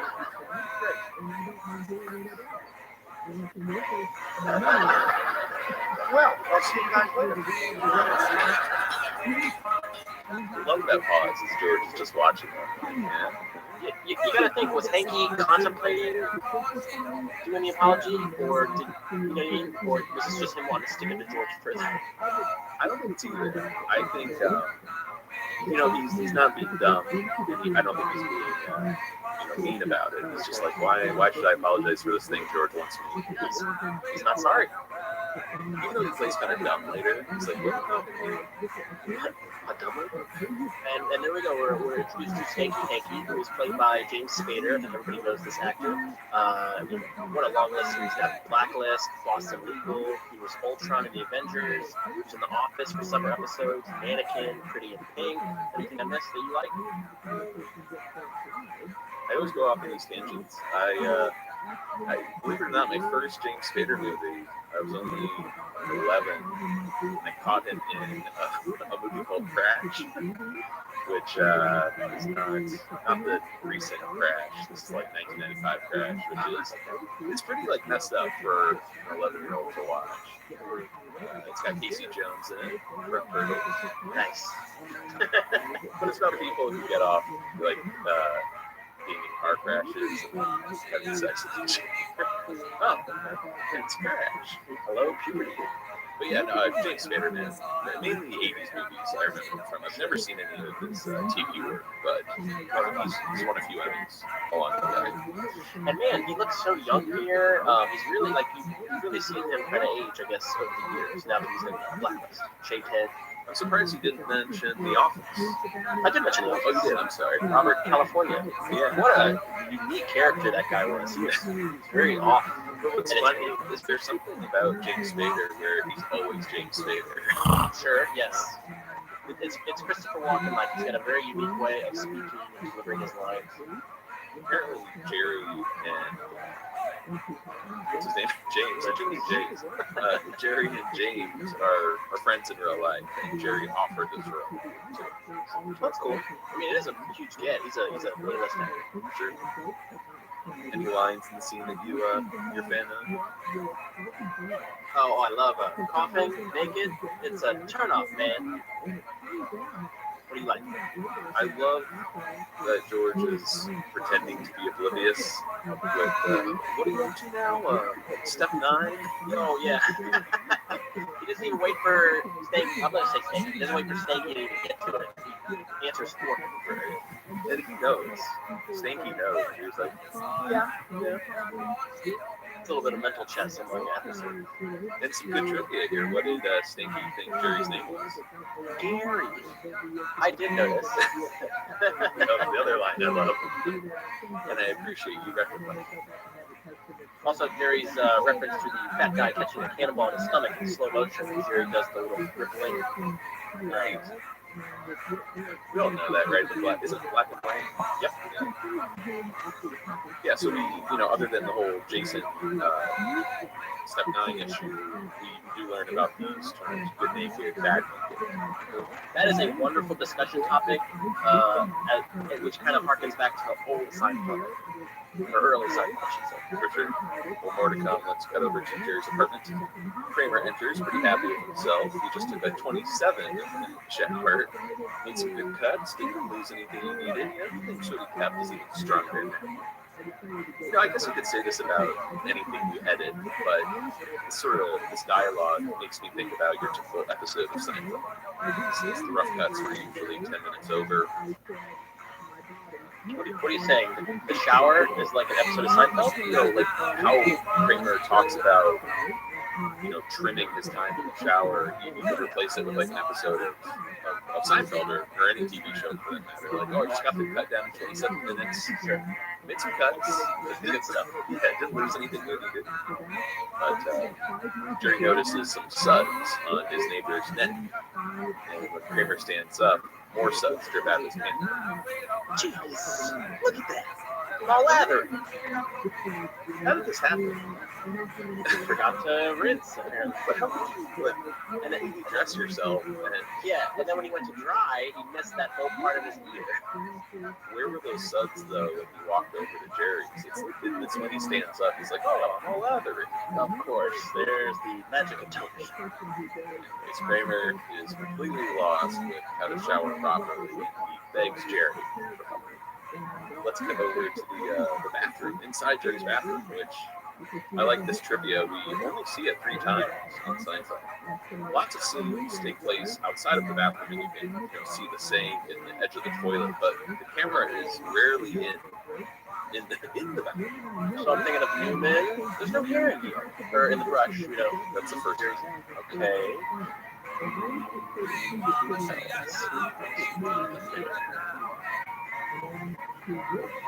Can you give me a hint? That looks new. Jerry shaving his chest. There you go. Yeah, that's the second one, and I believe this scene here is the third and final time we're actually inside the bathroom. It was so bizarre when we did the blue apartment tour and we got to the bathroom part, because it kind of had like, you could see it from within the apartment and it looked like the full bathroom set, but it was just for the sake of the background, you know, because it was just kind of an up-blank wall. And there wasn't a tub, but I think there was a shower curtain. Yeah. Well, in the scene here, Jerry is standing in the tub with Kramer taking notes. Now, my sense of it is you're probably wasting time working first cleaning one area than another. That's not stupid. But if the lawsuit instead of the tongue, you want to use. Turn them off. No, I told you it's just a dry run. Well, heck, it's moved on to step 10. You spotted in your personal inventory. That's step 10. All he has to do now is count his blessings, say a prayer, and he's done. Believe this. How about a baggy sweeps? You're not getting this again. Well, this has all been one big tease. It is a big tease. I love that line. I told you this is just a dry run. Kramer's so naive. He just wants to see Jerry naked, in motion, wash himself. How about a baggy sweeps? Why does Jerry have to be naked? Well, Kramer can't visualize. Well, let's cut over to the Beeman Company. We're in a conference room here. Elaine is looking over some design rooms with Peggy and Walter, and casually moves Peggy's water bottle aside. Peggy tries to keep it cool and stealthily place the bottle in a trash can. And as she gets up to get another bottle, Walter takes another sip of his, offers her the bottle, and she just finishes it off.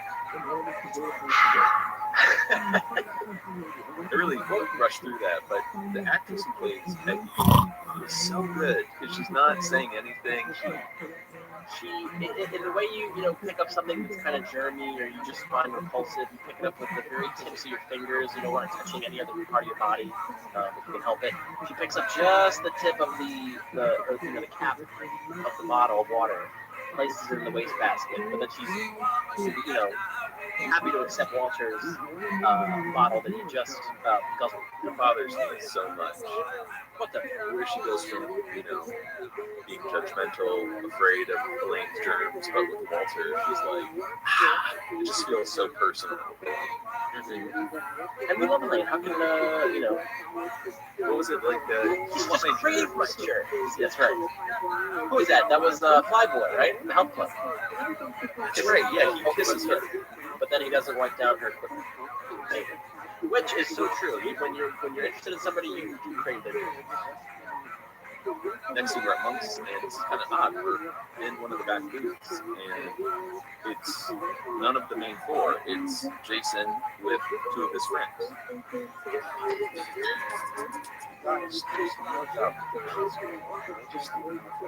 So, get pretty buff forearms. Oh, hello, Hank. Brothers. You know, Jason, I quickly noticed something. Let me get my apology.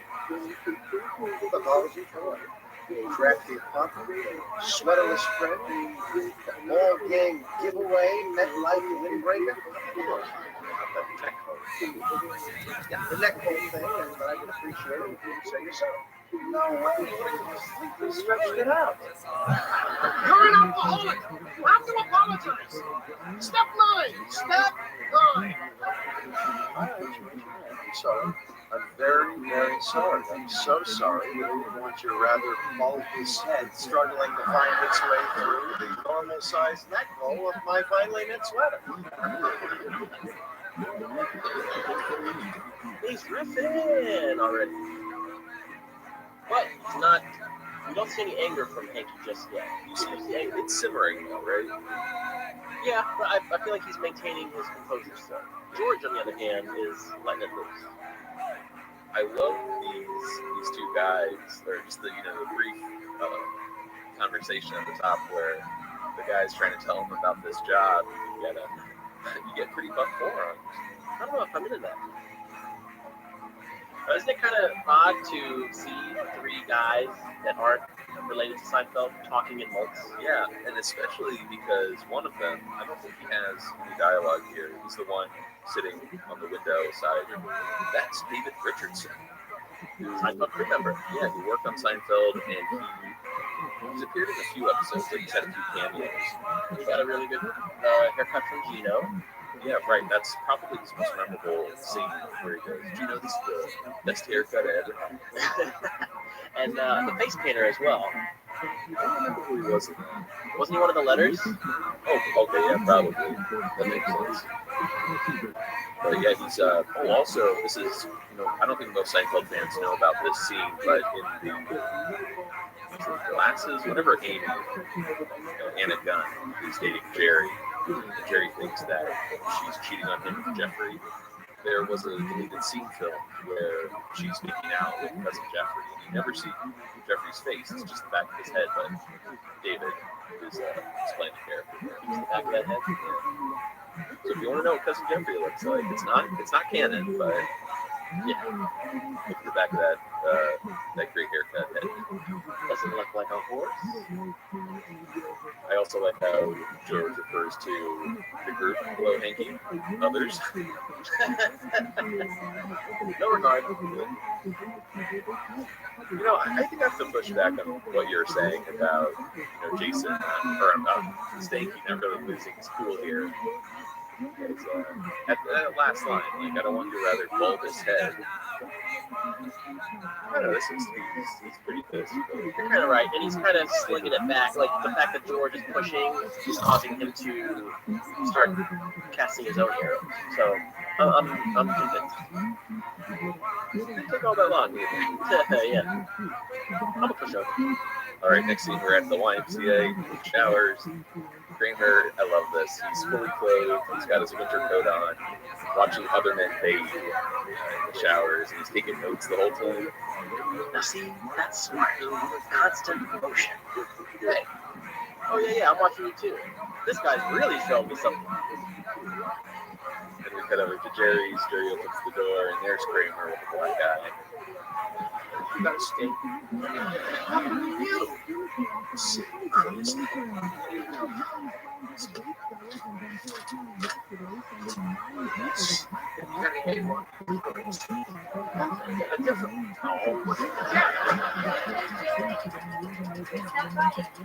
That wasn't really necessary. I don't ride with the show.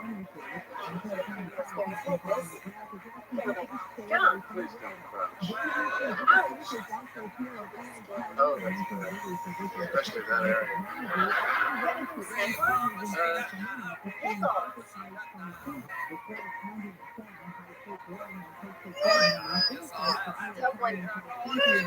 Stop it. Let me help you with that.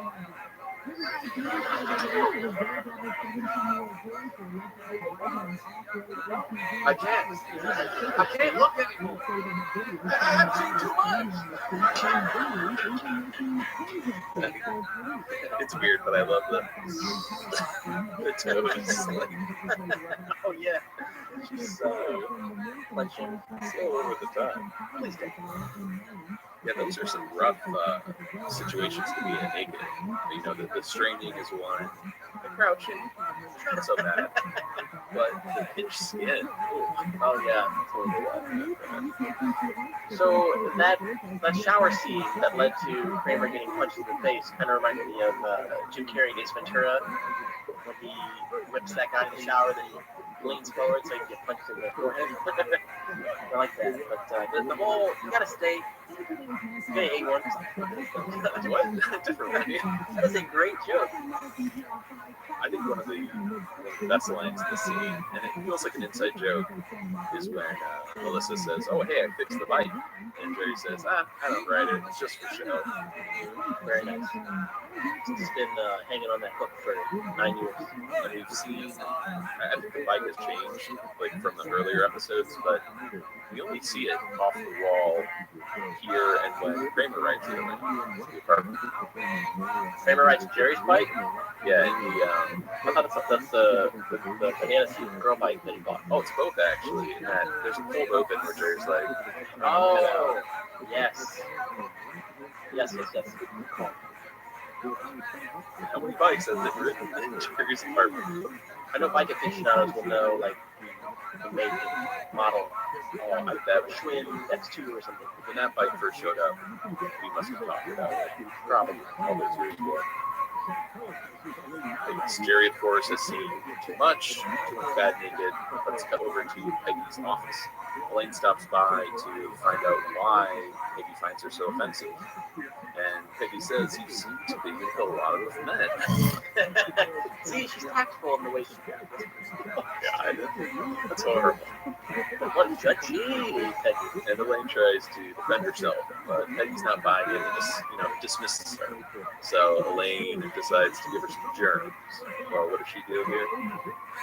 We got the keyboard on the butt, the stapler in the armpit, on the doorknob, happy to help. I like this great physical comedy from Julia when she has that keyboard on her butt. So she does like a little shimmy. And I think you can kind of see it out of frame, but according to the script, Peggy had installed a Pure Cleanse air filter in her workspace to further keep Elaine's germs away from her. Yeah, there was something weird on Peggy's desk. That must be it. How does she know about Elaine's dating guy? It's a good question. I mean, does Elaine have her boyfriend stop by the office? What is it about Elaine? I mean, we know, and Jerry's poked fun at her before, because you guys casual, see a lot of guys. But how has word spread around the office? She didn't make out with that guy yet at the office Christmas party, right? Yeah, she's not the office skank yet. Making out like the planes. Yeah, Elaine's been with roughly, I guess, 50 guys or so throughout Seinfeld. It's Peggy now. Well, we get an act break, and next scene we're in Jerry's apartment. George is pissed about Hanky not apologizing. In fact, he wants an apology for the apology plus the original apology. That's right. I'm two in the hole. And Jerry tells George about Michelle and the pickle jar. And George suggests, hey, instead of trying to explain good and bad naked to her, why not just show her bad naked, like with the belt sync? You on all fours, that thing vibrating, kicking up sawdust. Look at the picture. I stand corrected. That is the worst image. All fours shaking. And I'm surprised Jerry's going to take George up on this advice, because it seems when George gives Jerry the advice, it doesn't work out for him. I mean, we can go back to the slicer with the revenge date, right? Look at his face. That's true. Or died on the street. This seems to be pretty like a controlled environment. And Sure. all he's trying to do is gross her out. Mm-hmm. I don't even think he needs the belt sander. Yeah, but the vibrations and the twisting, she will get the picture. The phone rings. It's Kramer calling from his shower. He's had an epiphany. Why is he trying to get out of the shower sooner? It's the only place he really wants to be. So I got a waterproof phone. I shaved. I brushed my teeth. And I ordered a pair of Cheetos from J. Crew. What do you get now? I'm not. I'll see you later, buddy. Love the storyline. So what happened to the Camino 450? Is that no more? Yeah, if you look in Kramer's shower, it seems to be like a regular shower head. It was too much for him. Yeah. It's so easy to be known. He's just as delicate as Jerry. Then the other thing I have issue with is, do you buy Kramer purchasing Cheetos from J. Crew? Because isn't he more of a vintage Shop at Rudy's kind of guy? That's true. What is Cheetos or Cheetos? I don't know. So what the Cheetos look like. They're just khaki pants, brown pants, slacks. Not jeans. This is nice. Get me a version. Yeah, I've never seen you in Cheetos. I've got the worst fashion. I need help. I don't know what to do. They got those companies that'll dress you. All right, next thing we're at the J. Peterman Company. Elaine is in a office meeting. And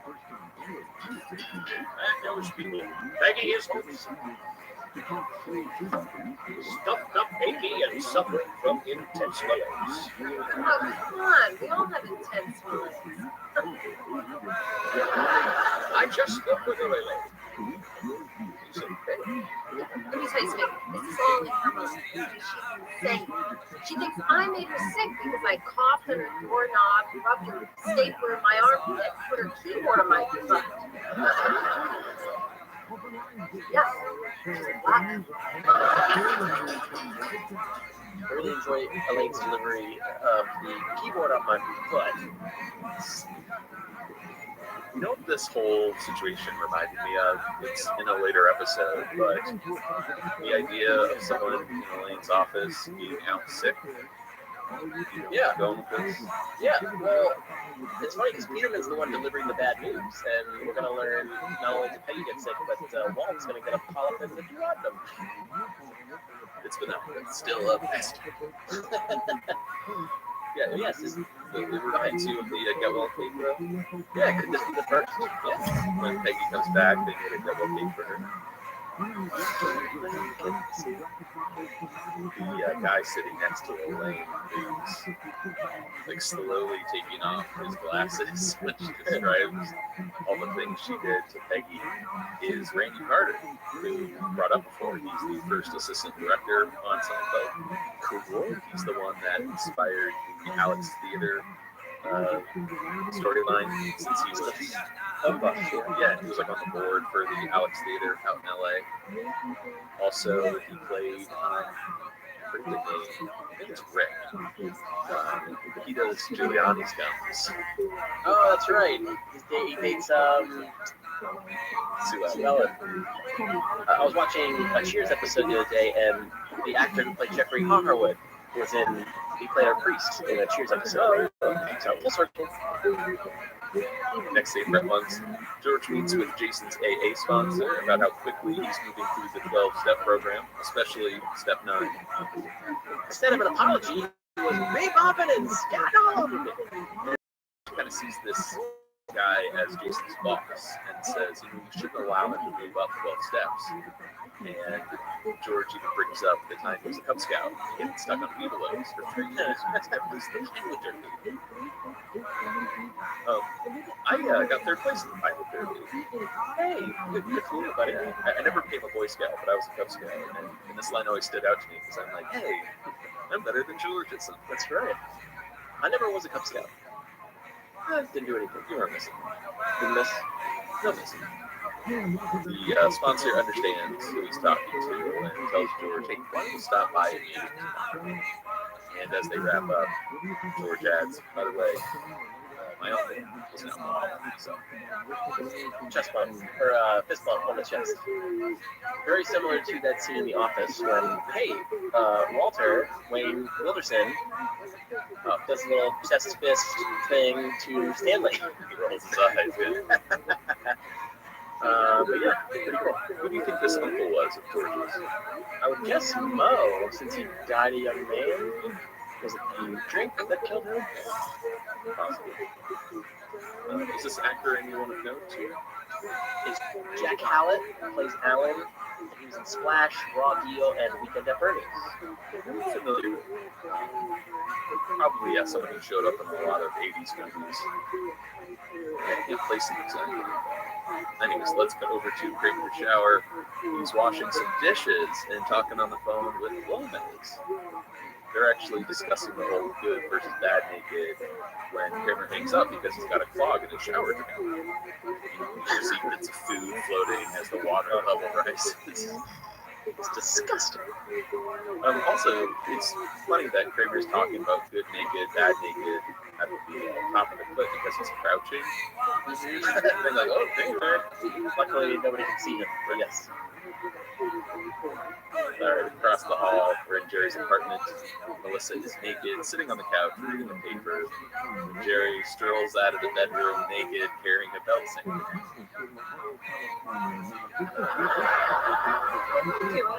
I found a restaurant on the kitchen floor. I thought I'd polish it up with this belt sander I have. Well, hey, It's good. this isn't good.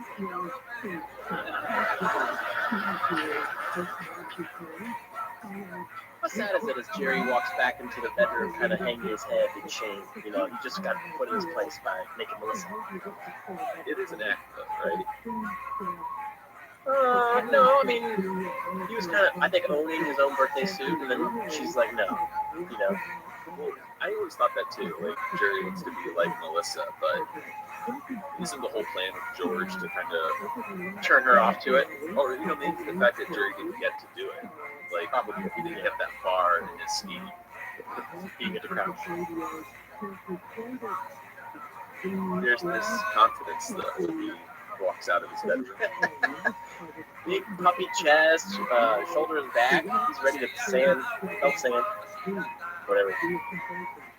I just have to say it. He looks good. Oh yeah. Jerry's always been a fit guy. Absolutely. His chest hair grew in too from way back when he shaved it. Thicker, fuller, and darker. Don't think I didn't notice. All right, let's get over to this. I think it's a school or like a community center. George arrives at what he thinks is an AA meeting. Turns out, though, it's for rageaholics.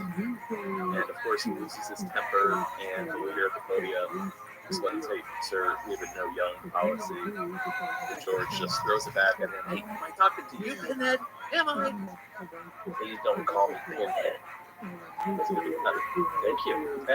I like that guy. This is David Dunnard, and he returns to Seinfeld, but this time as a different character or a security guard who also poses as a rageaholics counselor, I guess. But he was previously in the parking garage. He is the security guard who arrested both George and Jerry for public urination. It's right, one of our earliest double dippers. And we'll see him return in the finale as the guard. I guess he will take the stand. Yes.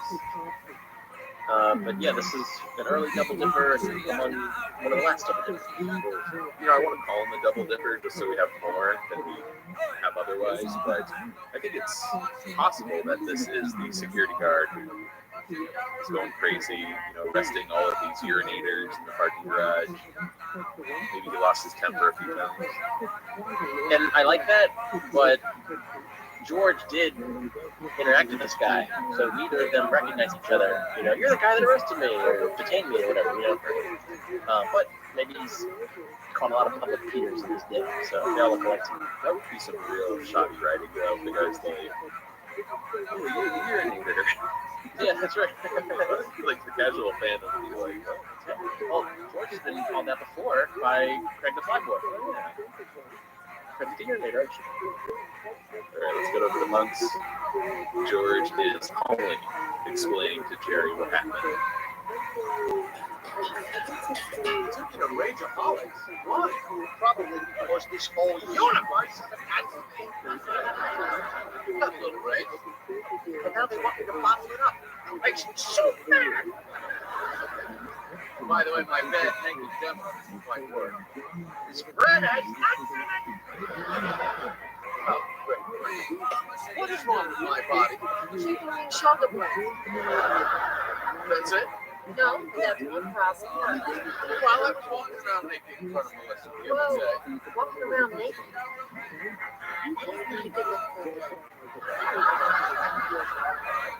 Why not? Good luck for a woman. Female body is a work of art. The male body is utilitarian. It's for getting around. It's like a Jeep. So you don't think It's hideous. Here. Lumpiness. Scythian. Well, someone will like it. That is one of, I think, the best descriptions or comparisons between the female and male body, and I agree completely with the lady. Yes? Oh, sure, yeah. This is something that has really stuck with me since I first saw it. Female body's a work of art, yes. And the male body is like a Jeep. It's the hair, the lumpiness. It's quick to point out one of Jerry's flaws being his chicken wing shoulder blades. Great trivia question. I'm writing that one down. Yeah. Getting back to the beginning of the clip, though, George is going crazy here. He's a great boy. But I guess there's really nowhere to go. Jason is this angry. But my favorite line is, Jerry saying, "Now you got a little rage." I know. They want me to bottle it up. It makes me so mad. He almost becomes inaudible. You can barely make it out, but like. All right, over to Kramer's shower, and then we'll move over to Elaine's apartment. But Kramer is standing in the shower, still with that clogged drain, reading the instruction manual for a garbage disposal. Installing the garbage disposal. Dismantle latch, yes, beneath the main drainage line. Come on, Clark.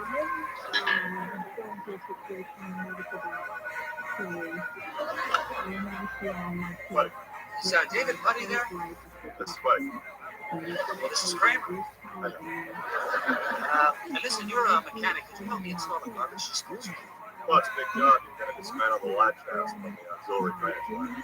Oh, it says main line. It's a misprint. What do you got, a question? Yeah. I'll call you back. I'll talk you through it. Oh, okay. Well, thanks, buddy. Hey, babe, your boss called. You have $5 for a bill. Okay. Okay, he says you can just give it to him tomorrow. See. Thank you for the first door. Okay, great. So she's still blaming me? That's what he said. I don't believe Talk to me. she's this crazy woman who is convinced that my germs make her sick. Germaphobe. You know what that's? I'm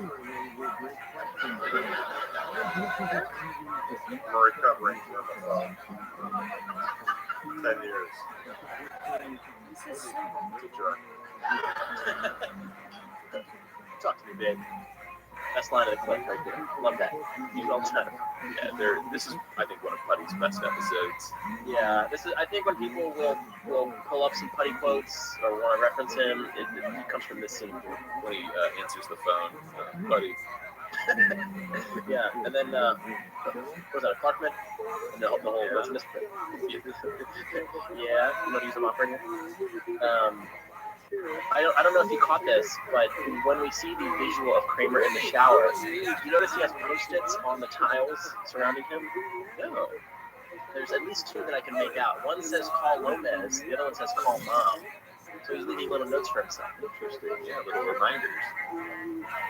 But they're still sticking to the show.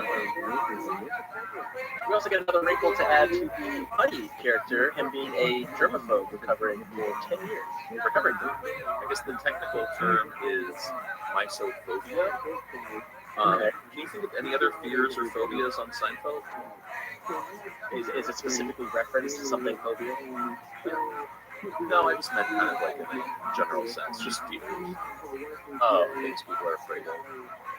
Well, which I know is Mr. Smartypants here is coolophobia. Okay. It's like the homophobia. I was saying maybe Elaine is afraid of dogs, you know? Oh, yes. I'm afraid of dogs now.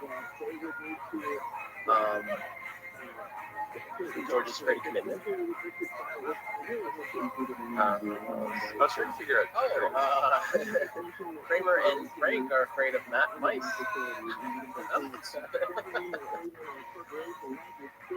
Is Jerry afraid of anything? One thing.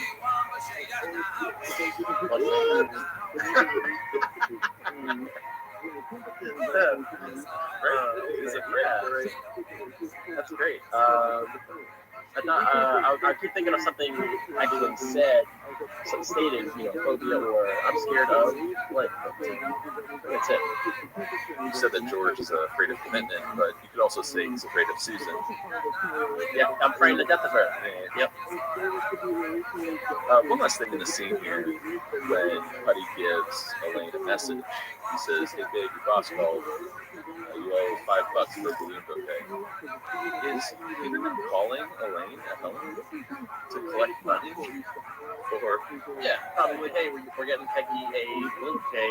We're just gonna kick in $5. The owner of the company is calling employees to tell them to chip in. How do you think he got to be the owner of moves like this? I don't buy that. I don't buy that first. All right, next scene, Elaine and Putty visit Peggy at her home while she lays in bed. And she tries to convince them that she has no problem with germs, but all Elaine has to do is lean in. Lean. Thank you for giving me that and with justice. The way Buddy's just like Elaine, like he's like commanding her like a pet. Buddy tries to reach Peggy, explaining that you feel the same way about Elaine years ago as a germaphobe, especially these disgusting bunny slippers she's had since college. The bacteria traps. And there's some other dialogue here. Buddy's saying he'd run for what?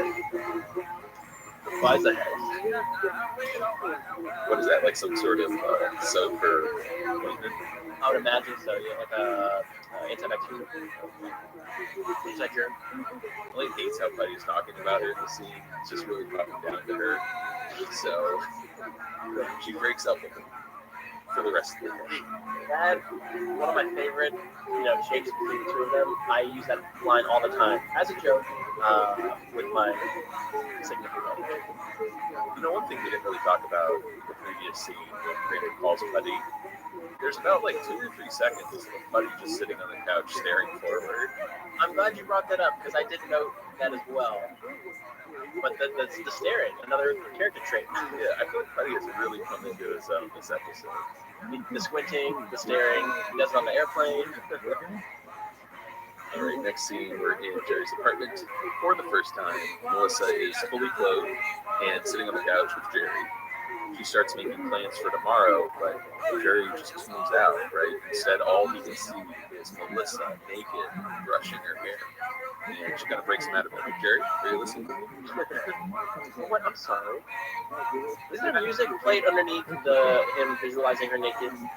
Or like, I can't remember that. There's sort of that sound effect. Once again, there's something about the close-up camera on Jerry that always makes me crack up. Yeah. So Melissa asks Jerry, well, what are your plans for tomorrow? And he's like, I'm gonna get a haircut. He kind of like, I don't know, runs his fingers through his hair. And what does Melissa see?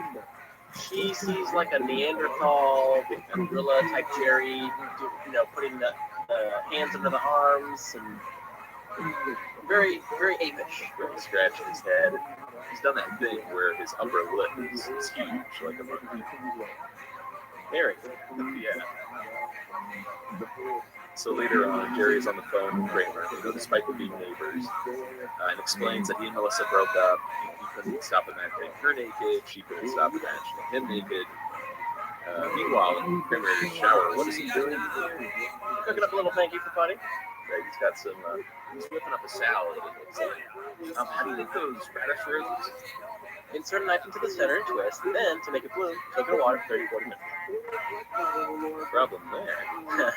I didn't have my banana to eat, so. Next scene, turns out Jason accepted the job in ice cream. This is at Baskin Robbins. George stops by. George, thanks for coming on the phone. Good to see you right away. My hours are very flexible. Well, what is it? Well, I'm responsible. My apology about the shop was sarcastic and rude. You deserve much better. Thank you. Can I get a triple minute man meat? Excuse me. Jason, I don't want to get into the thing. Sure, technically, what we just said was a true apology. What? Can you get on that coat? Would you hang out just a second? George, what are you talking about? Well, it's just what you said was you're welcome, which is nice. It's very nice. I feel like now to get the apology. Is there anybody else here? I'm alone. And it's my second day. I don't even think we have that day.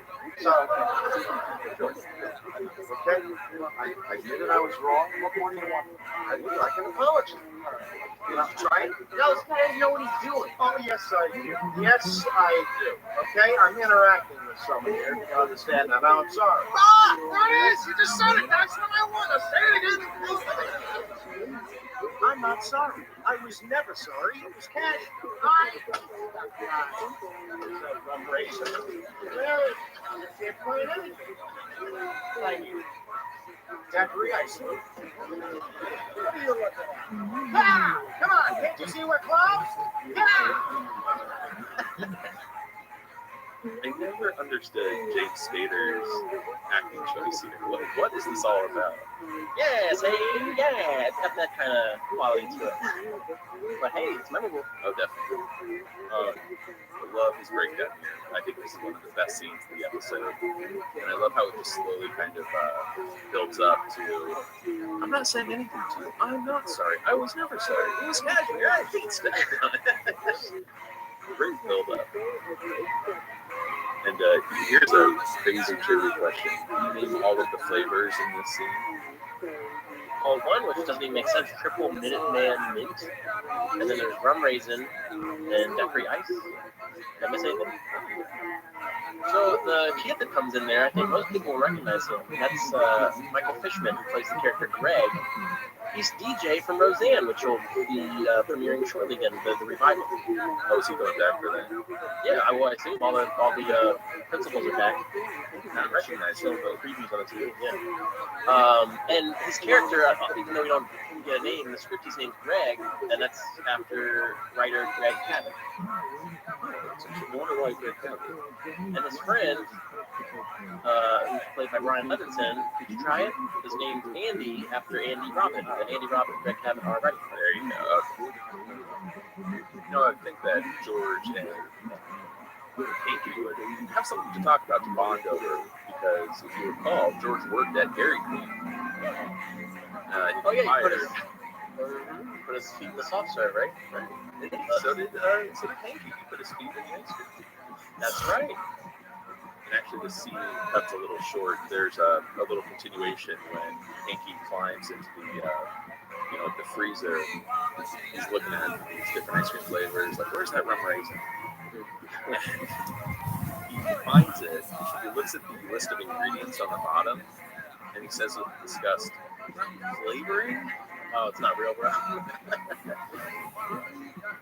So I assume that daiquiri ice line was added as an ADR, since they didn't have that final flavor line.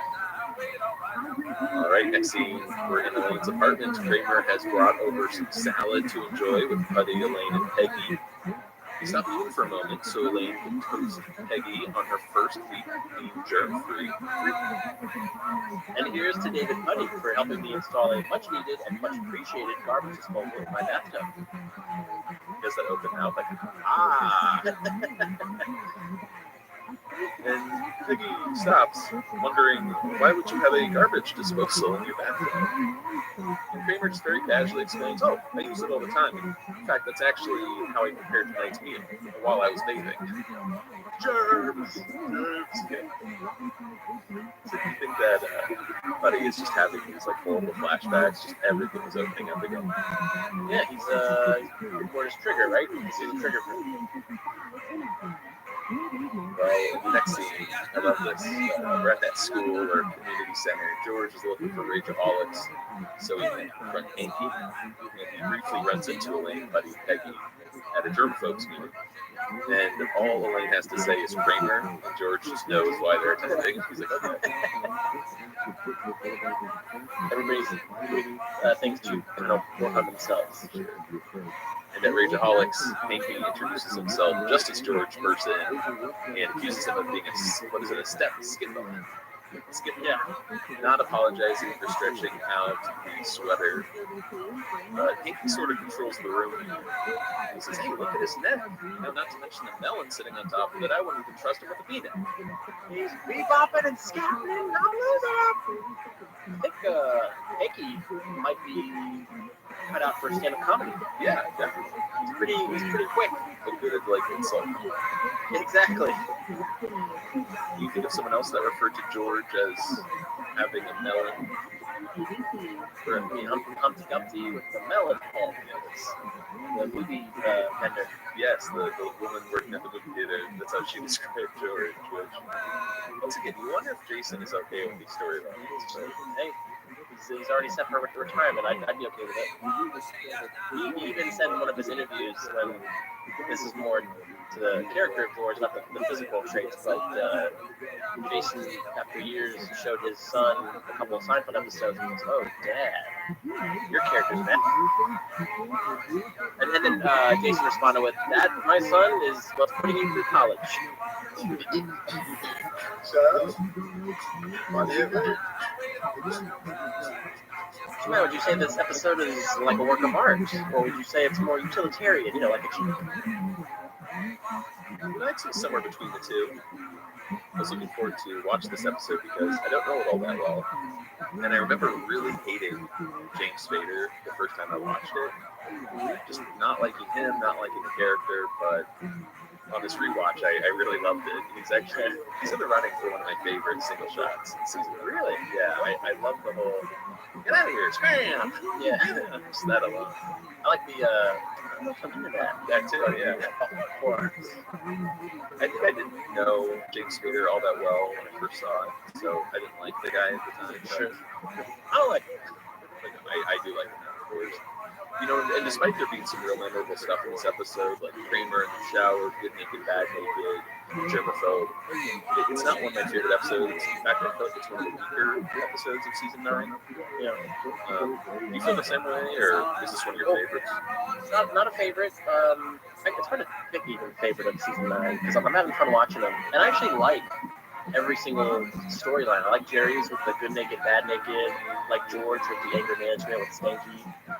Love the germ stuff with Elaine, Putty, and Peggy, and then the Kramer garbage disposal in the shower. So we have all the ingredients for like a classic episode, but yeah, for some reason it doesn't rank up there. It doesn't hit home. I can't put my finger on it why. The only thing I don't care about in this episode is really the George storyline. I love the idea of wanting an apology. I like that. That just feels very George. It feels very litigated. I like that. But there's something about the George scenes that just feel very repetitive. And I don't know, maybe other people up there feel the same way. When George yells and has his little catchphrases like, "I'm an schedule, I'm losing it." It feels like low-hanging fruit, to see George angry like that. Do you feel the same way, or do you feel like that's like the best part of the George character? No, my favorite times with George, of course, is when he kind of gets ahead for once, although that's rare since he's always being run by life, other characters, his dates, things like that. But yeah, I see what you're saying regarding this low-hanging fruit business. I can't quite put my finger on why it's a so-so episode. Enjoyable, I'd watch it again, but not a favorite. Right, and for me, season 9 is all about Kramer. Like, to me, the best Kramer storylines are, for most of the best Kramer storylines are in seasons 8 and 9. I just love them so much. It's weird how week after week it's like, oh, this is a classic Kramer storyline, because I really feel like the shower is up there. You're right. Well, the Kramer character lends itself to the zaniness of a season 9. So it makes sense why the 8 and 9 have most of his kind of classic, or at least, we throw that word iconic around so much, but those images that we see of Kramer in these crazy situations, they happen in 8 and 9.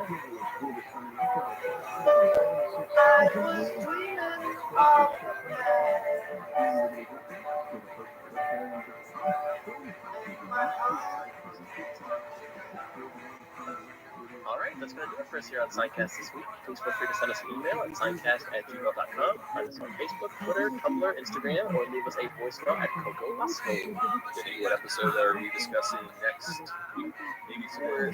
We are discussing the 10th episode of season 9, The Strike. Estimus is back. I'll get the poll out of the crawl space. But for now, I'm back. I'm big. Signing out. I'm sorry that I made you cry.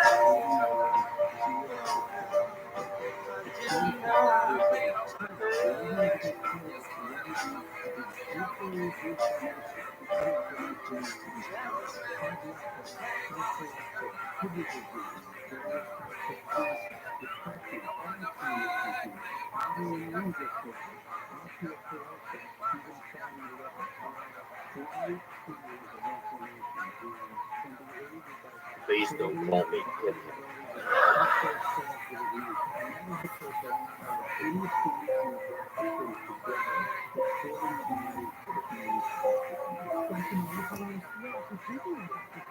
Many Christmases ago, I went to buy a doll for my son.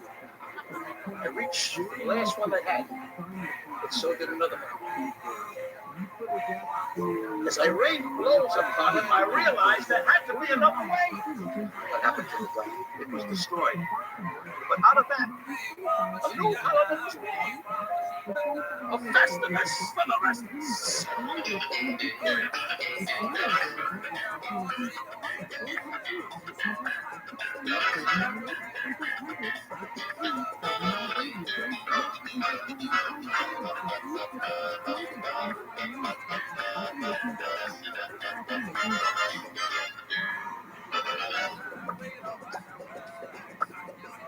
Hello, and welcome to this very special holiday edition, this Festivus Miracle edition of Seinfeld, a retrospective on all 180 shows of Seinfeld.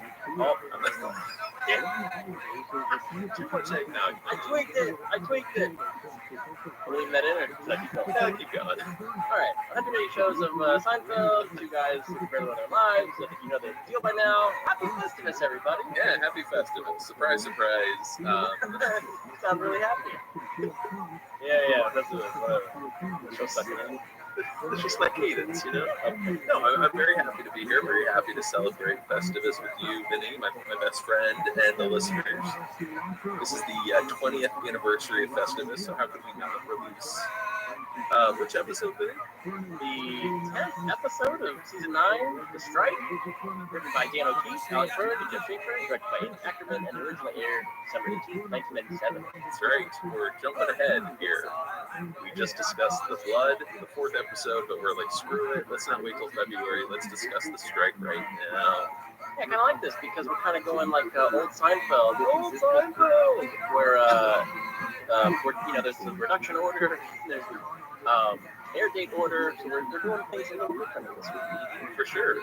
So let's dive in, Vinny, though. It's officially called The Strike. You know, many fans refer to this episode as the Festivus.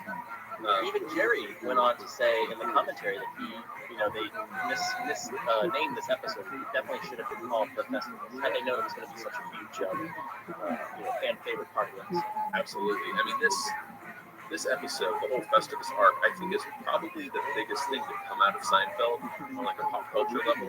Do you agree? Or it's up there. It's top 5 probably. I mean, this is huge. Not only are we having a special recording this week, but a lot of our listeners celebrate Festivus. You know, they put up the aluminum pole, sharing grievances, eating drink, yada yada yada. It's really taken on this life of a parody holiday and kind of like take on consumer resistance, you know, like this is the anti-Christmas, anti-Hanukkah holiday. Before we get started, there is a wealth of information at a great website here, festivusweb.com, in case you want to read more about this holiday. We're going to talk a lot about it, but I doubt we'll cover everything. Once again, festivusweb.com, that is your one-stop shop for everything Festivus. Let's talk a little trivia here. This episode was written by Dan O'Keefe, as well as Alec Baldwin, Alec Berg, Jeff Schaefer. I feel like Dan O'Keefe really gets the credit for this episode because the whole concept of Festivus comes from his life, from his childhood. And if you ever read or listen to an interview with Dan, he's not ashamed of it, but it's like this part of his past that he would prefer not to remember. Yeah, it's kind of a joke. Like, yeah, it's funny, but I'm emotionally scarred. He lived it. The Festivus, right? So Dan's father, Dan Sr., came up with Festivus. There were a few traditions in the O'Keefe household that differ from Seinfeld. The whole concept of the metal pole was invented purely for this episode. I think that was something Jeff Schaefer came up with. But in the original holiday, in the O'Keefe household, the only thing that was like physically like a part of the holiday was a clock placed in a bag, and then that bag was nailed to the wall. To this day, Dan has no answer why his father did that. He has a quote here: "The real symbol of the holiday was a clock that my dad put in a bag, nailed to the wall every year. I don't know why. I don't know what it means. He would never tell me. He would always say, 'That's not for you to know.'" Scintillating. Apparently, the family would wear strange hats. They would put an American flag outside the house, in the dead of winter. Most gifts that were given already belonged to the receiver of the gift. Nice. So true regifting, I guess. Everyone is allowed to lick their plates, talk with their mouths full, swear, and every evening, every festive evening would end when they listened to Willie Nelson's Stardust. Okay. There's some Seinfeld roots in there. Like you said, the regifting. There's the swearing while eating, so I'm thinking about the non-fat yogurt. Very good. Willie Nelson, I can't really connect to Seinfeld, but whatever. The American flag outside the house reminds me of Kramer at the screen door. Anytown, USA, that's right. Strange hats, the rat hat.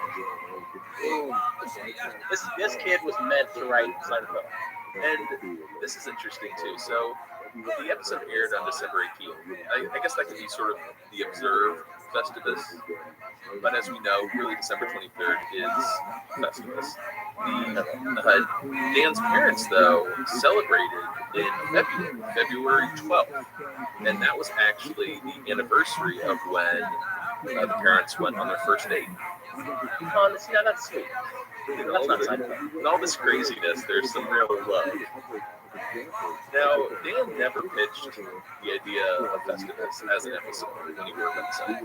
In fact, he kind of blocked it out of his mind. But like in this episode, he was out to eat with Alec, Jeff, and Dave Mandel at the diner, and he was telling them about it. Jeff and Alec, and Dave for that matter, would not let Dan leave until he committed to make it an episode about the Costanzas. So he was really pushed into writing this episode, which is great for us, but I feel bad for him. He kind of had to relive a lot of emotional scars there. Don't carry around a lot of pain. But I'm thankful for that pain. Well, Vinny, here we are recording a special Festivus episode. I'm sure a lot of our listeners have an aluminum pole in the living room right now. Obviously, this episode has had a big impact on Seinfeld fans, but even pop culture as a whole. Can you recall any run-ins with people who celebrate the holiday, or do you remember when this episode originally aired? My memory's not that good, so people do tend to say they know how big a Seinfeld fan I am, so I will get a happy Festivus text from people around this time of year. I know they sell it's like a Festivus pole. It's a mini pole and coffee mug with Frank Costanza. It's a little box set you can buy as a gift. That's available. And then just recently, plugging Stance socks, but they just released a Festivus line of Seinfeld socks, and one of them is red and green. So I think it makes Festivus on it. So it's in the culture still, so many years later. If you poke around on the internet, there's actually a website, festivuspoles.com, that sell real aluminum poles. I think they're like $30 or so. Over 18? What's that again? I was going to say, do you need to be over 18 to get this website? No, this is strictly for decoration purposes only, but I'll include a link in the show notes if anyone wants to buy an aluminum pole for next year.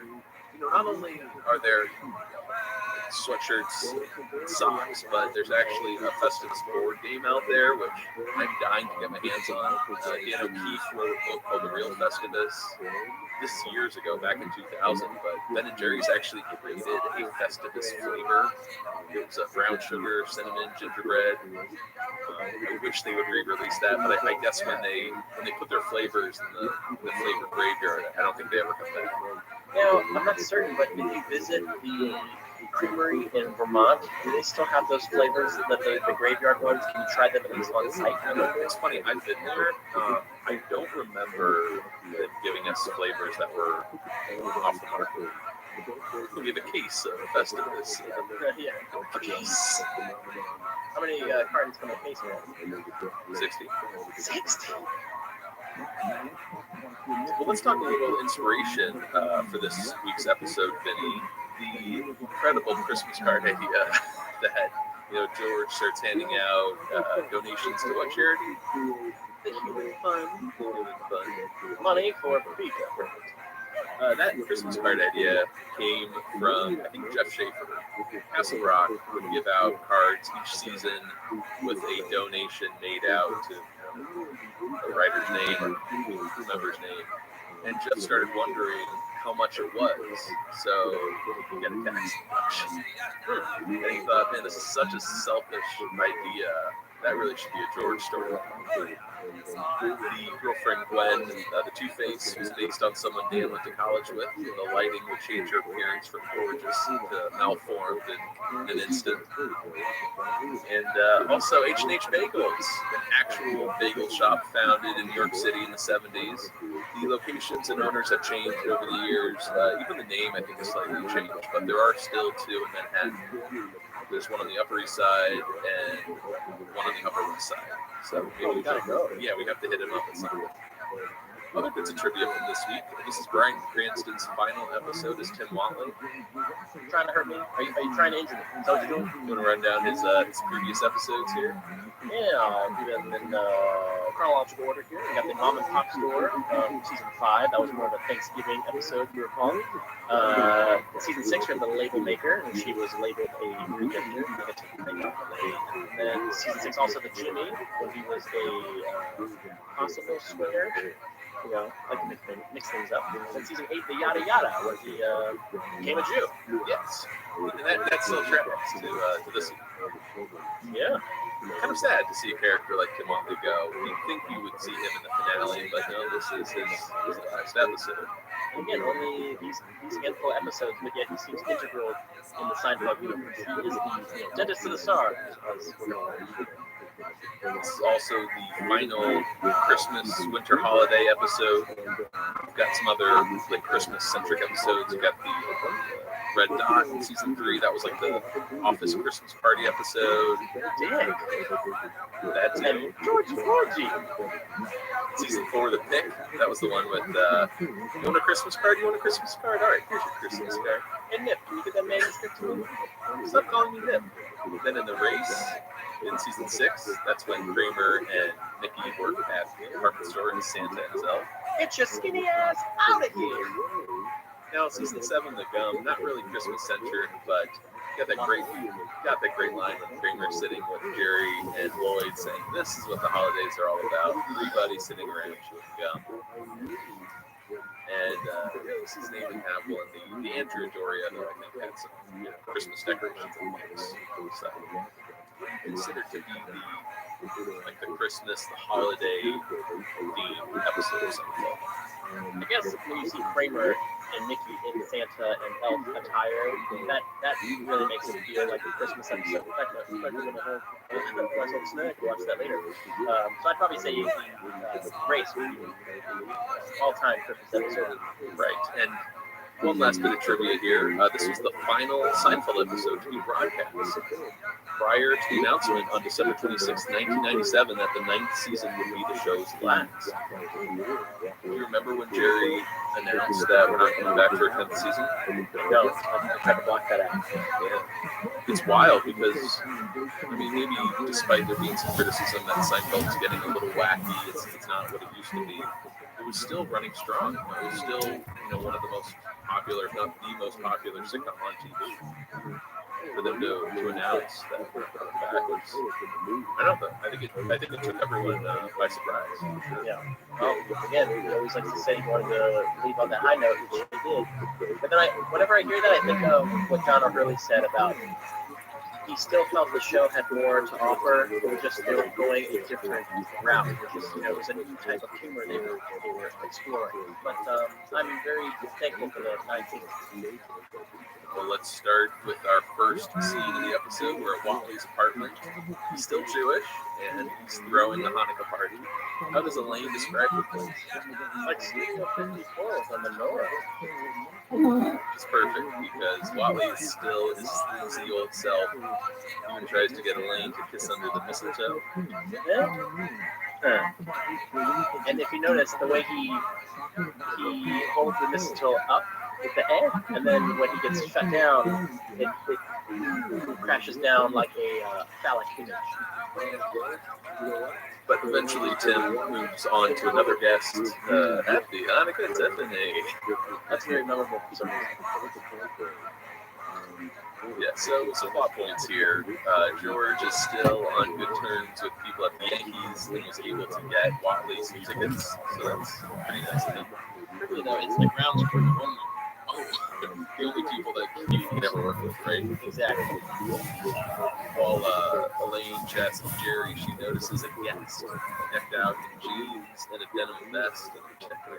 And her plan is to use her standard fake phone number for a guy like that. It spells out no Elaine. Isn't that 8 letters? The extra E is for I love that. And Jerry notices another guest named Gwen and picks her up with that, that old cliche. You might not know to look at me, but I can run really, really fast. I don't know if that's an old cliche because we know you can run really fast thanks to the race. Yeah. Is it funny because it's just so random, or like are we in this Jerry territory of I'm responsible for all those crop circles? Exactly, yeah. Or you wouldn't know to look at him if he can raise 100 pounds right over his head, right over his head.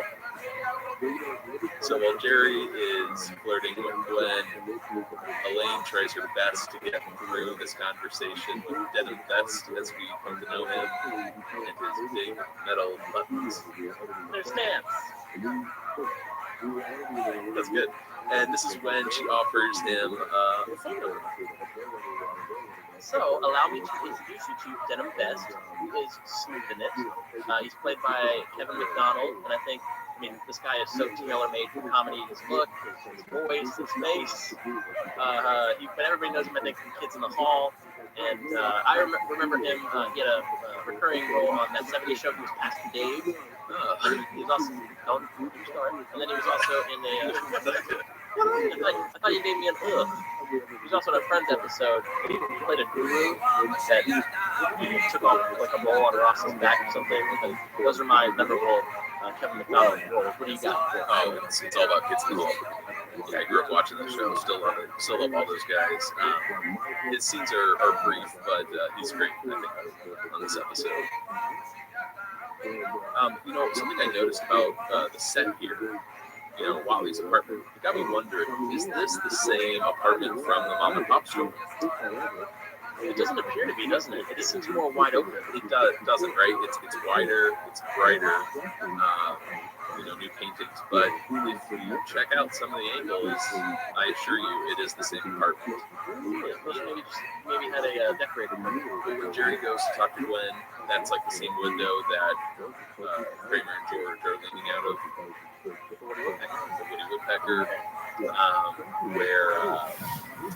where Denim Vest is standing. That's, I think, where George shows that woman the bite marks on Kramer's arm.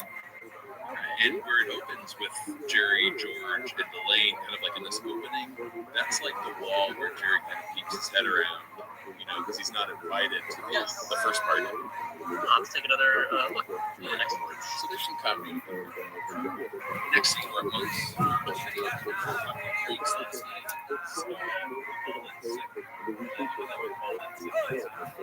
night. I work for Kruger Industrial Smoothing. We don't care, and it shows. So George opens some mail at the table and gets something from Watley, hoping it's equal to his baseball tickets. But what does he read instead? This holiday season, a donation has been made in your name to the Children's Alliance.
16 grand on Saturday, right now 58 and better conference, most like 52. 58 and 4, you can sort of say, Eastern, Venezuela. You don't like it. Farmers verified. Thank you. I know green. I'm green country. Green Giants won the Atlanta Wrestling Saturday after the Winners Grand Prix. Athens was walking their 19th win. Of course, that's a turn there. In New York City on the tiny traffic before Robertson Boulevard, there's a fast trigger and a right-hand shoulder at the store from Sacramento. In the Highland Park in the recreation and contract with your motorsport, the green set off a vehicle that became pulled onto the entrance of the cycling game center. Your motorsport upset to their passage. I'm Mr. Taylor. Remember the year to start off 2024 right with a special gift from my car. They're giving you the biggest better sale ever. Stop with it right now. You can get the Viva Green Bed Sheets for only $29.98. Stop Telefaxes for only $9.98. And you can get your bed for the micro mattress special for as low as $99.99. They also have blankets in a variety of sizes, colors, and styles. They even have blankets for your pets. Get you those, quick, family comforters, body pillows, couch pillows, and so much more. All at the biggest discounts ever. Make your New Year's resolution to get better sleep in 2024 with my pillow. Because they're extending their money-back guarantee until March 1st, 2024. Go to mypillow.com and get the promo code FAN5. Or call 800-683-8203. You get huge discounts on all My Pillow bed models, including the Viva Green Bed Sheets for as low as $29.98 for a family's room. Sometimes your confirmation with a really easy workout is what people like. And we encourage you to perform the 90 eligible procedures. Just to get usually it's a code. If you have a criminal case, you need to talk to the lawyers at Royal Physical Health. RoyalPhysical.com. If you're looking to get out of your ordinary life, or maybe even better than that, money or better, you can go to your real estate agent, fix your house,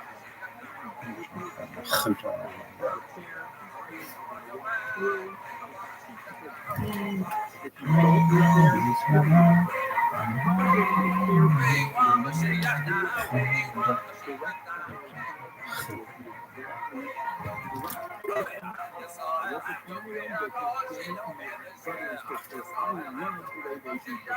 you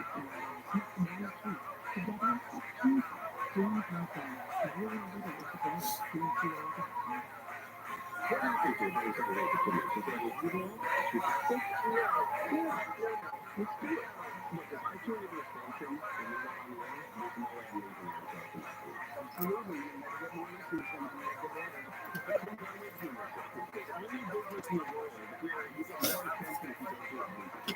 fair buying and walk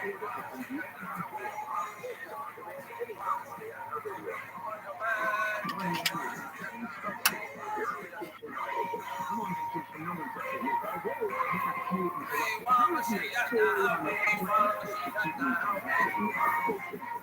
If you don't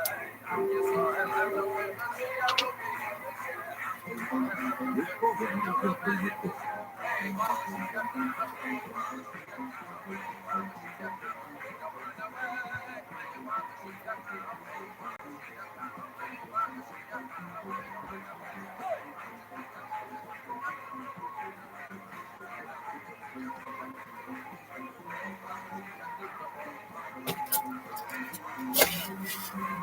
there,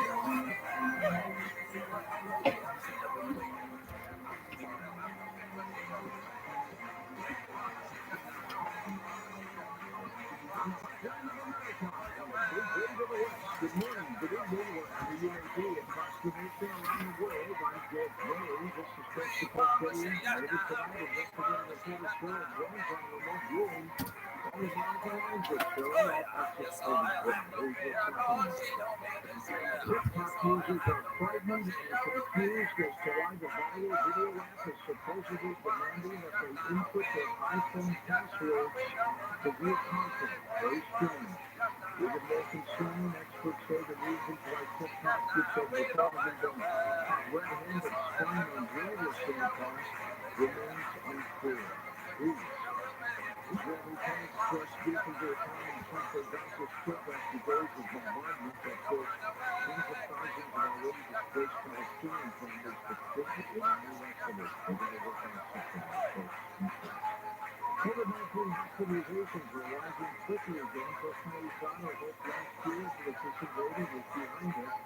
Since this summer, public health officials have been tracking a rise in multi-system inflammatory syndrome in children, which is caused by COVID-19 with influenza activity growing in most parts of the country.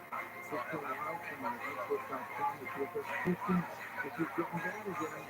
Yeah, I thought we just reported behind us last year. I thought we were seeing the last of COVID-19. So through the summer, they've been tracking it, and the season, this week, the CDC estimates there have been at least 3.7 million illnesses, 38,000 hospitalizations, stores, and 2,300 deaths. So this flu-like symptom already this season. In some parts of the country, hospital beds for children are already nearly full. There have been more than 62% increase over the past month. COVID-19 still accounts for most of those hospitalizations. And hospitalizations for flu and RSV respiratory are rising even faster. Vaccination remains the best way to protect yourself and your loved ones against serious outcomes from these viral respiratory illnesses. Vaccination rates remain low, and the seniors that take their place. But there is an urgent need to boost vaccination coverage and reducing levels of respiratory disease.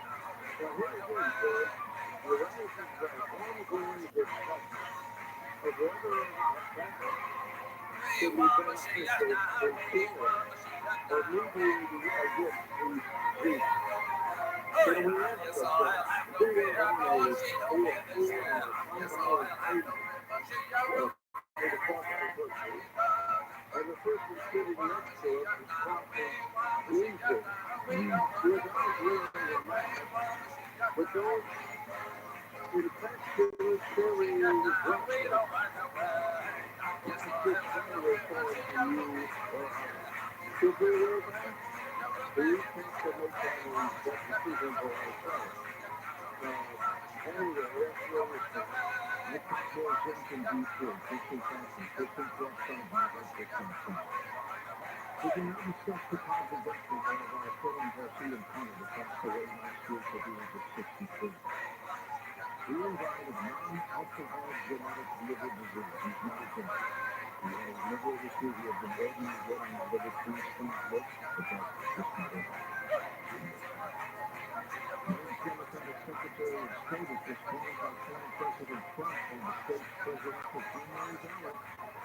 Colorado and Maine as two states that have blocked him by citing the 14th Amendment of the Constitution, which bans from office those who have embraced the natural environment. Here's Kevin Randall with his weekly UFO report. Kevin, welcome, my friend. Get ready for the new year. Thank you, George, and happy new year to you too.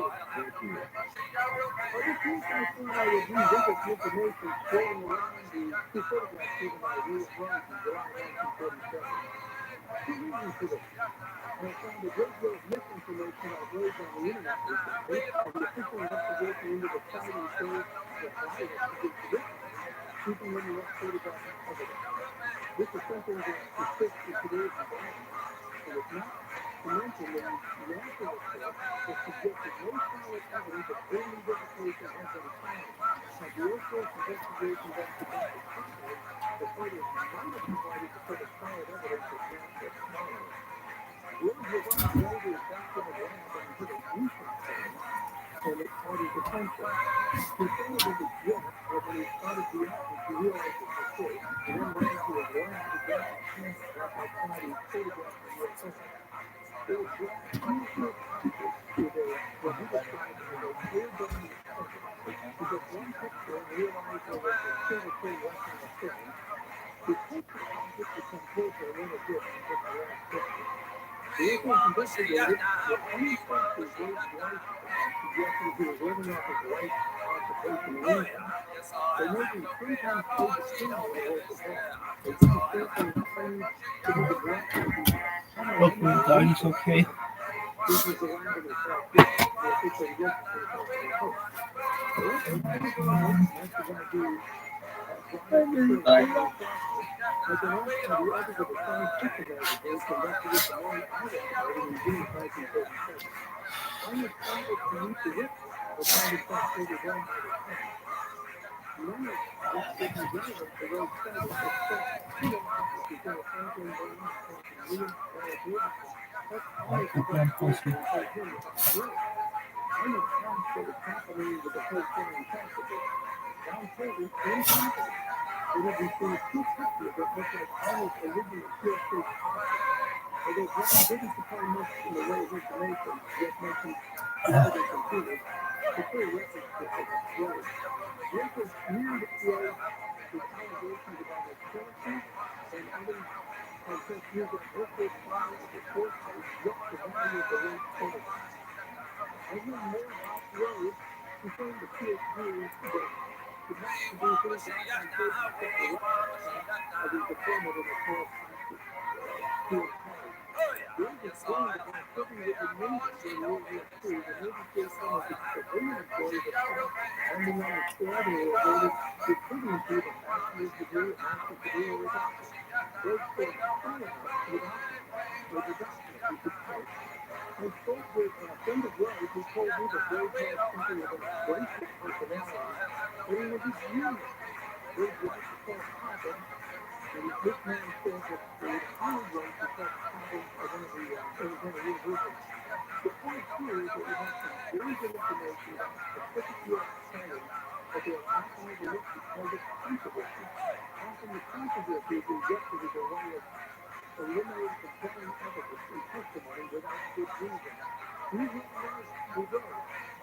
We're not where we are with Rose, but it's where we are. We're going with much of the latest testimony. Nobody remembers the good, only the bad. This one's different. I have new information about this at my blog for those who wish to review the whole story. And that's it for tonight on This Year, George. You guys are covering the top two business plans for all the daily back with us. We're going to be talking about the children parole hearing. We're going to be talking about the secret agents, secret services, and Paul Landis, who was assigned to Jackie Kennedy. We're claiming that we invented, made the president, and he's not the first.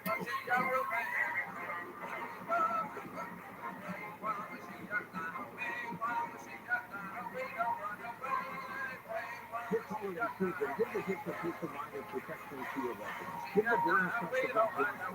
ViralRabbi.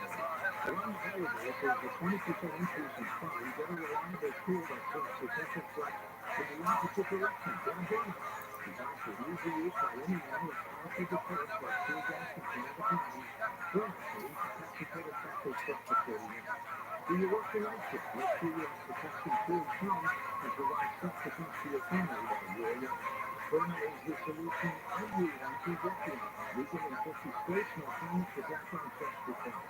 I personally own the Burma SQ Launcher, a great complement to my firearms. I recommend you invest in one for yourself or some family purposes. Burma is hardly American, and the best of his book, ROTHSCHILD, and visit Burma.com/experience now for an exclusive 10% discount. Choose Burma for peace of mind and protection. That's ViralRabbi.com/experience. You're looking for USA. In the top 2 sites,